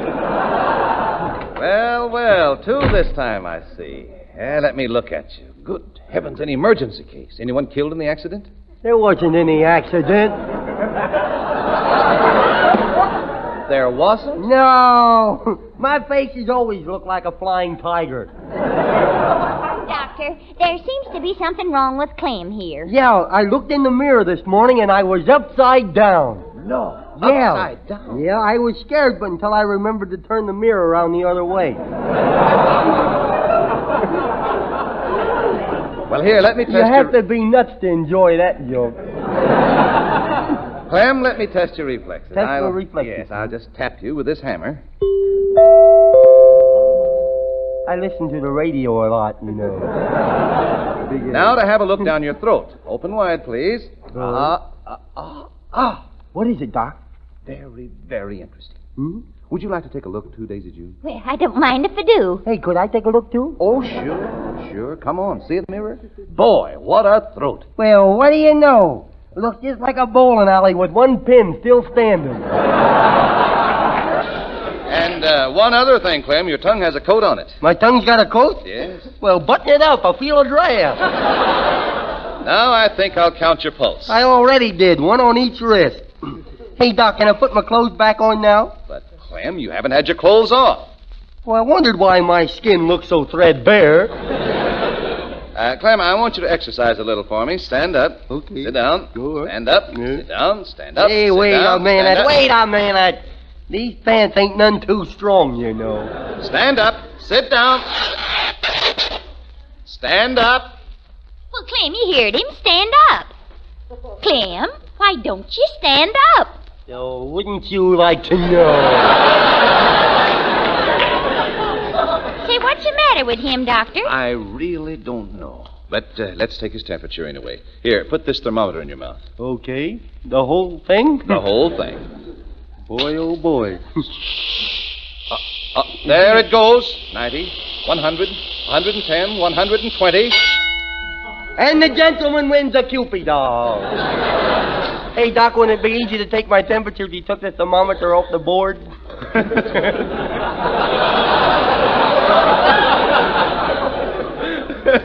See, that ain't in here. Did the clock strike? Yeah, the clock did. Oh, pardon me. I've got to go now. Oh, ring the bell, will you? The clock. There it is. You'll excuse me. I've got to go now. What, in the middle of my examination? Sure, for a measly $2 I should miss Red Ryder. Goodbye. Hey, you know, Daisy June, I don't trust that quack. Well, he's a little eccentric. But why don't you take this medicine he give you anyway? Not me. Come on outside. We'll try it on the pig first, huh? Here, piggy, piggy, piggy, piggy, piggy, piggy, piggy, piggy, piggy, piggy, piggy. Here, pig, now just swallow this and we'll see what happens.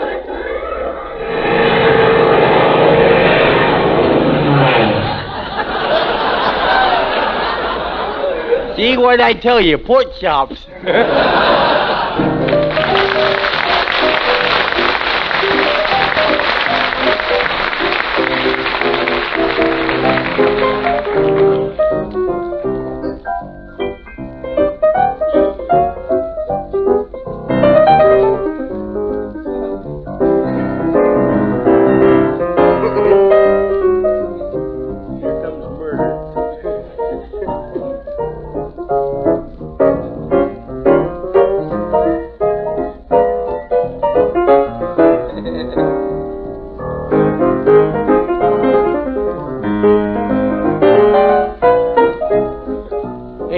Did you hear about the drunk that walked into a wake?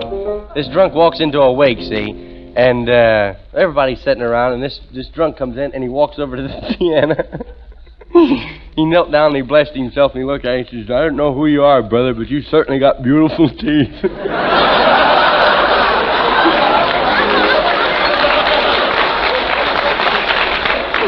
That was Ozzie Nelson and his orchestra playing Rochaudet. Then we have a lady and her little boy.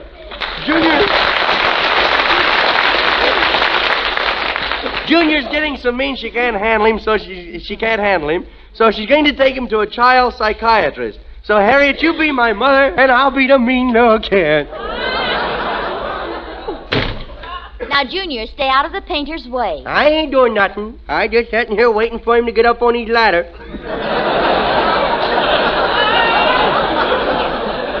And then what? I ain't saying, but he better have his landing gear down. Now, Junior, I want you to stay out of his way. I ain't doing nothing to help me. I'm just going to be a good boy. Hey, Painter, is you up there okay? Yes, I'm all the way up. Good. Down you come.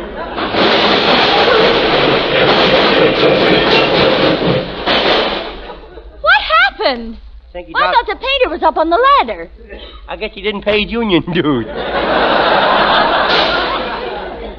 Pardon me, lady, but what color do you want the living room painted?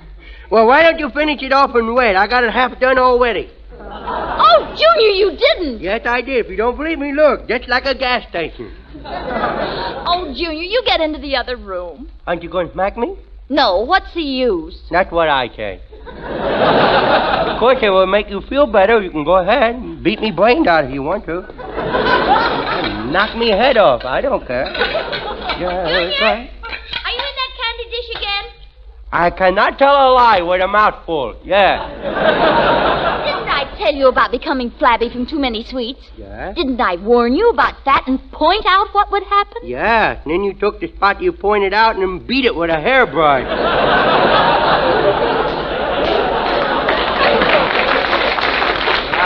I go into the room. I don't. Well, here I is, all alone. All by me widow's self, early this week, too. Oh, it must be me day to paint. Every room got a paint bucket and a brush. Well, now, let me see. Oh, there's Gramps' picture. Little old-fashioned, too. Little old-fashioned. I think I'll pep it up. I'll just climb up on the mantelpiece and slap here, slap there. He slap everywhere, slap everywhere, slap everywhere, slap, slap. Old MacDonald had a fun. Junior, what are you doing? What'd you do, blow your hand off, Ma? What are you doing? I'm fixing Gramps' picture. Fixing it? Yeah. Well, Grandpa hasn't got eyes in the back of his head. He's got eyes there. Look at him. Just put him there myself. I guess he must have, because he catching me so often. Oh, dear, and what happened to the horse that was in the picture? I got rid of that. He's riding a Douglas bomber now. Junior, give me that paintbrush. Okay, Give here. it to me. Catch it. Don't throw it! Oh, sorry, Mom. Hit you right in the mush, didn't I? Why do you do such silly things? Would have been black paint. You could have said mammy. Did you hear me? I said, why do you do such silly things? I don't know. Maybe it's because me right hand lets me left hand know what it's doing. All me widow body is buddies, you know. Well, I'm going to find out what's the matter with you. Yeah? I'm taking you to Dr. Roy Del Ruth, the famous child psychiatrist. Psychiatrist? What that? Well, that's a doctor who looks in your mind and sees what's going on. Hey, can I see too? No, Junior. You're too young to see what's going on in your mind. He improves your mind. Boy, he gonna have slim pickings with me, won't he, Mom? Hey, I ain't going to the hospital. Call the ambulance. Get one with a whistle. Oh. A psychiatrist doesn't have an ambulance. Well, I ain't gonna ride on a scooter. Okay, come on. Okay. We head off to the doctor. He's gonna look at me gizzard. We gonna... Now, Junior, don't run. You might fall and hit your head on the sidewalk, and then the city will sue us. Oh, my, look at the traffic. You'd never know there was a shortage of gas and rubber. No. I will blow me little police whistle and stop the traffic so we can cross the street.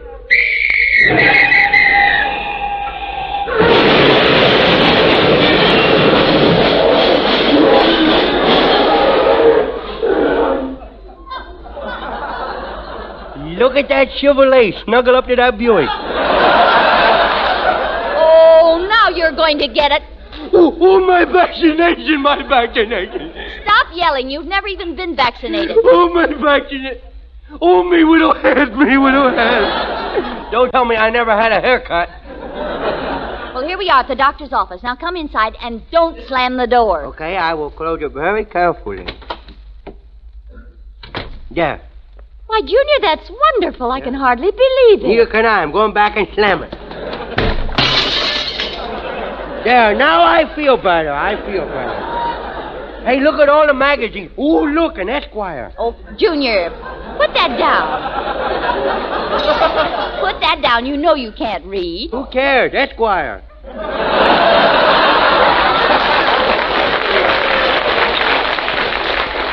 Oh, Mommy, look in the chair over there. There's a man with a hatchet sticking out of the top of his head. Oh, yes. He probably wants to see the doctor about something. Well, I don't know why you brung me here today, Mom. Nice egg, wasn't it, Mom? I don't know why you brung me here. I've been awful good today.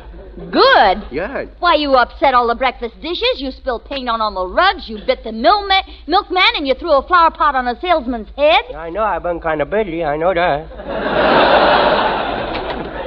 Good afternoon, madam. Good afternoon. My, what a nice little boy. Oh, Doctor, I wish you'd help me with Junior. I can't do a thing with him. Well, what seems to be the trouble? Hydrophobia. Hydrophobia? Yeah, just dash of it, of course. Not much. The little feller's spoofing, of course, isn't he? Yeah. Ouch, my leg. He bit my leg. That'll teach you to pet strange children. Ha ha. Cute little fellow, isn't he? Yeah, cute little fellow, ain't I? Hey, come on, examine me and get it over with. I got a lot of stuff to break. I wish you could tell me. I wish you could tell me what is wrong with Junior. I simply can't do a thing with him. You know why she can't do a thing with me? No. She watches me too much. That's why. Hey, come on, Doc. Examine me and get it over with. Get it over with. Look, Junior, in my work, I don't examine little boys. I just talk to them man to man. You want to talk man to man? Yes. Okay. Got any good phone numbers? That is no fun. Come on, examine me. Examine me or I will go home. Very well. I'm going to humor you now. Yeah. All right, stick out your tongue, Junior. Why, I ain't mad at you. Yet. Junior, stick out your tongue. Why, it's cozy where it is. Okay, how will you have it, Doc? With or without sound? Well, you're perfectly healthy, Junior. Now, let me ask you some questions. Okay. Now, Junior, if I had a gold watch and you had a gold watch, and I took your gold watch away, what would I have? A bloody nose. Junior. But I will kick you right in the face with me widow foot. Junior, I know you're only spoofing me, but let me ask you, do you ever have any funny dreams? Yeah, last night I dreamed that Superman and Flash Gordon had a fight. Yeah. And Flash Gordon hit Superman, and Superman put on his cape, and he buzzed around his head a couple of times, and they fought, and they fought, and they fought. They almost killed each other. Well, who won? Nobody. Little orphan Annie made him stop. She did, huh? Yeah, she smacked him with little Abner. What other dreams have you had lately? Well, the other night I dreamed I was growing up and married and had a little boy just like me. Then what happened? I woke up screaming. Junior, tell me something about your life. Well, first I was born. I guess you was too, wasn't you? Some doubt. Yeah, I wouldn't doubt that too. Well, now I look up, and I see two men holding me pop up. See? And he's handing out Raleigh cigarettes right and left. He couldn't afford cigars, you know. We poor. We don't have much. Then the next thing I knew, somebody picked me up and put a three-cornered zoot suit on me. How about your hero, Junior, the man you want most to be like? That's easy. Popeye. Ah, Popeye eats spinach. Do you eat your spinach? I wouldn't touch the stuff with a 10-foot pole. I can't understand him. We've always had a perfectly normal home life. Yeah. That was, B.J. B.J.? Yeah, before Junior. Look, madam, I'll try a little test on him to see which coin he'll take. Now, Junior, I have here in my hand a nickel and a dime. Yeah. Which one do you want? Mm-hmm. And let's see. Which one would you like? Let's see. You see, if he's normal, he'll take the nickel because it's bigger. I'll tell you what, mister, I'll match you for it. 30 cents or nothing. I think we should test his willpower. Junior, Yeah? you step out in the other room for just a moment, will you, please? Okay, I'll do that for you. Gee, look at all these glass cases out here. Boy, I'd give me left arm for a rock right now. Maybe I could push it over against the radiator. Junior, did you break something? Meow, meow. Oh, that darn cat follows us everywhere we go. It always worked. Doctor, tell me, what's wrong with him? Not a thing is wrong with him. When he starts to do something, don't yell at him. Just pretend you don't care, and when he sees that you don't, he'll stop. Hey, what's going on in here? Why, nothing, Junior. Now, you tell me what's going on in here, or I will tell. You'll tell what? I will tell everybody you was kicked out of the wax because you're so wacky. Come over here, Junior. Here are some matches, a slingshot, a rock, a hammer, and a bucket of tar. I believe I've died and gone to heaven.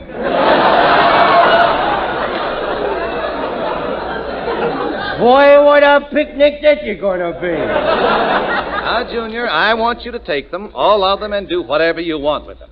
You feel all right, mister? I'm going to lie down here and pretend that I'm asleep. Yeah. All right? Go ahead, Junior. Okay. You mean it's all right? Perfectly all right. Oh, I get it. Trying to spoil me fun, huh? No, go ahead, do something. Hit me with that nice big rock you have there. No, I'll think of something else. Go ahead, throw that tar over me. No. All right then, Junior. If you don't want to, you don't have to. Boy, what a boring day this has turned out to be. You see, I proved my point. Just don't yell at him, and everything will be all right. Now's me chance. My window! Oh, great Scott, my priceless antique lamp. Oh, boy, I am hot now, boy. Junior, stop it! There's another window you won't have to watch, mister. Boy, where's that slingshot now? Give me that. Don't point it at me. A bullseye. Now I'll set fire to the joint. Where's the match? Junior! Oh, hot dog, boy, I was really jiving today. Boy, I will make another bullseye. If you do, you get a whipping. Yeah, I'm going to get it anyhow, so I do it.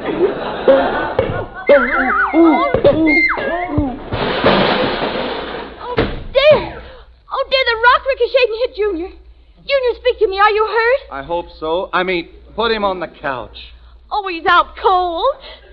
Or maybe he's just playing possum. No, he's out. No child could act like that. They don't know me very well, do you, boy?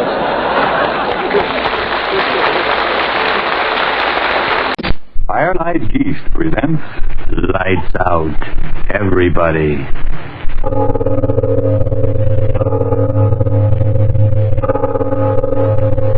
Later than you think.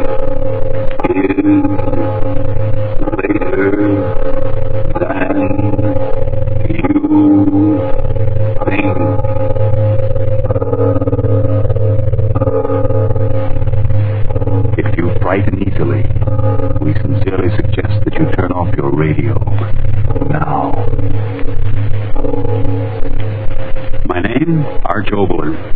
Tonight, the fourth in our series of tales of the weird and the unusual. If you like Moon and June and Love and Dove, and if you're afraid of the dark and the things of the dark, you're forewarned. For tonight's story is about the greatest terror in the world, the conscience of a man.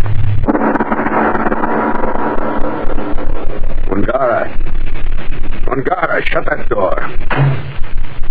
You get out. You smell up the place. Big fella rain, boss. Big fella rain. So what? Get out of here. Get out, I tell you. Don't squat there looking up at me. Get out. All right, I'll throw you out. Up with you. Filthy devil. Ow! Filthy beggar.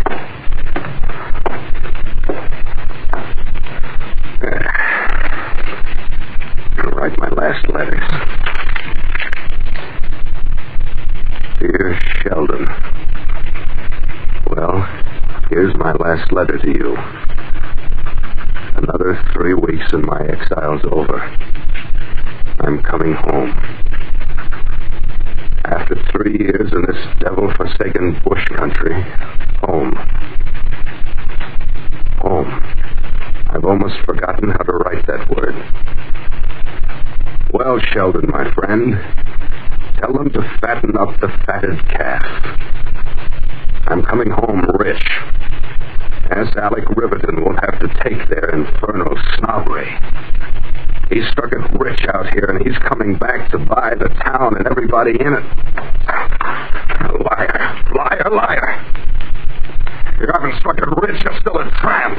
You're nothing, nothing. 3 years in hell and you're nothing. Yes, they always laughed at you and they'll keep on laughing. Alec Riverton. Have you heard? He's back in town. Sure, he's broke. He's always broke. Broke. Who? Angara. Didn't I tell you to stay out? Bushman, out of here. Bless you, get out. Bushman, look. Me find. Me find.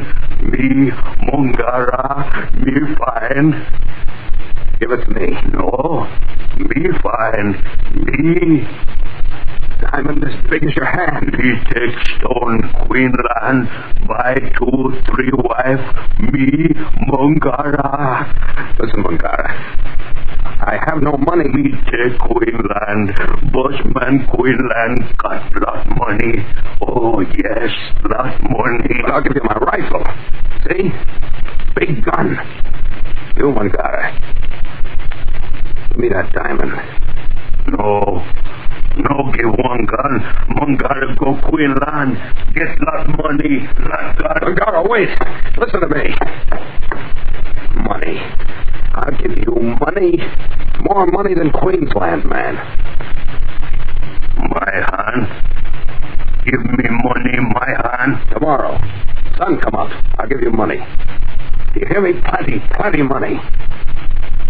Now, give me the diamond. No. Bossman no got money. Me go Queenland. Oh, wait, you can't go. Bossman no hold me. Mongara go. Stand still. Listen to me, you filthy son. Listen to me. I've got to have that diamond. It's my chance. You can't take it from me. Go Queenland. I'll give you anything you want. Just give me a chance to buy it. I'll let you get away from me. Yeah, the diamond, give it to me. You're not going to sell it to anybody else. Give it to me. No. Me find it. You no take from me. No. You devil. I can't think. I haven't got the strength. No, before. All right. Your knife. Knife. I'll kill you. Kill you.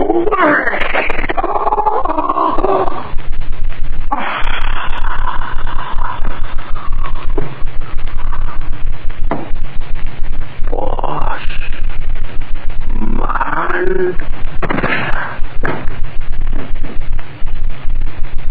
You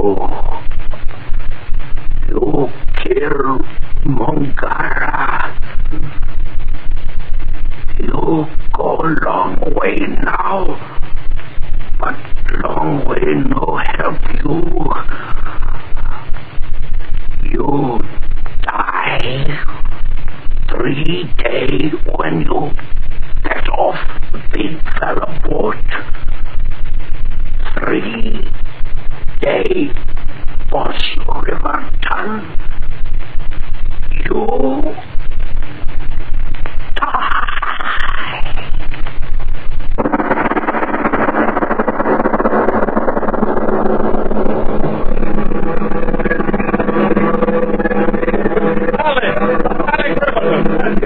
over here. Oh, by George, Alec, really you? Good to see you, Sheldon. You got my letter? Oh, obviously, I'm here. You've struck it rich, huh? Good old Alec. What'd you find? The whole bunch of us been crazy with curiosity ever since I got your letter. Gold, platinum, tungsten, pike.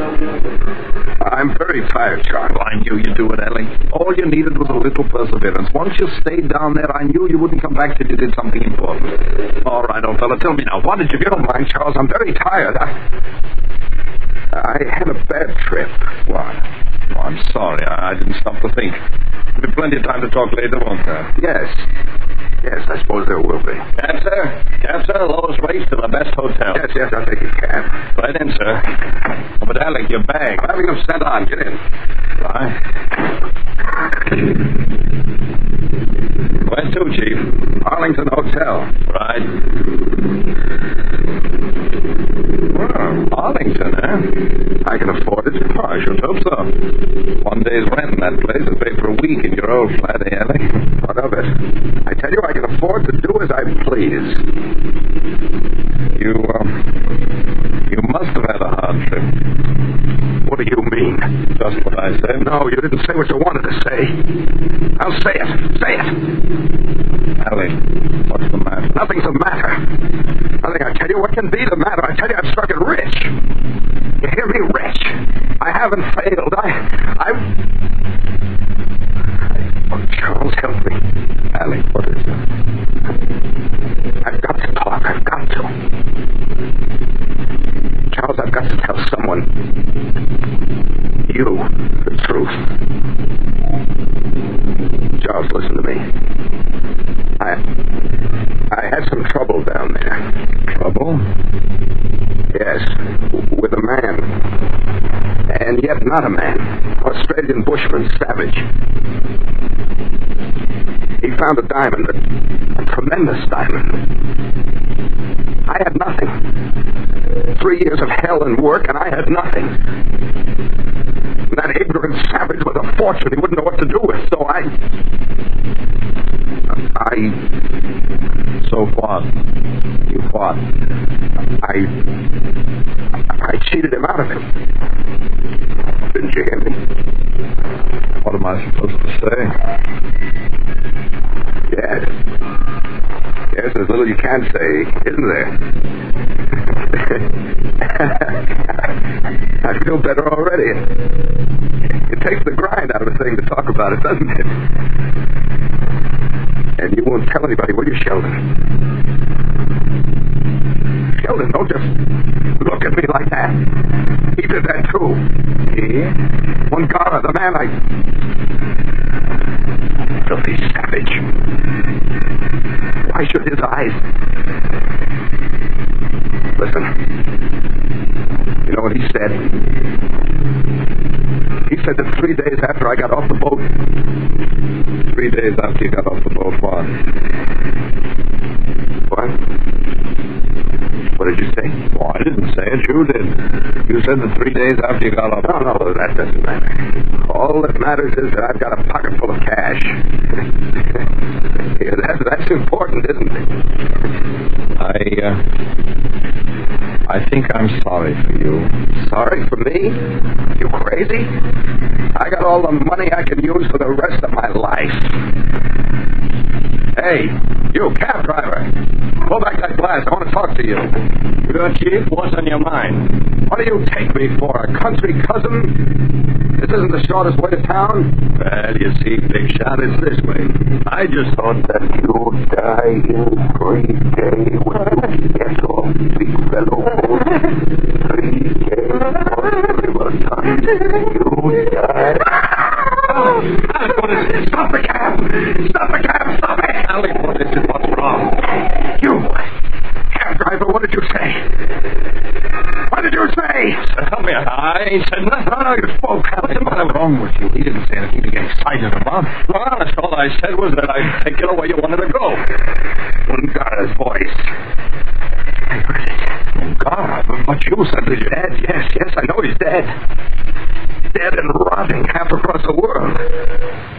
He couldn't have spoken. And yet,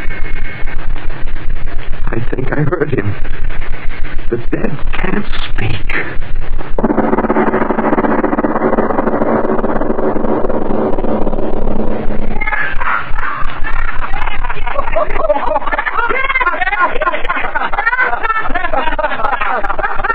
Come on, Joe, tell us about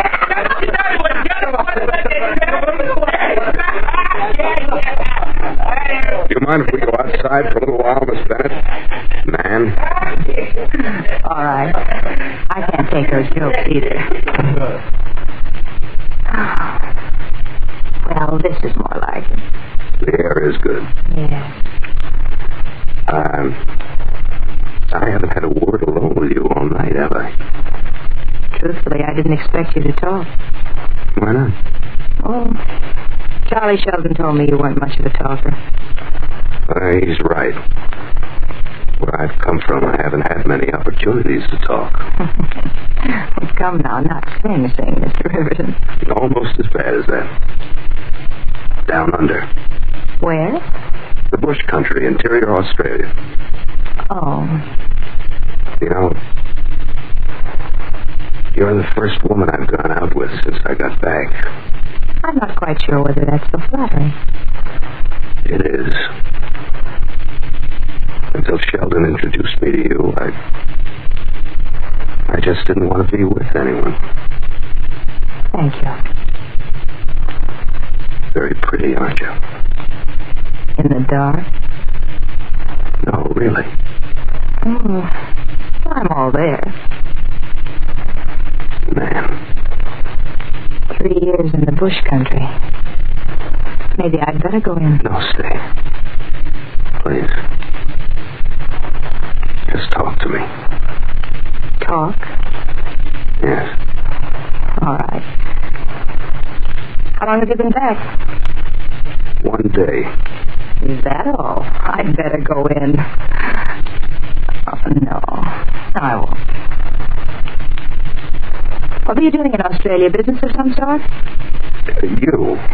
Please tell me about you. You're an actress. 2 schools of thought. Right now, I'm what's unhappily known as resting between engagements. Let's get away from here. What do you mean? Go. Someplace away from here. Should I? I want you to. That does it. I can never say no to a good-looking man who knows his own mind. All right, Mr. Riverton. Whatever you say, but don't forget that 3-day bushman. You die. No. What's the matter? What is it? You. What did you just say? Well, all I said was that if you wanted to... 3-day bushman, you die. You devil. What? You think you can fool me, but it's you, Mangara. I heard you. What's the joke? I don't get it. Out of your throat, I heard it. Well, now, look here. I'll stop you. I'll stop you, Mangara. I will. I will. Hey, somebody...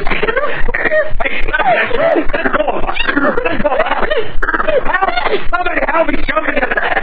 He's showing her.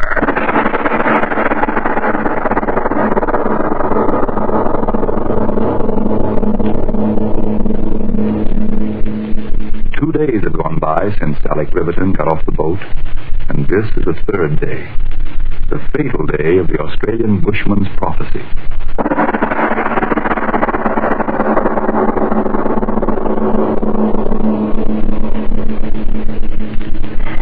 Now, look here, Alec.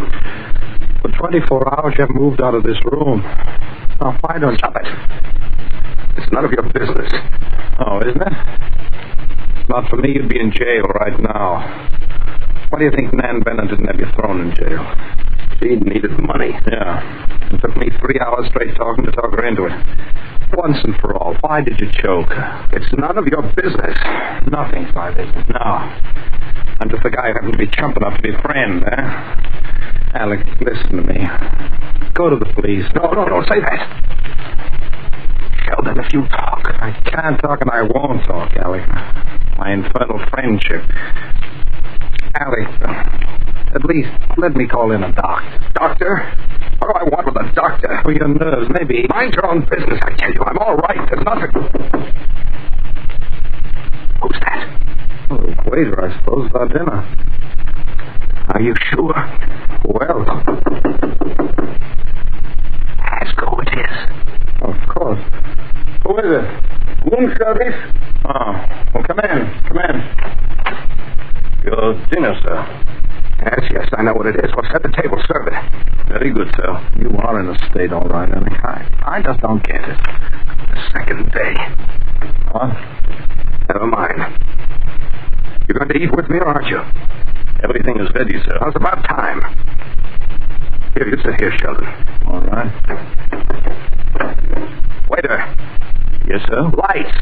Let's have some more light here. I want to see what I'm eating. Alec, there's plenty of light. Don't you interfere. I pay for service and I'll get it. Waiter, didn't you hear me? But don't stand there gaping at me. Do as I said. Yes, sir, but I was just thinking that you'd die in 3 days. 3 days.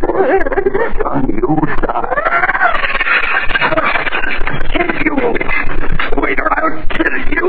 No, sir, let go of me. I didn't do anything. Let go of him. I'm completely out of your mind. I will. But I didn't do anything. You turned the table over. Easy, sir. I swear it. It's true, Alec. You overturned the table. The waiter didn't. Oh, God. His voice. Waiter, you spoke with his voice. I heard you. I saw your lips move. Alec, what are you saying? The waiter, what did he say? Quickly, what did he say before I threw over the table? Answer me. What did he say? I don't remember. What did you say, waiter? I merely said that I thought the meat was a bit cold. Perhaps I'd better replace it. No, you lie. You lie. I heard you. You spoke with his voice. Get out. That devil won't get me. He's dead. Get out. Get out. My head. Alec.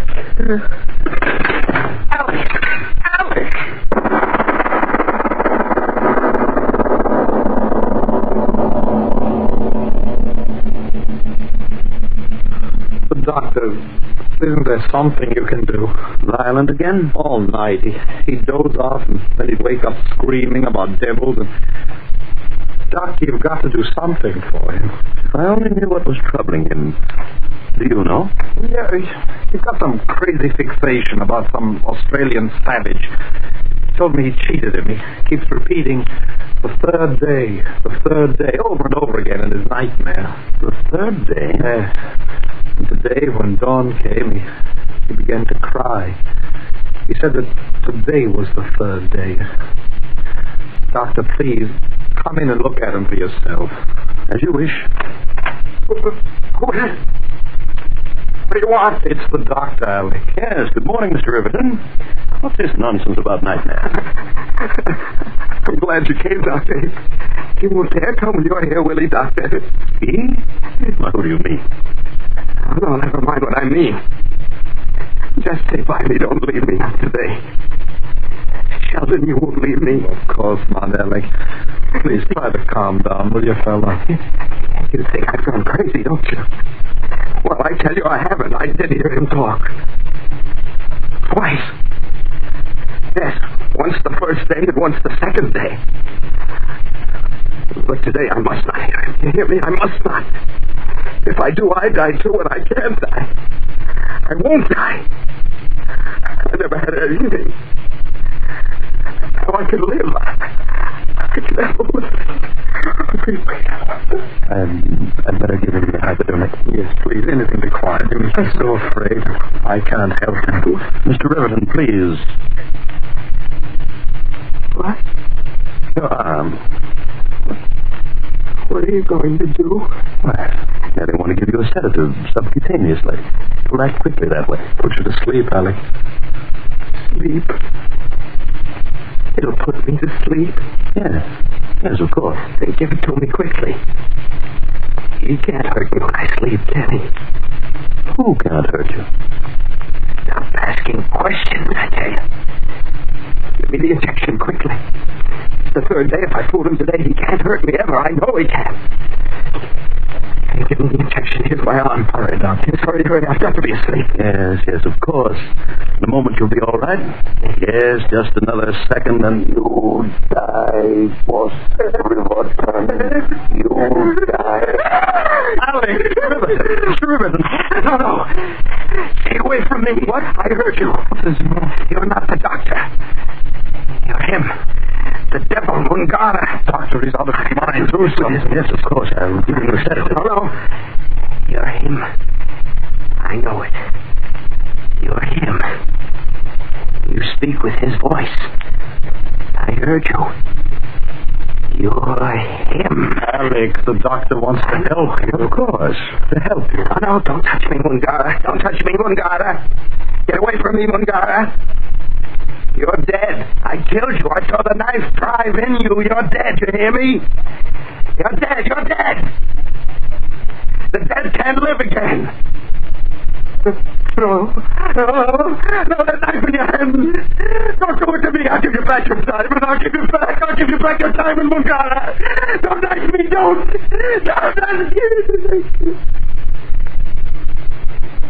Doctor, he's fainted. Yes,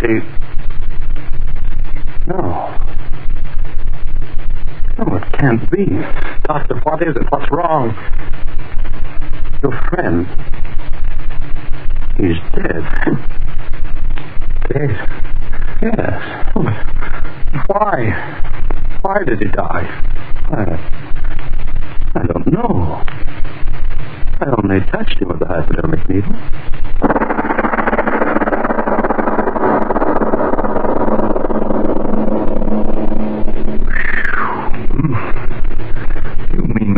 The man died from the power of suggestion. You heard the story. Whether it was suggestion or the force of the unknown, judge for yourself.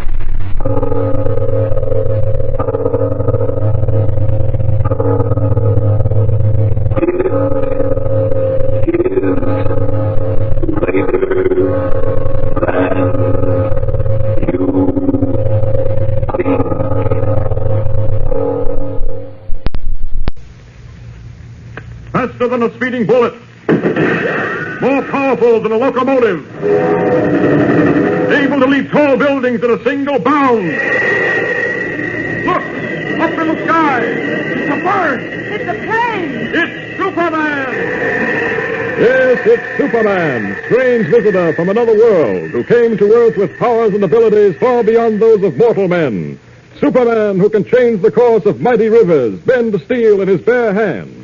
And who, disguised as Clark Kent, mild-mannered reporter for a great metropolitan newspaper, fights a never-ending battle for truth, justice, and the American way. But before we join Superman, here is an important message. Fellows and girls, have you ever seen a squadron of American bombers roaring through the air in formation?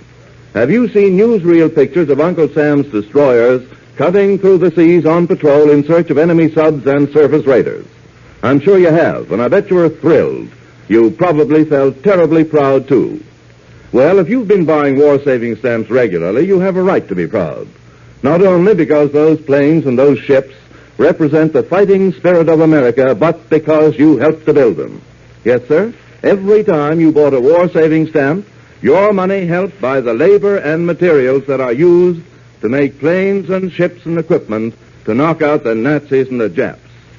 So next time you hear some boy or girl on your block say, "Oh, shucks, what difference does it make if I buy one stamp or not?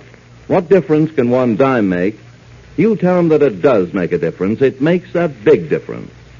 You tell them, for instance, that 5 dimes will buy enough fuel oil to take an American destroyer 1 full mile closer to its objective.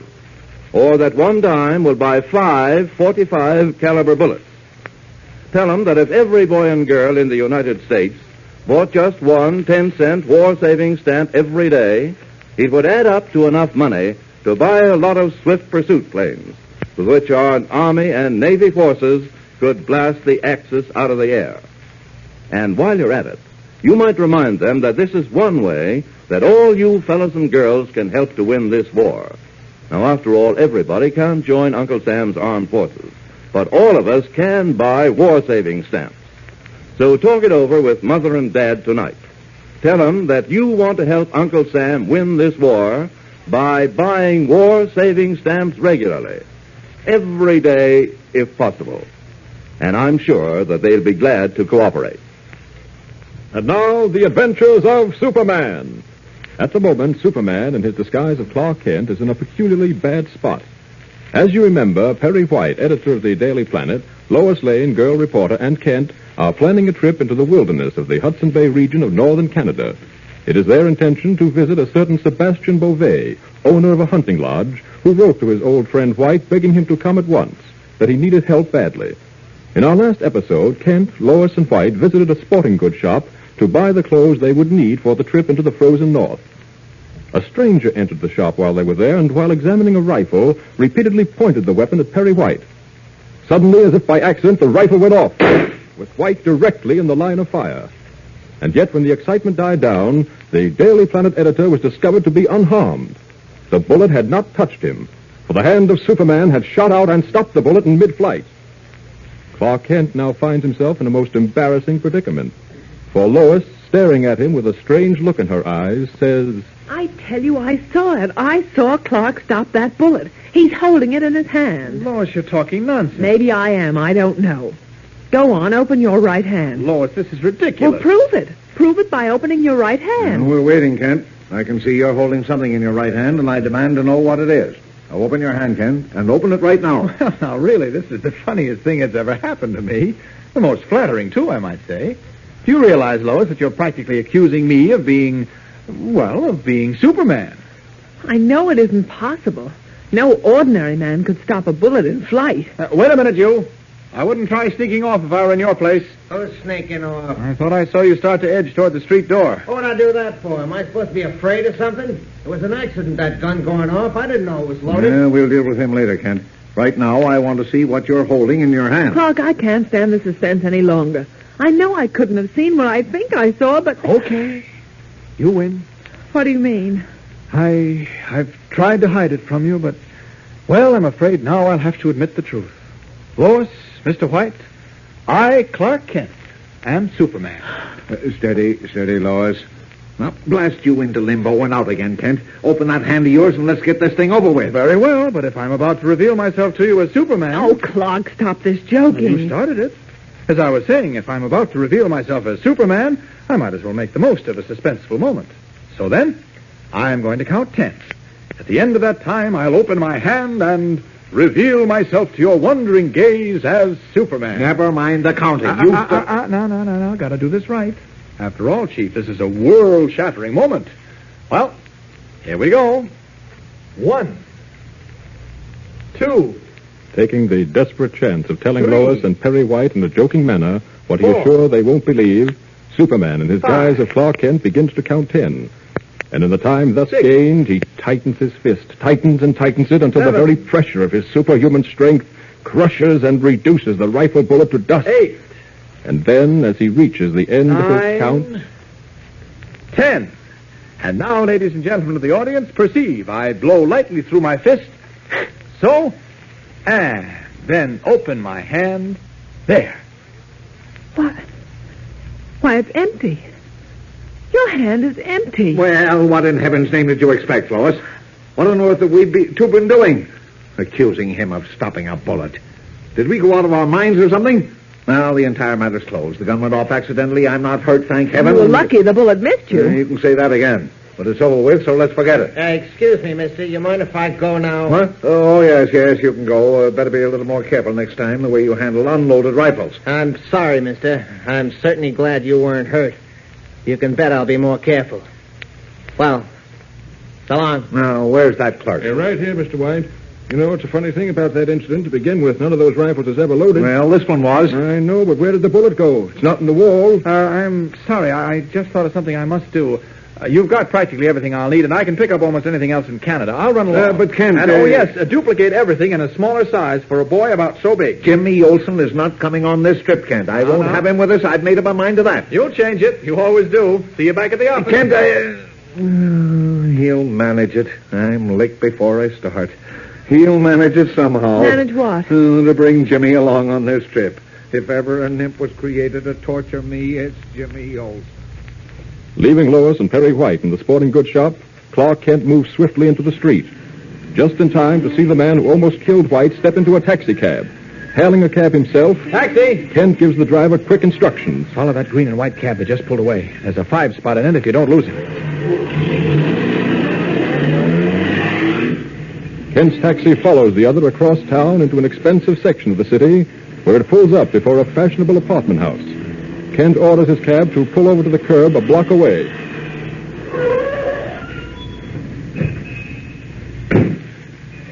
Now, to find out into what nest my bird has flown. This is the apartment house. Well, in we go.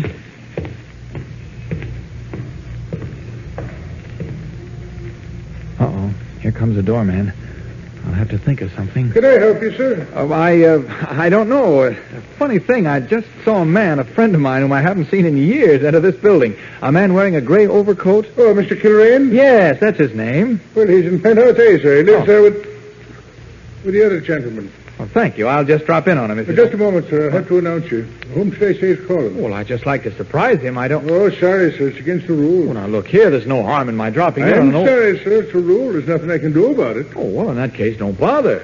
Oh, but, sir, all I have to do is pick up this phone. No, if Kilrain's gotten so ritzy I can't see him without being announced, let's forget it. But really, never sir, never mind. Well...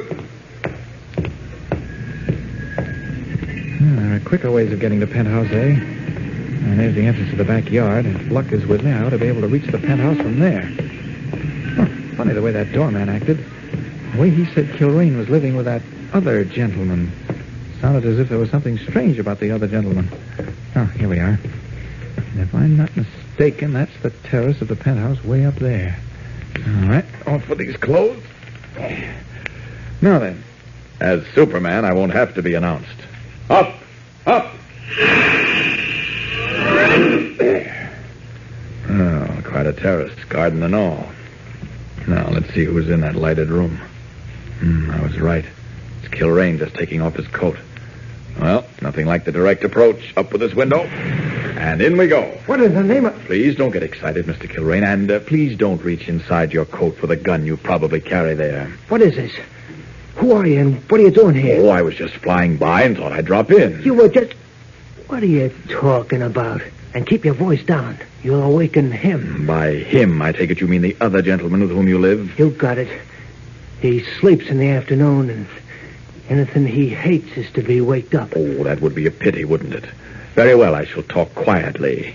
Come here, Mr. Kilrain. Yeah, I don't get this. Who are you? Hey, wait a minute.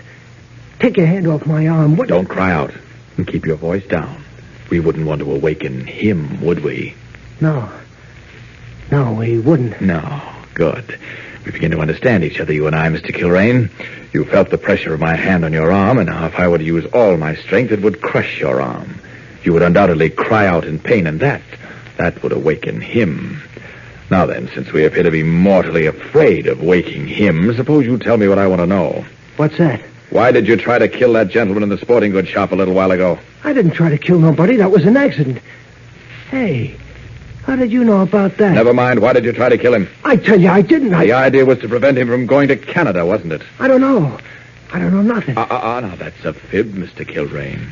If I had some soap, I'd wash out your mouth, but not having any soap, I'll just increase the pressure on your arm. No, I can't stand it.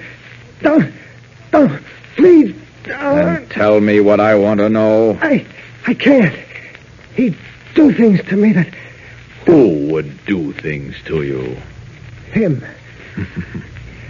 Well, we seem to be getting nowhere very fast, Mr. Kilrain. Now, let's concentrate a bit now, eh? Just who is him? The Laugher. The Laugher? Yeah. He's called that because... Hey, wait. Did you hear someone move? Yes. Yes, I believe I did. Someone moved in the next room. Then he's awake. Half an hour before his usual time. We woke him up. You and me. We did it. Don't say. Well, you sound as if it was something to be worried about. Oh, you don't know the Laugher. He's always laughing, but... we shouldn't have woke him up. Nothing makes him madder than that, and... Hello, Laugher.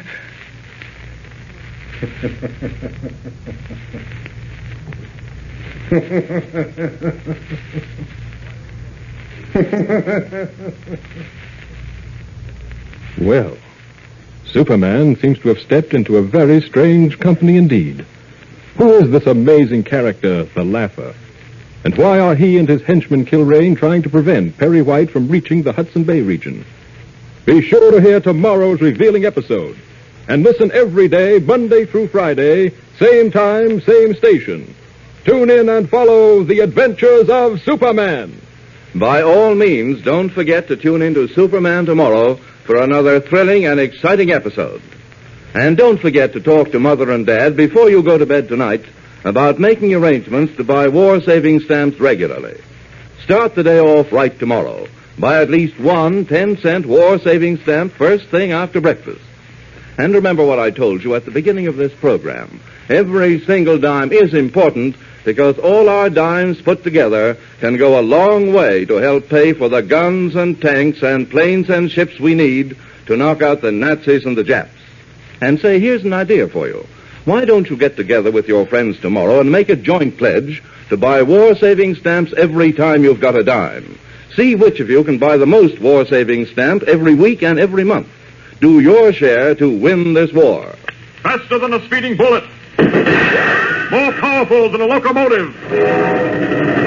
Able to leap tall buildings in a single bound. Look!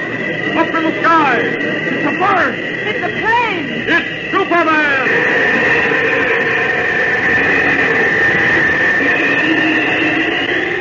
Follow the adventures of Superman every day, Monday through Friday, same time, same station.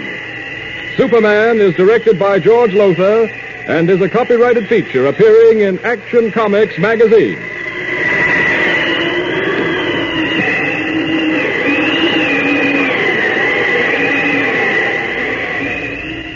This is Mutual.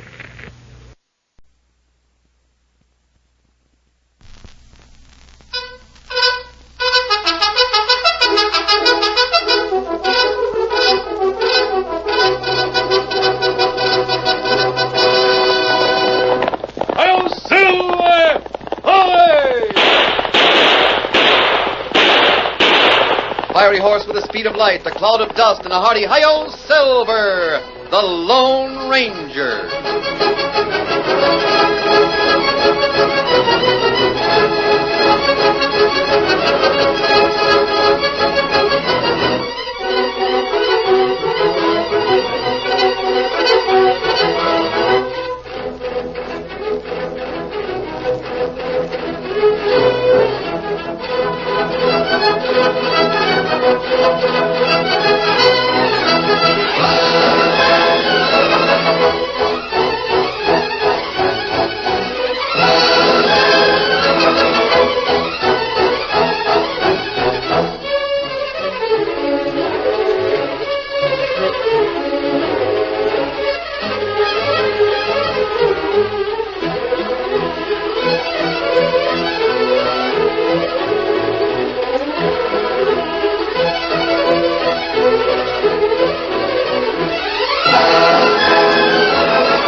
With his faithful Indian companion Tonto, the masked rider of the plains led the fight for law and order in the early western United States. The stories of his strength and courage, his daring and resourcefulness have come down to us through the generations. And nowhere in the pages of history can one find a greater champion of justice. Return with us now to those thrilling days of yesteryear. From out of the past come the thundering hoofbeats of the great horse Silver. The Lone Ranger rides again. Come on, Silver! We're heading for San Bello! Hi-yo, Silver! Away!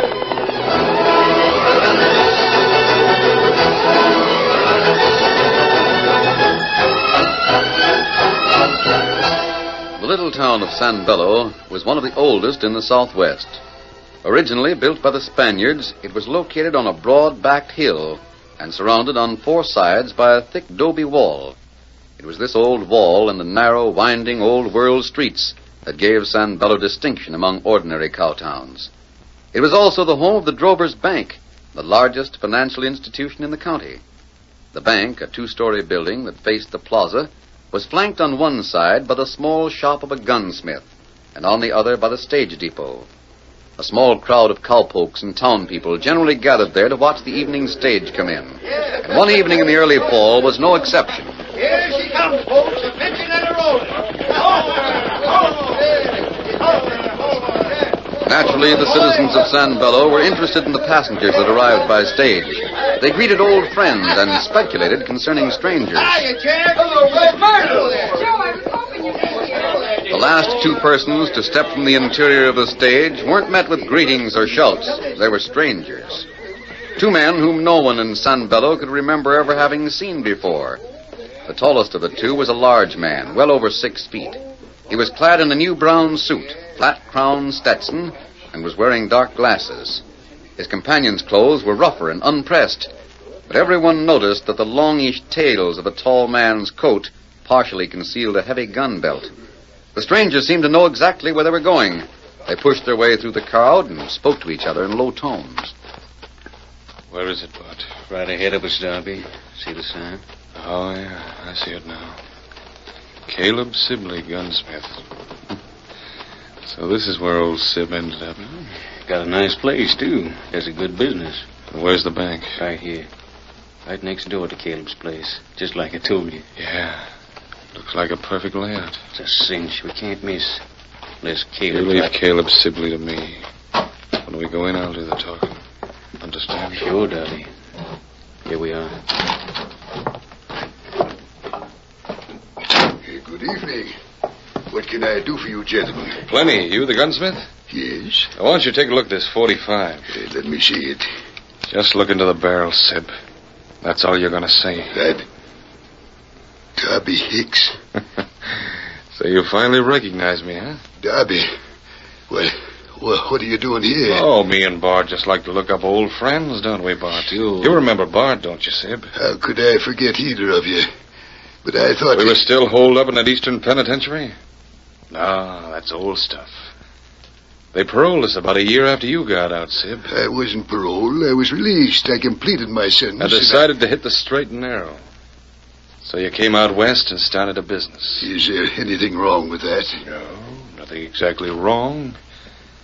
But I wonder what these folks around San Bello would say if they knew that Caleb Sibley, the gunsmith, was the same hombre who used to take care of hog legs for the Darby Hicks gang. What's happened in the past is dead. I've made a new start out here, and I don't think any of my friends in San Bello would hold it against me. Maybe not. What do you want, Darby? Blackmail? No, Sib, you know I never went in for anything like that. Then what is it? Thought you might be interested in renting me and Bart a room for a few days. A room? What room? This one. It's right smack up against the bank, isn't it? No, it isn't, is it? Oh, I see what you mean. And the answer is no. We'll see. Did you say there was another room between here and the bank? Nothing but my testing range. What's that? Where I test rebores and barrels for accuracy. Let's go in and take a look. No. I'm not going to be a party. It's going to be just what I say, Caleb. I'm no gunsmith, but I can sure trigger one of these leg hogs. Let's go.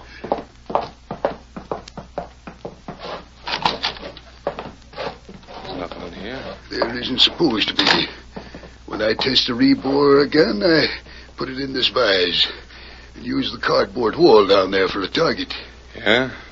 What does that mean? Well, I fire a couple of shots. If the barrel is true, 2 bullets make only 1 hole in the cardboard. Yeah? Pretty slick stunt. Do all gunsmiths test a gun that way? Most of them do.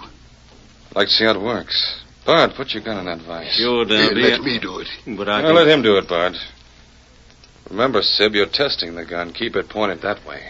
This is all there is to the test. You put the barrel in the vise, tighten it up, and then fire it twice. You see? There's only 1 hole in that hunk of cardboard down there. That means the barrel of Bart's gun is absolutely true. Well, I'll Here, be... Bart. Here's your gun. Good stunt. Why clamp it in the vise? To keep the aim perfect. Nobody can hold a gun that steady. Thanks, Sib, for tipping me off on how to be a gunsmith. I can use that information after you're gone. Gone? I'm not going anyplace. Oh, yes, you are. Where do you live? A little ranch south of town. Alone? Well, just my daughter Helen and myself. And you'd better start heading for that ranch, because I've just bought your gun shop. But No, I won't. You can't make me. Look here, Sibley. I've got a bill of sale all made out. You're going to sign it. No. You can blackmail me if you want to, but I won't sign anything. I think you will. You've seen me operate, Sib. You know I'd just as soon blow your head off as look at you. I'm counting 3. If you don't sign, I'll trigger this gun. 1, 2. How about it, Sibley? All right. Give it to me. I'll sign. Anything's better than leaving Helen alone in the world. I thought you'd see it my way. Yeah. Even got a pencil for you. Yes. There. Now what'll I do? Thanks, Sib. Glad to see you're so sensible. Bart and me really need this place a lot more than you do. But you forgot one thing. What do you mean? When you signed this bill of sale, you forgot to put a period after the name Caleb Sibley. Period? Why, But I can take care of that. I'm used to putting periods after people's names. Like this. Oh.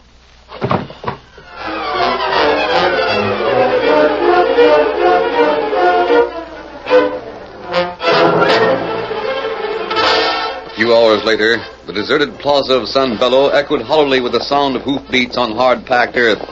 A powerful white stallion in a wiry paint carried a masked man and an Indian directly to the hitch rack in front of Caleb Sibley's gun shop. It was the Lone Ranger and Tonto. Oh, Silver, fella. Easy, big fella.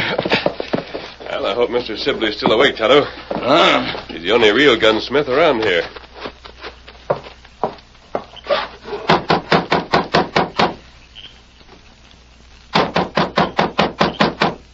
There's no light. Maybe he's... Well, what do you want? Mr. Sibley, I want... Sibley ain't here. Darby. Huh? What's up? Excuse me. I'm looking for Caleb Sibley, the gunsmith. This is his shop, isn't it? Well, it used to be. I bought it this afternoon. Get a lantern, Bart, so I can see who I'm talking to. Yeah. Are you a gunsmith? I bought this place, didn't I? Well, here you are, Darby. Yeah. Now, one of these hombres is wearing a mask. Hey, look at the redskin. Outlaws, huh? No, we're not outlaws. What do you want? I came to see Caleb Sibley because I need some work done on one of my guns. Outlaw. But if he's no longer here... Oh, wait a minute, stranger. If you were one of Sib's customers, it's none of my business who you are. Come on in. What's wrong with your gun? Let me see it. Are you sure you're a gunsmith? Listen, I can handle anything Caleb Sibley can do and more. Now, this won't be much of a job. A little rust on the cylinder. I'd like it filed off. Sure, that's easy. Give it to me. Say. Mighty nice piece of hardware. I like it. Can you file that cylinder? Sure. Wait right here. Bring the lantern back to the workbench, Bart. Yeah. Now, where'd I put those files? They're right in front of you. Oh, yeah. Now, Darby. Yeah? Better be careful. This hombre looks plenty smart. He might not fool you. Shut up. I know what I'm doing. Well, here you are, stranger. Clean as a whistle. Oh, thanks. Looks all right. How much do I owe? Wait a minute. As long as you're here, let me test that bore for you. I don't think it's necessary. Sibley gave good service. I'll do the same. Come on. This is the testing range. You see... Yes, I know. I've been in here before. I'll just clamp your shooting iron in the vise. I know. I'd rather you didn't. What's the matter? Don't you want it tested? Well, that can be done without using a vise. But you can't. The result of the test is 2 bullets through one hole in the target up there. That's right? Oh, yeah. Hand me the gun. Now, watch this. Did you see that, Darby? He slung that second shot in perfect I line with saw the... it. Accidents happen all the time. Not twice. Look. Darby, I never seen such shooting in all my life. This hombre's Shut got up. That's pretty fancy lead slinging, stranger. Thanks. I'd trigger a pretty fair iron myself. Watch. No, don't look at me. Watch the target. I'm going to put a period right after another name. Like this. Dad? Dad, where are you? That must be the old man's daughter. Dad, Oh, where's Dad? I haven't seen him. This man says... A masked man. You're an outlaw. No, I'm not. He's lying, miss. What? Get your hands up, stranger. You too, Injun. What's this all about? Where's Dad? My name's Hicks, miss. Darby Hicks. I bought this shop from your pa this afternoon. Dad sold... After your pa sold out, my partner and I left. Well, we came back this evening and found this masked varmint in the engine here. Dad, where's he? And I hate to tell you this, miss, but you gotta know sometime. Your pa's dead. Dead? No. This hombre gunned him. He's laying under the workbench in the next room. You're lying. Keep your hands up. Bart. Yeah? Now that we've found the outlaw that beat poor Mr. Sibley, I reckon you better go out and rustle the sheriff. Sheriff? You heard me. I'll hold a beat on this hombre until you get back. Yeah, sure, Darby. Now, wait. Give me that lantern before you go. I don't want to be left in the dark. The lantern, Toto. Hey, what's up? Up the front. Get up, Bart. Get that low-line coyote. Yeah, they got away. Yeah. Looks like I played the wrong card. The next deal's going to be different.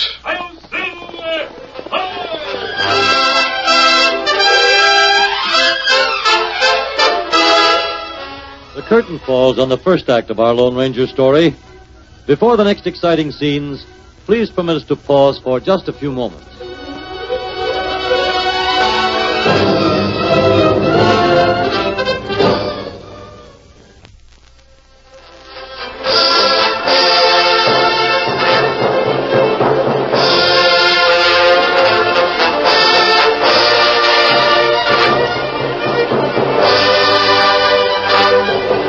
Now to continue our story.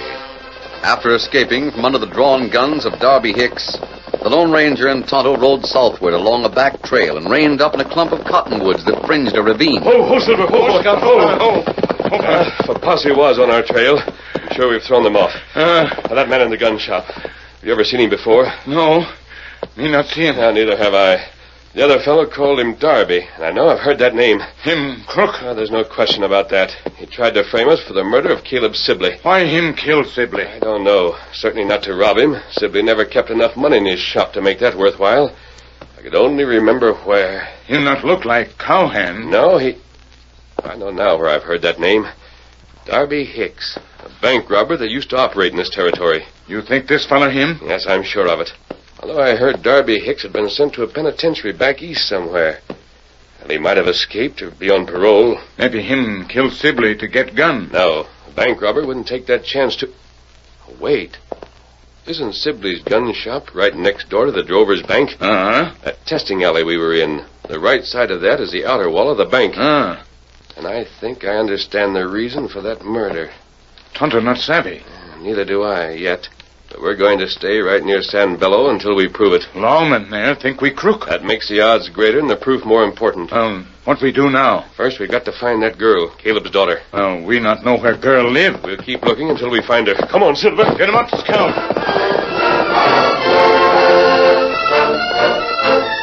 2 days later, Helen Sibley was seated alone on the porch of a tiny ranch house a few miles east of San Bello. Ho, Silver, ho. Scout, ho, fella, ho. Ooh, Miss Sibley? You, masked. The man who... I know, Helen. I didn't murder your father. How can you say that? I'm as anxious as you are to find the man who is guilty. I don't believe you. Why was your father killed? I don't know.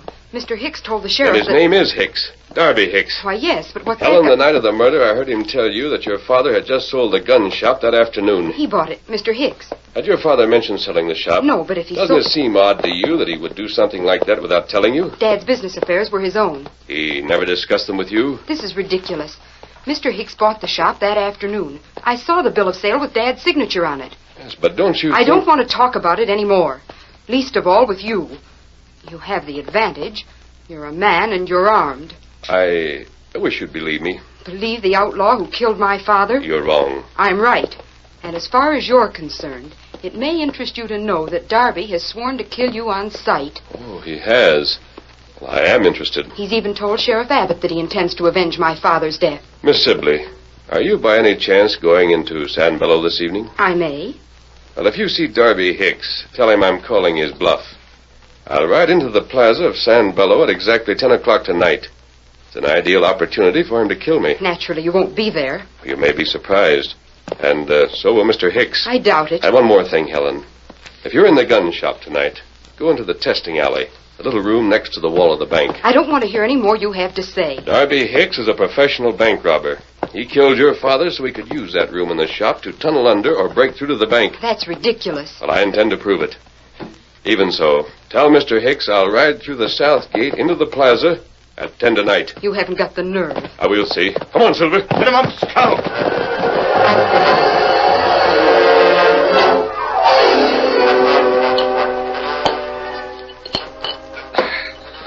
All right, Bart. It's your turn.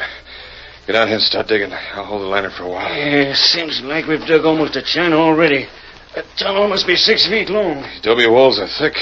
Gotta get clean under it. All right. Give me the pick. Yeah. Get down there and push the dirt back this way. Give me some light. How can I work in the dark? Shut up and start digging. It's getting late. We haven't got all night.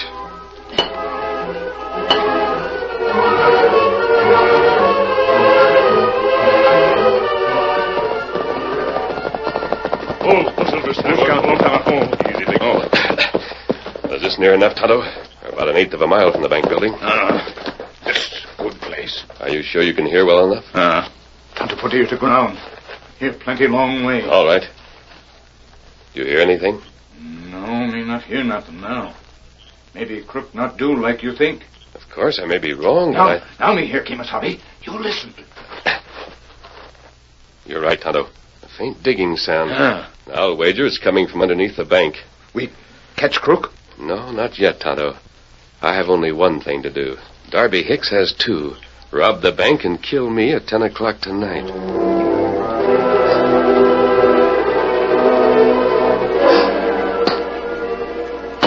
Yeah, I'm getting kind of tuckered out, Darby. You better take over for a spell. All right, come on out. Say, who's that? How do I know? You can answer? Yeah, it might be that nosy town sheriff. Hurry, get up out of there so I can put the boards back in place. I suppose it is. What'll you tell him? Plenty. There. Come on, we'll keep him in the other room.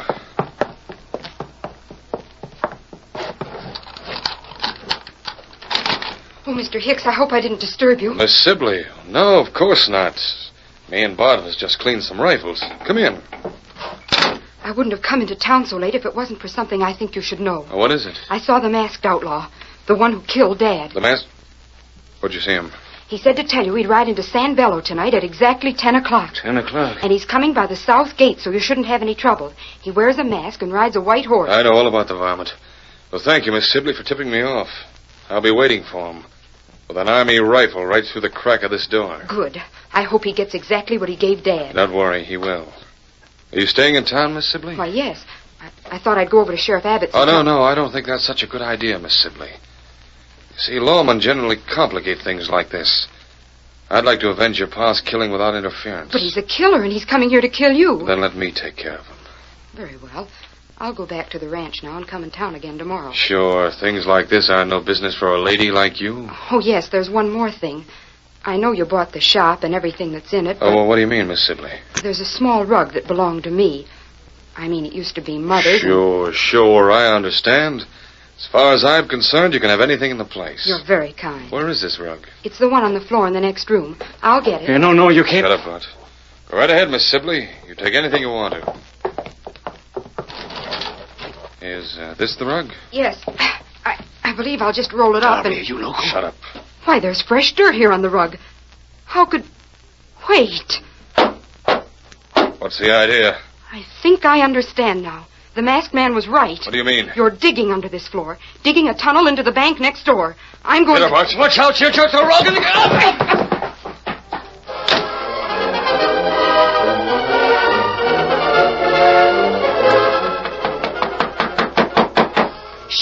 Sheriff Abbott.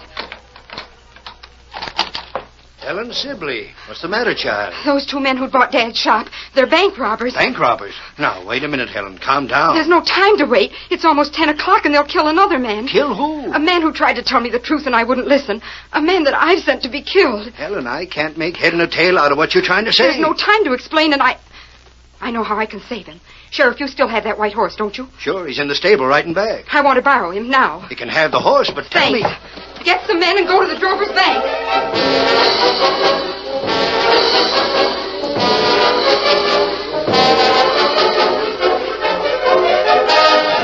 In the shadows of a tall tree close by the south gate of San Bello, the Lone Ranger and Tonto waited patiently for the minutes to tick by. Finally, the masked man pocketed his watch. 1 minute till 10, Tonto. You ride now, Kemosabe? Yes, Tonto. I'll go first. You follow. Me not like it. Maybe Crook plenty good shot. You die. I'll take the chance. It's the only way to prove to the sheriff and to Miss Sibley that Darby Hicks is the real crook. Someone's coming riding hard.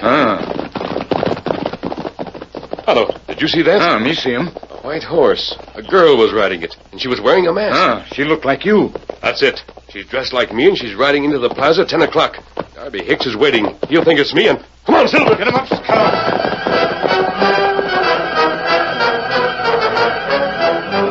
The Lone Ranger had guessed right. Helen Sibley was so anxious to right the mistake she had made that she had fashioned a black mask and was riding into San Bello Plaza on a white horse. She hoped to attract the deadly fire of Darby Hicks' rifle and thereby save the life of the masked man who had tried to help her. In the meantime, behind the closed door of the gun shop, Darby Hicks loaded a high-powered army carbine. Do you really think that hombre will show up, Darby? I don't know, but I'm going to be ready for him if he does. Chink in this door is just big enough for a gun barrel. What about the tunnel? It's finished. Just as soon as I beat this hombre, we'll cut through into the bank and get the gold. Somebody's coming. Look out the windows at him. Yeah, and he's riding straight for us. Yeah, now I can see. I've got him covered. He's a dead pigeon. You got him. He never even had time to draw. Who's that? It's another one, another mask. I'll nail him as fast as they come. He's shooting back. I don't care. This door's plenty thick. There's only an 1/8-inch leeway in this rifle, Chink. That won't mean nothing if this is the same hombre that was testing the gun. He can shoot the date out of a dime. No, he can't. Oh, my hands. Open that door and come out with your hands up. We'll reach it, stranger. Don't shoot. What's going on here? Hello, Sheriff. There's 2 prisoners for you. They murdered Caleb Sibley. And if you look under the floor of the gun shop, I'm sure you'll find they intended to rob the bank. You can't get... I warned you not to move. These men are guilty, Sheriff. Their looks is proof enough for me. I'll take care of them. Good. Now, where's Miss Sibley, Kemosabe? A bullet hit girl in the shoulder. She all right now. She wait for you over there. I'll bring the horses, Tonto. I'm very sorry it happened, Miss Sibley. A shoulder wound is nothing. I can thank Darby Hicks' poor shooting for that. Well, I hope you'll be all right. Of course I will. My only regret is that my stupidity almost caused your death. You more than made up for any mistake when you rode in here tonight. We're even. And that's the way it should be. Here, Silver. Steady, big fella. Adios, and the best of luck. Wait, won't you... Glad to see you weren't hurt bad, Helen. Thank you, Sheriff. Do you know who that was? Well, of course I don't know for sure, but after seeing the brand of shooting he does, I'd lay 8 to 5 it was the Lone Ranger.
The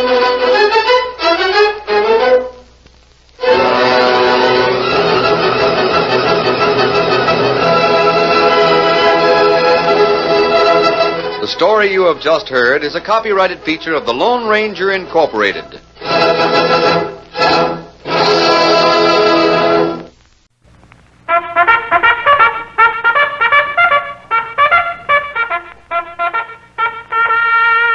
There's assembly for the Fighting Sons of Freedom. The Coca-Cola Company presents the Victory Parade of Spotlight Band.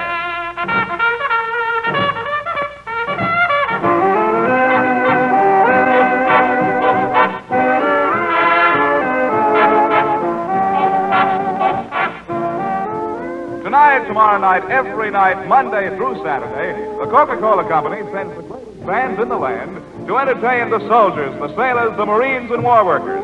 Now, tonight we're at Baltimore, Maryland, playing for the officers and men of Holabird Ordnance Motor Base.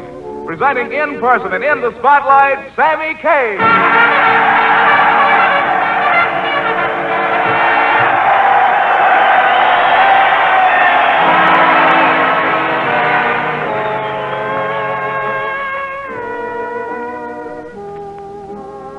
Thank you, and hello, everybody. This is Sammy Kaye. The men of Holabird Ordnance Motor Base asked the Victory Parade of Spotlight Band to send us out here. And we're going to use a song from our motion picture Iceland to tell you why we came.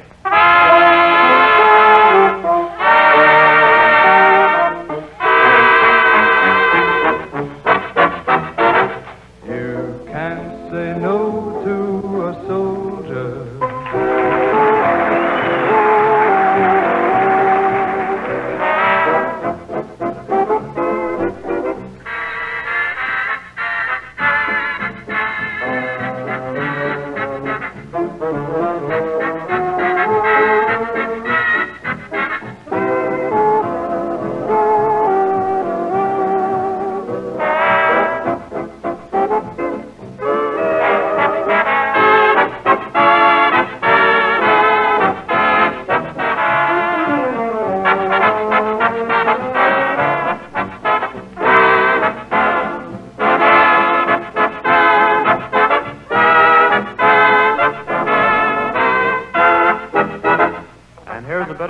For all the girls from lovely Nancy Norman.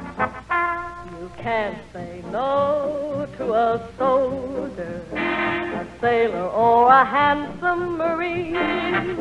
No, you can't say no if he wants to dance. If he's gonna fight, he's got a right to romance. So get out your lipstick and powder. Be beautiful and beautiful too. If he's not your type, then it's still okay. You can always kiss him in a sisterly way. Oh, you can't say no. No, you gotta give in if you want him to win for you.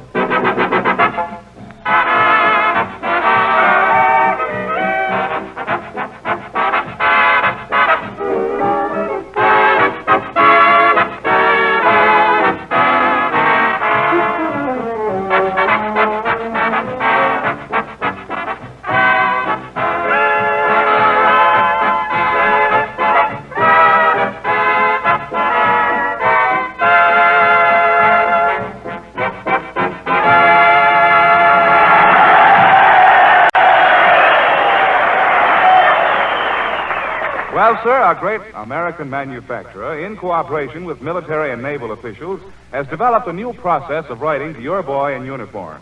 It's known as V-mail, and you write your letter on an official form. This is photographed on tiny microfilm, then sent abroad and enlarged for your boy wherever he is. This saves precious space and weight in Uncle Sam's far-flying airplane. So take advantage of V-mail when you write to your boy, and that certainly should be right away. He means a lot to you. Your letters mean a lot to him. And now back to Sammy Kaye and Swing and Sway.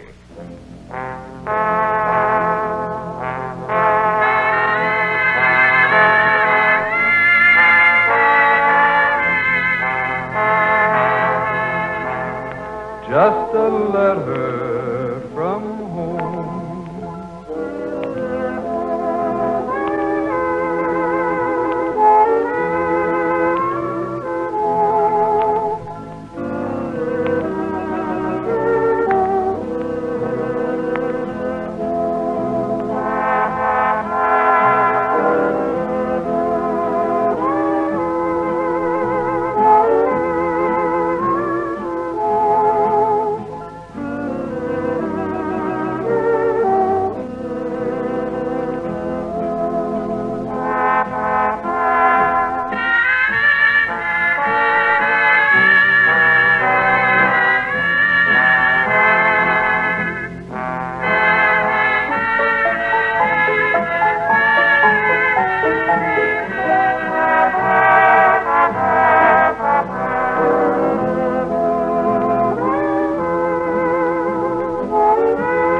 A grand thought for all of us in these words by Tommy Ryan.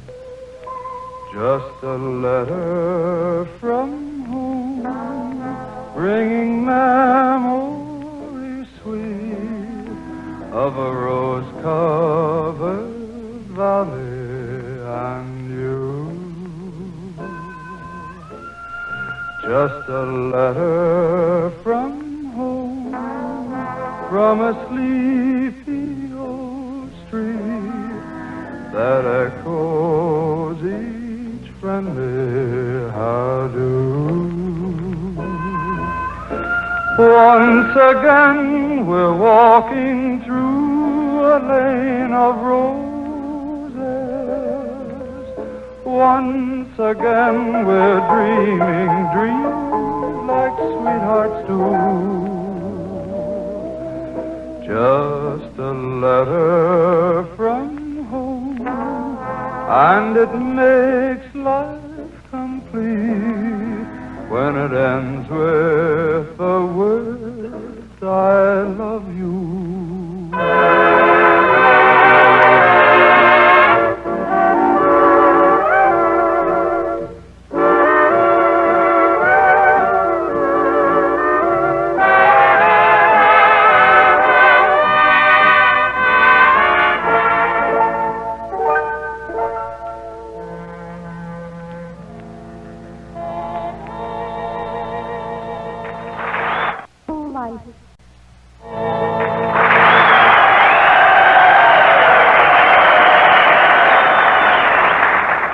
And when the spotlight's on refreshment, it's Coca-Cola.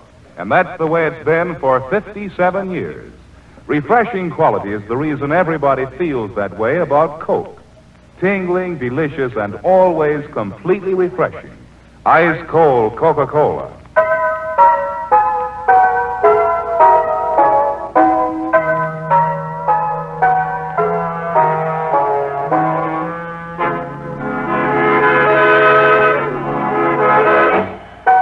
Here's the Holabird Ordnance Motor Base's favorite band playing this great military encampment's favorite song. Sammy Kaye plays A White Christmas.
beautifully sung for us by Arthur Wright.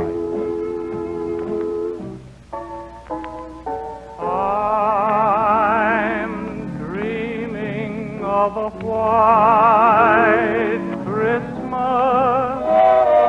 just like the ones I used to know,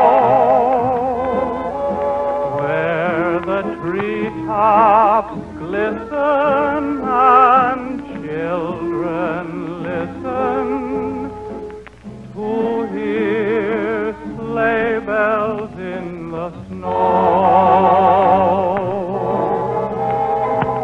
I'm dreaming of a white Christmas, with every Christmas card I write. May your days be merry and bright, and may all your Christmases be white.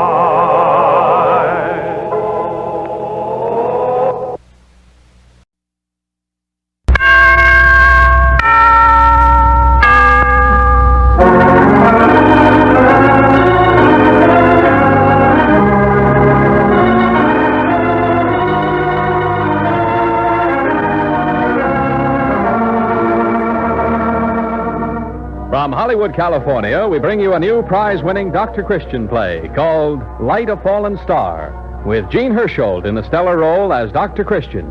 Presented for your pleasure by the Cheesebro Manufacturing Company, owners of the trademark Vaseline, and producers of Vaseline Petroleum Jelly, Vaseline Hair Tonic, and other Vaseline specialties.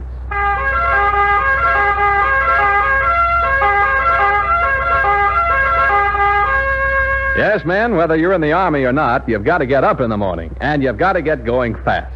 You can spare only a few moments to wash up and comb your hair. But remember this, the way your hair is going to look all day depends on how you groom it in those few seconds. If you douse your hair with water or anything else, here's what'll happen. Your hair will start off with a plastered-down look. Later, when your hair dries out, it'll become wild and unruly again. But if you'll use Vaseline Hair Tonic, you'll get entirely different results. With Vaseline Hair Tonic, all you do is shake a little on your comb and run it through your hair. Or sometimes apply a little directly to the scalp. Doesn't take much, just a couple of drops will do the trick. But what a change. Your hair has a live, natural look you can be proud of. And what's just as important, your hair stays put.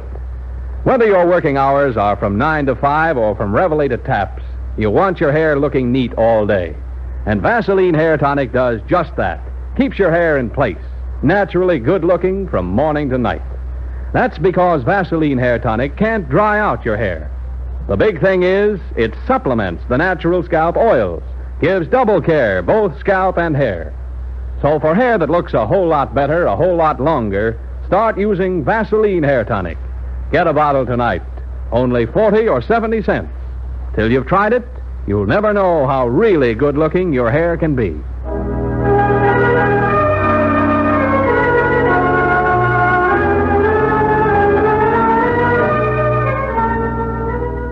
Our prize play for tonight, Light a Fallen Star, was written by William Kendall Clark of Detroit, Michigan.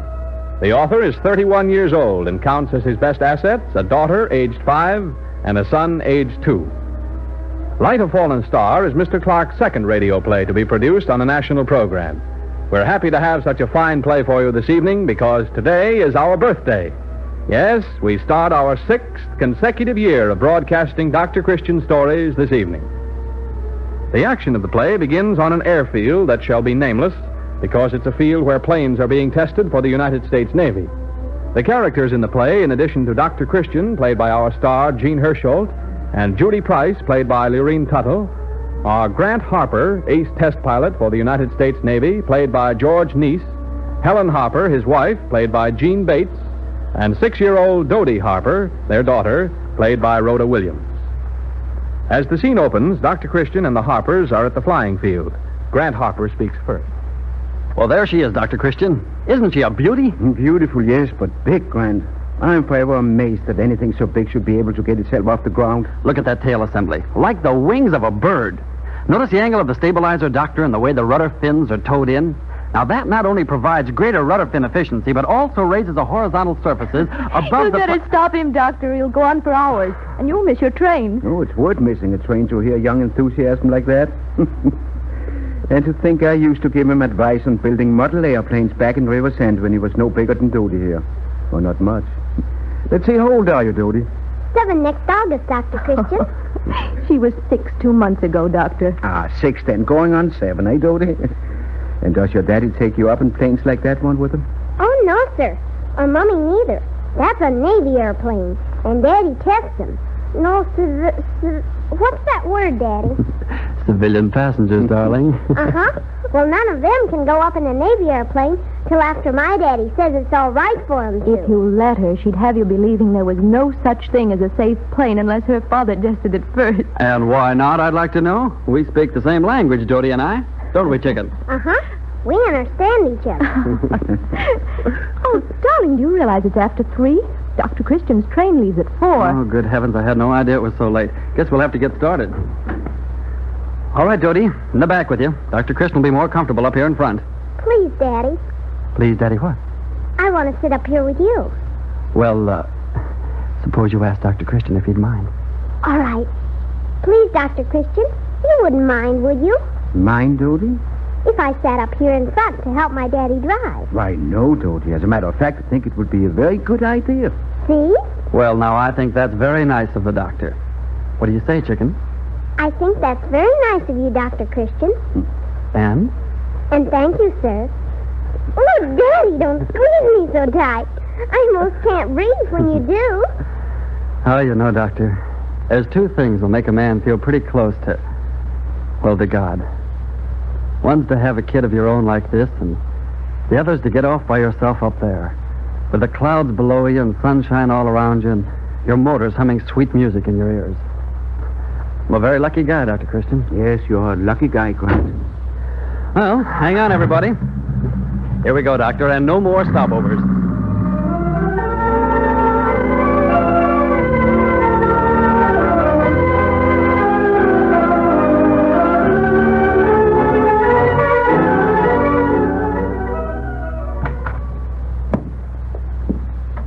Why, Judy, you're still here? Dr. Christian, you promised me you wouldn't come back to the office tonight. But I thought you were going to the movies tonight. I knew when you promised that you'd find some excuse to get around it. How long ago did you come back to River's End from that medical convention in the city? How long? Why, a week ago, but what the... And every single night since you've been working like mad. And why? Why must you come back here tonight? Why? Well, tonight I came back to finish that experiment I started this morning. That experiment. It can wait. Perhaps, but my curiosity can't. Well, I give up. If I can't make you rest, at least I can make you take proper nourishment. I don't suppose you stopped for supper. Well, no, I thought that... Here, I brought you some coffee and a roast beef sandwich. That coffee smells good. You spoil me, Judy. Somebody should spoil you. Then make the job complete and get me the evening paper. Why don't you finish your supper first? Because I like to eat while I eat. I really wish you'd wait. But why? Oh, dear. Here I go spoiling your supper and giving you something else to worry about. The paper says Grant Harper was in an accident, Dr. Christian. An accident? You mean his plane crashed? Yes. He doesn't appear to be seriously injured. The plane caught fire or something and cracked up near the beach. Well, he was taken to a hospital, of course. What hospital, Judy? I don't remember. It says in the paper. Oh, here it is. Hurry. Operator, give me long distance. I want to talk to the... quick, Judy. What's the name of the place? Here, let me have the paper. Here. The Metropolitan Hospital in...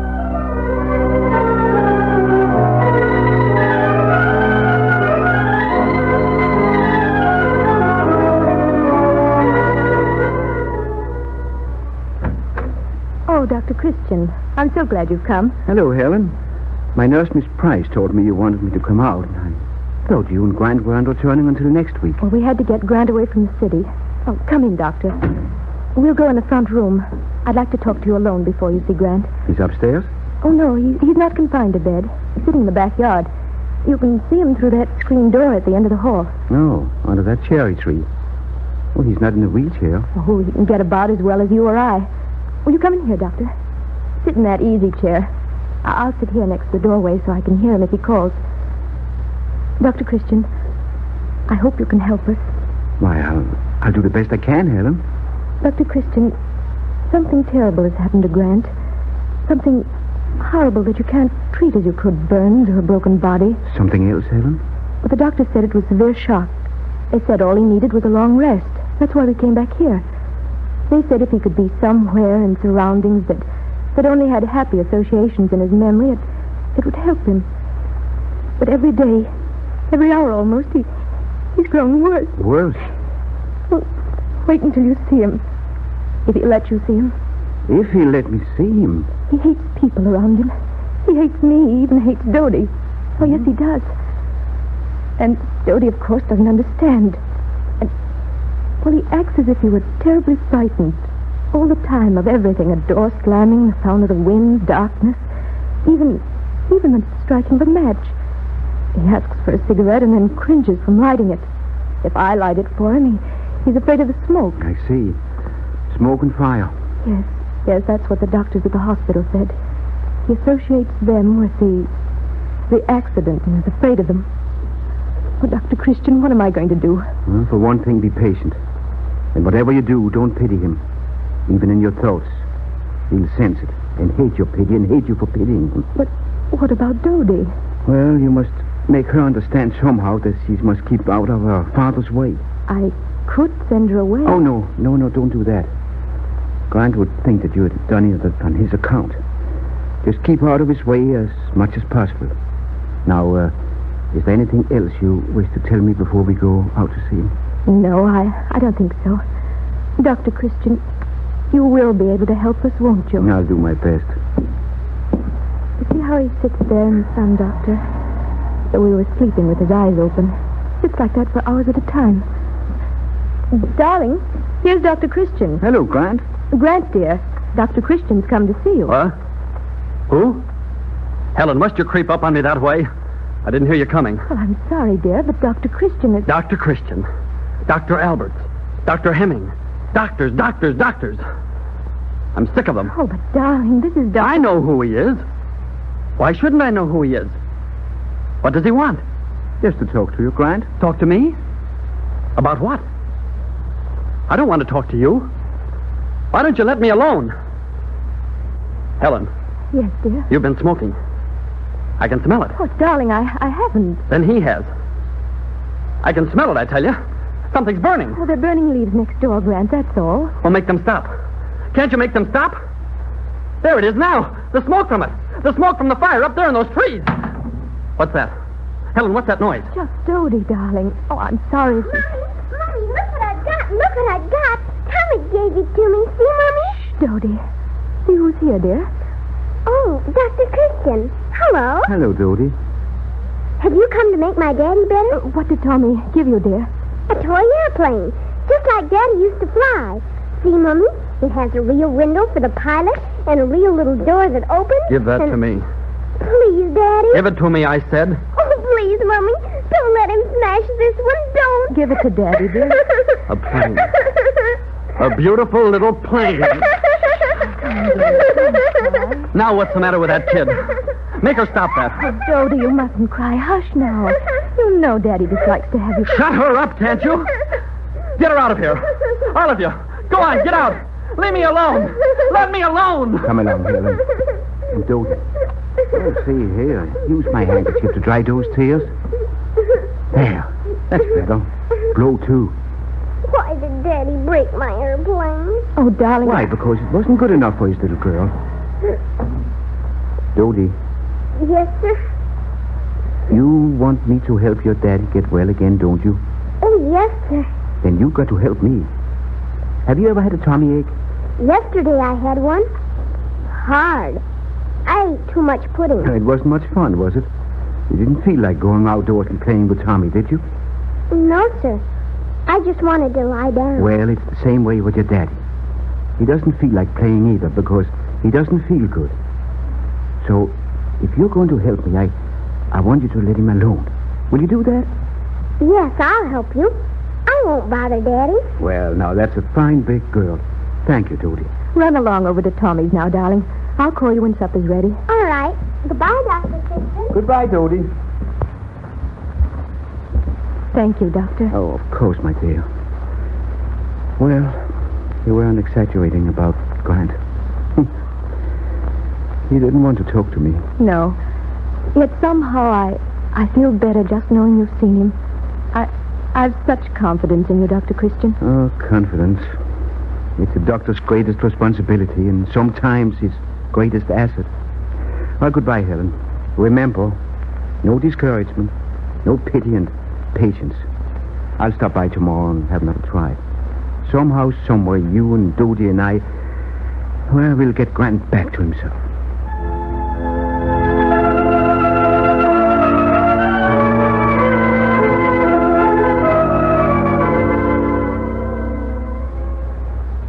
Well, Judy?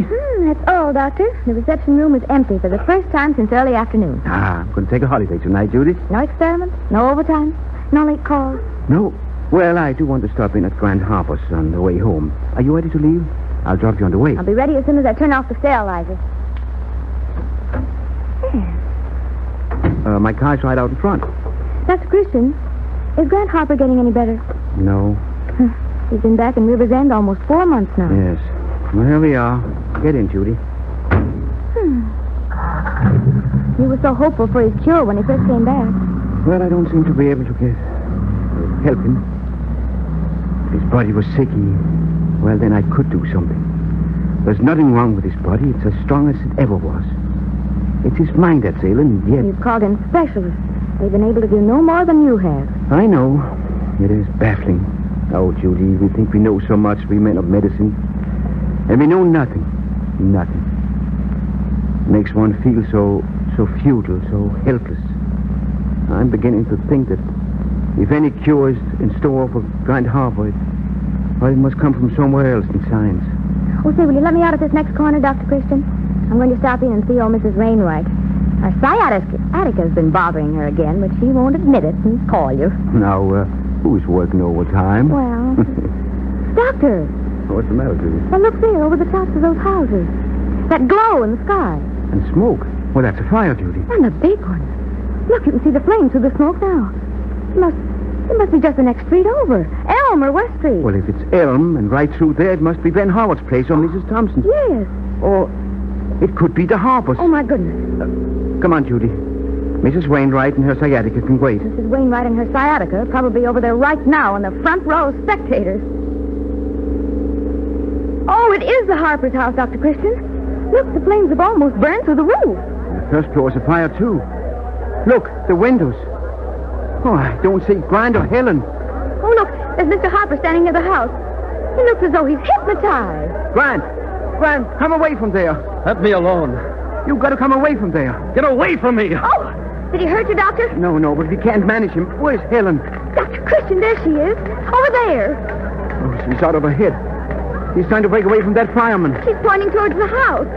Oh, she's fainted. Judy, look in that window. Where? It's Dodie. The little girl. Yes. Oh, why don't they get her? Why don't they do something? No one has seen her yet except her mother. I'm going after her. Oh, wait, Judy. Wait. Dr. Christian, are you crazy? If we don't get that child out of there, She's safe enough for the moment. The fire's not touched that site yet. Dr. Christian, what's the matter with you? What are you saying? Judy, you wait here. Don't say anything about that child in there. She's got to Do as I say. You're going to gamble for the lives of 2 people instead of 1. Grant, listen to me. Dodie's in there. Do you understand? Dodie is in that house. Let go my arm. Let me alone. Your little girl is in that inferno, Grand Harbor. Do you hear? Your little girl is trapped in that fire. Dodie? In there? Yes, in the pantry. You can't get her. Dodie? In there? Well, they've got to get her. They've got to get her out of that fire. The fire? Oh, fire is terrible, Dr. Christian. I don't like fire. It can burn you, it can hurt you. Your daughter is trapped in that house. You're the only one who can save her. Me? You want me to go in there? It's Dodie, Grant. Do you understand? It's your Dodie. It's my Dodie? Dodie. Hang on, chicken. Don't be frightened, darling. Daddy's coming. Don't be frightened. Dr. Christian, break toward that door into the fire. Yes, and through it. Dodie. You say your prayers every night. Do I? Say them now ahead of schedule. I need God's help in this. Yes, and it wouldn't hurt to keep your fingers crossed. Oh, the roof. It's going. Not yet. Not quite yet. It can't fall yet. It can't. Dr. Christian, look. Coming through the flames. It's Mr. Harper. And Dodie. He's got the child in his arms. Good boy, Grant. And look. Look, Mr. Harper's crying. Oh, Dr. Christian. I think I'm going to cry. Later, Judy, later. I'll see if they need first aid. And you run over and tell Mrs. Harper that her family is safe and secure again.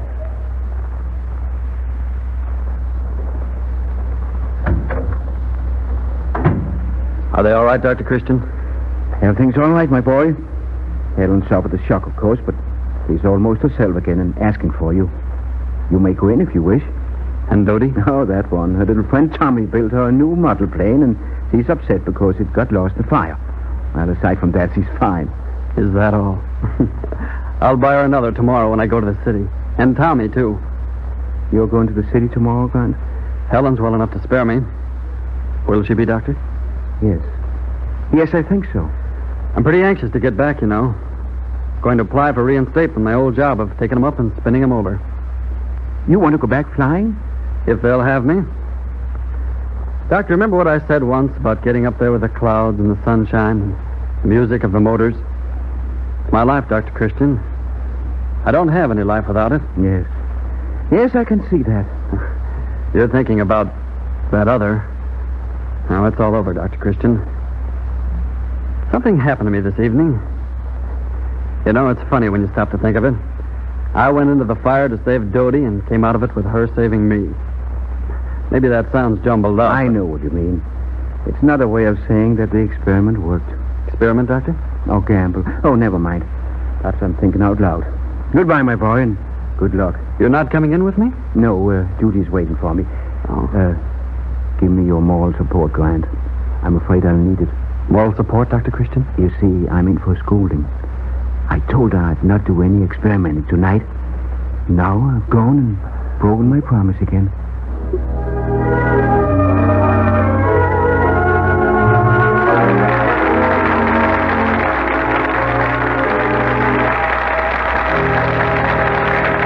And the curtain comes down on another prize-winning Dr. Christian play. Our star, Gene Herschel, will be here in a moment to greet you. How many people have dry scalp? Dozens, or hundreds, or thousands, or millions? Well, millions is the answer. For dry scalp is very common among both men and women. If you notice even one of these signs of dry scalp, loose dandruff, tight, itchy scalp, brittle, lifeless, unmanageable hair, get Vaseline Hair Tonic now. Vaseline Hair Tonic is the right thing to use because it actually supplements the natural scalp oils, those important oils needed for good-looking, healthy-looking hair. Different from most preparations, it contains absolutely no drying ingredient. Now, here's what to do.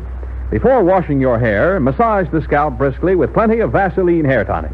This stimulates the circulation, loosens dandruff scales, and relieves that itchy feeling. Your hair is soft and easy to comb. Between shampoos, use Vaseline Hair Tonic for good grooming.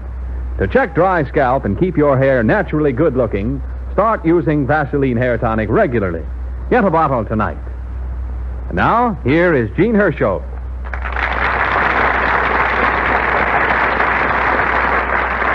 Well, congratulations, Mr. Herschel, on your anniversary. Thank you, Art. I want to extend my personal welcome and that of my sponsor, the Cheesebro Manufacturing Company, to the new stations which joined our network tonight. And may I thank the radio audience, too, for the purchase of the products that made this program possible.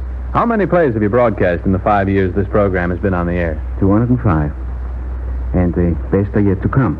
Next week's story, for example, it's a most interesting play called The Storm. It's a prize play, of course, and it's the work of Robert Bruce Fuller of Waterloo, Michigan, who is awaiting call as an aviation cadet. You'll get a thrill out of the story, so be sure to join us next week, same time, same station. Until then, I'll say good night.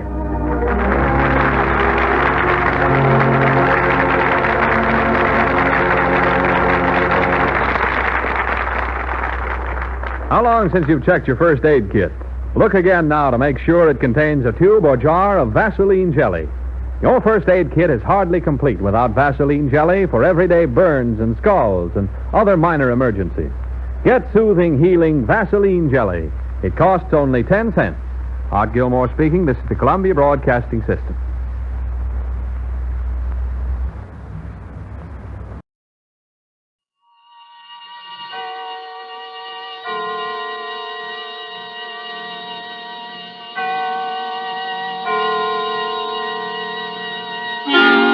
Suspense.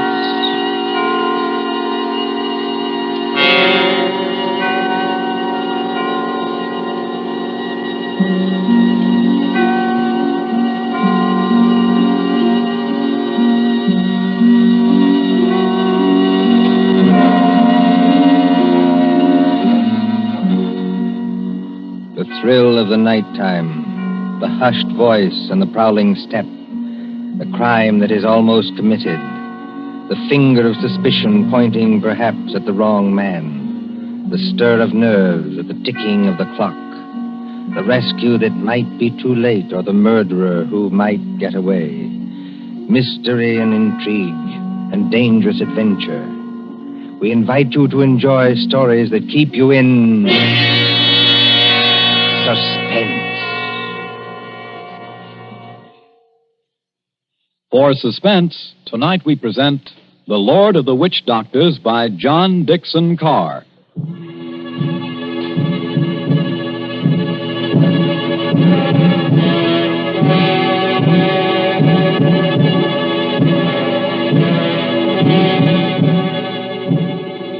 The drums were beating that night. The Lord of the Witch Doctors was on his way. 20 miles off the East African coast, fanned by the blistering heat of the Indian Ocean, lies the island of Zanzibar.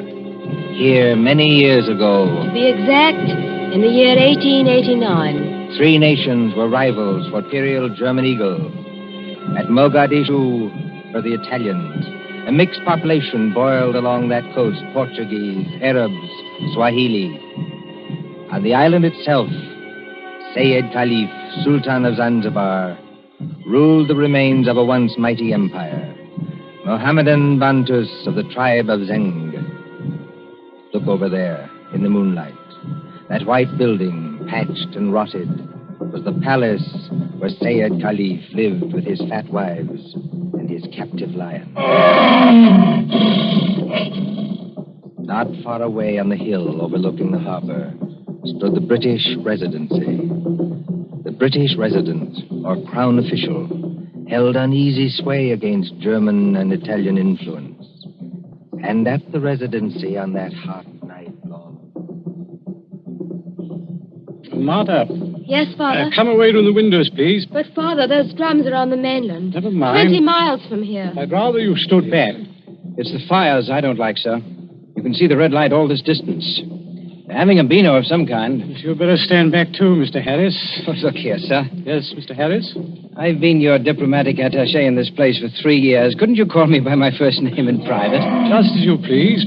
Lower the sun blinds and turn down the wick of that lamp. You don't think there's any danger? There's no danger whatever, but... Nero seems terribly restless tonight. Only natural, my dear, with the drums going. Everybody seems restless. This has been going on for days. You begin to get in your nerves. So you feel it too, eh? And I do wish Sayed Khalif wouldn't tease Nero. Jab at him with the meat fork and that kind of thing. If that lion ever got loose... Nerves, my dear, nothing but nerves. Let's face it, sir. There's something very queer going on over on that mainland. Well, suppose there is. All we know is what Nyoka knows. This great witch doctor, whoever he is, been making a triumphal progress to the coast. The whole bush is afraid of him. You alarm me. Nyoka says he's got horns. He can make himself 7 feet tall. Like stretching an accordion. Oh, really, Bill Harris? Well, I don't say I believe it. I say it might be dangerous. Now, for instance, could this be one of Dr. Schmidt's tricks? Dr. Schmidt is a friend of ours. Yes, he's also head of the German East Africa Company. Dr. Schmidt is a gentleman. Look at that coast over there. He's got every native chief in his pocket. Dr. Schmidt assured me that the German emperor has no more territorial claims in East Africa. We get our trade concessions from Sayed Khalif. Said's our only friend, but we can't even be sure of him. Germans give him trade gin and a grand piano. The Italians give him 3 new wives for his harem. What do we give him? I have no instructions from London about the situation in this island. No. Somebody in Whitehall probably forgot to post them. For the last time, Mr. Harris, I will not hear His Majesty's government criticized like that. Sorry. These things take time. If there's any danger, we'll be notified in due course. Listen. Well, they're only our own natives. They beat their own drums, you know. Somebody went past that window. That's probably only Nyoka, my dear. Surely you're not afraid of our own servant. No, but Master! Nyoka, listen to me. Don't hang on to that big curtain. You'll pull it down. Now stand up straight and tell me. What is it? He here, Buana. He here, yes, please. Who's here? Big witch doctor here, yes, please. He come up past in moonlight. He walk slow, boom, boom. He got big teeth eat with the outside front door now. What was that? The drums have stopped. Nyoka's right, sir. We have got a visitor. There's somebody coming down the hall. Better turn down that lamp, Martha. I can't seem to find the lamp. My fingers are all thumbs. There's a revolver in the table drawer behind you, sir. I don't need it. Stand perfectly still, all of you. Now, please, friends all, don't be alarmed. Are you English? That's right, miss. Born and bred in Streatham. Which of you is the British consul? I am the British resident, sir. My name is Richardson. May I ask the meaning of this tomfoolery? Well, that's just what I'm here to tell you. Or maybe I'd better show you. Now, observe me right hand. I hold it up so, and as I live, a lighted cigar. But perhaps the lady doesn't like smoking in the drawing room. Now, look here. There's nothing up my sleeves. I wouldn't deceive you for the world. I turn over my hand, and would you believe it? A glass of water. Is this man insane? Father, I think he's trying to tell you he's a magician. That's right, miss. Direct from the Egyptian Hall, Piccadilly. Animal taming and magic. That's my line. Then you're the famous witch doctor that's got all the natives in an uproar? Nobody else, young fella. Yes, well, you tell us what you mean by this nonsense. Scaring everybody when there's no danger. No danger? I suppose you haven't heard about Sayyid Caliph and his Gatling guns? Gatling guns? Kindly presented by Dr. Otto Schmidt. And believe me, all you've got is an appointment with a Gatling gun, unless my nonsense steps in. Here, take a look at this. But you can't be from the British Foreign Office. Well, that's just what I am, Governor, and going up in the world, don't you think? By the way, I'd better give you your instructions. The envelope's pretty dirty and a little bit smelly from being under my furs and devil pink, but... Read it, sir. Go on and read it. Foreign Office, Whitehall. British Consul, Zanzibar. Bearer of this letter, the Great Mephisto. That's me. Real name, Barney Hicks. They must be out of their minds. Are they? Listen, old man. I've been 3 weeks in that jungle with a Swahili interpreter. I've been bitten and stung and fried to death. But Schmidt or no Schmidt, I've got those native chiefs just where I want them. You see what happens when I announce I'm a friend of the Great White Queen? Why, you'll have 'em eaten out of your hand. Well, that's true. And all we've got to do is get around Sayyid Caliph here on this island. But do we need to get around him? The young lady, be good enough not to speak until you're spoken to. Oh, I'm sorry, Father. Sayyid may be lazy and as fat as a hippopotamus. He's rather a fine old boy. Is he? You said something about Gatling guns. Now, listen. Here's the game. Father, I don't like this. I've never heard Nero as restless as that. Never mind, Nero. Go on. Well, I came over here tonight in a steam launch. Tomorrow I'm paying my state visit to the great Sultan Sayyid Caliph. Now, you present me as your friend, and a friend of the Great White Queen, and I do my best tricks at it. Is anything wrong with your native boy? Nyoka, be still. You're not afraid of our witch doctor friend, are you? No, I good Christian. Here, what are you doing? Come out from under that sofa. But, Buana, I see something. I look out through window slats.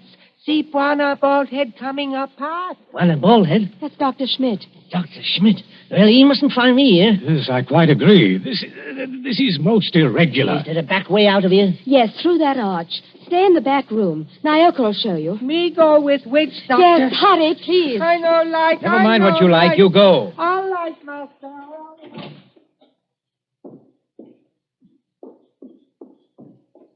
It's all right, they've gone. Yes, about time, too. Well, good evening, Dr. Schmidt. Pleasure to see you. Always a pleasure to see you. Ah, my friends, I wish I could say it was such a pleasure to see you. Isn't it, Doctor? This at any time but now.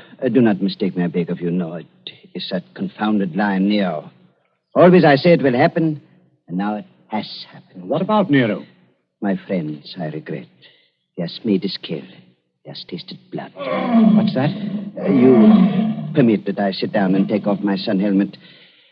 I am not young, and I'm tired. It's not Sayed Caliph. Yeah, it is so. He has teased that lion once too often. Oh, poor old boy. He was our friend. He's not dead. Yeah, I regret. Yeah, he is dead. Sultan of Zanzibar is dead. Oh, Gad. But how did the lion ever get at him? He drank too much pumba. That was his trouble. He got drunk and think he can do too much. So he opened the door and went into the lion's cage. Into the cage? Yeah, would you believe it? Not easily. But it is true. Over to Paris, there's what you call gnashing of teeth. His son Nobi is in tears. Did you see this happen, Doctor? No. I go there later and they tell me. It's all the worse because of some foolish story, a doomhead story. That he has been struck over the head and thrown into the cage by someone who did not like him. That's more likely, if you ask me. My friend, it is foolishness. Everybody liked old man. He was a father to his people and a kind friend. Doctor, are you telling us that Said may have been put into that cage unconscious? It is what one African soldier says, yeah. Well, then he may still be alive. Alive? It is impossible. It's more than possible. A lion may maul an unconscious man, but it doesn't often kill him. This is vital. Vital to Said himself and others as well. You're a doctor. Can't you go and make sure? My friend, I regret. I am not that kind of a doctor. Harris, you may be right. I think I'd better go myself. Yes, that's a good idea, sir. I'll stay here and entertain Dr. Schmidt. Unless, of course, he wants to go, too. No, I thank you. I do not like sights of that sort. I have a tender heart and I have illnesses. Besides, you can do nothing. I tell you, he is dead. Yes, we'll see. Martha, you'd better come with me. Your nurse's training may be of some use at last. Of course. Hadn't we better go the back way and speak to Nyoka? Yes, Nyoka mustn't be troubled in that back room. A very good evening to you, Dr. Schmidt. Mr. Harris, they have good hearts, but they're so foolish. I would give my own right arm to that poor man. But, well, we must have philosophy. We must cheer up and bear it. Yes. Now, Doctor, we're all alone. So we are. We must sit down and have a nice, comfortable chat. Yes? Definitely, yes. Oh. I wanted to have a word with you anyway. So? About what, Mr. Harris? Oh, various things. I am happy to give you all the time in the world. I like talking to young people. It makes me feel young again myself. Like, Nobi? Nobi? Said Caliph's eldest son, the new Sultan. One fine young man. Or a savage. Yes, but weak, easy to manage. And very fond of his father, too. It's a wonder he didn't have the lion shot after they got the body away. Shot with what, my friend? I beg your pardon, Himmel. I do not consider the matters funny. No. But shot with what? These brutes, they have nothing but loading muskets.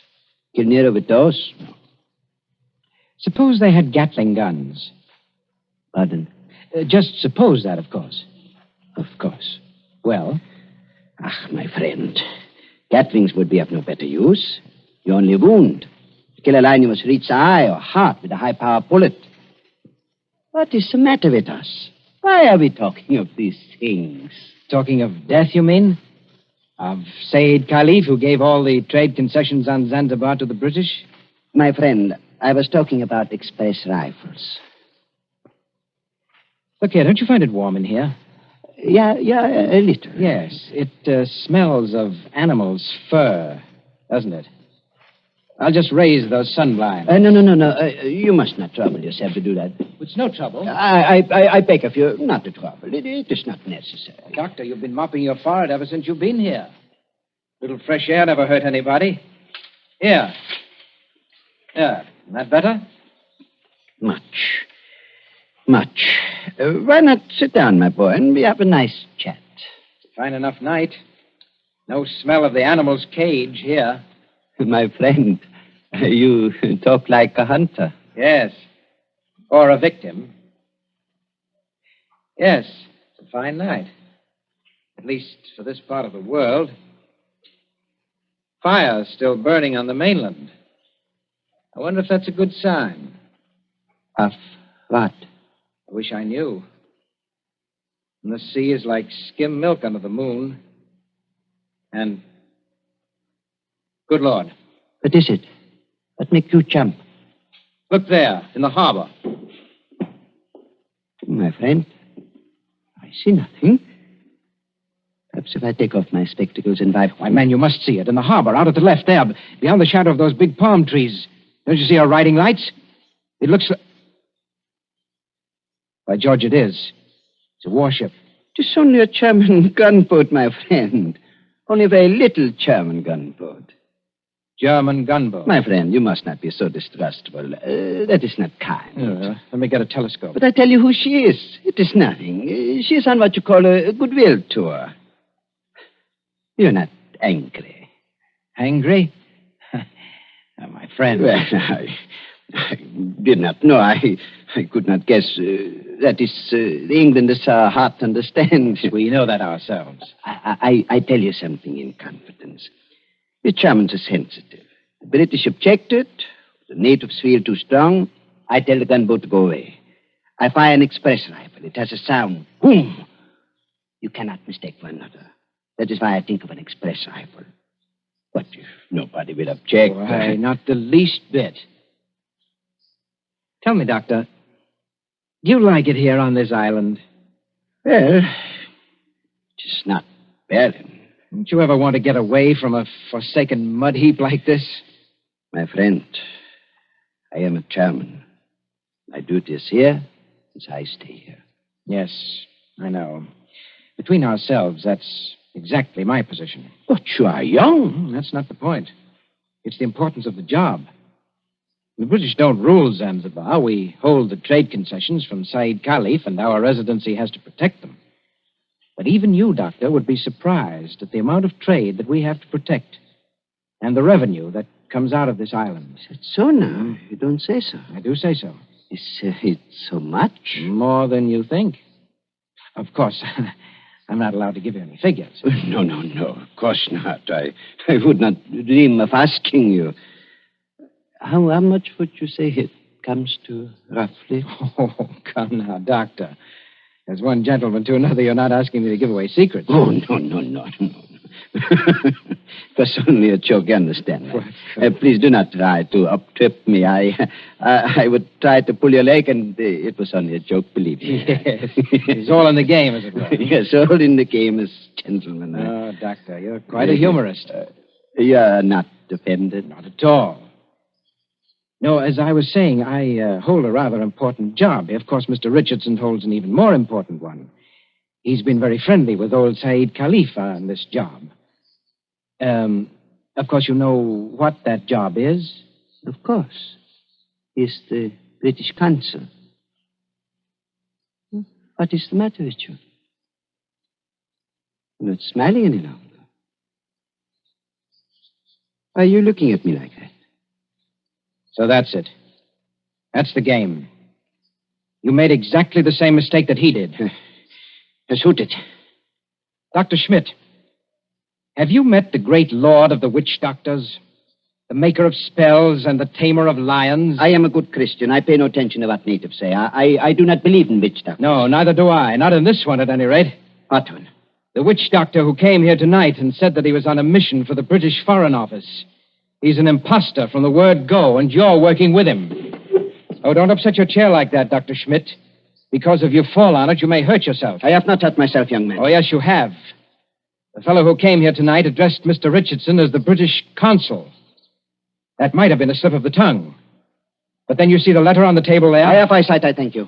That letter is supposed to come from the Foreign Office, and it calls him the British consul, too. I heard it read aloud. The Foreign Office may make mistakes, but they don't make mistakes like that. That letter, Doctor, is a forgery. It was forged by a German, and probably by the German who calls himself Barney Hicks, or the Great Mephisto. He's in the back room now. No, he's not, Governor. He's standing in the doorway behind you now. Yes, I thought I heard you. But don't turn around to look at me. I'm just warning you. Have you got anything to enforce that? Yes. I've got a 500 express rifle that could smear you all over the opposite wall. Karl, was du abgeben tust? Ja, Und keinen... Well, if you fellas are going to shoot me, I wish you'd speak English about it. Karl, I beg of you. No. Don't fire that rifle. Exactly. You see, Carl, I'm turning around. This is all very... now, Karl. You see what the doctor means, Carl? If you fire that rifle, you'll send your gunboat out of that harbor just when you need it. Isn't that the signal, Doctor? To send the gunboat away? Karl, I beg of you. Yes, it is. Very simple, economical German signal. So, you two killed Said Khalif. That is slander. That cannot be proved. Had to do it, I imagine. Said was the one chief that you couldn't buy or frighten with your witch doctor, so you got rid of him. Tomorrow morning, the witch doctor would have appeared. He'd have scared the daylights out of a weak and superstitious son, Noby. I told you I was fairly good at my work, Governor. And I am. Yes, and then the witch doctor would have taken over everything. The British resident had to be bamboozled for 24 hours to keep him out of the way with a ghost story about a British agent.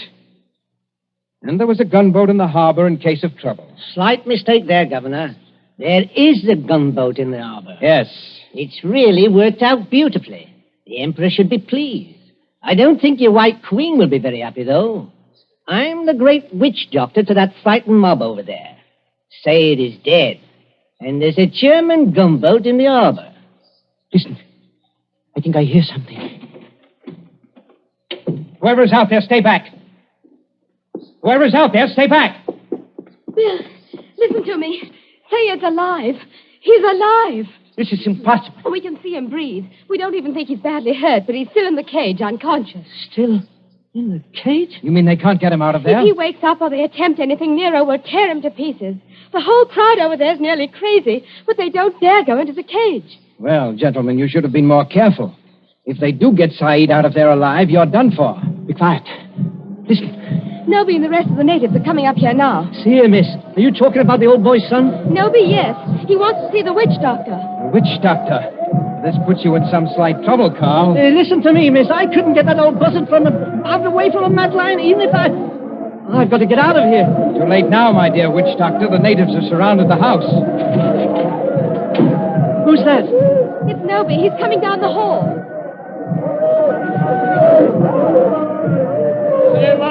Abu du Save. I Noby. Speak white language. Paris Sultan's want. Witch doctor? Much respect. Fallen floor. Go ahead. Play your part, Carl. Play your ruddy part. Get up again. Great medicine man. Father heard. Encaged with lion. You come. Say something, Carl. You can't be a dumb wizard. You come. My dear Noby, my friend. The witch doctor can't understand you. Hey, witch doctor. Not speak everything. But, witch doctor. No, it is not that. He does not hear you. He's in another world. See how his eyes close. See how he sway. I know this. He saved my father. Or maybe all of you. We will kill all white people here. Witch doctor saved my father from lion. You come. Noby, listen to me. You needn't worry. The great witch doctor can save your father. Go in cage? No, not go in cage. Strike with fire? Yes, that's it. Strike with wizard fire. Open heaven. Flash great light. Nero scream and die. Father saved. Carl, you must not save him. If he remain alive, he will talk. Then the natives will know. You not want to save father? The witch doctor does want to save your father, Noby. You see that gun under his arm? Gun? Gun no good. Not use gun. Only wound lion. Lion in pain kill father. No, that's not like your muskets, Noby. It's an express gun. It's a magic gun. Magic gun? Listen, Noby. Magic gun save your father with one shot. Just like that. Lion fall over dead. Your father well again. and our friend. We use gun. Give me gun. No, you could not use it, Noby. Which doctor can use it best? Tell him to use it. Tell him to be sure that he hits the lion. Look here, Harris. I've had enough of this. Yes, Noby. If he wants to hit Nero with that white fire, he can strike the lion dead before you could wink your eyes. Then do. You'd better try it, Carl. And you'd better not miss him, or you know what'll happen to every white person in this room. My hands are shaking. Magician with shaky hands, that won't do. I take your shoulder. You follow. Yalla, Ngomba. All come.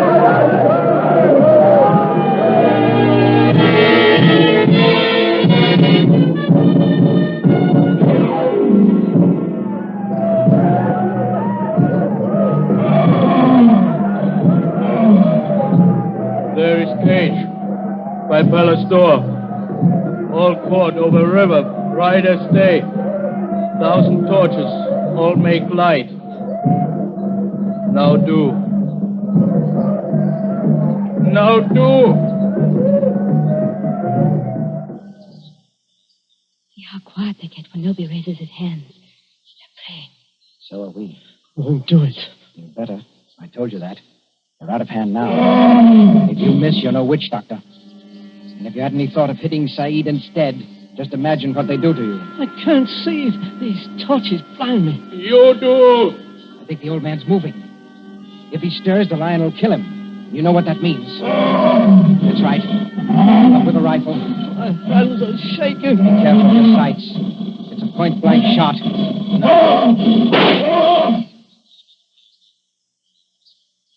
Allah! Furkan! All right, Noby. The lion is dead. They can go in and carry your father out now. Lion dead? German magic is great magic. Yes, Noby, it is. But English magic is greater. English magic better than German magic? Yes, Noby, and I'll prove it. Turn around. Look out towards the harbor. I stand here. I wave my hand, like this. Nothing up my sleeves. I wouldn't deceive you for the world. I wave my hand towards the gunboat in the bay. The gunboat sails away. English magic, Noby. English magic.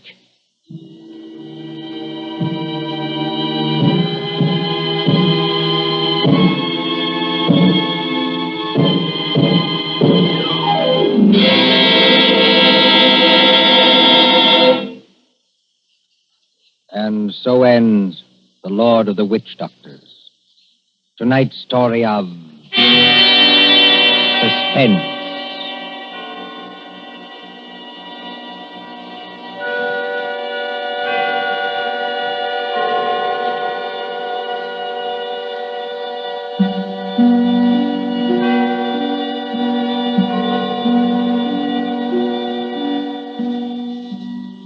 Next Tuesday, when CBS again brings you Suspense, our story will be The Devil in the Summer House. The broadcast for next week only is scheduled for 10 p.m. Eastern Wartime, a half hour later than usual. William Spear, the producer, John Dietz, the director, Bernard Herrmann, the composer-conductor, and John Dixon Carr, the author, are all collaborators on Suspense.